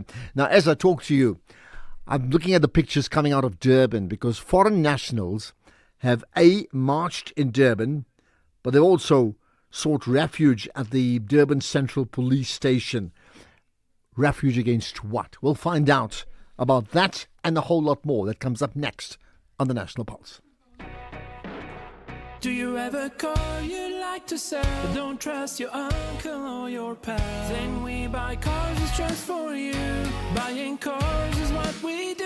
We offer service with a smile. We always go the extra mile. Use a place that you trust and sell your car to us. We Buy Cars, the easiest way to sell your car by far. As part of Africa Month, now we are profiling Equatorial Guinea, Central Africa. A small Central African nation, one of Africa's few Spanish-speaking countries, bordered by Cameroon and Gabon, with islands scattered across the Gulf of Guinea. A unique blend of African traditions and Hispanic influence. Spanish, French and Portuguese are the official languages. Fang, Bubi and other local cultures shape the nation's identity. Equatorial Guinea gained independence in 1968, a nation transformed by oil discoveries in the 1990s. Oil and gas wealth made it one of Africa's highest income countries per capita. Modern infrastructure rose rapidly in the part of the country. But challenges remain. Inequality, governance concerns, and limited economic diversification. Still, Equatorial Guinea continues to balance rapid development with national identity. Equatorial Guinea carries wealth and complexity. In every island, in every skyline, in every voice, there is contrast. Equatorial Guinea, dynamic, complex, and evolving. Africa Month on SAfm. Conversations, context, connection.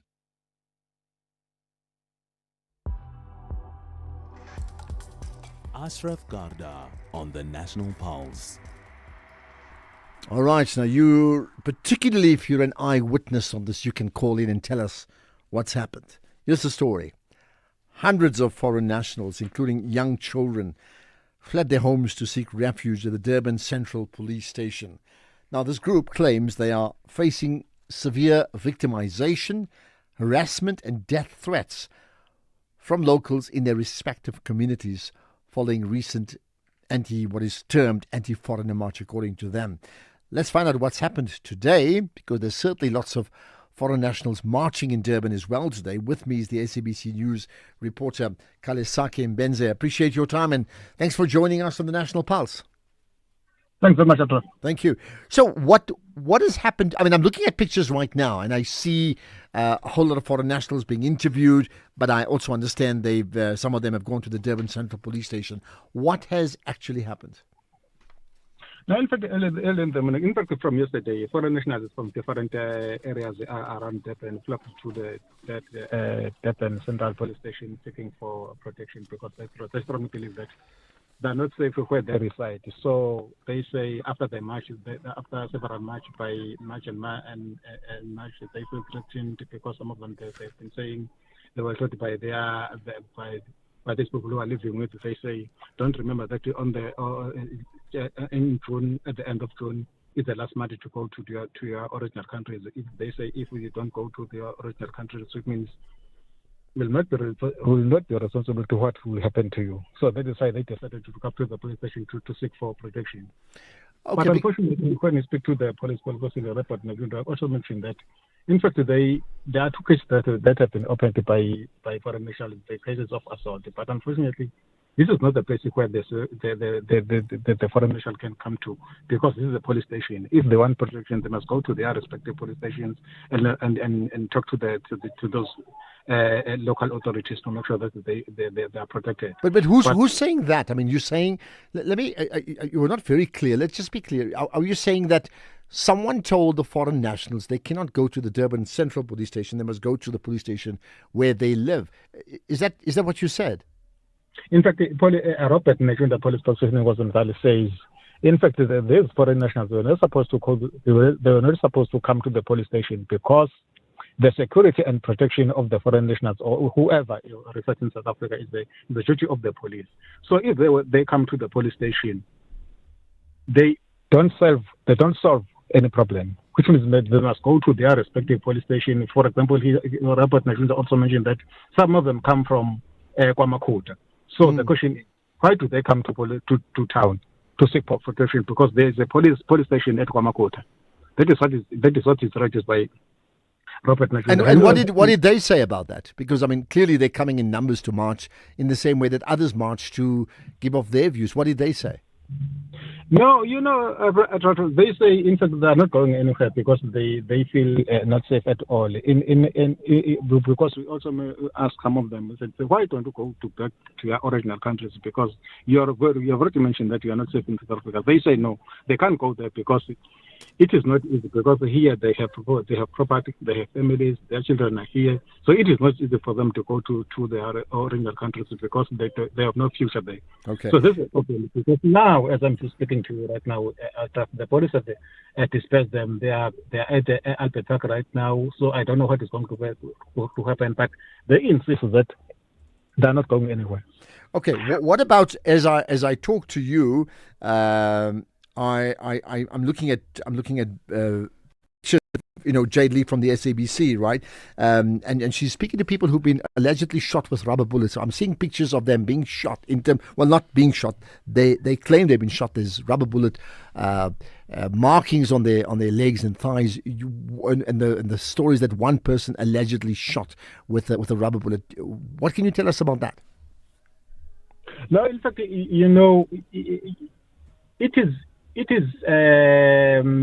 is difficult to believe whatever they say. We have to be there and confirm that whatever they're saying, because if you believe whatever they say, it would be difficult, because they've mentioned anything. So earlier on, we interviewed one of the local residents from DRC. He told us that 2 people have been killed by these people who have been marching all these months. We said, can you go and show and confirm that we have opened the case against those people? He said, no, I can't do that. But he has already told us that these people were killed by the people who have been marching. So sometimes you can believe whatever they're telling you, sometimes you don't, because you have to prove yourself that no, these people are telling this, if they say this, that is what happened. You have to prove. Yeah. What can you tell us about their claims of victimization and death threats? And the point you made earlier, that who told them they must go home by June? I mean, who was that person who instructed them to go home? No, according to them, they say as this march that is organized by Jacinta Ngobese Zuma. They've been saying June is the last day they give these foreigners to go back to their origin countries. But now they say, as they are reciting with some of the South Africans in their respective township, these South Africans also remind them that no, do you remember that this is the last month? And by this month, you don't want to see you here. You don't want to hear anything from you. You must pack your belongings and go. They decided, no, let's come to the police station so that the police will protect us, because if we don't do anything, which means our lives are at risk. Have they delivered like a memorandum at the police station itself? Because and who would it be targeted toward? Would it be Home Affairs? Who would be the recipients, if anything? Unfortunately, there was no memorandum. It's just that they went there to the police station just to sit next to the police station. There was no memorandum. Okay. Nothing. They were waiting for police to act. So unfortunately, the police did not act according to that demand. That is why they And tell me this just lastly, this threat that they must go home like now ASAP. Does that distinguish between foreign nationals who are documented and foreign nationals who are undocumented? Some of them have been showing us that they're permanent residents of South Africa. They're giving us IDs and also documents which support them that they are permanently residing in South Africa. But unfortunately, this thing has been cluttered by corruption that is continuing in all sectors of the society, because some of them have fake documents. So it makes us difficult to believe that this is to differentiate between the fake and original documents, but some of them have the documents, but unfortunately you can't confirm that this is a fake document or original document. But some of them do have documents. Yes. All right, that's where we will leave it.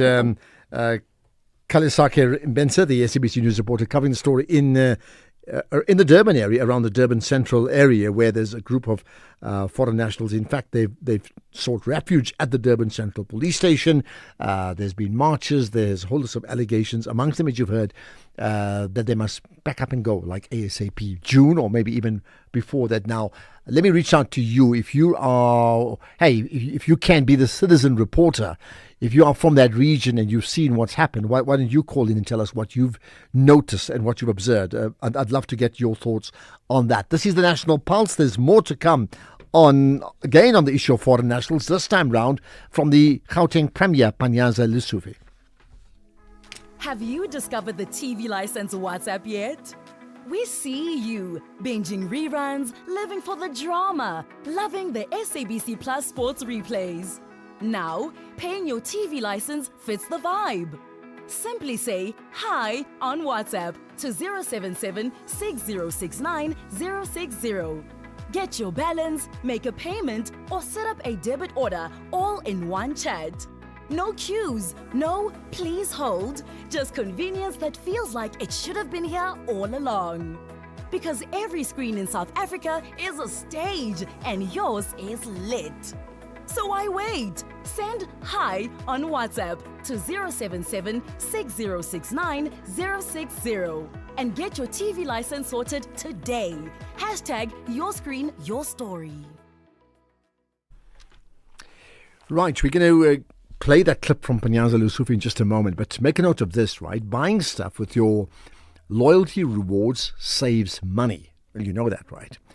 But you could really save by switching to OUTsurance Essential Car Insurance, made for older cars. 38-year-old Porsche pays only 512 rands a month for a 2015 Kia Picanto and has no upfront access payable. So, no unexpected out-of-pocket payments. Get OUTsurance Essential Car Insurance today. For unfinanced cars older than 5 years and valued at less than 130,000 rands. SMS car to 43185. You got it, car 43185. OUTsurance licensed insurer and FSP. T's and C's and information available online.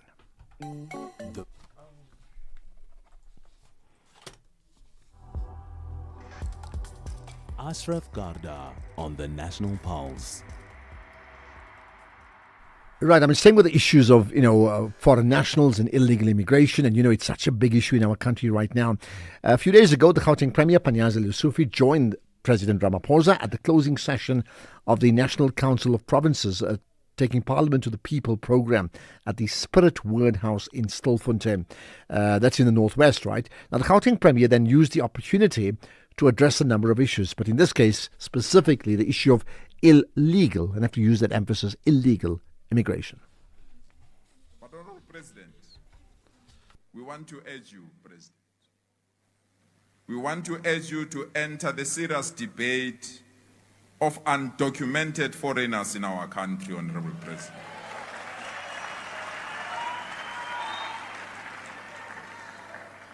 Our cities, Honourable President, have seen unprecedented marches of citizens raising concerns about undocumented immigrants. Ours is to state this clearly, Honorable President. We refuse to be against all foreign citizens, but we agree that undocumented foreigners who entered our country legally must leave our country peacefully.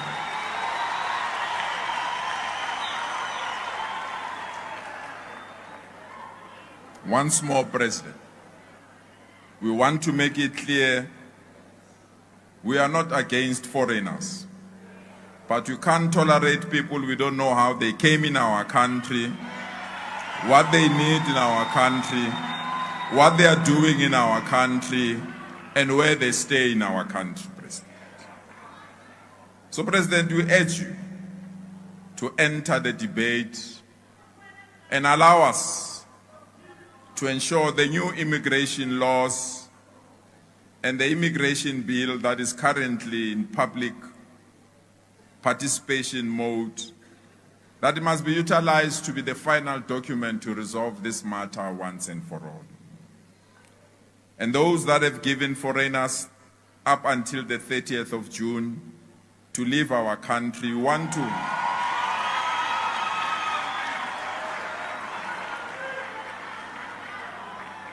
we want to emphasize the point that this must be done orderly and through the processes of the law in our country. What do you make of that from the Premier of Gauteng, nogal, speaking to the President, which is also his President, not just the country's President, the President of the same party that they belong to, and he would be a senior man, certainly within that party as well. What do you make of those comments? Let's do this. Firstly, talk about what's happened in Durban. If you are from there, citizen reporter, be that reporter here for the National Pulse. Tell us what you've seen today. I'd like to know. We'll take your calls right away. That is you. 086 000 2032. Then you can text or WhatsApp 0614 104 107. 30 seconds, please. Tweet us as well. Tag SAfmRadio and tag me, Ashraf Garda, with that hashtag, the National Pulse. But there are many other issues as well dominating the news cycle today, locally as well as globally, including South Africa's ambassador to the USA, presenting his credentials. You want to pick up on that? Let me hear you out.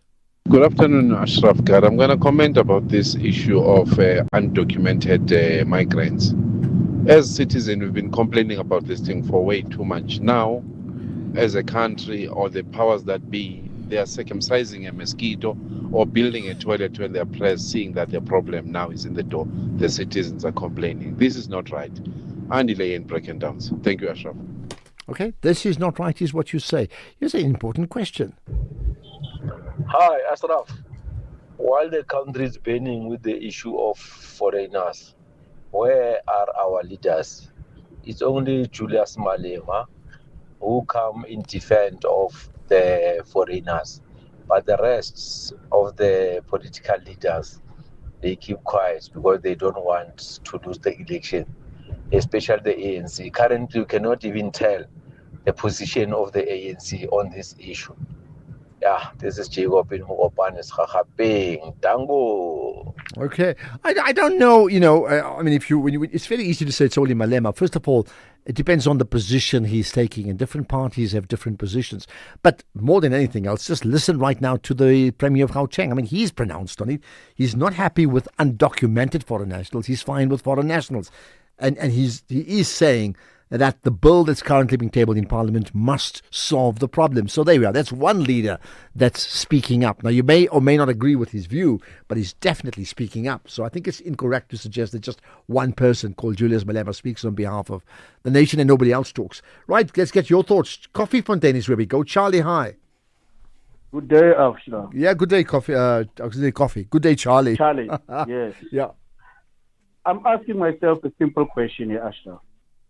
We've got buses which are found almost every month containing illegal foreigners. How do they pass through our ports?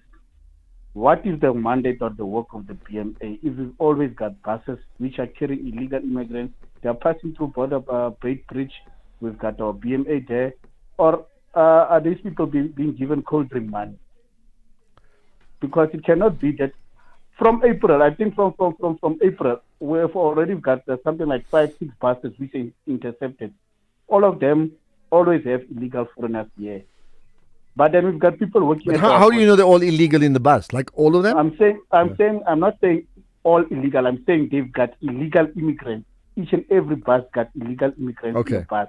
Yes. And you're saying how they're getting through, yeah. Well, I mean, look, that's an ongoing conversation about, who's allowing them through. Do they have documentation? Do they have nothing? Are they using cooling money? I mean, to get through? I don't know. I mean, but that's an important conversation. So thanks for putting that on the agenda, Charlie. Because, I mean, that's the other part. Who are the enforcers in this issue? Lenze in Eshakwini, right? Good to connect with you. Hello. Right, you want to talk about Panyaza Lesufi? Yes. Ashraf, allow me to say 2 words, my brother. Yeah. In this country, like it or not, we've got only 3 leaders now in this country, in South Africa. Mm-hmm. It's either you disagree with me or you entertain me on a dialogue. But we've got only 3 leaders in this country. The first leader whom we have in this country is Baba Namalala Jacob Zuma. The second leader we have is none other than Panyaza Lesufi. The third leader we have is Julius Malema. Like them or don't like them, those are the people who are standing for us as South Africans. Those are the people who are talking the truth and the truth only.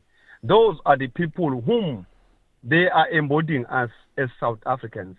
I believe in those 3 leaders, and those leaders I hear are you. mine. So they are yours. What about those that say, look, Julius Malema hasn't led, as in being in, he's been in parliament. He hasn't led a municipality, but I mean, clearly his party has been in coalition with others. What about including him, the other 2 as well, to say, well, Panyaza Lesufi, Jacob Zuma, these are our leaders, as you say. What have they done when they've been in positions of leadership in their municipalities, in their provinces, in their country, for all the people of South Africa?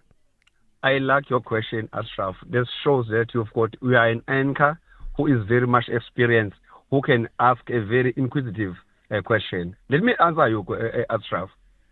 Julius Malema is leading from the back. He is controlling what is happening now in Gauteng without him occupying any position in Gauteng, but is in charge. MK Party is in charge of what is happening in Gauteng without occupying any position. And those are the serious leadership skills that we are witnessing as South Africans. People who are controlling or giving the country a direction without occupying the position. You see, the minute you want to direct the country, what direction must it take? Because you are in the position. I don't take you serious. Okay. But when you are able to direct the country while you are not occupying any position, then I can say this one is smart. Right, you've made your point. I tell you what, we can continue talking about that, by the way, because I could say Julius Malema, through coalitions has been in leadership. I can say the same with Panyaza Lesufi right now, and the same with Jacob Zuma as the leader of the country for a long, long period of time too as well. But thanks for that. Right, we get to Samuel now in Pietermaritzburg, talking about foreign nationals. Hi, Samuel. Hi, Ashraf. How are you? I'm good indeed. Right, go for it. What's your point?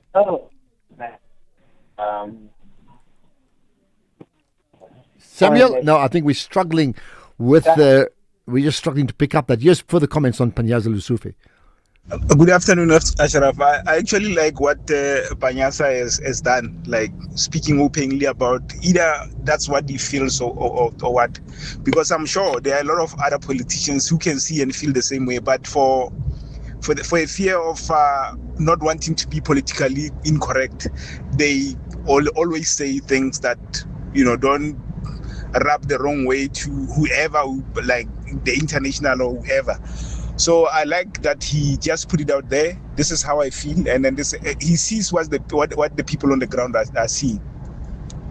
Okay, he sees what the people on the ground are seeing. In fact, there's a whole lot more. I'm going to play them as well, including Panyaza challenging the president, as some may have suggested. But let's get to the news headlines now. It's 3:30 years on Jalaimbana. Thank you, Ashraf. On the news headlines, the National Health Department says it will continue with preparations to strengthen its universal healthcare agenda despite a ruling against plans to control where doctors can work. The National Prosecuting Authority says that an instruction has already gone out for the court matter involving prominent taxi boss Madoda Joe Ferrari Sibanyoni and 3 co-accused to be re-enrolled. And judgment has been reserved in the matter involving Stembiso Mdlalose, the man accused of starting the deadly 2023 Usindiso building fire that claimed 76 lives in the Johannesburg CBD. A full update follows at the top of the hour. This is SAfm Sports with Tuming Khapele.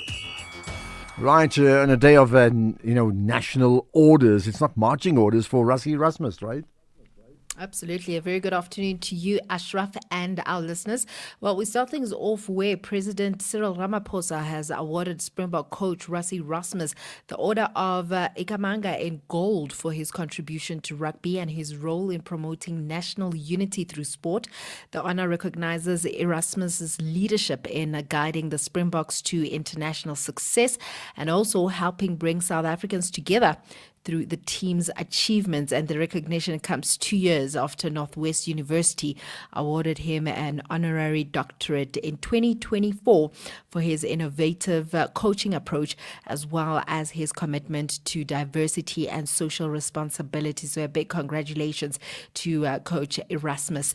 Meanwhile, the junior Springboks have arrived at the Stellenbosch Academy of Sport to continue preparations for the first ever Under-20 International Series. The tournament will feature South Africa, Chile, Fiji, Georgia, with matches set to take place at the Rondebosch Boys High, Weinberg Boys High, and also Paul Roos Gymnasium. Several players have returned from injury, including Sharks fly half of Vusi Moyo, utility back Luan Goluimi, and also the likes of Vuyo Gwichi. Then in terms of football, Cape Verde coach Petro Bubista Brito has unveiled his final squad for the 2026 FIFA World Cup, with most regulars earning selection. The Blue Sharks will begin their build-up with friendlies against Serbia in Portugal, and that is on the 24th of May, and Bermuda, and that is on the 31st of May. Cape Verde will compete in Group C alongside Spain, Saudi Arabia, and Uruguay when the global showpiece kicks off across Canada, United States, and Mexico, and that is from the 11th of June to the 19th of July. Elsewhere, Brazil superstar Neymar has been handed a dramatic recall to the national team for the FIFA World Cup, returning after nearly 3 years out. Coach Carlo Ancelotti confirmed the 34-year-old's inclusion at a gala ceremony in Rio de Janeiro, sparking loud cheers as the country's all-time leading scorer with 79 goals in 129 appearances was named in the 26-man squad. Speculation had swirled for months over Neymar's return, with the veteran forward last featuring in 2023 when he suffered a knee injury against Uruguay in qualifying. In the meantime, Pep Guardiola is reportedly set to leave Manchester City. This is after their final Premier League game of the season on Sunday. However, there have been no confirmation from City, and sources at the club insist that Guardiola remains their manager on a contract until 2027. However, according to Sky Sports, preparations are underway at City for the outcome that Guardiola will leave, and Enzo Maresca is most likely to become his successor, with a lot of City fans not happy about that one, but we'll definitely keep a close eye on that developing story. In terms of tennis, world number one Aryna Sabalenka arrives in Paris for the French Open with questions hanging over her clay court form. The four-time Grand Slam champion had looked unstoppable earlier this season, sweeping the Sunshine Double in Indian Wells and Miami, but her dominance faltered in the European clay swing, suffering a quarterfinal exit in Madrid and also a third-round defeat in Rome. And despite holding a cushion of more than 1,000 ranking points over her rivals, the top seed's recent struggles have left the women's draw wide open as she pursues a first French Open crown. Ending things off with hockey, South African hockey has unveiled a 32-player senior women's squad as preparations intensify for the 2026 Hockey Women's World Cup. The group blends a established internationals with standout domestic performers and emerging talent all set to gather for a national training camp. The camp will focus on deepening combinations, testing structures, and sharpening standards on the road to the global showpiece. And the head coach and selectors say that the announcement marks another step in building a confident, ambitious unit capable of competing on the world stage. I'll have more on other sports in the next hour. Ashraf, it seems like this Premier League season, there's more of a managerial changes than players. Well, I don't know about managerial changes. I'm just looking at, and we're talking about England, I'm looking at Arsenal. Finally, what do they call it, like the Holy Grail? They are effectively 1 point away from winning the league title. And I watched last night, and the deep sense of the emotions of the players and the supporters in those last few seconds. And remember, if Man City doesn't win today, Arsenal will win the league tonight. And the same tension is Sundowns and Orlando Pirates. And that's why a league title race is just that, a magical race, don't you think? Yeah, definitely. One step away. I think a lot of Arsenal fans yesterday were just like hoping that they won. And yeah, it could be a dream come true. Well, if they do, and it would be a dream. True, that is right. More sports about Arsenal and other things, and Orlando Pirates and Sundowns, and obviously Rassie Erasmus too, coming up next. The National Pulse, weekdays, 3 to 6 p.m. Right, we've got this fabulous new feature where we look at a theme and we have 5 takes on that theme. And the theme for last week was South Africa's foreign national crisis.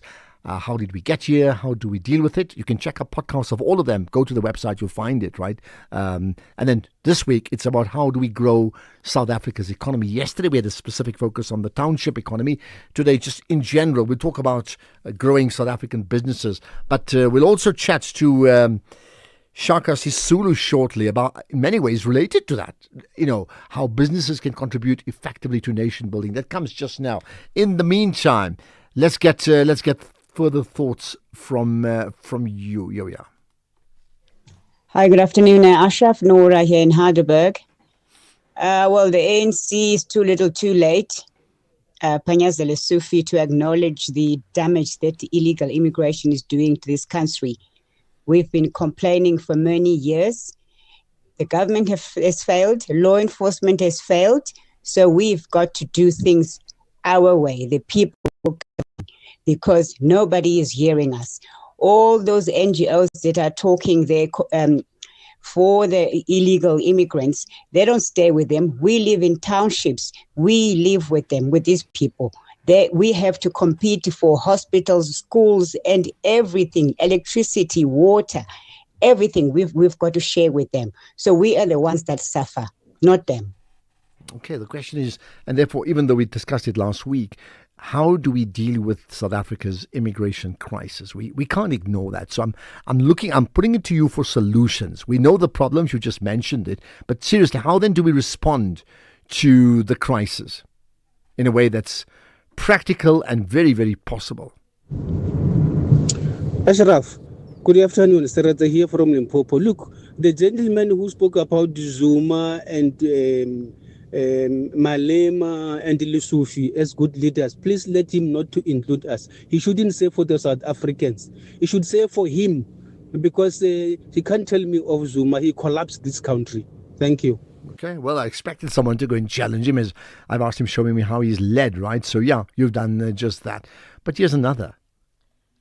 Afternoon, Ashraf.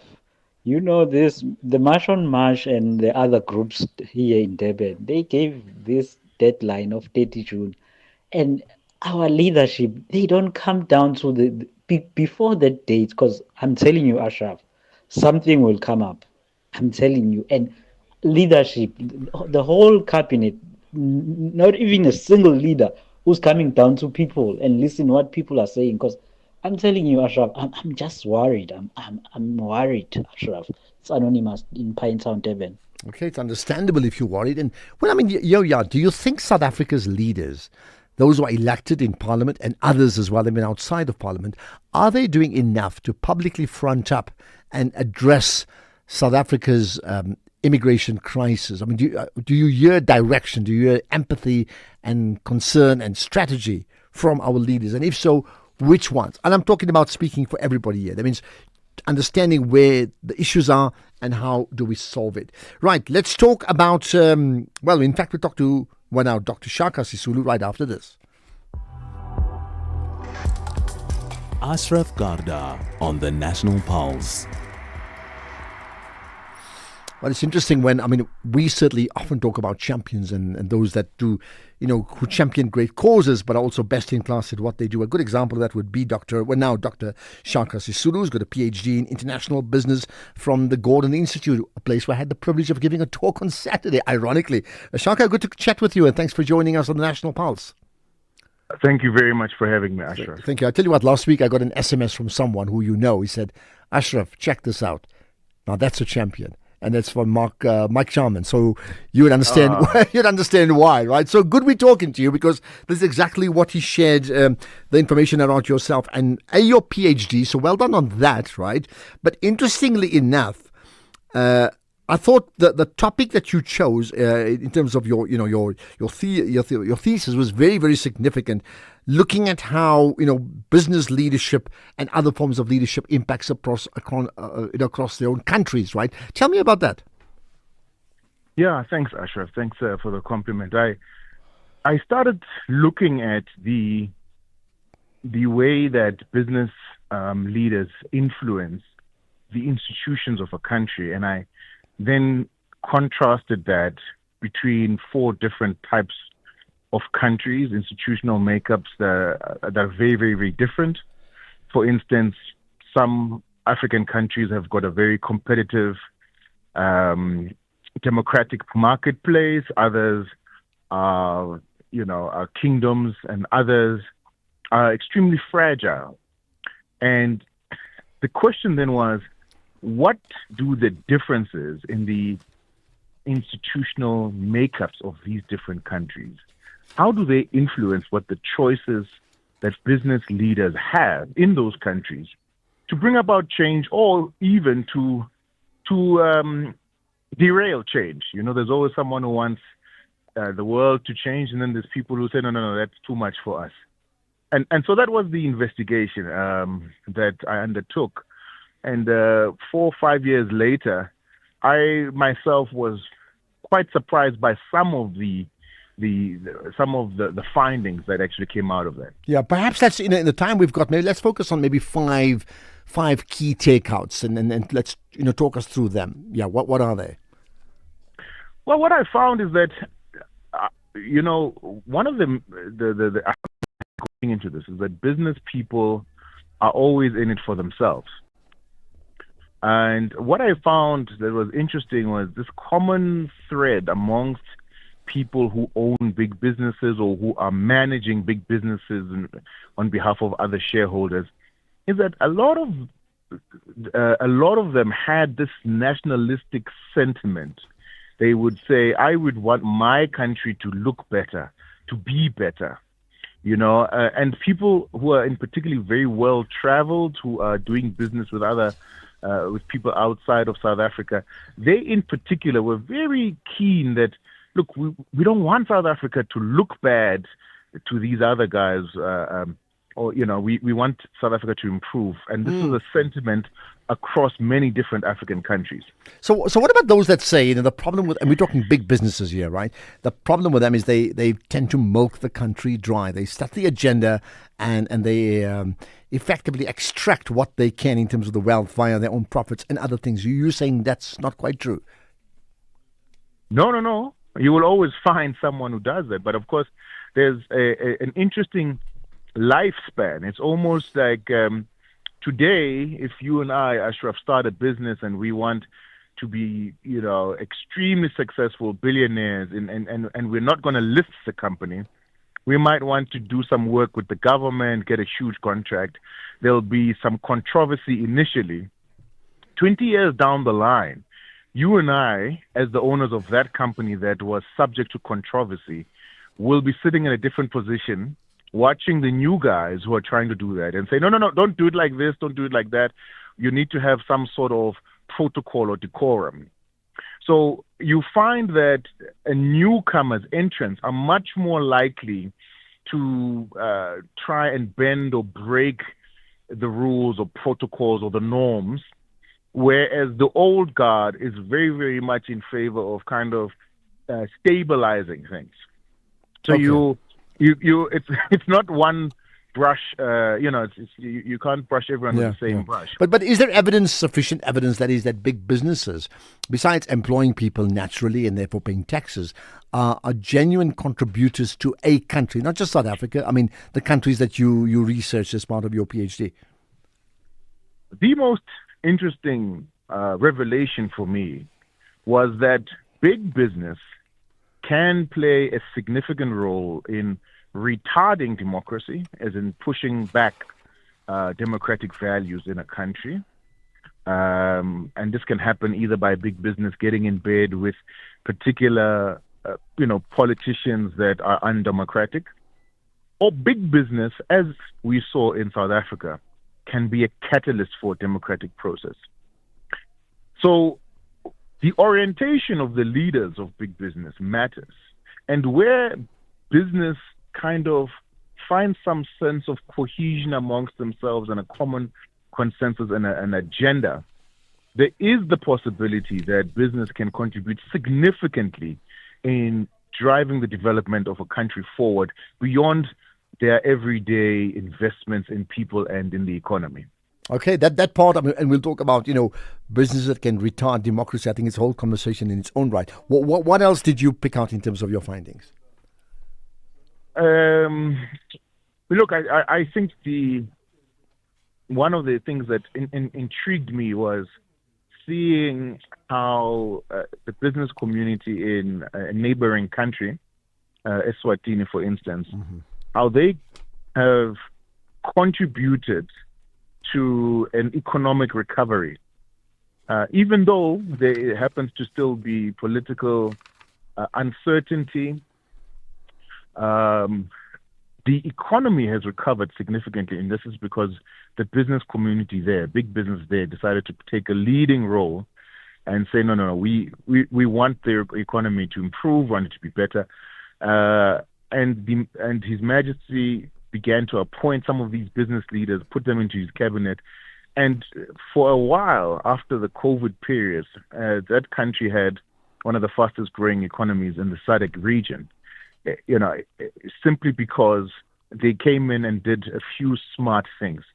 So, where there is the political will to work with business, and where business people have the will to align on a particular common agenda, particularly one that has some social benefit, there is the possibility of actually seeing something really interesting come out of that.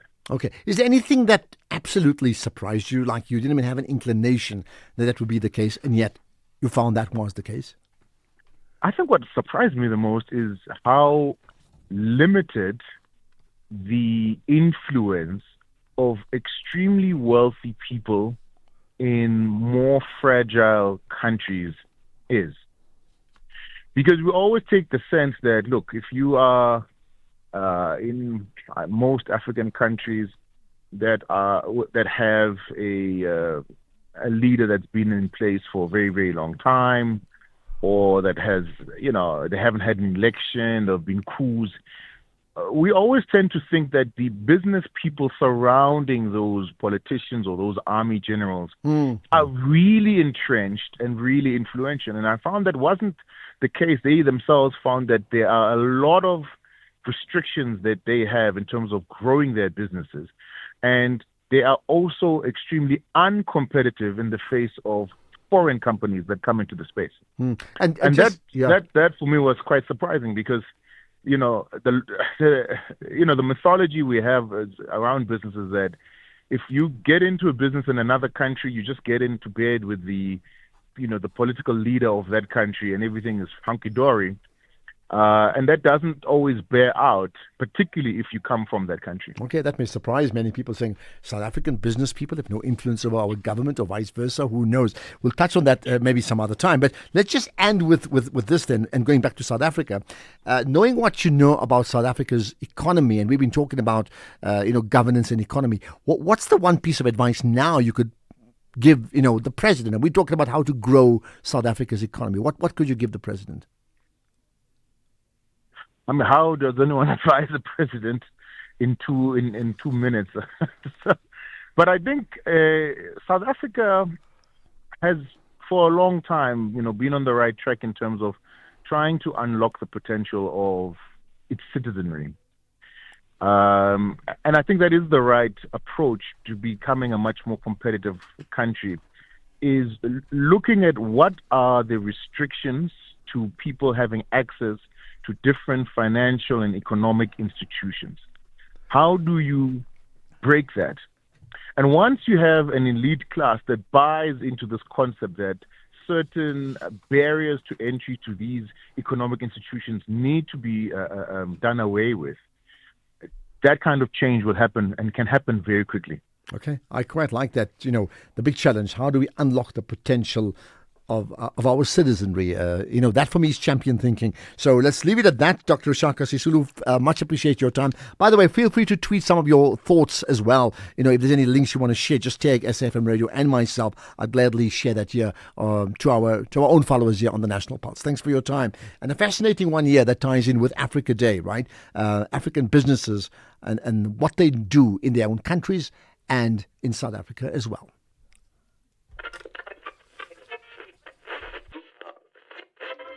For 90 years, one voice has informed, challenged, and connected a nation. SAfM, South Africa's national English public radio station. Established in 1936 as the SABC's very first service, the A program, evolving through the English service, Radio South Africa, to SAfM in 1995, shaping thought and strengthening democracy. From a full-spectrum station to a trusted home of news and talk, SAfM continues to lead the conversations 90 years strong. SAfM, leading the conversations that move us.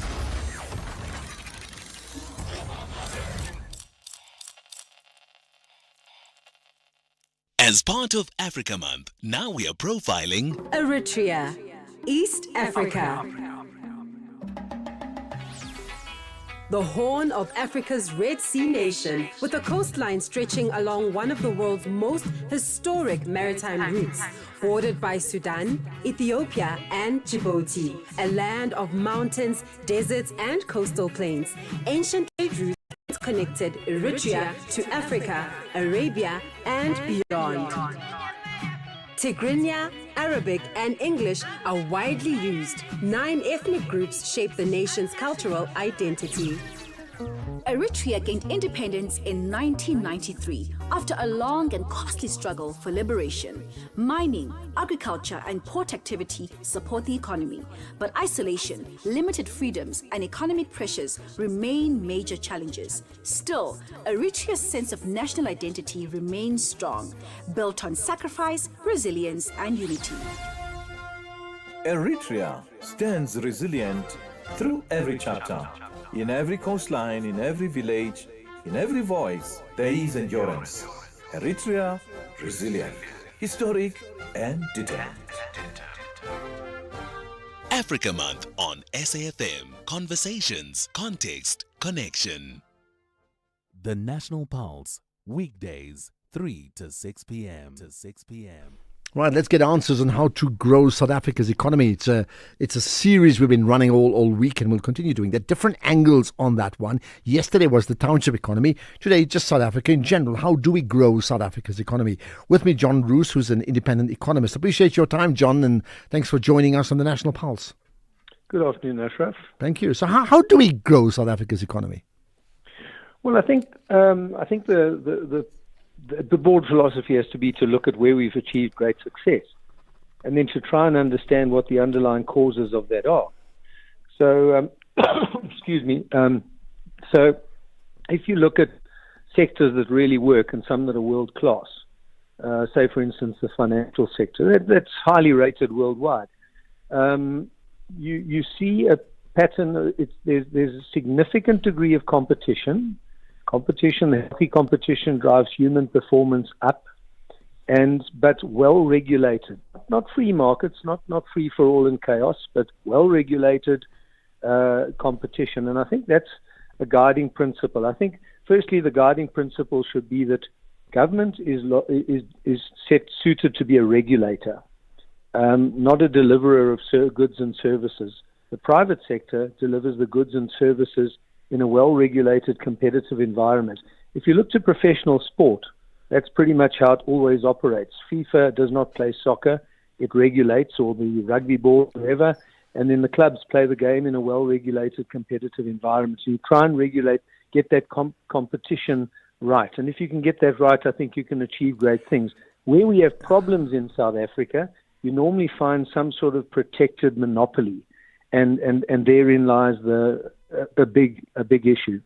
So, having said that, if we then look at the state of South Africa's economy right now, can we then say that the current status quo is currently A, not working, and B, are we suggesting, or are you suggesting, that perhaps there's too much interference beyond regulation by government in the running of South Africa's economy?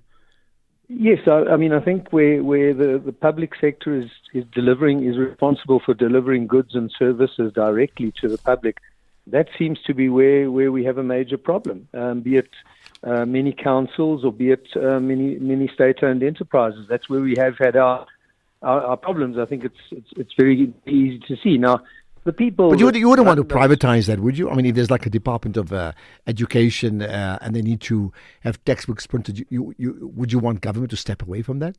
Because there's a difference between the principle of allocating a tender, but versus any corruption that comes out of it, but the broad principle? Yeah, look, I mean, I think it's not to say that government doesn't take responsibility to see that certain goods are delivered, or, for instance, textbook for schools. But it doesn't have to have its own printing press. There are plenty of private companies that can do that. You have a competitive tender process, a well-run tender process, obviously, and there's many private companies that can do it. We have possibly, I'm guessing, the most well-developed and diversified private sector on the continent, with very well developed financial and capital markets to fund it. And most problems that private sector has been allowed to solve, it has solved. If you look at once upon a time, there was a state monopoly on airlines. It was only SAA that was allowed to fly any routes back in the 80s. We've proven it's not necessary. Private sector stepped in, not always ideal, but where the railways has gone backwards, road freight has taken over. There's many examples. Private security companies that have partly addressed a crime problem. So we have a very well-developed private sector, and where it's been allowed to deliver the goods and services, we've often been world-class at it. And therefore, in terms of where we are as a country in a desperate need to, A, grow the economy to try and, keep the money sticking over the till sticking, but also ensure people are employed. What then are we, how is it we're talking about this forever and there seems to be no significant shifting of the needle? Is there one immediate intervention that one is to take and then one longer term intervention that one could take? Well, I think there are interventions. I think the thinking is starting to move to a degree in the broad direction that I'm talking about. We have noticed the independent power producers have taken the load off Eskom. Eskom is still the biggest, supplier of electricity, but it's certainly the IPPs have helped there significantly. They've been allowed in. Now we've been talking rail concessions for the railways, which have virtually collapsed, and private concessions in certain parts of ports to get the ports right. So I think the thinking is moving in that direction, and it's moving in that direction because there's another form of competition too that's emerging, and that is voting competition. We don't have, national government level anyway. There's heavy competition amongst parties, and If you look at the Social Research Foundation surveys before the last election, where they asked voters what was most important to them, it was unemployment and jobs and service delivery and crime prevention, all those things that matter. And that's a representative sample survey. So I think the major parties in government know that.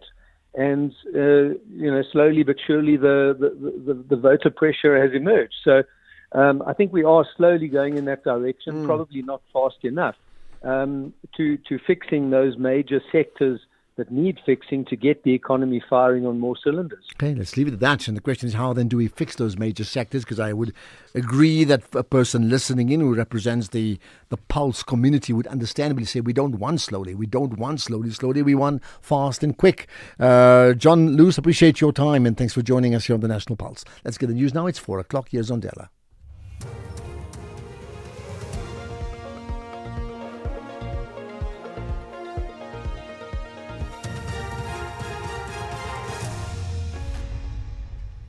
Thank you, Ashraf. On the top stories, Health Department continues with NHI plans and NPA aims for Sibanyoni's case to be re-enrolled.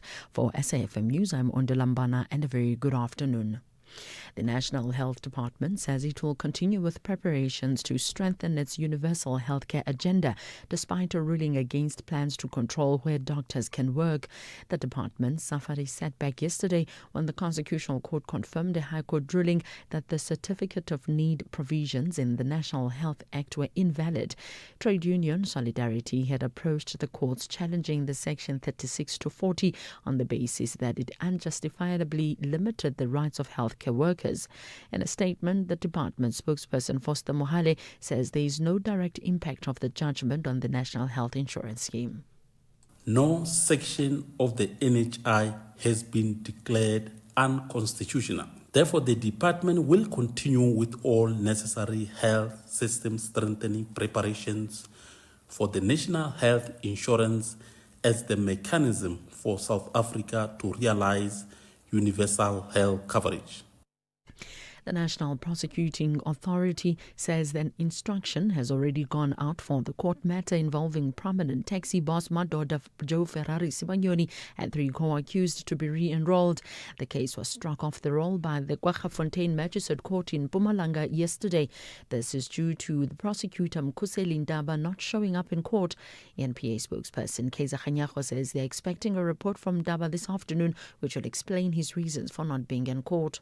No, the instruction from the NDPP has already gone.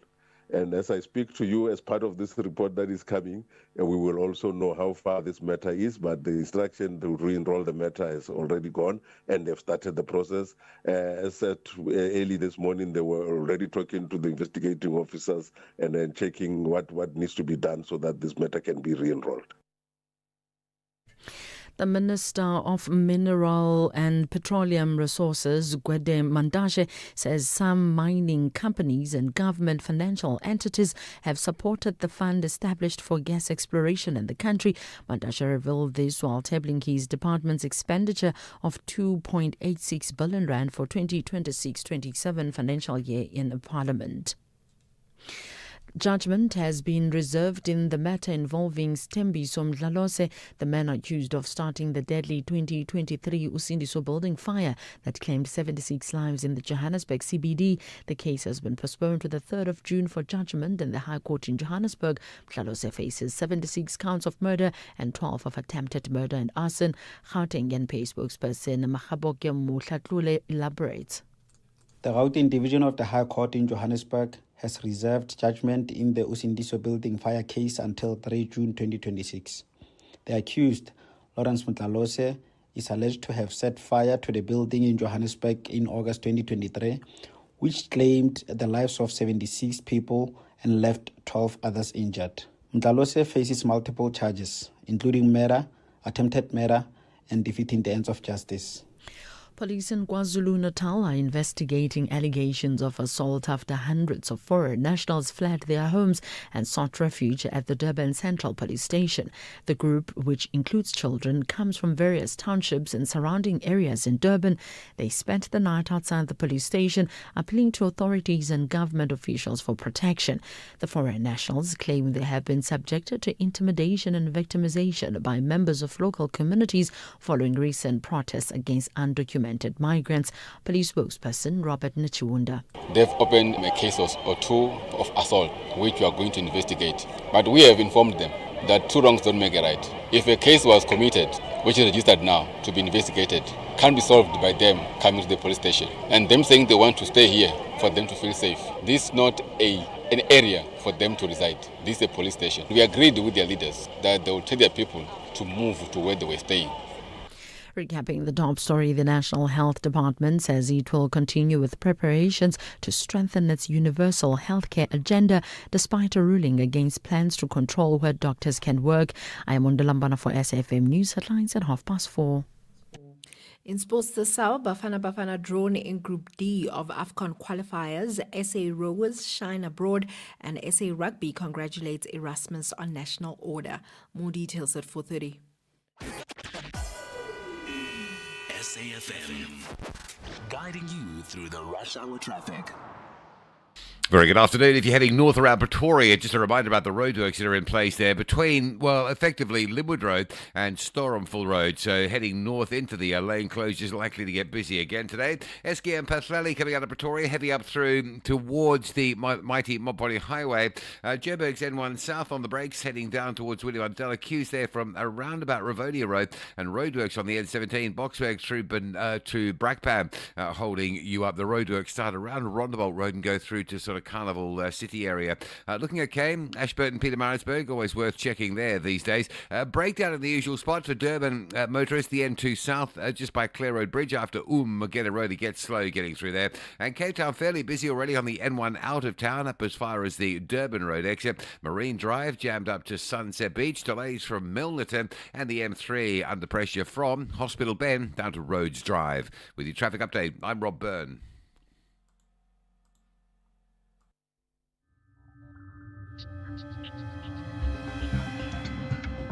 The National Pulse with Ashraf Garda on SAFM. You're listening to the National Pulse, weekdays 3 to 6 p.m.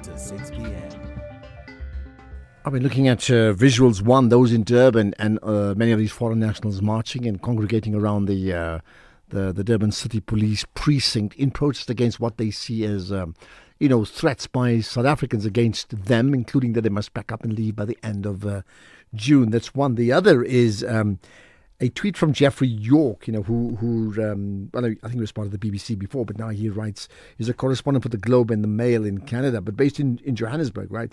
Saying, and he's got a picture of what's happening in Rwanda and the DRC regarding the Ebola outbreak, and he's saying in all its official statements for 3 days, Rwanda has never admitted that it has closed its border with the DRC.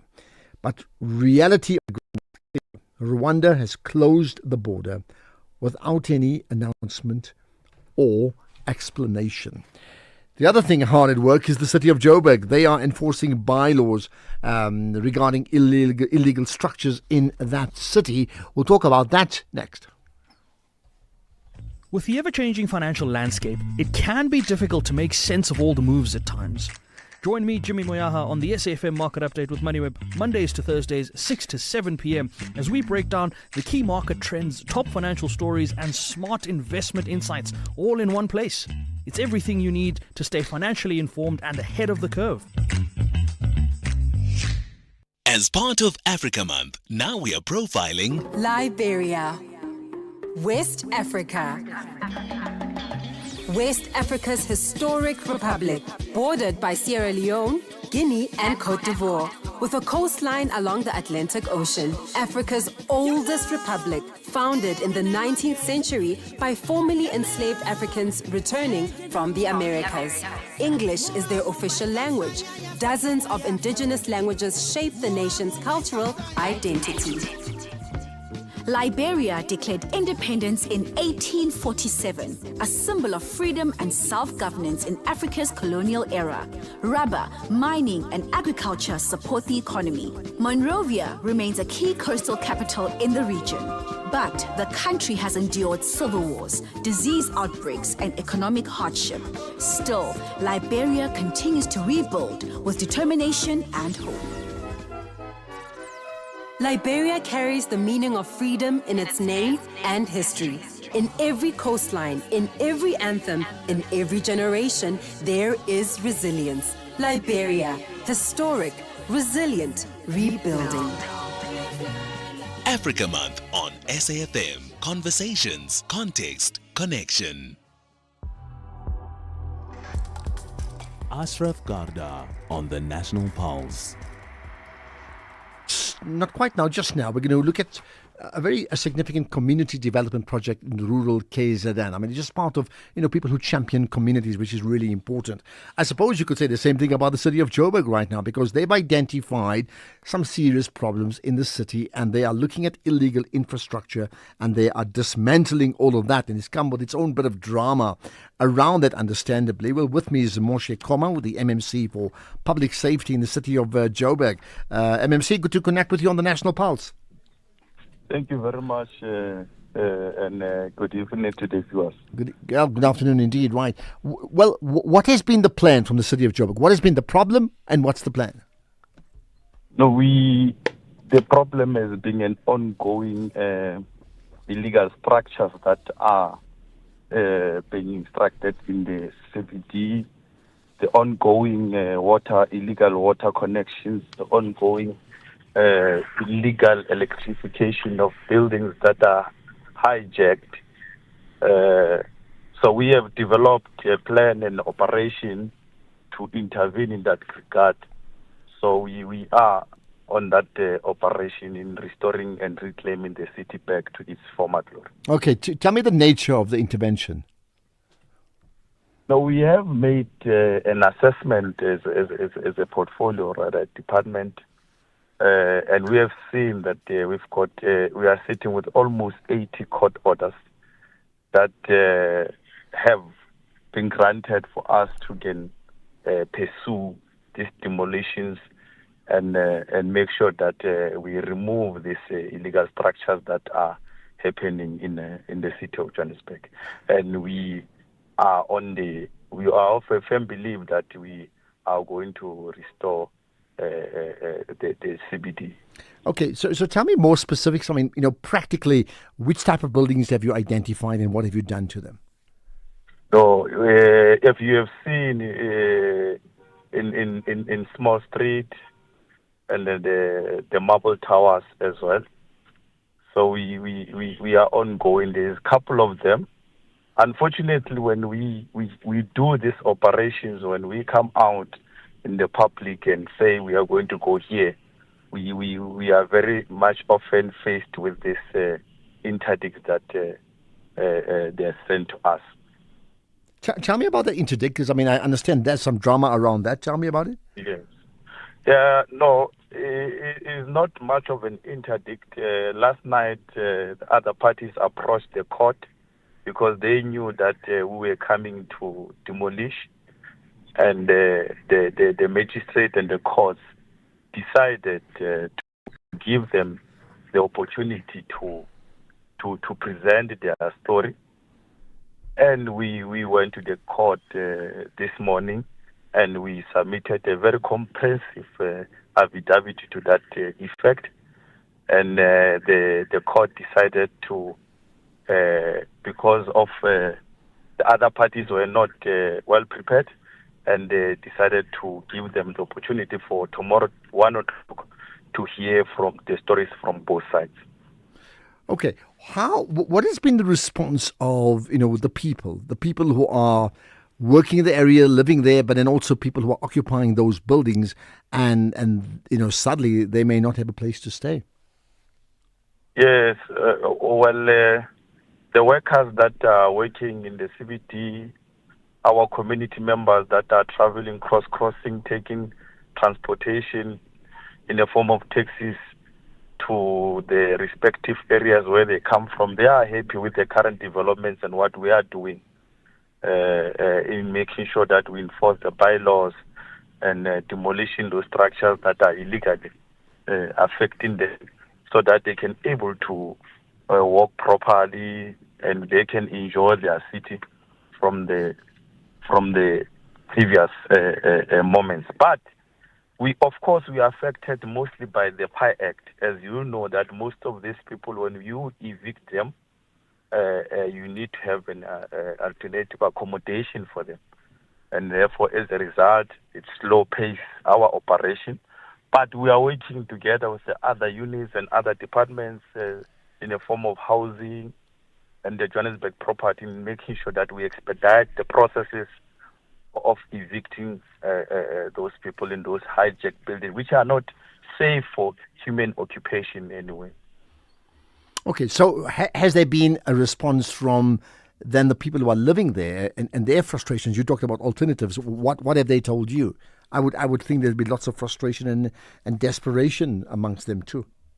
Absolutely, there are frustrations that they have nowhere to go if they were to be evicted, and we have engaged them, some of them, but others obviously will try to refrain from engaging us.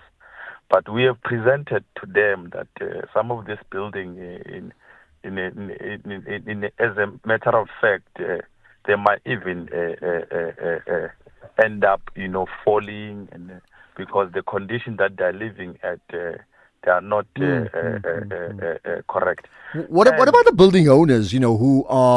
Who've allowed? So it's either two things. Building owners have allowed this thing to happen. They've allowed people to live there and then effectively run the show. The others are that they haven't allowed it, but for some reason these buildings have been hijacked.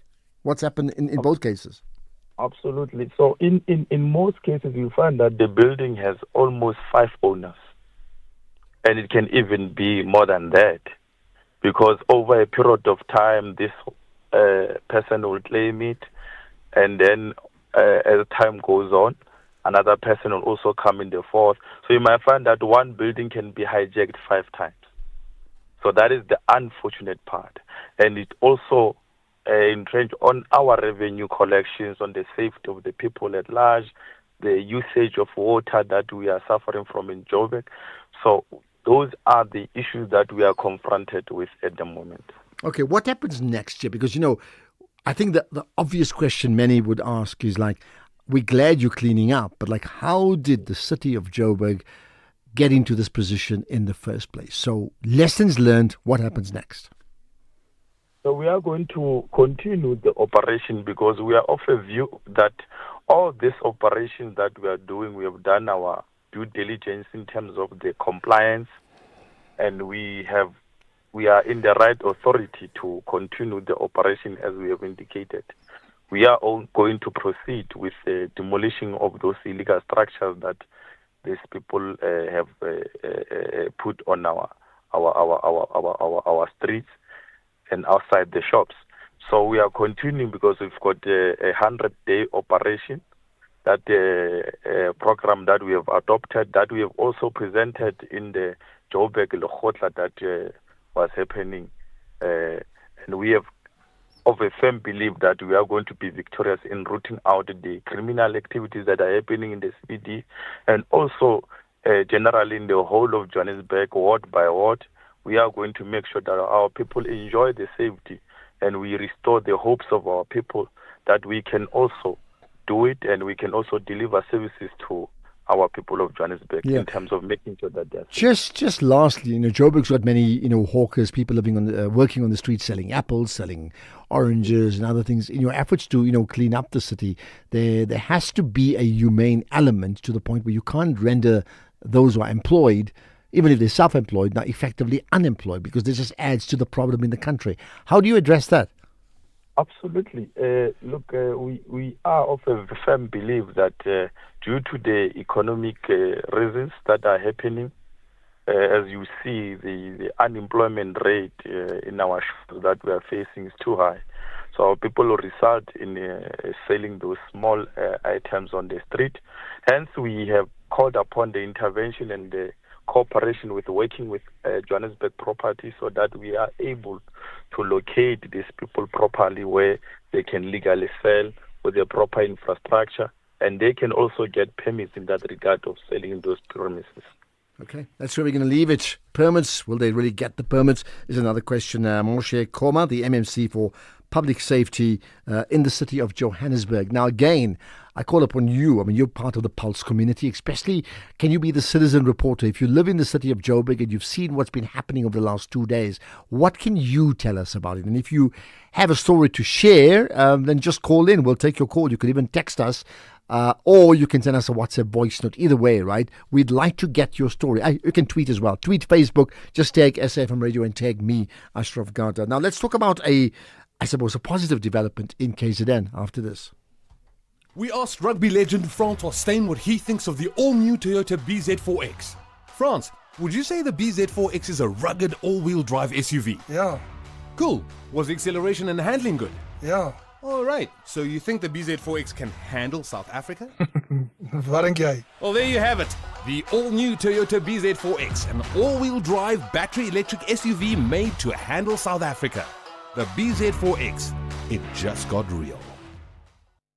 Outsurance can't improve your karaoke skills, but they could improve the car insurance premium you currently pay. SMS out to 30754. Get a quote today, and if Outsurance can't save you money on your car insurance premium, ask for 500 Rand cash. Make that 1,500 Rand if you've been claim-free and with the same insurer for 3 years. Get a quote and get savings or cash. Either way, you win. SMS out to 30754. Want all the bells and whistles of car insurance at a great price? It's time to switch to Outsurance. Not only could they save you some big bucks, you also get the legendary out bonus that pays you a percentage of your premiums back if you're claim-free. So, are you ready to switch and save? Don't miss out. SMS right now to make sure you always get something out. SMS out to 30754. That's out to 30754. Outsurance. Licensed insurer and FSP. T's and C's online. The National Pulse. Weekdays, 3 to 6 p.m. Right. I mean, just by the way, while we're at it, I see there's a tweet either ironically from Yusuf Abramji saying that a Joburg MMC and her bodyguard were arrested at the weekend. Okay. Follow that story as well, right? Let's talk about this year. The elderly women of the community of Mooi Rivier or Mooi River in KwaZulu-Natal are the heartbeat of local development, using farming, caregiving and community support to keep families fed and hopefully in this case, despite very difficult economic conditions. Now, you know, we like to champion those that champion great causes. In this case, this is certainly one of them. And the cause itself is the Boletu Foundation itself, right? Ayanda Nkoyi is the manager of the foundation. Appreciate your time and thanks for joining us on the National Pulse. Thank you so much for having me on the National Pulse, and good afternoon to the listener. Good afternoon indeed. Right. So tell me, what is the problem you saw first, and then how did you and the other women of that community go about in providing solutions for it? So one of the biggest problems was food security. It really just boiled down to that. Over and above the housing, proper, dignified homes, of which the Boletu Foundation has also embarked upon previously within the Mooi River and Escort community. But what we did find is that after building the houses for, an elderly community member, a lot of the people then, the owners of the people that we've built the houses for would actually sell the furniture to be able to buy food. And so that's when we realized that, the problem is bigger than we thought. And the actual biggest problem is food security. So that's when the Boletu Foundation then decided to embark upon our food gardens. And our food gardens have then been working beautifully alongside with the houses that we've built for the community, the elderly community in particular. So, so that was pretty much the biggest issue that we've come across. Okay, then how did you go about this restoration?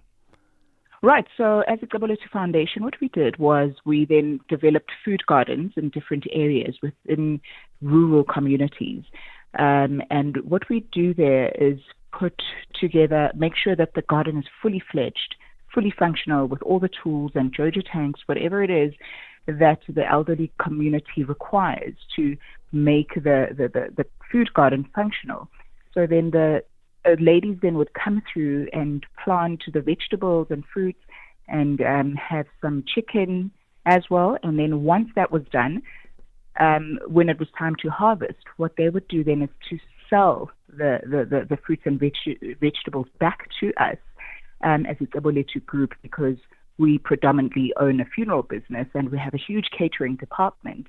So then we would buy from the community grannies that have been working in our garden. So it's a beautiful value chain that helps close the gap. How is that? Once the gap has been closed, what has happened next? So, sure. I think we can never really completely close the gap because, but what we do, encourage ourselves as a foundation is to, work towards it one garden at a time. So once the elderly are paid, they are then able to actually make a living. They are also paid daily to come through to the gardens, to work in the gardens, to maintain the gardens. And as a Gaboletu Foundation, we then pay them for that, a stipend of sorts. But it really has changed their lives in terms of just having an income of sort, whereas then they are able to purchase their own food or items. And also they are also able to take some of the items, the garden stuff that they've harvested, to resell elsewhere or have at home. Let's just rewind and talk about the hardships they've experienced, over the years. I mean, I'm very interested in the human story because we often forget it. What's it been like? Pardon? I was saying, what about the actual hardships that they've experienced over the years? I mean, people in that community. I mean, can you share some of the stories with us? Yes, sure. So the elderly are raising children of households of 8, 9 children.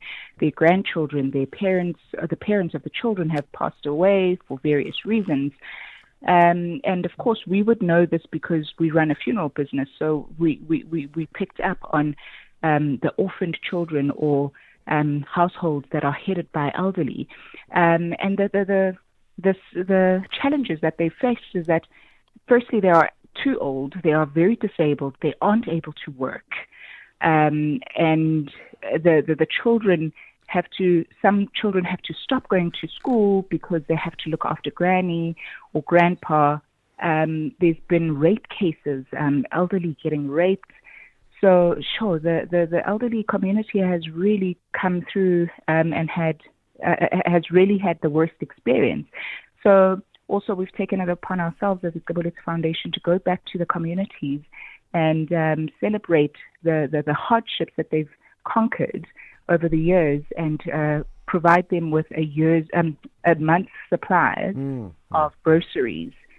And just spend the entire day with them and celebrate them, give them blankets. Mooi River is very cold at this time. And they'll, be well looked after. There'll be a wellness clinic there, Gaboletu Wellness, and we're going to have screenings and pap smears and whatever it is for that they wouldn't have been able to have on a normal day. We're also giving away wheelchairs. Yeah. So it's a very amazing day that we're going to be spending there in Mooi River on the 22nd of May. Just lastly, how does local respond to the work of your foundation? Sure, that's always a very tricky one. So, look, what we do as the Gaboletu Foundation, currently we're very much self-funded, and we do get friends of the foundation that come along the way to, donate or sponsor what they can. But we are also we would never turn the government away in terms of assisting us with, resources and materials, especially to make our gardens bigger and better for us to be then able to help a bigger volume of people in the communities. So, look, we always say, let us work as a foundation, and We hope that the government will see what we've done and join us in doing so, because we're huge believers in the fact that we are here to help the government and not just to ask for handouts from the government. Okay, and the government does need your help, as we're well aware of anyway. Well, thank you for your time. This sounds like a great idea, a great concept that has changed the community of Mooi River in, the KZN Midlands, right? And that, of course, is thanks to the foundation called the Icebo Letu Foundation. Ayanda, thanks for your time. Much appreciate you connecting with us on the National Pulse.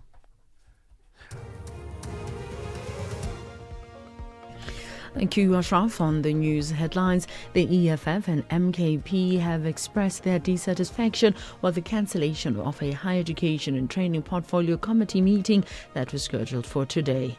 The High Court in Pretoria has made final an interim order against cultural activist and radio presenter Ngizwe Mchunu in a civil defamation case brought by EFF leader Julius Malema, and the World Health Organization has sent medical supplies to the Democratic Republic of Congo as it continues to sound the alarm over the scale of the Ebola outbreak in Central Africa.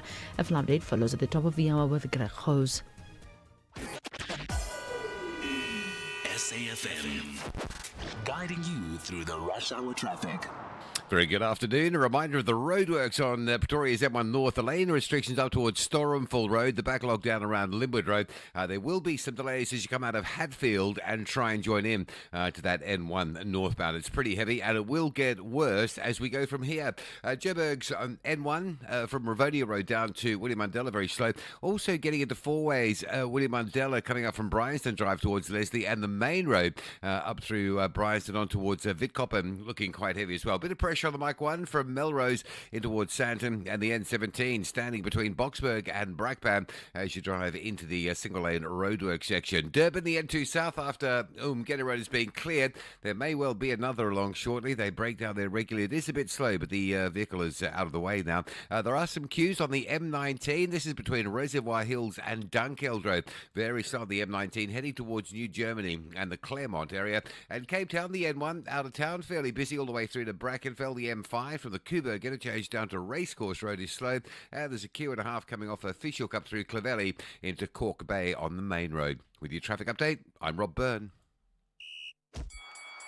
This is SAfm Sports with Duming Khapele.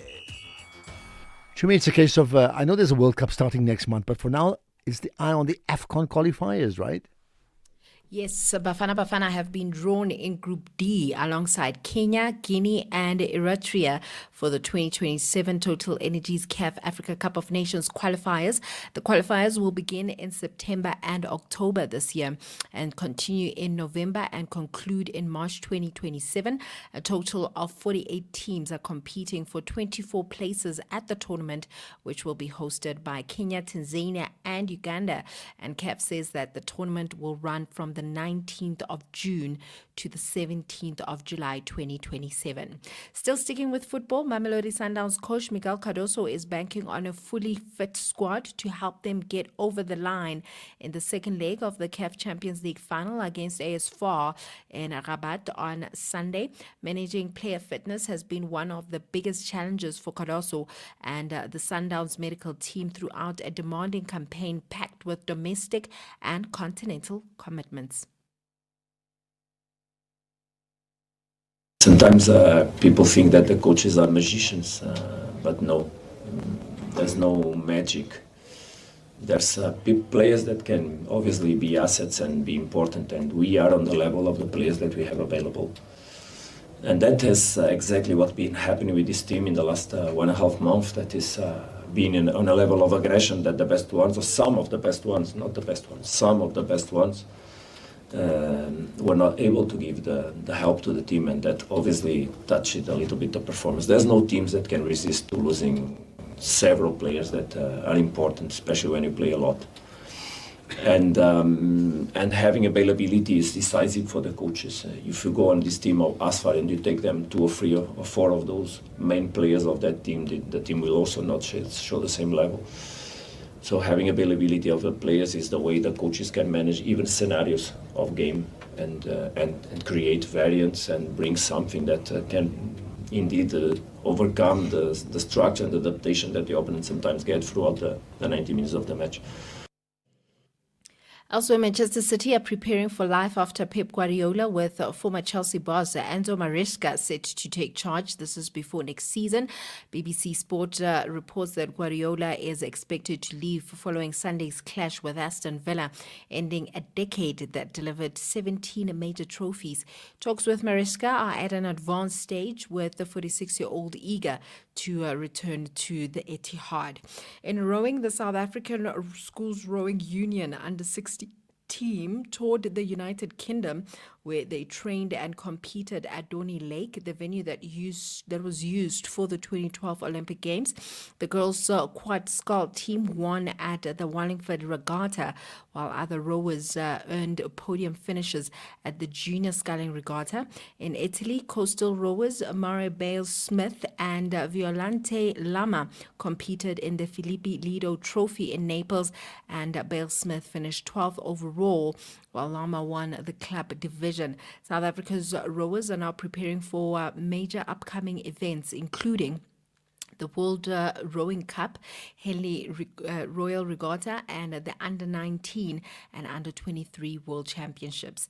In paddle, South African professional paddle player Adam van Hart is looking forward to the Premier Paddle Tour debut event in Pretoria, where he expects to compete at a high level. Van Hart, who is a former junior national tennis star, is among a rising crop of players that have transitioned to paddle and is now making a rapid rise in the budding sport in the country. You know what we can expect is that there will be a lot of support, just from the spectator side. You know, the sport is so popular in the sport. I'm sure you've seen some of the stats come out that South Africa is really driving the sport. So I think the support will be immense. As far as a player, I think I just kind of take it the moment in. I don't expect too much out of it, but just hoping to compete and do my best. Anything's off with rugby. SA Rugby President Mark Alexandra has congratulated Springbok head coach Rassie Erasmus, who was honoured with the National Order of Ikhamanga in gold by the presidency. The Order of Ikhamanga recognises South African citizens who have excelled in the fields of arts, culture, literature, music, journalism and sport. And according to the presidency, Erasmus was nominated to receive the order for his inspirational leadership in national and international rugby that has propelled the Springboks to repeat Rugby World Cup championships. That's it from my side for now. I'll have more in the next hour. All right, thanks for that, Jimmy. We'll hold you to that. Economic news on SAFM. Facts and figures you can count on. Lots happening in South Africa and around the world with all of those numbers. Here's Makwe Masilela from Makwe Fund Managers. Makwe, do I have you there? Yes, Ashraf, how are you? I'm very good indeed. Right. To the listeners. All right, go for it. You got lots of news, local and global, right? Yes, Ashraf, the ongoing Strait of Hormuz blockade remains the dominant market driver, and that's because there's no clear end game in sight, while the buffer from global oil inventories is shrinking fast.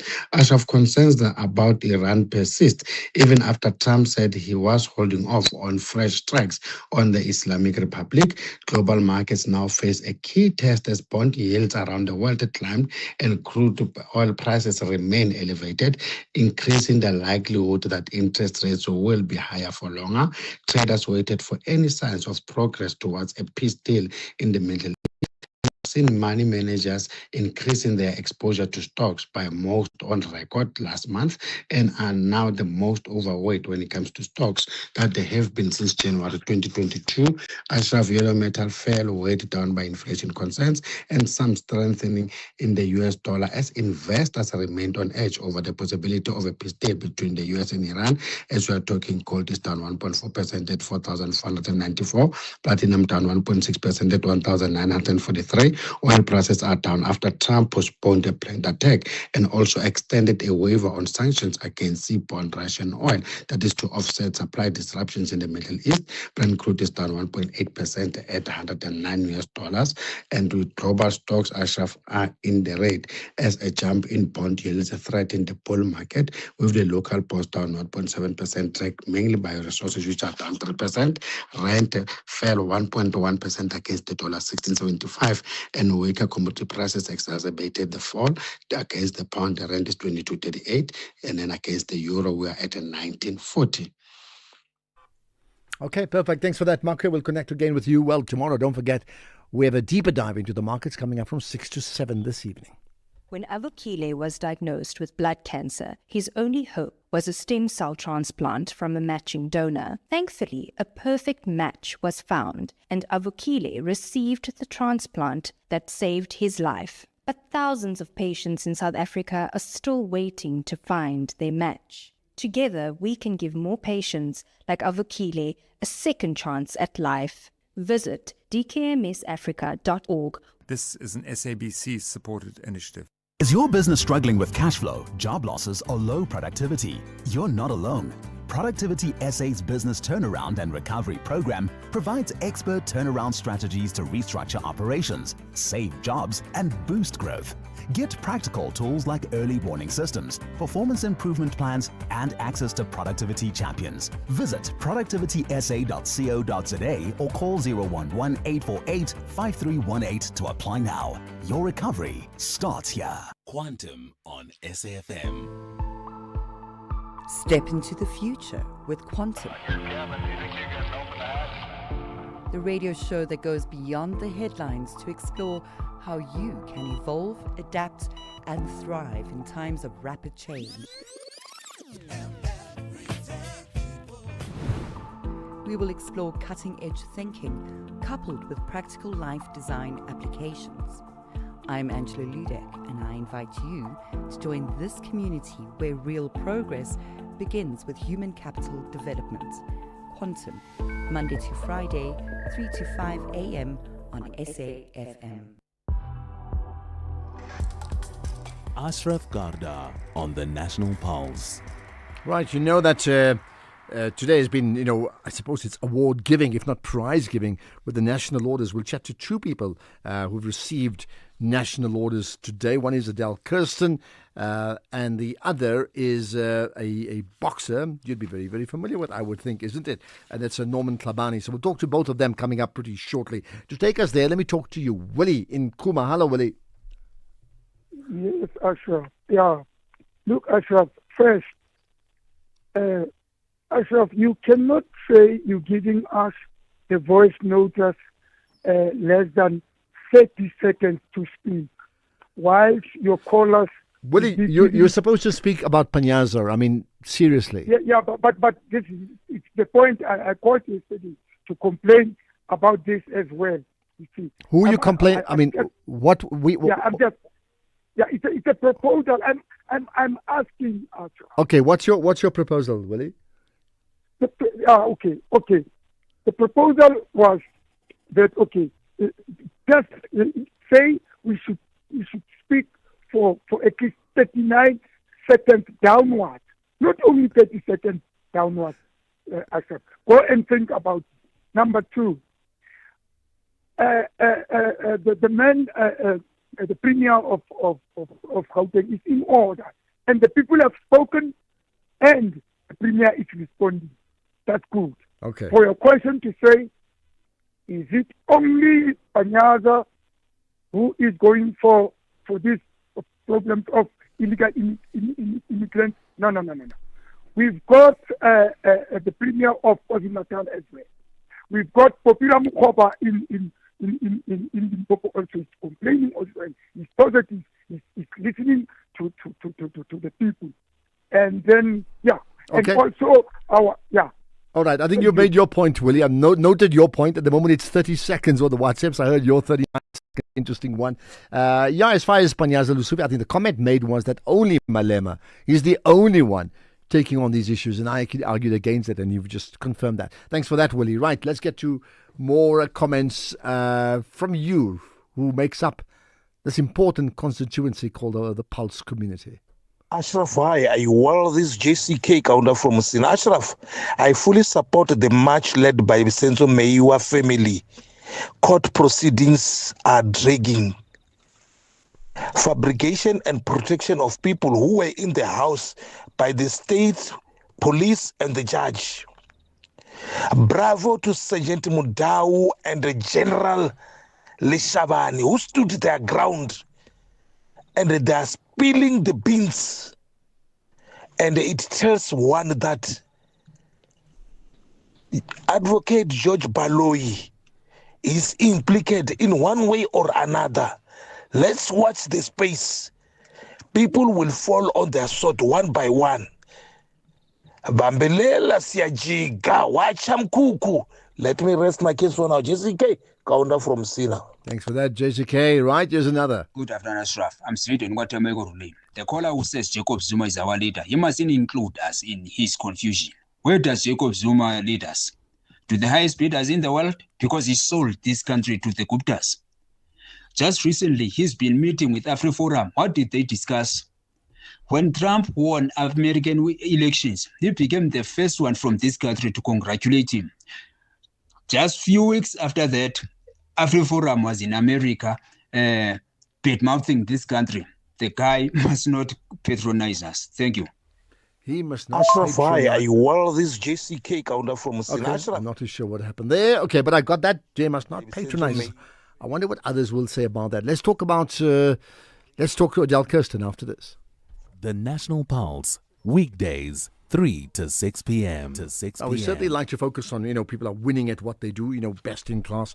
And today, it's been a case of honouring many South Africans. President Ramaphosa bestowed South Africa's highest civilian honours, known as the National Orders, upon distinguished citizens and eminent foreign nationals as well. By the way, doesn't it normally happen in April? Just thinking. Now, the presidency presented these awards across several categories. We speak to two of the recipients. There are many. You can check them all out. Firstly, we have Adele Kirsten, the director of Gun Free South Africa. So, Adele, good to connect with you on the National Pulse, but a time to celebrate with you about you. Hello, Ashraf, and hello to all the listeners.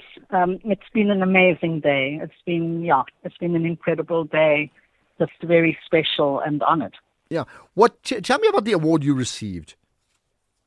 So it's the Order of Luthuli, and obviously recognizing the work of Chief Albert Luthuli as the first African Nobel Peace Laureate, as well as the first South African. And I guess there are two key aspects of the order. The one is being involved in, I guess, the liberation struggle for justice and equality, but the other is also a commitment to peace and peacemaking. And often when they give these awards, there's a citation for the work that you've done. Can you remember that citation? Yes, I do. The citation is twofold. I was a founding member of the End Conscription campaign, which supported young white men who refused to serve in the apartheid army. And that was, of course, an intense struggle. But the outcome was that we have no conscription in South Africa as a result of the work of the ECC.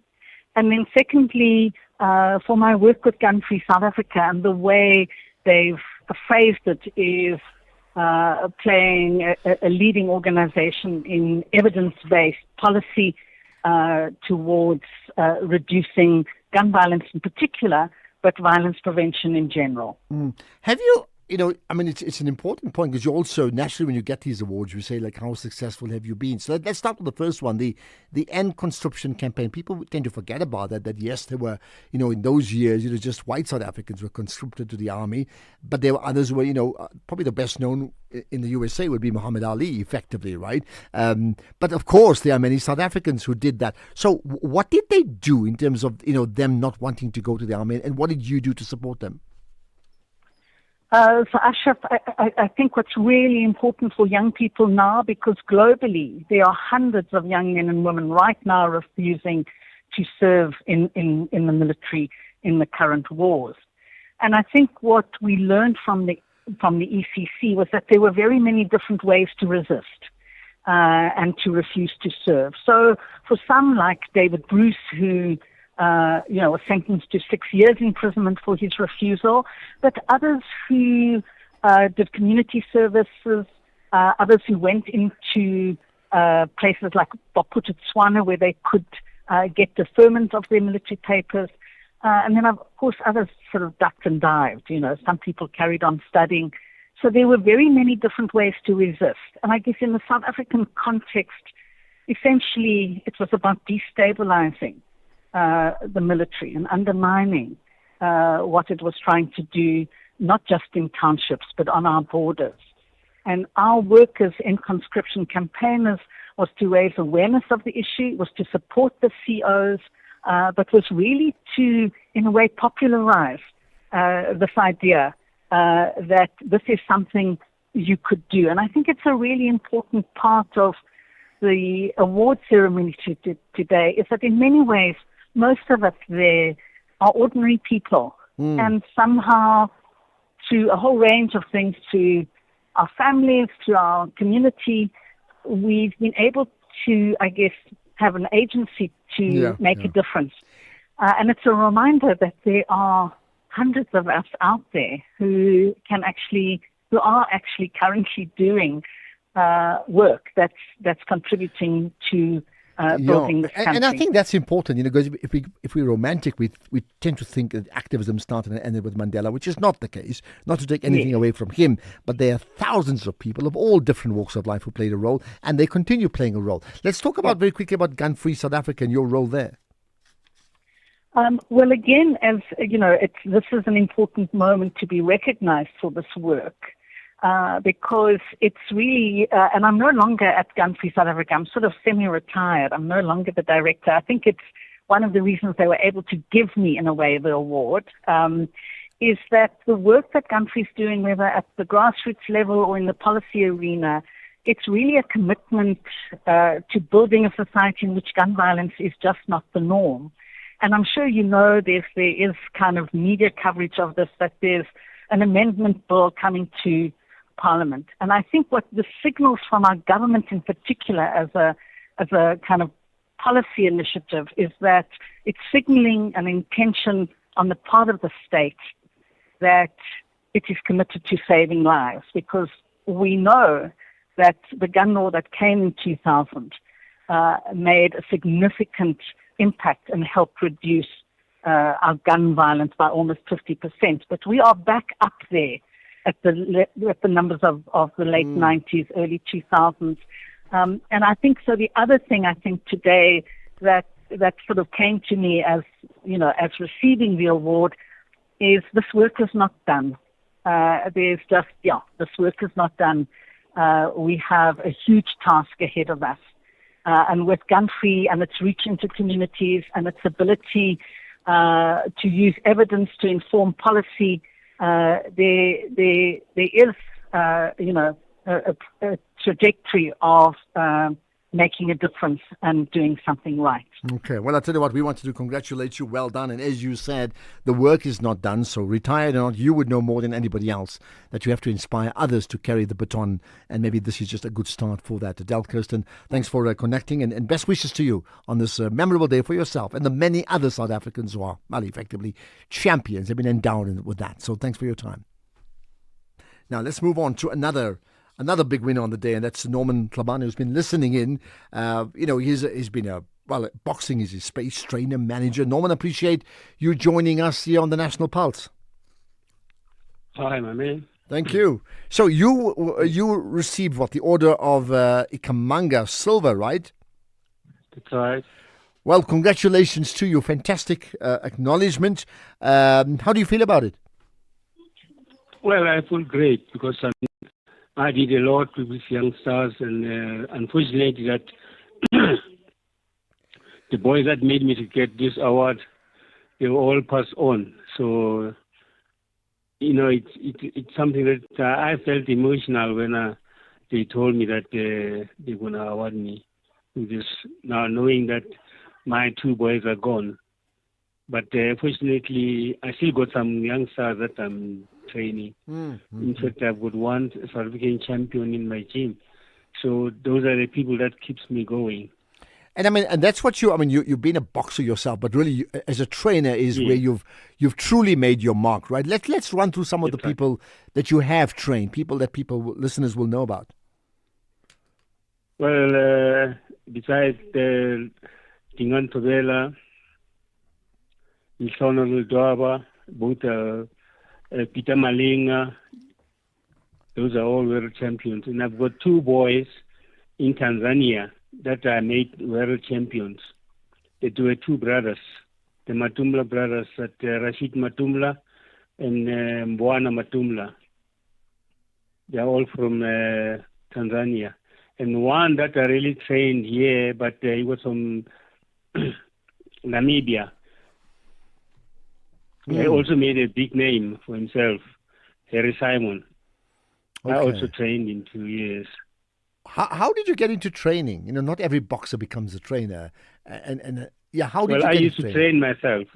I used to box. I was a boxer myself. I boxed during my early days.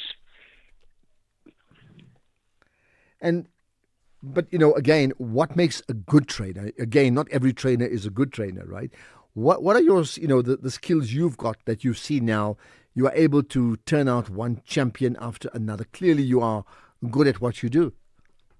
Well, I would say that while I was still training, while I was still boxing, I was involved in an accident that made, in fact, my hand, broke my hand, my left hand. And from there, I couldn't do anything with it.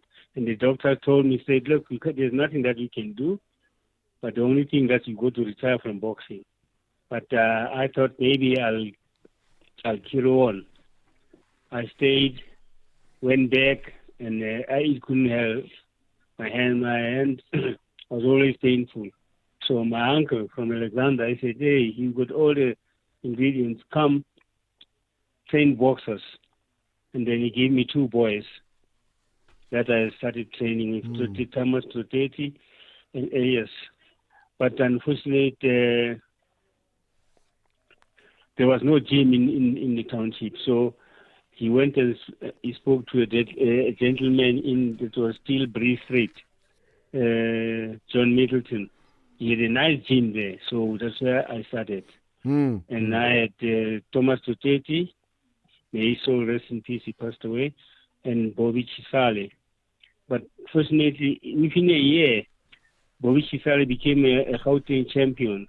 By then, it was still Transvaal. That's how I started. Okay. Because, within a year, I could see if I can do this, then it means this is my calling. So then I went on in boxing. Clearly, you could. What has been your greatest achievement? Come again? What has been your greatest achievement? My greatest achievement was when Dingan Tubela won the world title. Definitely so. I'm just thinking, you must have thought about it today when you received your award, isn't it? No. That's why, I felt emotional because, those are the boys that made me. And Shonal Dwaba, Peter Malinga also won a world title. Mbwana Matumla from Tanzania and his brother Rashid, they also won world titles. I traveled the world. I've been to America, I've been to Italy, England, you name it, Venezuela,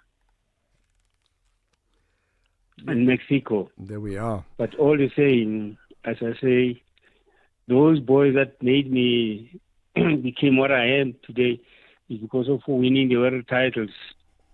They are the ones that made me feel emotional when the president was asking me all the other questions that he asked me. Then I said to him, hey, it's unfortunate because the people that made me to win today, to be here, they are no longer there.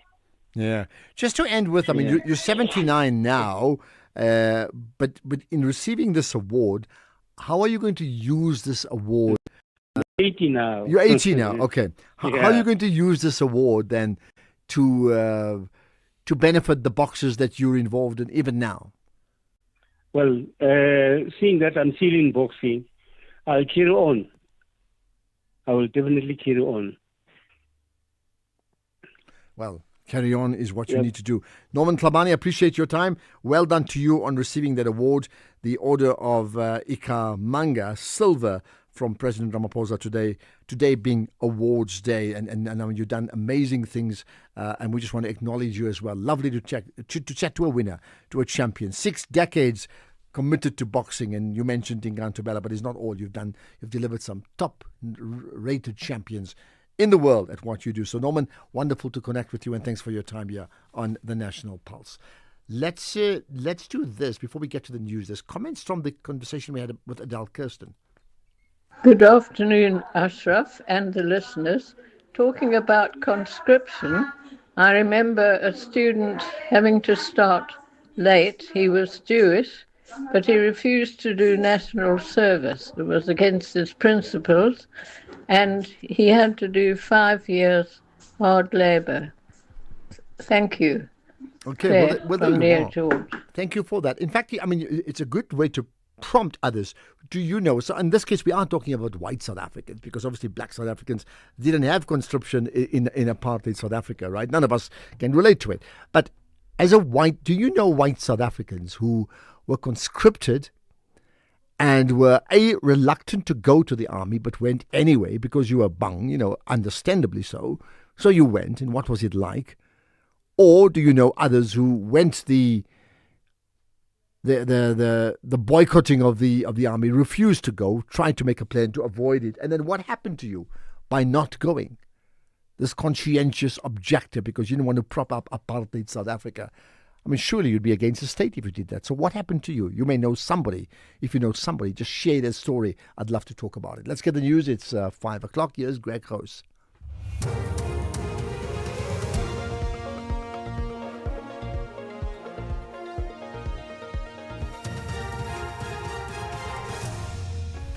Thank you, Ashraf. Unhappiness of a minister cancelling parliamentary meeting in medical supplies sent to the DRC amid Ebola outbreak. Good day to you. The EFF and MK party have expressed their dissatisfaction with the cancellation of a meeting of Parliament's Higher Education and Training Portfolio Committee that was scheduled for today. The meeting was set to get a briefing from Minister Buti Manamela on his decision to place the National Student Financial Aid Scheme under administration. EFF MP Sikle Lonzi. You cannot cancel a meeting which was approved and resolved upon in a formal sitting of Parliament. Worse, you don't even communicate with us through the formal channels. You send us a WhatsApp channel. I mean, if a minister decides to defy Parliament, the precedence in the past has been the portfolio committee meeting must sit, and then the committee members must then reconsider based on the new circumstances. The chair must place it on the record. You can't send us a WhatsApp messages. We're not friends. We're working here. Meanwhile, Minister Manamela has released a statement in which he says he was ready and available to appear, but that the cancellation was as a result of urgent litigation proceedings instituted by board members of the National Student Financial Aid Scheme. He says this relates to the decision to put the scheme under administration. He says he will continue to engage with the Portfolio Committee, including on the next available date to appear. The National Health Department says it will continue with preparations to strengthen its universal healthcare agenda, survived a ruling against plans to control where doctors can work. The department suffered a setback when the Constitutional Court confirmed a High Court ruling that the Certificate of Need provisions in the National Health Act were invalid. Trade Union Solidarity had approached the courts on the basis that it unjustifiably limited the rights of healthcare workers. Department spokesperson Foster Mohale. No section of the NHI has been declared unconstitutional.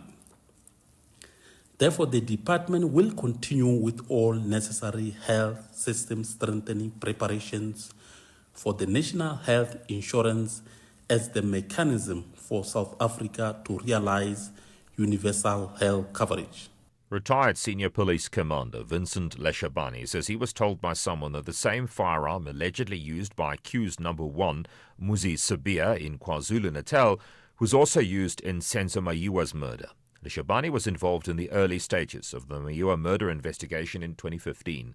He told the High Court in Pretoria he was not testifying on behalf of the defence, but as a state witness and in the interest of the Mayiwa family.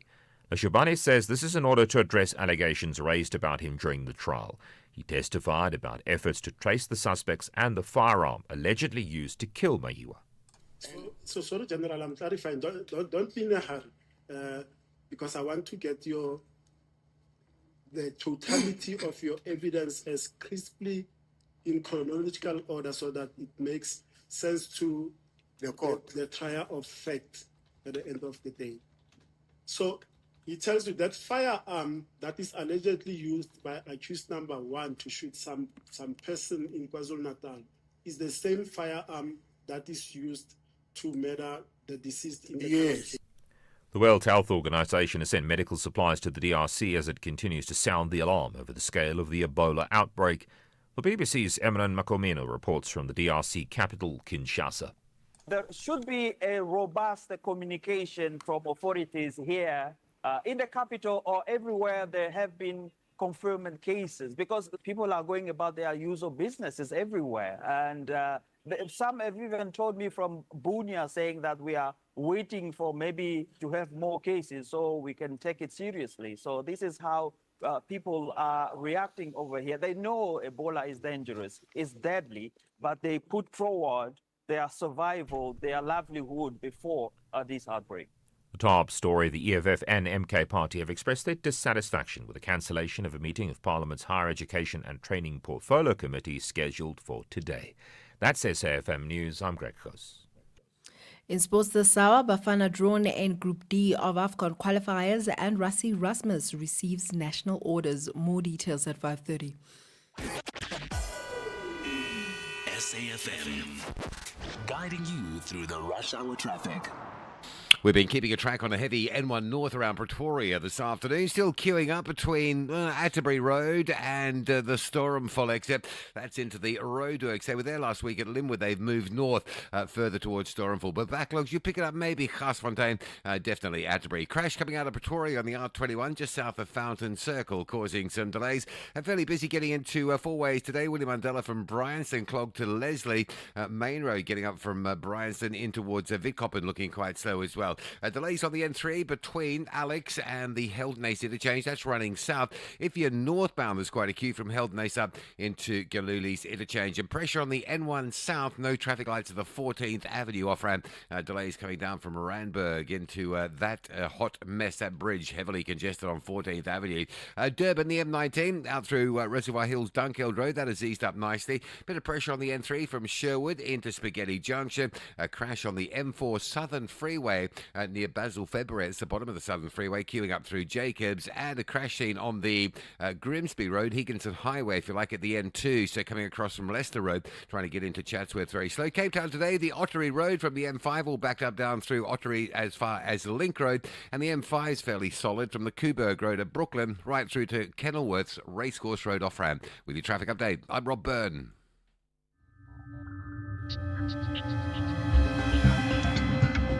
The National Pulse with Ashraf Garda on SAFM. You're listening to the National Pulse, weekdays 3 to 6 p.m. I've been following a story of the foreign nationals marching in Durban and then getting to the Durban police precinct there. Jade Paulson from SABC certainly covering it, and the story is now that 3 of them have been shot with rubber bullets and they're injured. 3 of these foreign nationals marching in protest effectively against what they see as, threats and victimization by South Africans against them being foreign nationals. The broader issue is the call for them to, pack up and go, right? You may be there. If you are, be that citizen reporter and give us your perspective of what's happening right now. I certainly see lots of people out in the streets there, but I understand a memo was actually not issued. Now, I'll tell you what we're going to talk about now is the issue of NSFAS. You know that central to that is that of the Minister of Higher Education and Training, Buti Manamela, who took a decision to place NSFAS under administration owing to ongoing governance and financial failures. Now, the plan was that the Parliamentary Portfolio Committee on Higher Education were due to have a meeting today, but I believe that's now been cancelled, and there's been concern from many parties, including the EFF, about just that. We'll pick up that conversation after this. Add to cart. Love it. Let's clear your cart when I care. For real? Yeah, bo. With my cashback from My Way, I will be getting 10% of my premiums back for staying claim-free for 2 years. So I'll have some extra cash to spoil you and let you live your way. Dad, you're the best. Real people, real cars, real rewards. For a quote, visit myway.co.za. My cashback is a feature on qualifying products paid after 2 claim-free years and all premiums paid. Premiums are risk profile dependent. My Way is a licensed non-life insurer and FSB. T's and C's apply. My Way. Live your way. Catch Top Billing this Thursday on S3 as Zozibini meets boxing champ Kevin Larina ahead of his world title defense. Fez, Jonathan and Ryle compete for cover story glory. SA lifestyle combines with French chic in a castle of a home. And rapper Gigi Lamaine talks legacy over high tea. That's Top Billing this Thursday evening at 7. Repeat Sunday at 1 on S3. Streaming on SABC Plus.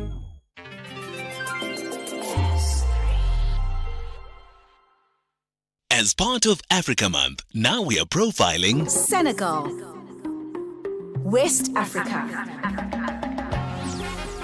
West Africa's cultural heartbeat, with a coastline along the Atlantic Ocean, bordered by Mauritania, Mali, Guinea, Guinea-Bissau, and Gambia.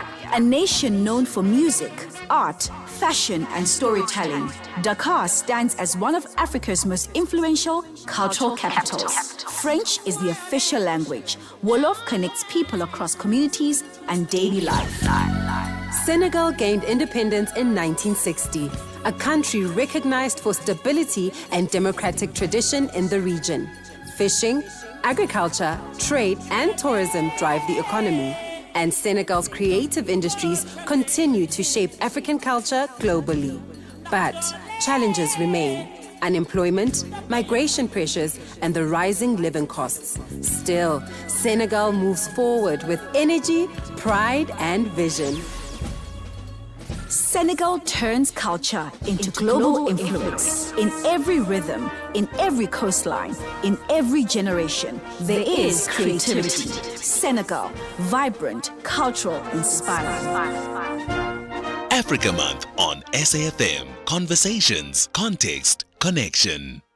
You're listening to the National Pulse on SAFM. SAFM.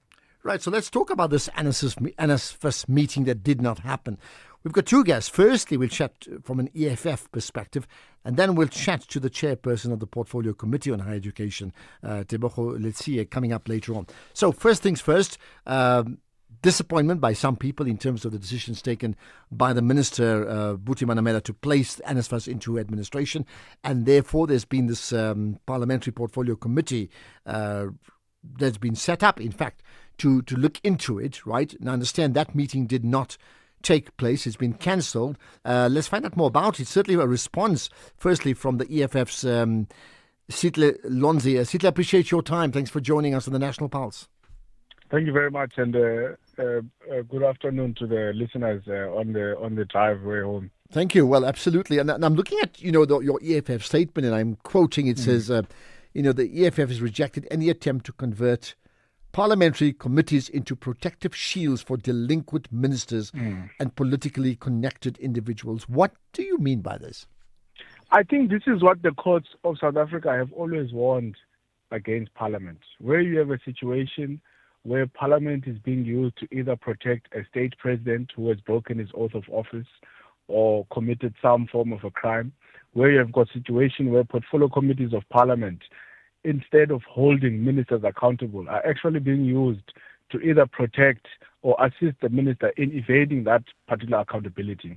So the courts of South Africa have been very clear that Parliament ought to play its oversight role in ensuring that the executive is held accountable, but also in its own work that the Constitution gives to them. Now, if you have got a meeting which was planned more than 2 weeks ago, the minister does not give any communication, does not submit any presentation, but the chairperson's own admission. And then that meeting gets to be cancelled on the eve of the meeting, worse, cancelled through a WhatsApp text message.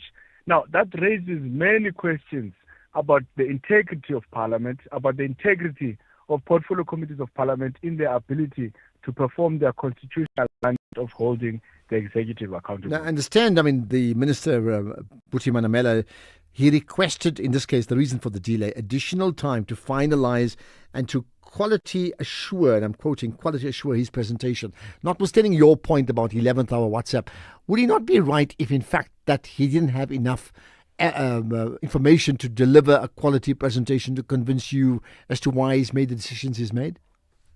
Well, of course, we were suspicious why we're only being told this now, because if it was genuine, then we would have expected it, even if it didn't happen on the 7th of May, but much earlier, so that members of parliament, remember, other members of parliament are traveling from other provinces, they have to come to Cape Town, and even parliament itself has to spend money to make the necessary arrangements for the meeting rooms to be prepared and all of that. But also we know that it is the trend of these, ANC ministers. It happened with the foreign minister as well. That's why this practice is not new to us, and we're able to pick it up as and when it happens.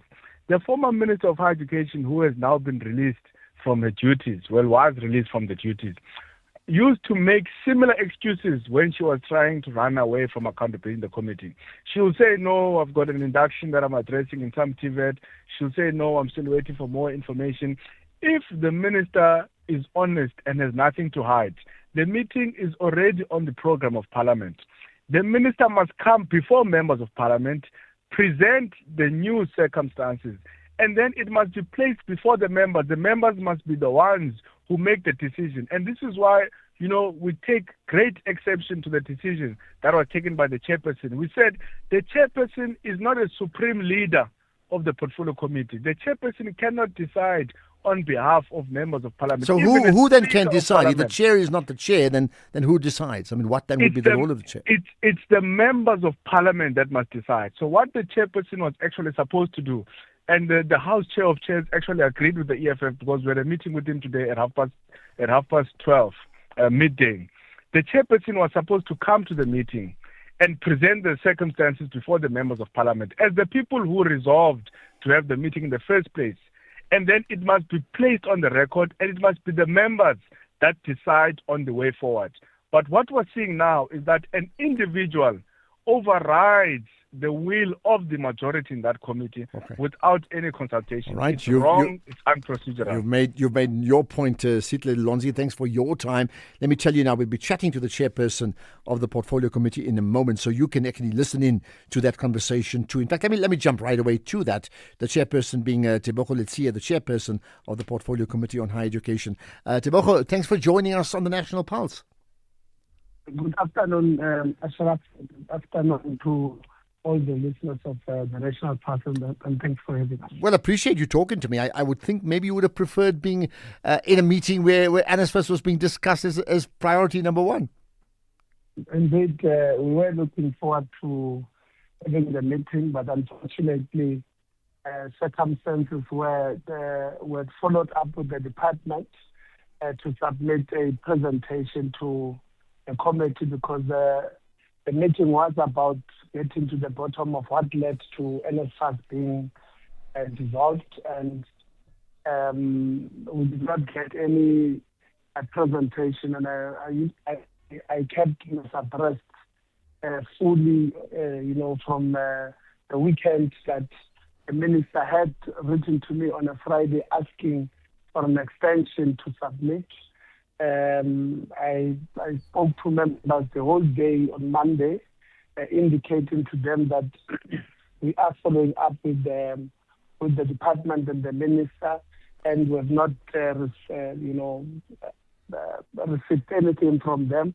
And maybe just to clarify as well that, Honorable Lonzo says we cancelled the meeting through WhatsApp. I mean, we were informing them on WhatsApp, and I indicated I had a flight from Joburg to Cape Town at 7 p.m. And at that time, I realized that we're not getting any response from the department. So I indicated to them that the person who has my electronic signature is not at home, and I'm just out of courtesy. I am going to write to them formally when I land. But I'm informing them that they must expect that letter, because we're not receiving any invitation or any presentation. Now, in so terms of that we cancel the meeting. In terms of the statement, I mean, you've also issued a statement saying it's the decision to postpone the meeting is regrettable. But you've heard what the EFF has said, and they just feel it wasn't even your call to make that decision. Give me your thoughts on that. No, the colleagues from the EFF, maybe they don't understand the rules. The chairperson has got roles and responsibilities of the committee, and one of them is to convene meetings, and one of them is to make a determination if indeed we're not going to just waste state resources by having a meeting that will not serve the purpose. I mean, what purpose was it going to serve to have a meeting and you don't have presentations?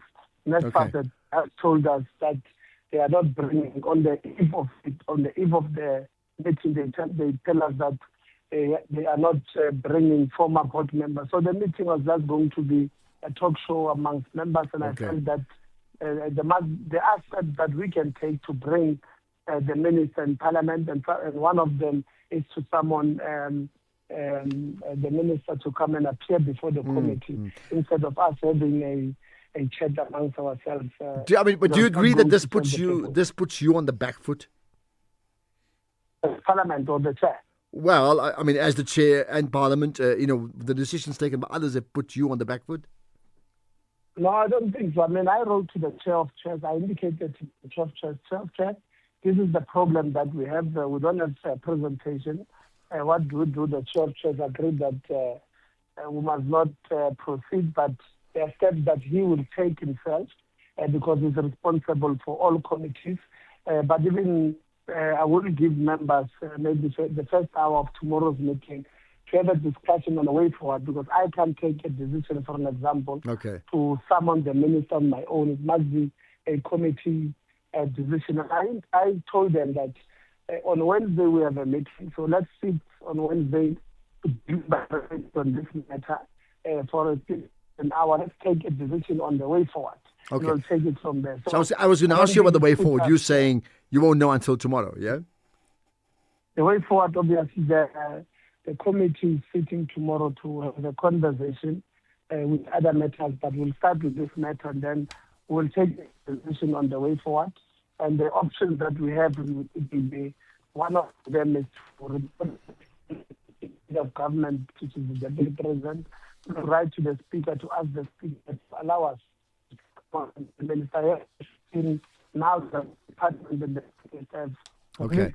I think we're losing you on a bad line, but I think we got the gist of what you're saying. That line just becoming progressively worse, but we certainly got it. Appreciate you giving us your time, Tebogo. Let's see. So tomorrow, a big day in terms of taking direction about what happens next regarding the cancelled NSFAS meeting, because the premier, the minister, wanted to polish up his presentation and didn't quite have the time available to do just that. Thumbs up, thumbs down. What do you make of that? SAFM supports a litter-free South Africa. Play your part in keeping our surroundings and environment clean. SAFM, leading the conversation. The National Pulse, weekdays, 3 to 6 p.m. We're going to talk about the Elon Musk OpenAI lawsuit coming up with Nazreen Ibrahim around 5:45-ish. We'll have a tech feature every day around this time as well. Tim saying, Ashraf, enjoy your prompting winners. Congratulations to all those hard-working champions who won awards. Good news for a change. Thank you, from Tim. I think it's even less about hard work, more about just incredible drive, don't you think? Hi, Ashraf. It's simply here. I just want to say I respect that gentleman that you have there. I mean, he has really produced superb boxers. I mean, he mentioned Tigantobela, Lesanolo Ledwaba, Malinga. I mean, those were the great boxers. So I pay my respect to him. He's a talented trainer. He deserved that award, Ashraf. Lovely call, and I think there have been many who received awards. Tulio de Oliveira was somebody we spoke to as well, often enough, on things that go viral in terms of healthcare. Well, he's also a recipient, but there are many others. If you want to give a shout out to them, go ahead and do just that. Here's one about the Premier of Gauteng. if we can only understand that the problem we have with the illegal, these foreign nationals, is the problem of the government. It's because there are no laws. And the government is the ANC. Panyaza Lesifo is the premier of Gauteng. He's an ANC member in good standing. It's not like these people came here during the GNU. They've been here and they are still coming. Panyaza must stop being this populist that he is. People must stop believing Panyaza. Panyaza, he only wants vote. We're going for the elections now. Woo, I'm so tired of this.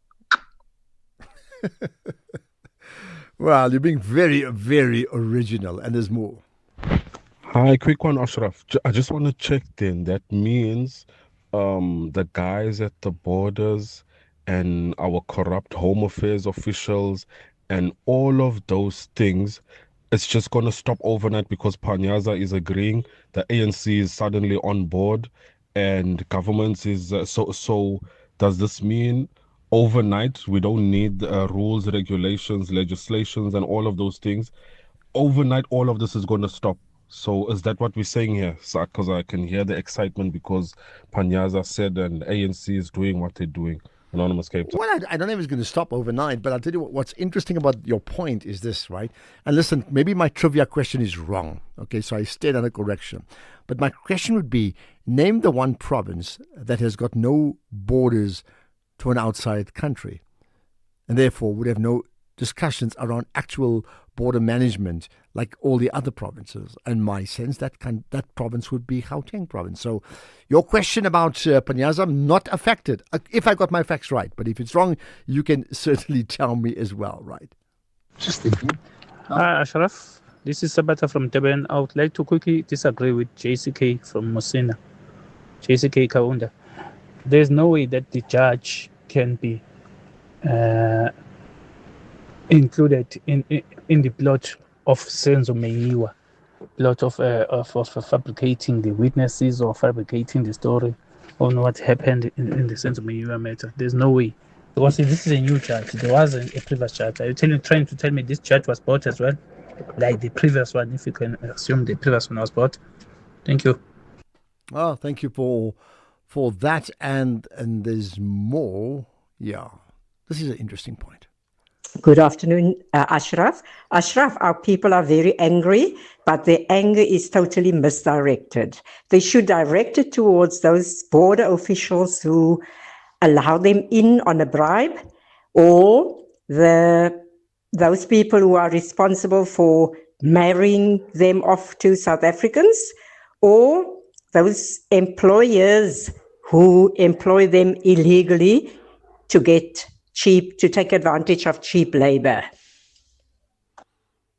Okay, well, many may think you make a very important point. Ashraf is another one. I want to use my voice. I came to South Africa 35 years ago, not as a so-called economic refugee, but headhunted for a high-level job. And because I've been quite involved with the South African liberation movements prior to 1991, when I came here, I chose to stay, but based on what I see happening now, I am glad that I never took up citizenship, because now I'm just a foreign national, a label not assigned to whites who came here from my original home country. But the same token, when someone working in a country like the US wins a Nobel Prize or similar accolade, the winner is recognized as American. Now, these new national awards discriminates against those who have done outstanding things for South Africa, but were not born here. Don't you think that's something to think about? Well, you've made your point, Mr. Anonymous, or Miss Anonymous, and I'll leave it to others to comment about that. There's another about Durban. Good afternoon, Ashraf, and good afternoon to the SAfm listeners. So I am from Durban, and I can tell you now they've gathered outside a renowned police station, which is known to be protecting drug peddlers. Now, there's 500 meters from the police station, there's hundreds, if not literally 200 to 300 addicts, which have occupied the roads and even the railway station in that area. It's a place called Albert Park, and it's a no-go zone for citizens because everything happens there when it comes to crime. Okay, and well, thanks for that, because I wanted those citizen reports. Okay, so thank you for that. Here's another. Good afternoon, Ashraf. It's Kanya from Umtata. I feel like it's more or less of a populist stand from Panyazi Lesotho because the guy is in government, the AS is in government in Limpopo and Gauteng. If they really want to deal with illegal immigration, they should be enforcing the laws, working together with Limpopo and Gauteng. It's simple as that. You don't have to go and ask the president that you should do it. He should just be doing his job, enforcing the laws, and not going to parliament and trying to be popular because he wants to be relevant. And I've got to thank you for that. Well, okay, you've put that on the agenda. Lulami Georgiasi tweeting, wet roads, listening to the EFF's Sitle Lonzi talking on the National Pulse. Thanks for that shout out for the station. Much appreciate that one there. And there's more on Lesotho. Ashraf and the SAfm Nation. Do you want to tell me that Lesotho was just waiting for these people to march before March and March, Tutula and those in Gizwe, Mukunu, to march before? Why didn't they just doing this? I mean, are they capitalizing so that they can get some votes? No, these people are wrong. They're instigating us here on the ground. They should have seen this while it's coming. They employed the water bottom management. They're doing nothing, those people. They're just earning the taxpayers' money for no apparent reason. Okay, got that for no apparent reason. Let me put that on pause. Have you been following, by the way, the Reedy Klabi Discam story on Twitter specifically? What a story, man. If I can, I'll tell you about it. 5:30, here's the news headlines with Greg.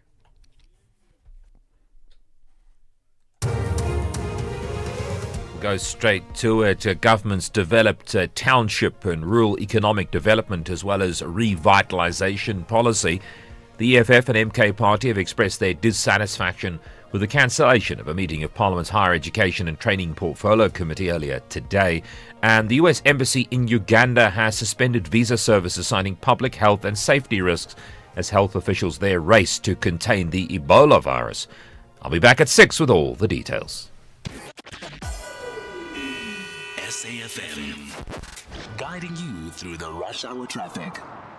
Well, the queue on Pretoria's M1 North continues to grow, currently sitting from Garsfontein all the way up to Stormful. It's roadworks through peak PM drive time, which is never a good thing. That's really heavy and really slow getting up there today. Also on the M1 South, there's a breakdown at Rigel, so coming through from Garsfontein southbound on your way through to Joburg. That's quite slow as well. Collision on the Mike 1 at Grayston Drive, so from Melrose heading north into Sandton is busy.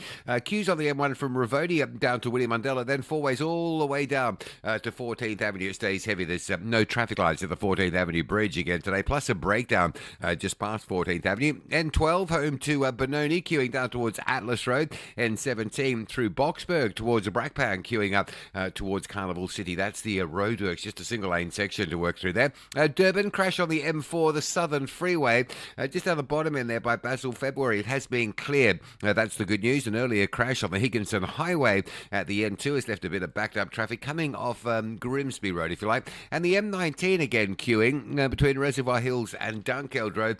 Slow going on your way to New Germany and the Claremont area.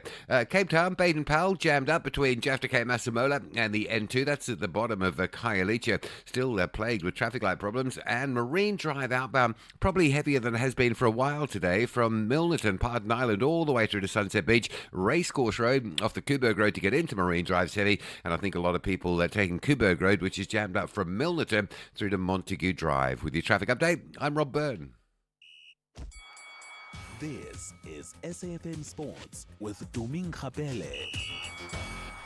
Right, Chumi, we've been talking rugby earlier, but you want to talk about Bafana and their sights on AFCON, right? Yeah, Bafana have been drawn in Group D alongside Kenya, Guinea and Eritrea for the 2027 Total Energies CAF Africa Cup of Nations qualifiers. The qualifiers will begin in September and October this year, continue in November and conclude in March 2027. A total of 48 teams are competing for 24 places at the tournament, which will be hosted by Kenya, Tanzania and Uganda. And CAF says that the tournament will run from the 19th of June to the 17th of July. Elsewhere, Portugal national team coach Roberto Martinez named the initial 27+1 player squad for the FIFA World Cup, including Cristiano Ronaldo for a record 6th appearance. Bruno Fernandes, Diogo Dalot, and Bernardo Silva, amongst others. Notable exclusions include Antonio Silva and the likes of Ricardo Horta. Now, the squad blends experienced players like the 41-year-old Ronaldo with younger talents. In rowing, the South African Schools Rowing Union under-16 team toured the United Kingdom, where they trained and competed at Dorney Lake, the venue used for the 2012 Olympic Games.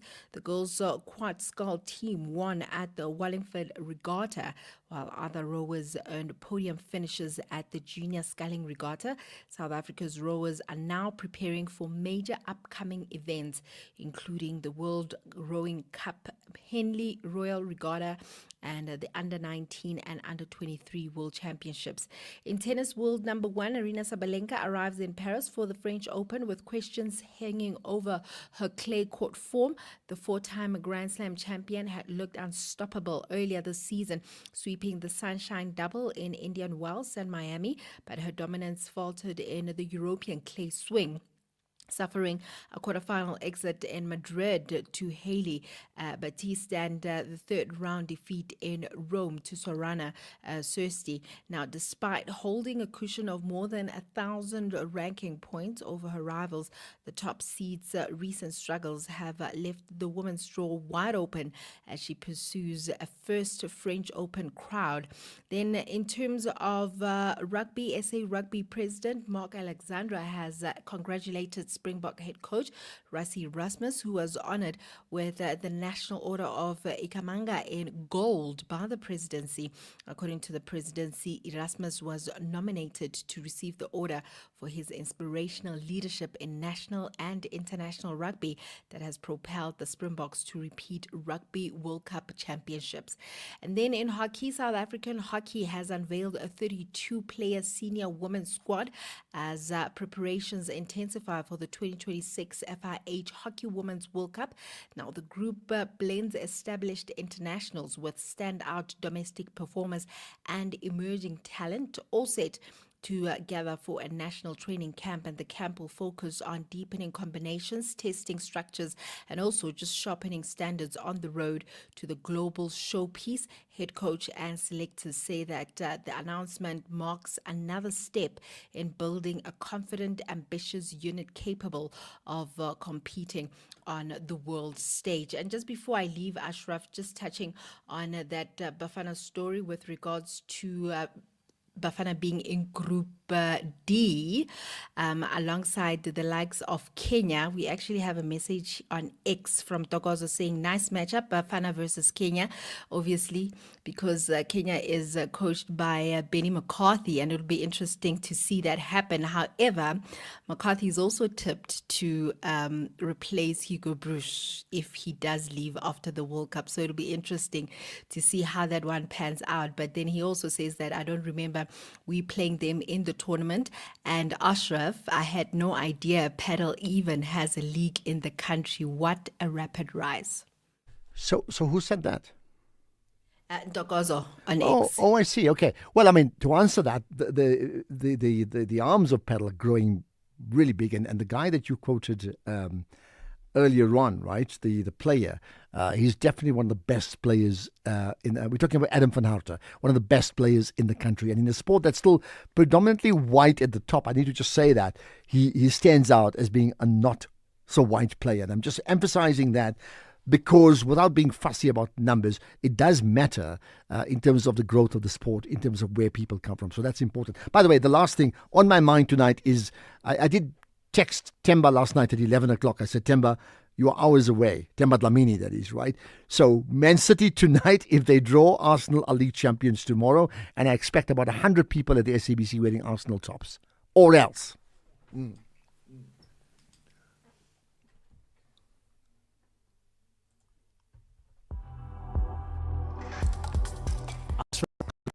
On the National Pulse. Right, so there's some more comments. We'll get to the markets just now. There's more comments on Panyaza Lusufi. Ashraf and the SAfm Nation. Do you want to tell me that Lusufi was just waiting for these people to march before March and March, to Tula and those in Gizre, Mukunu, to march before? Why didn't they just win this? I mean, are they capitalizing so that they can get some votes? No, these people are wrong. They're instigating us here on the ground. They should have seen this while it's coming. They employed the water bottom management. They're doing nothing, those people. They're just earning the taxpayers' money for no apparent reason. For no apparent reason. It's an interesting point, because, I mean, he's part of government. That's the point made. Hi, Ashraf. Cassidy here from Protea Glen. Well, in where Panyaza spoke to the president, Panyaza basically challenged the president, and Panyaza sounded more presidential, and his ambitions are becoming clearer and clearer and clearer, because 2027 is around the corner. So he challenged the African unity that the president preached the other day, and that makes him stand out. And, well, do you think that's a challenge? Hi, Ashraf. Illegal and illegally documented foreigners must go. And those that are in the country, they must contribute economically and pay taxes, because we are suffering. This government is taxing us till we're bone dry. He doesn't care about money. He's paying suspended ministers, foreigners that are in prison, illegal foreigners that are in prison. I mean, all our taxes. In Cape Town. Thank you. You would be aware there's this move to create some MK Institute that was quickly squashed down as a result of all of that. In Lamulo, in Lela, somebody I've chatted to so often from the MK is not the MK spokesperson any longer. Interesting enough, he's tweeted, he's saying, "Congratulations and welcome to you, my brother. You were there from the beginning in 2023.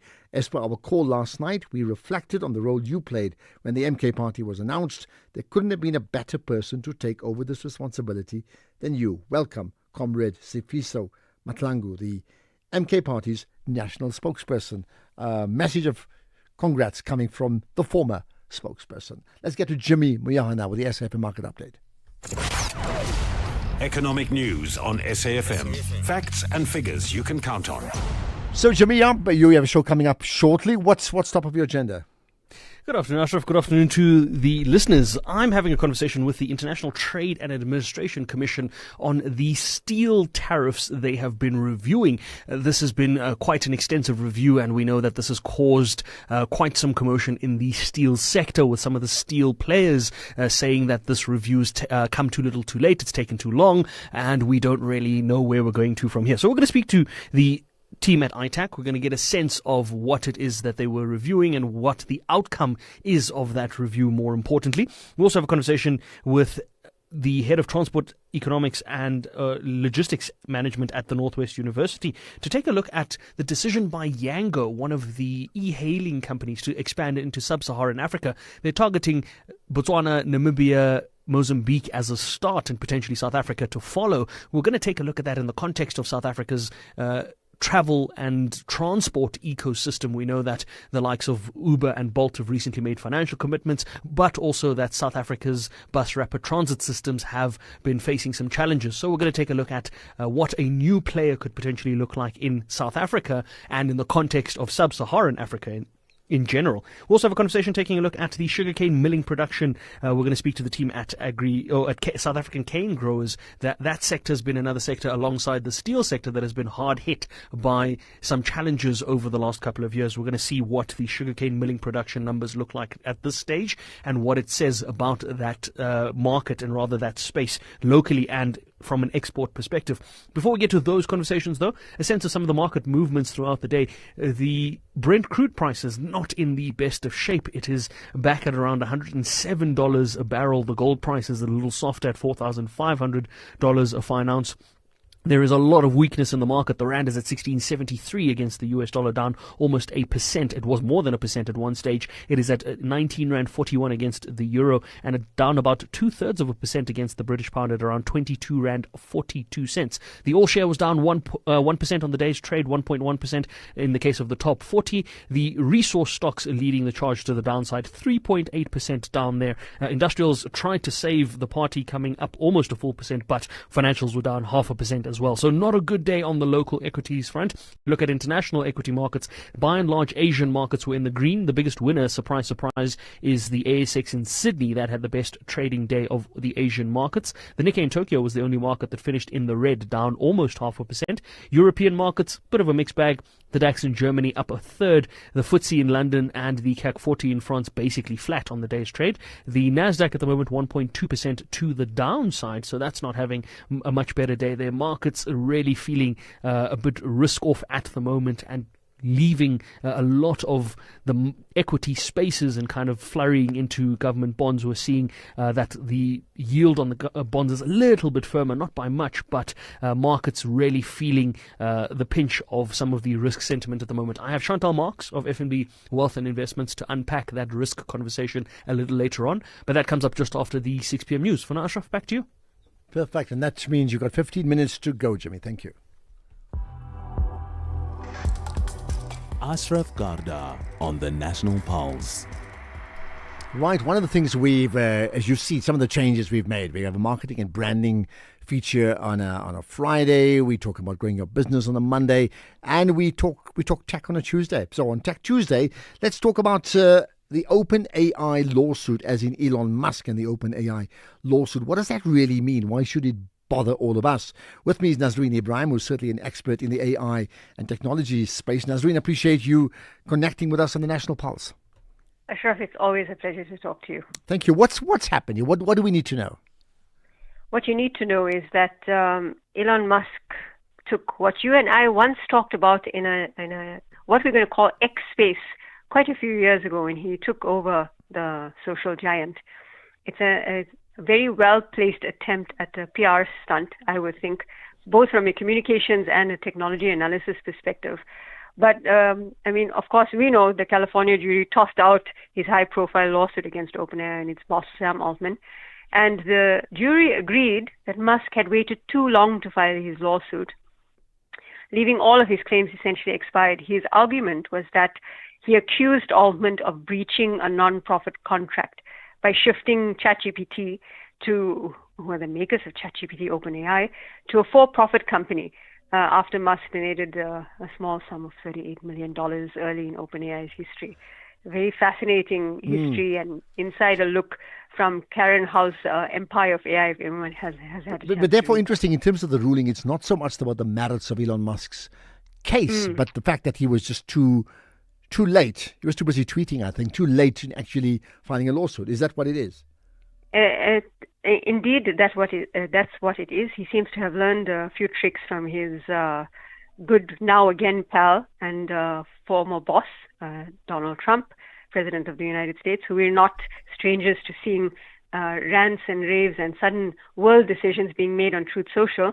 Musk criticized the decision against him in the OpenAI case. He wrote on X that it created a free license to loot charities if you can keep looting the quiet for a few years, and then accused the judge overseeing the case of being a terrible activist who used the jury as a fig leaf. That post has since been deleted. Okay. It does not surprise me, but it's par for the course, I suppose, as we look at these billionaires who we cannot relate to. Yeah. Let's talk about the broader issue of OpenAI. When we say OpenAI, I get the artificial intelligence as in AI, but what do we mean in practice, and why should it bother anybody listening in? Why should it bother anyone listening in? As I've made a quick mention to the author Karen Howe of Empire of AI. In 2019, she had an opportunity to spend quite a bit of time, resulting in this fantastic book that talks about the dreams and nightmares in Sam Altman's OpenAI. I like that in her article in The Guardian a few days ago, she had an opportunity to now relook this case after the publication of her book.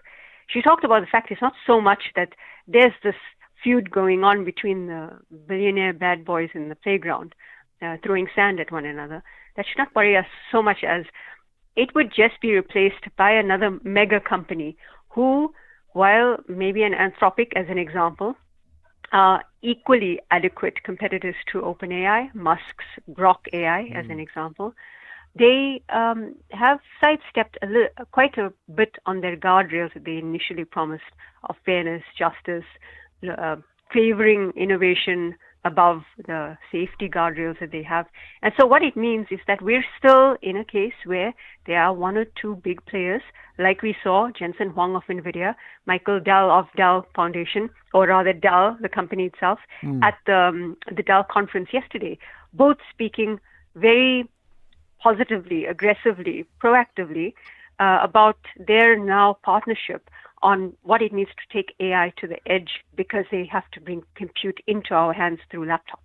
Talking about all of their new offerings to the market. And I mean, look, all of us to a degree are embracing AI, but as we do so, we're also skeptical and very, very concerned. It's like treading on water. You just don't know whether you're going to sink or you're going to be able to swim, right? Yes. And therefore, when we talk about then taking us to the edge, what would that mean in practice? It would mean that people are effectively equipped to handle this tech and what it means. I just was looking at YouTube and an ad came up for ClickUp.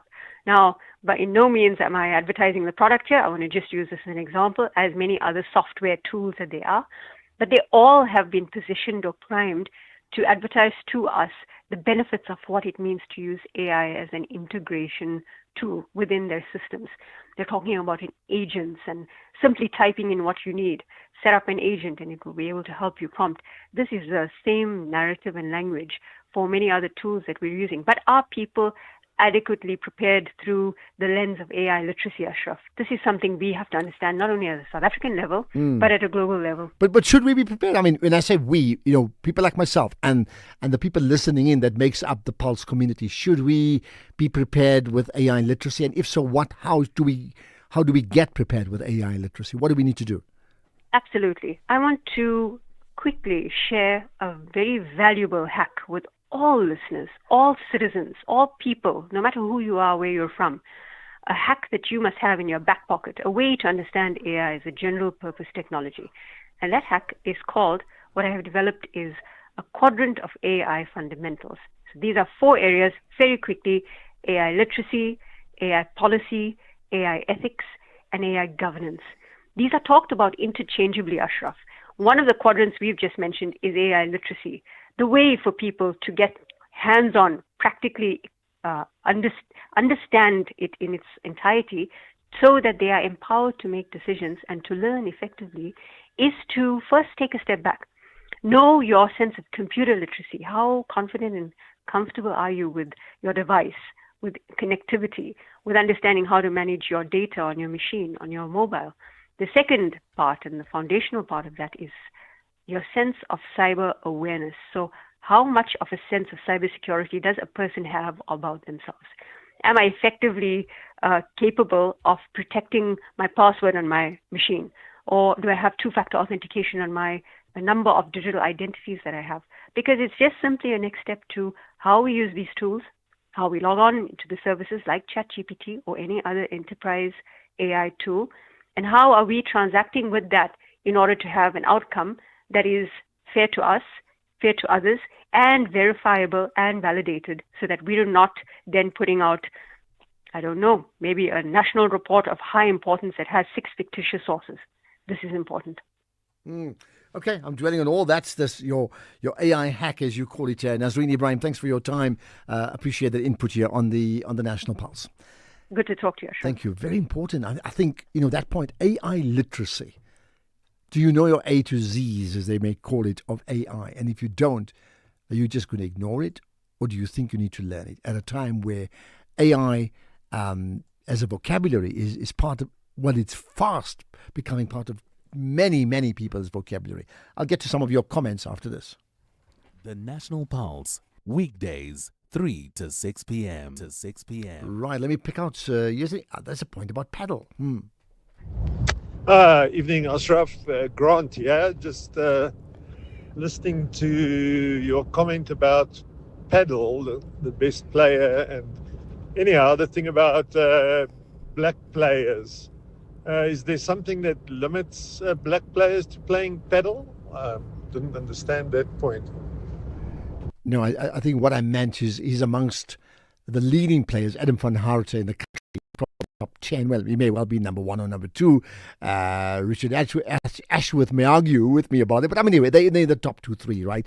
What I'm saying that if you're looking at 20 of the top players in the country, probably 3 are what I'd consider black, but there's no one who's black African, if I have to emphasize that point. But generally speaking, the limitation is that nobody's barred from it, but it's a middle class sport. You know, paddle is a middle class sport, and like golf, in it being a middle class sport, it's going to need money, and therefore the big challenge for all of us, if paddle is a middle class sport, it needs people to invest in the broader South African communities so that the majority can play that sport on a daily basis. I mean, a typical game of paddle for an hour and a half on a night will cost you 150 rands, maybe 200. That's without even the racket, which can cost anything from 1,500 to about 2,500, 3,000 rands, and the shoes and everything else. So there's a challenge, and I believe, certainly where I come from, as someone who plays the game and is involved in some way and loves the sport, it has got to become mainstream. We have to find a way to mainstream paddle, because when they do that, they'll find it is the one sport that is able to get, young and old, big and small, fat and thin, and all those people, fit and unfit, actually play on the same court at the same time. Very few other sports can give you that option, and that's why it's such a big community sport that drives business as well, as you know, to the point where businesses are now investing in paddle. That replaces golf investment, companies, because it is that corporate paddle business. That's just my thoughts on that. Right, let's get to other thoughts. Nomthandazo in Cape Town, go for it. Hello. Hi, Ashraf. Thanks for the opportunity. I wanted to weigh in on economic growth and the issue of illegal immigrants. We need a benevolent dictator in South Africa. Before we even try to revive our primary, secondary, and compete globally on tertiary sector, we need to clamp down on corruption, be it from top to down, clamp down. We have laws here in South Africa. We just need to implement them, and maybe just enhance our constitution a bit so that people don't take advantage of those statements that aren't clear enough. Like, for example, South Africa is for all that live in it, belongs to all that live in it. I mean, for that, South Africa, it should be white South Africans, Indian South Africans, black South Africans, colored, Khoisan. Those are the South Africans it should belong to, not everybody else. We need a benevolent dictator who's going to be able to put these African governments in place and tell them, because some of the immigrants leave their countries because of the appalling human rights violations. All right, and then if we have that's true. Yeah, that's true. They leave it because they can't stand the conditions in their own countries, and understandably, people want to move on. It's a natural thing. With all due respect, Cyril Ramaphosa, African Union, he must put all these his counterparts in place and tell them to fix their countries and make it conducive for their citizens and give them opportunities as well. It's easier said than done. Okay, but it's easier said than done to say go and fix up your own countries. Although the truth is they must all fix up their own countries, including South Africa as well.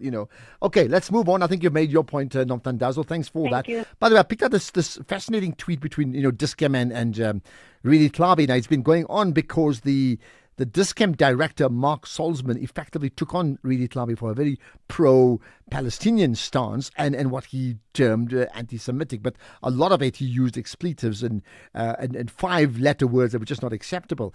And then he subsequently, deleted the tweet. So Dis-Chem issued a statement: "We do not condone misogynistic or derogatory language directed at any person. The language used in the exchange by Mark Salzman does not reflect the values of Dis-Chem, our board or management team. While Mark Salzman is a Dis-Chem shareholder, it is important to note that he is not a board member nor an employee of Dis-Chem and has no authority to represent us in any way.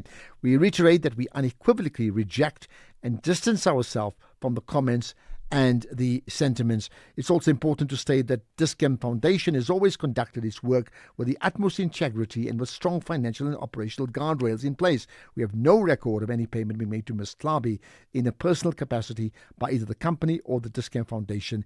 Any inference otherwise is false. And the reason for that part is there was an inference that she was benefiting from that. So quick response from Reedy saying, firstly, thank you for leaning forward and acknowledging the moment. I appreciate that you support non-aligned community initiatives. That's what I always thought until a significant shareholder and son of the founder implied otherwise. However, you are not condemning Mark's attacks on me, including using a misogynistic term, 5-letter term. I won't repeat it on air. Repeatedly prior to this moment, Dis-Chem cannot place the two of us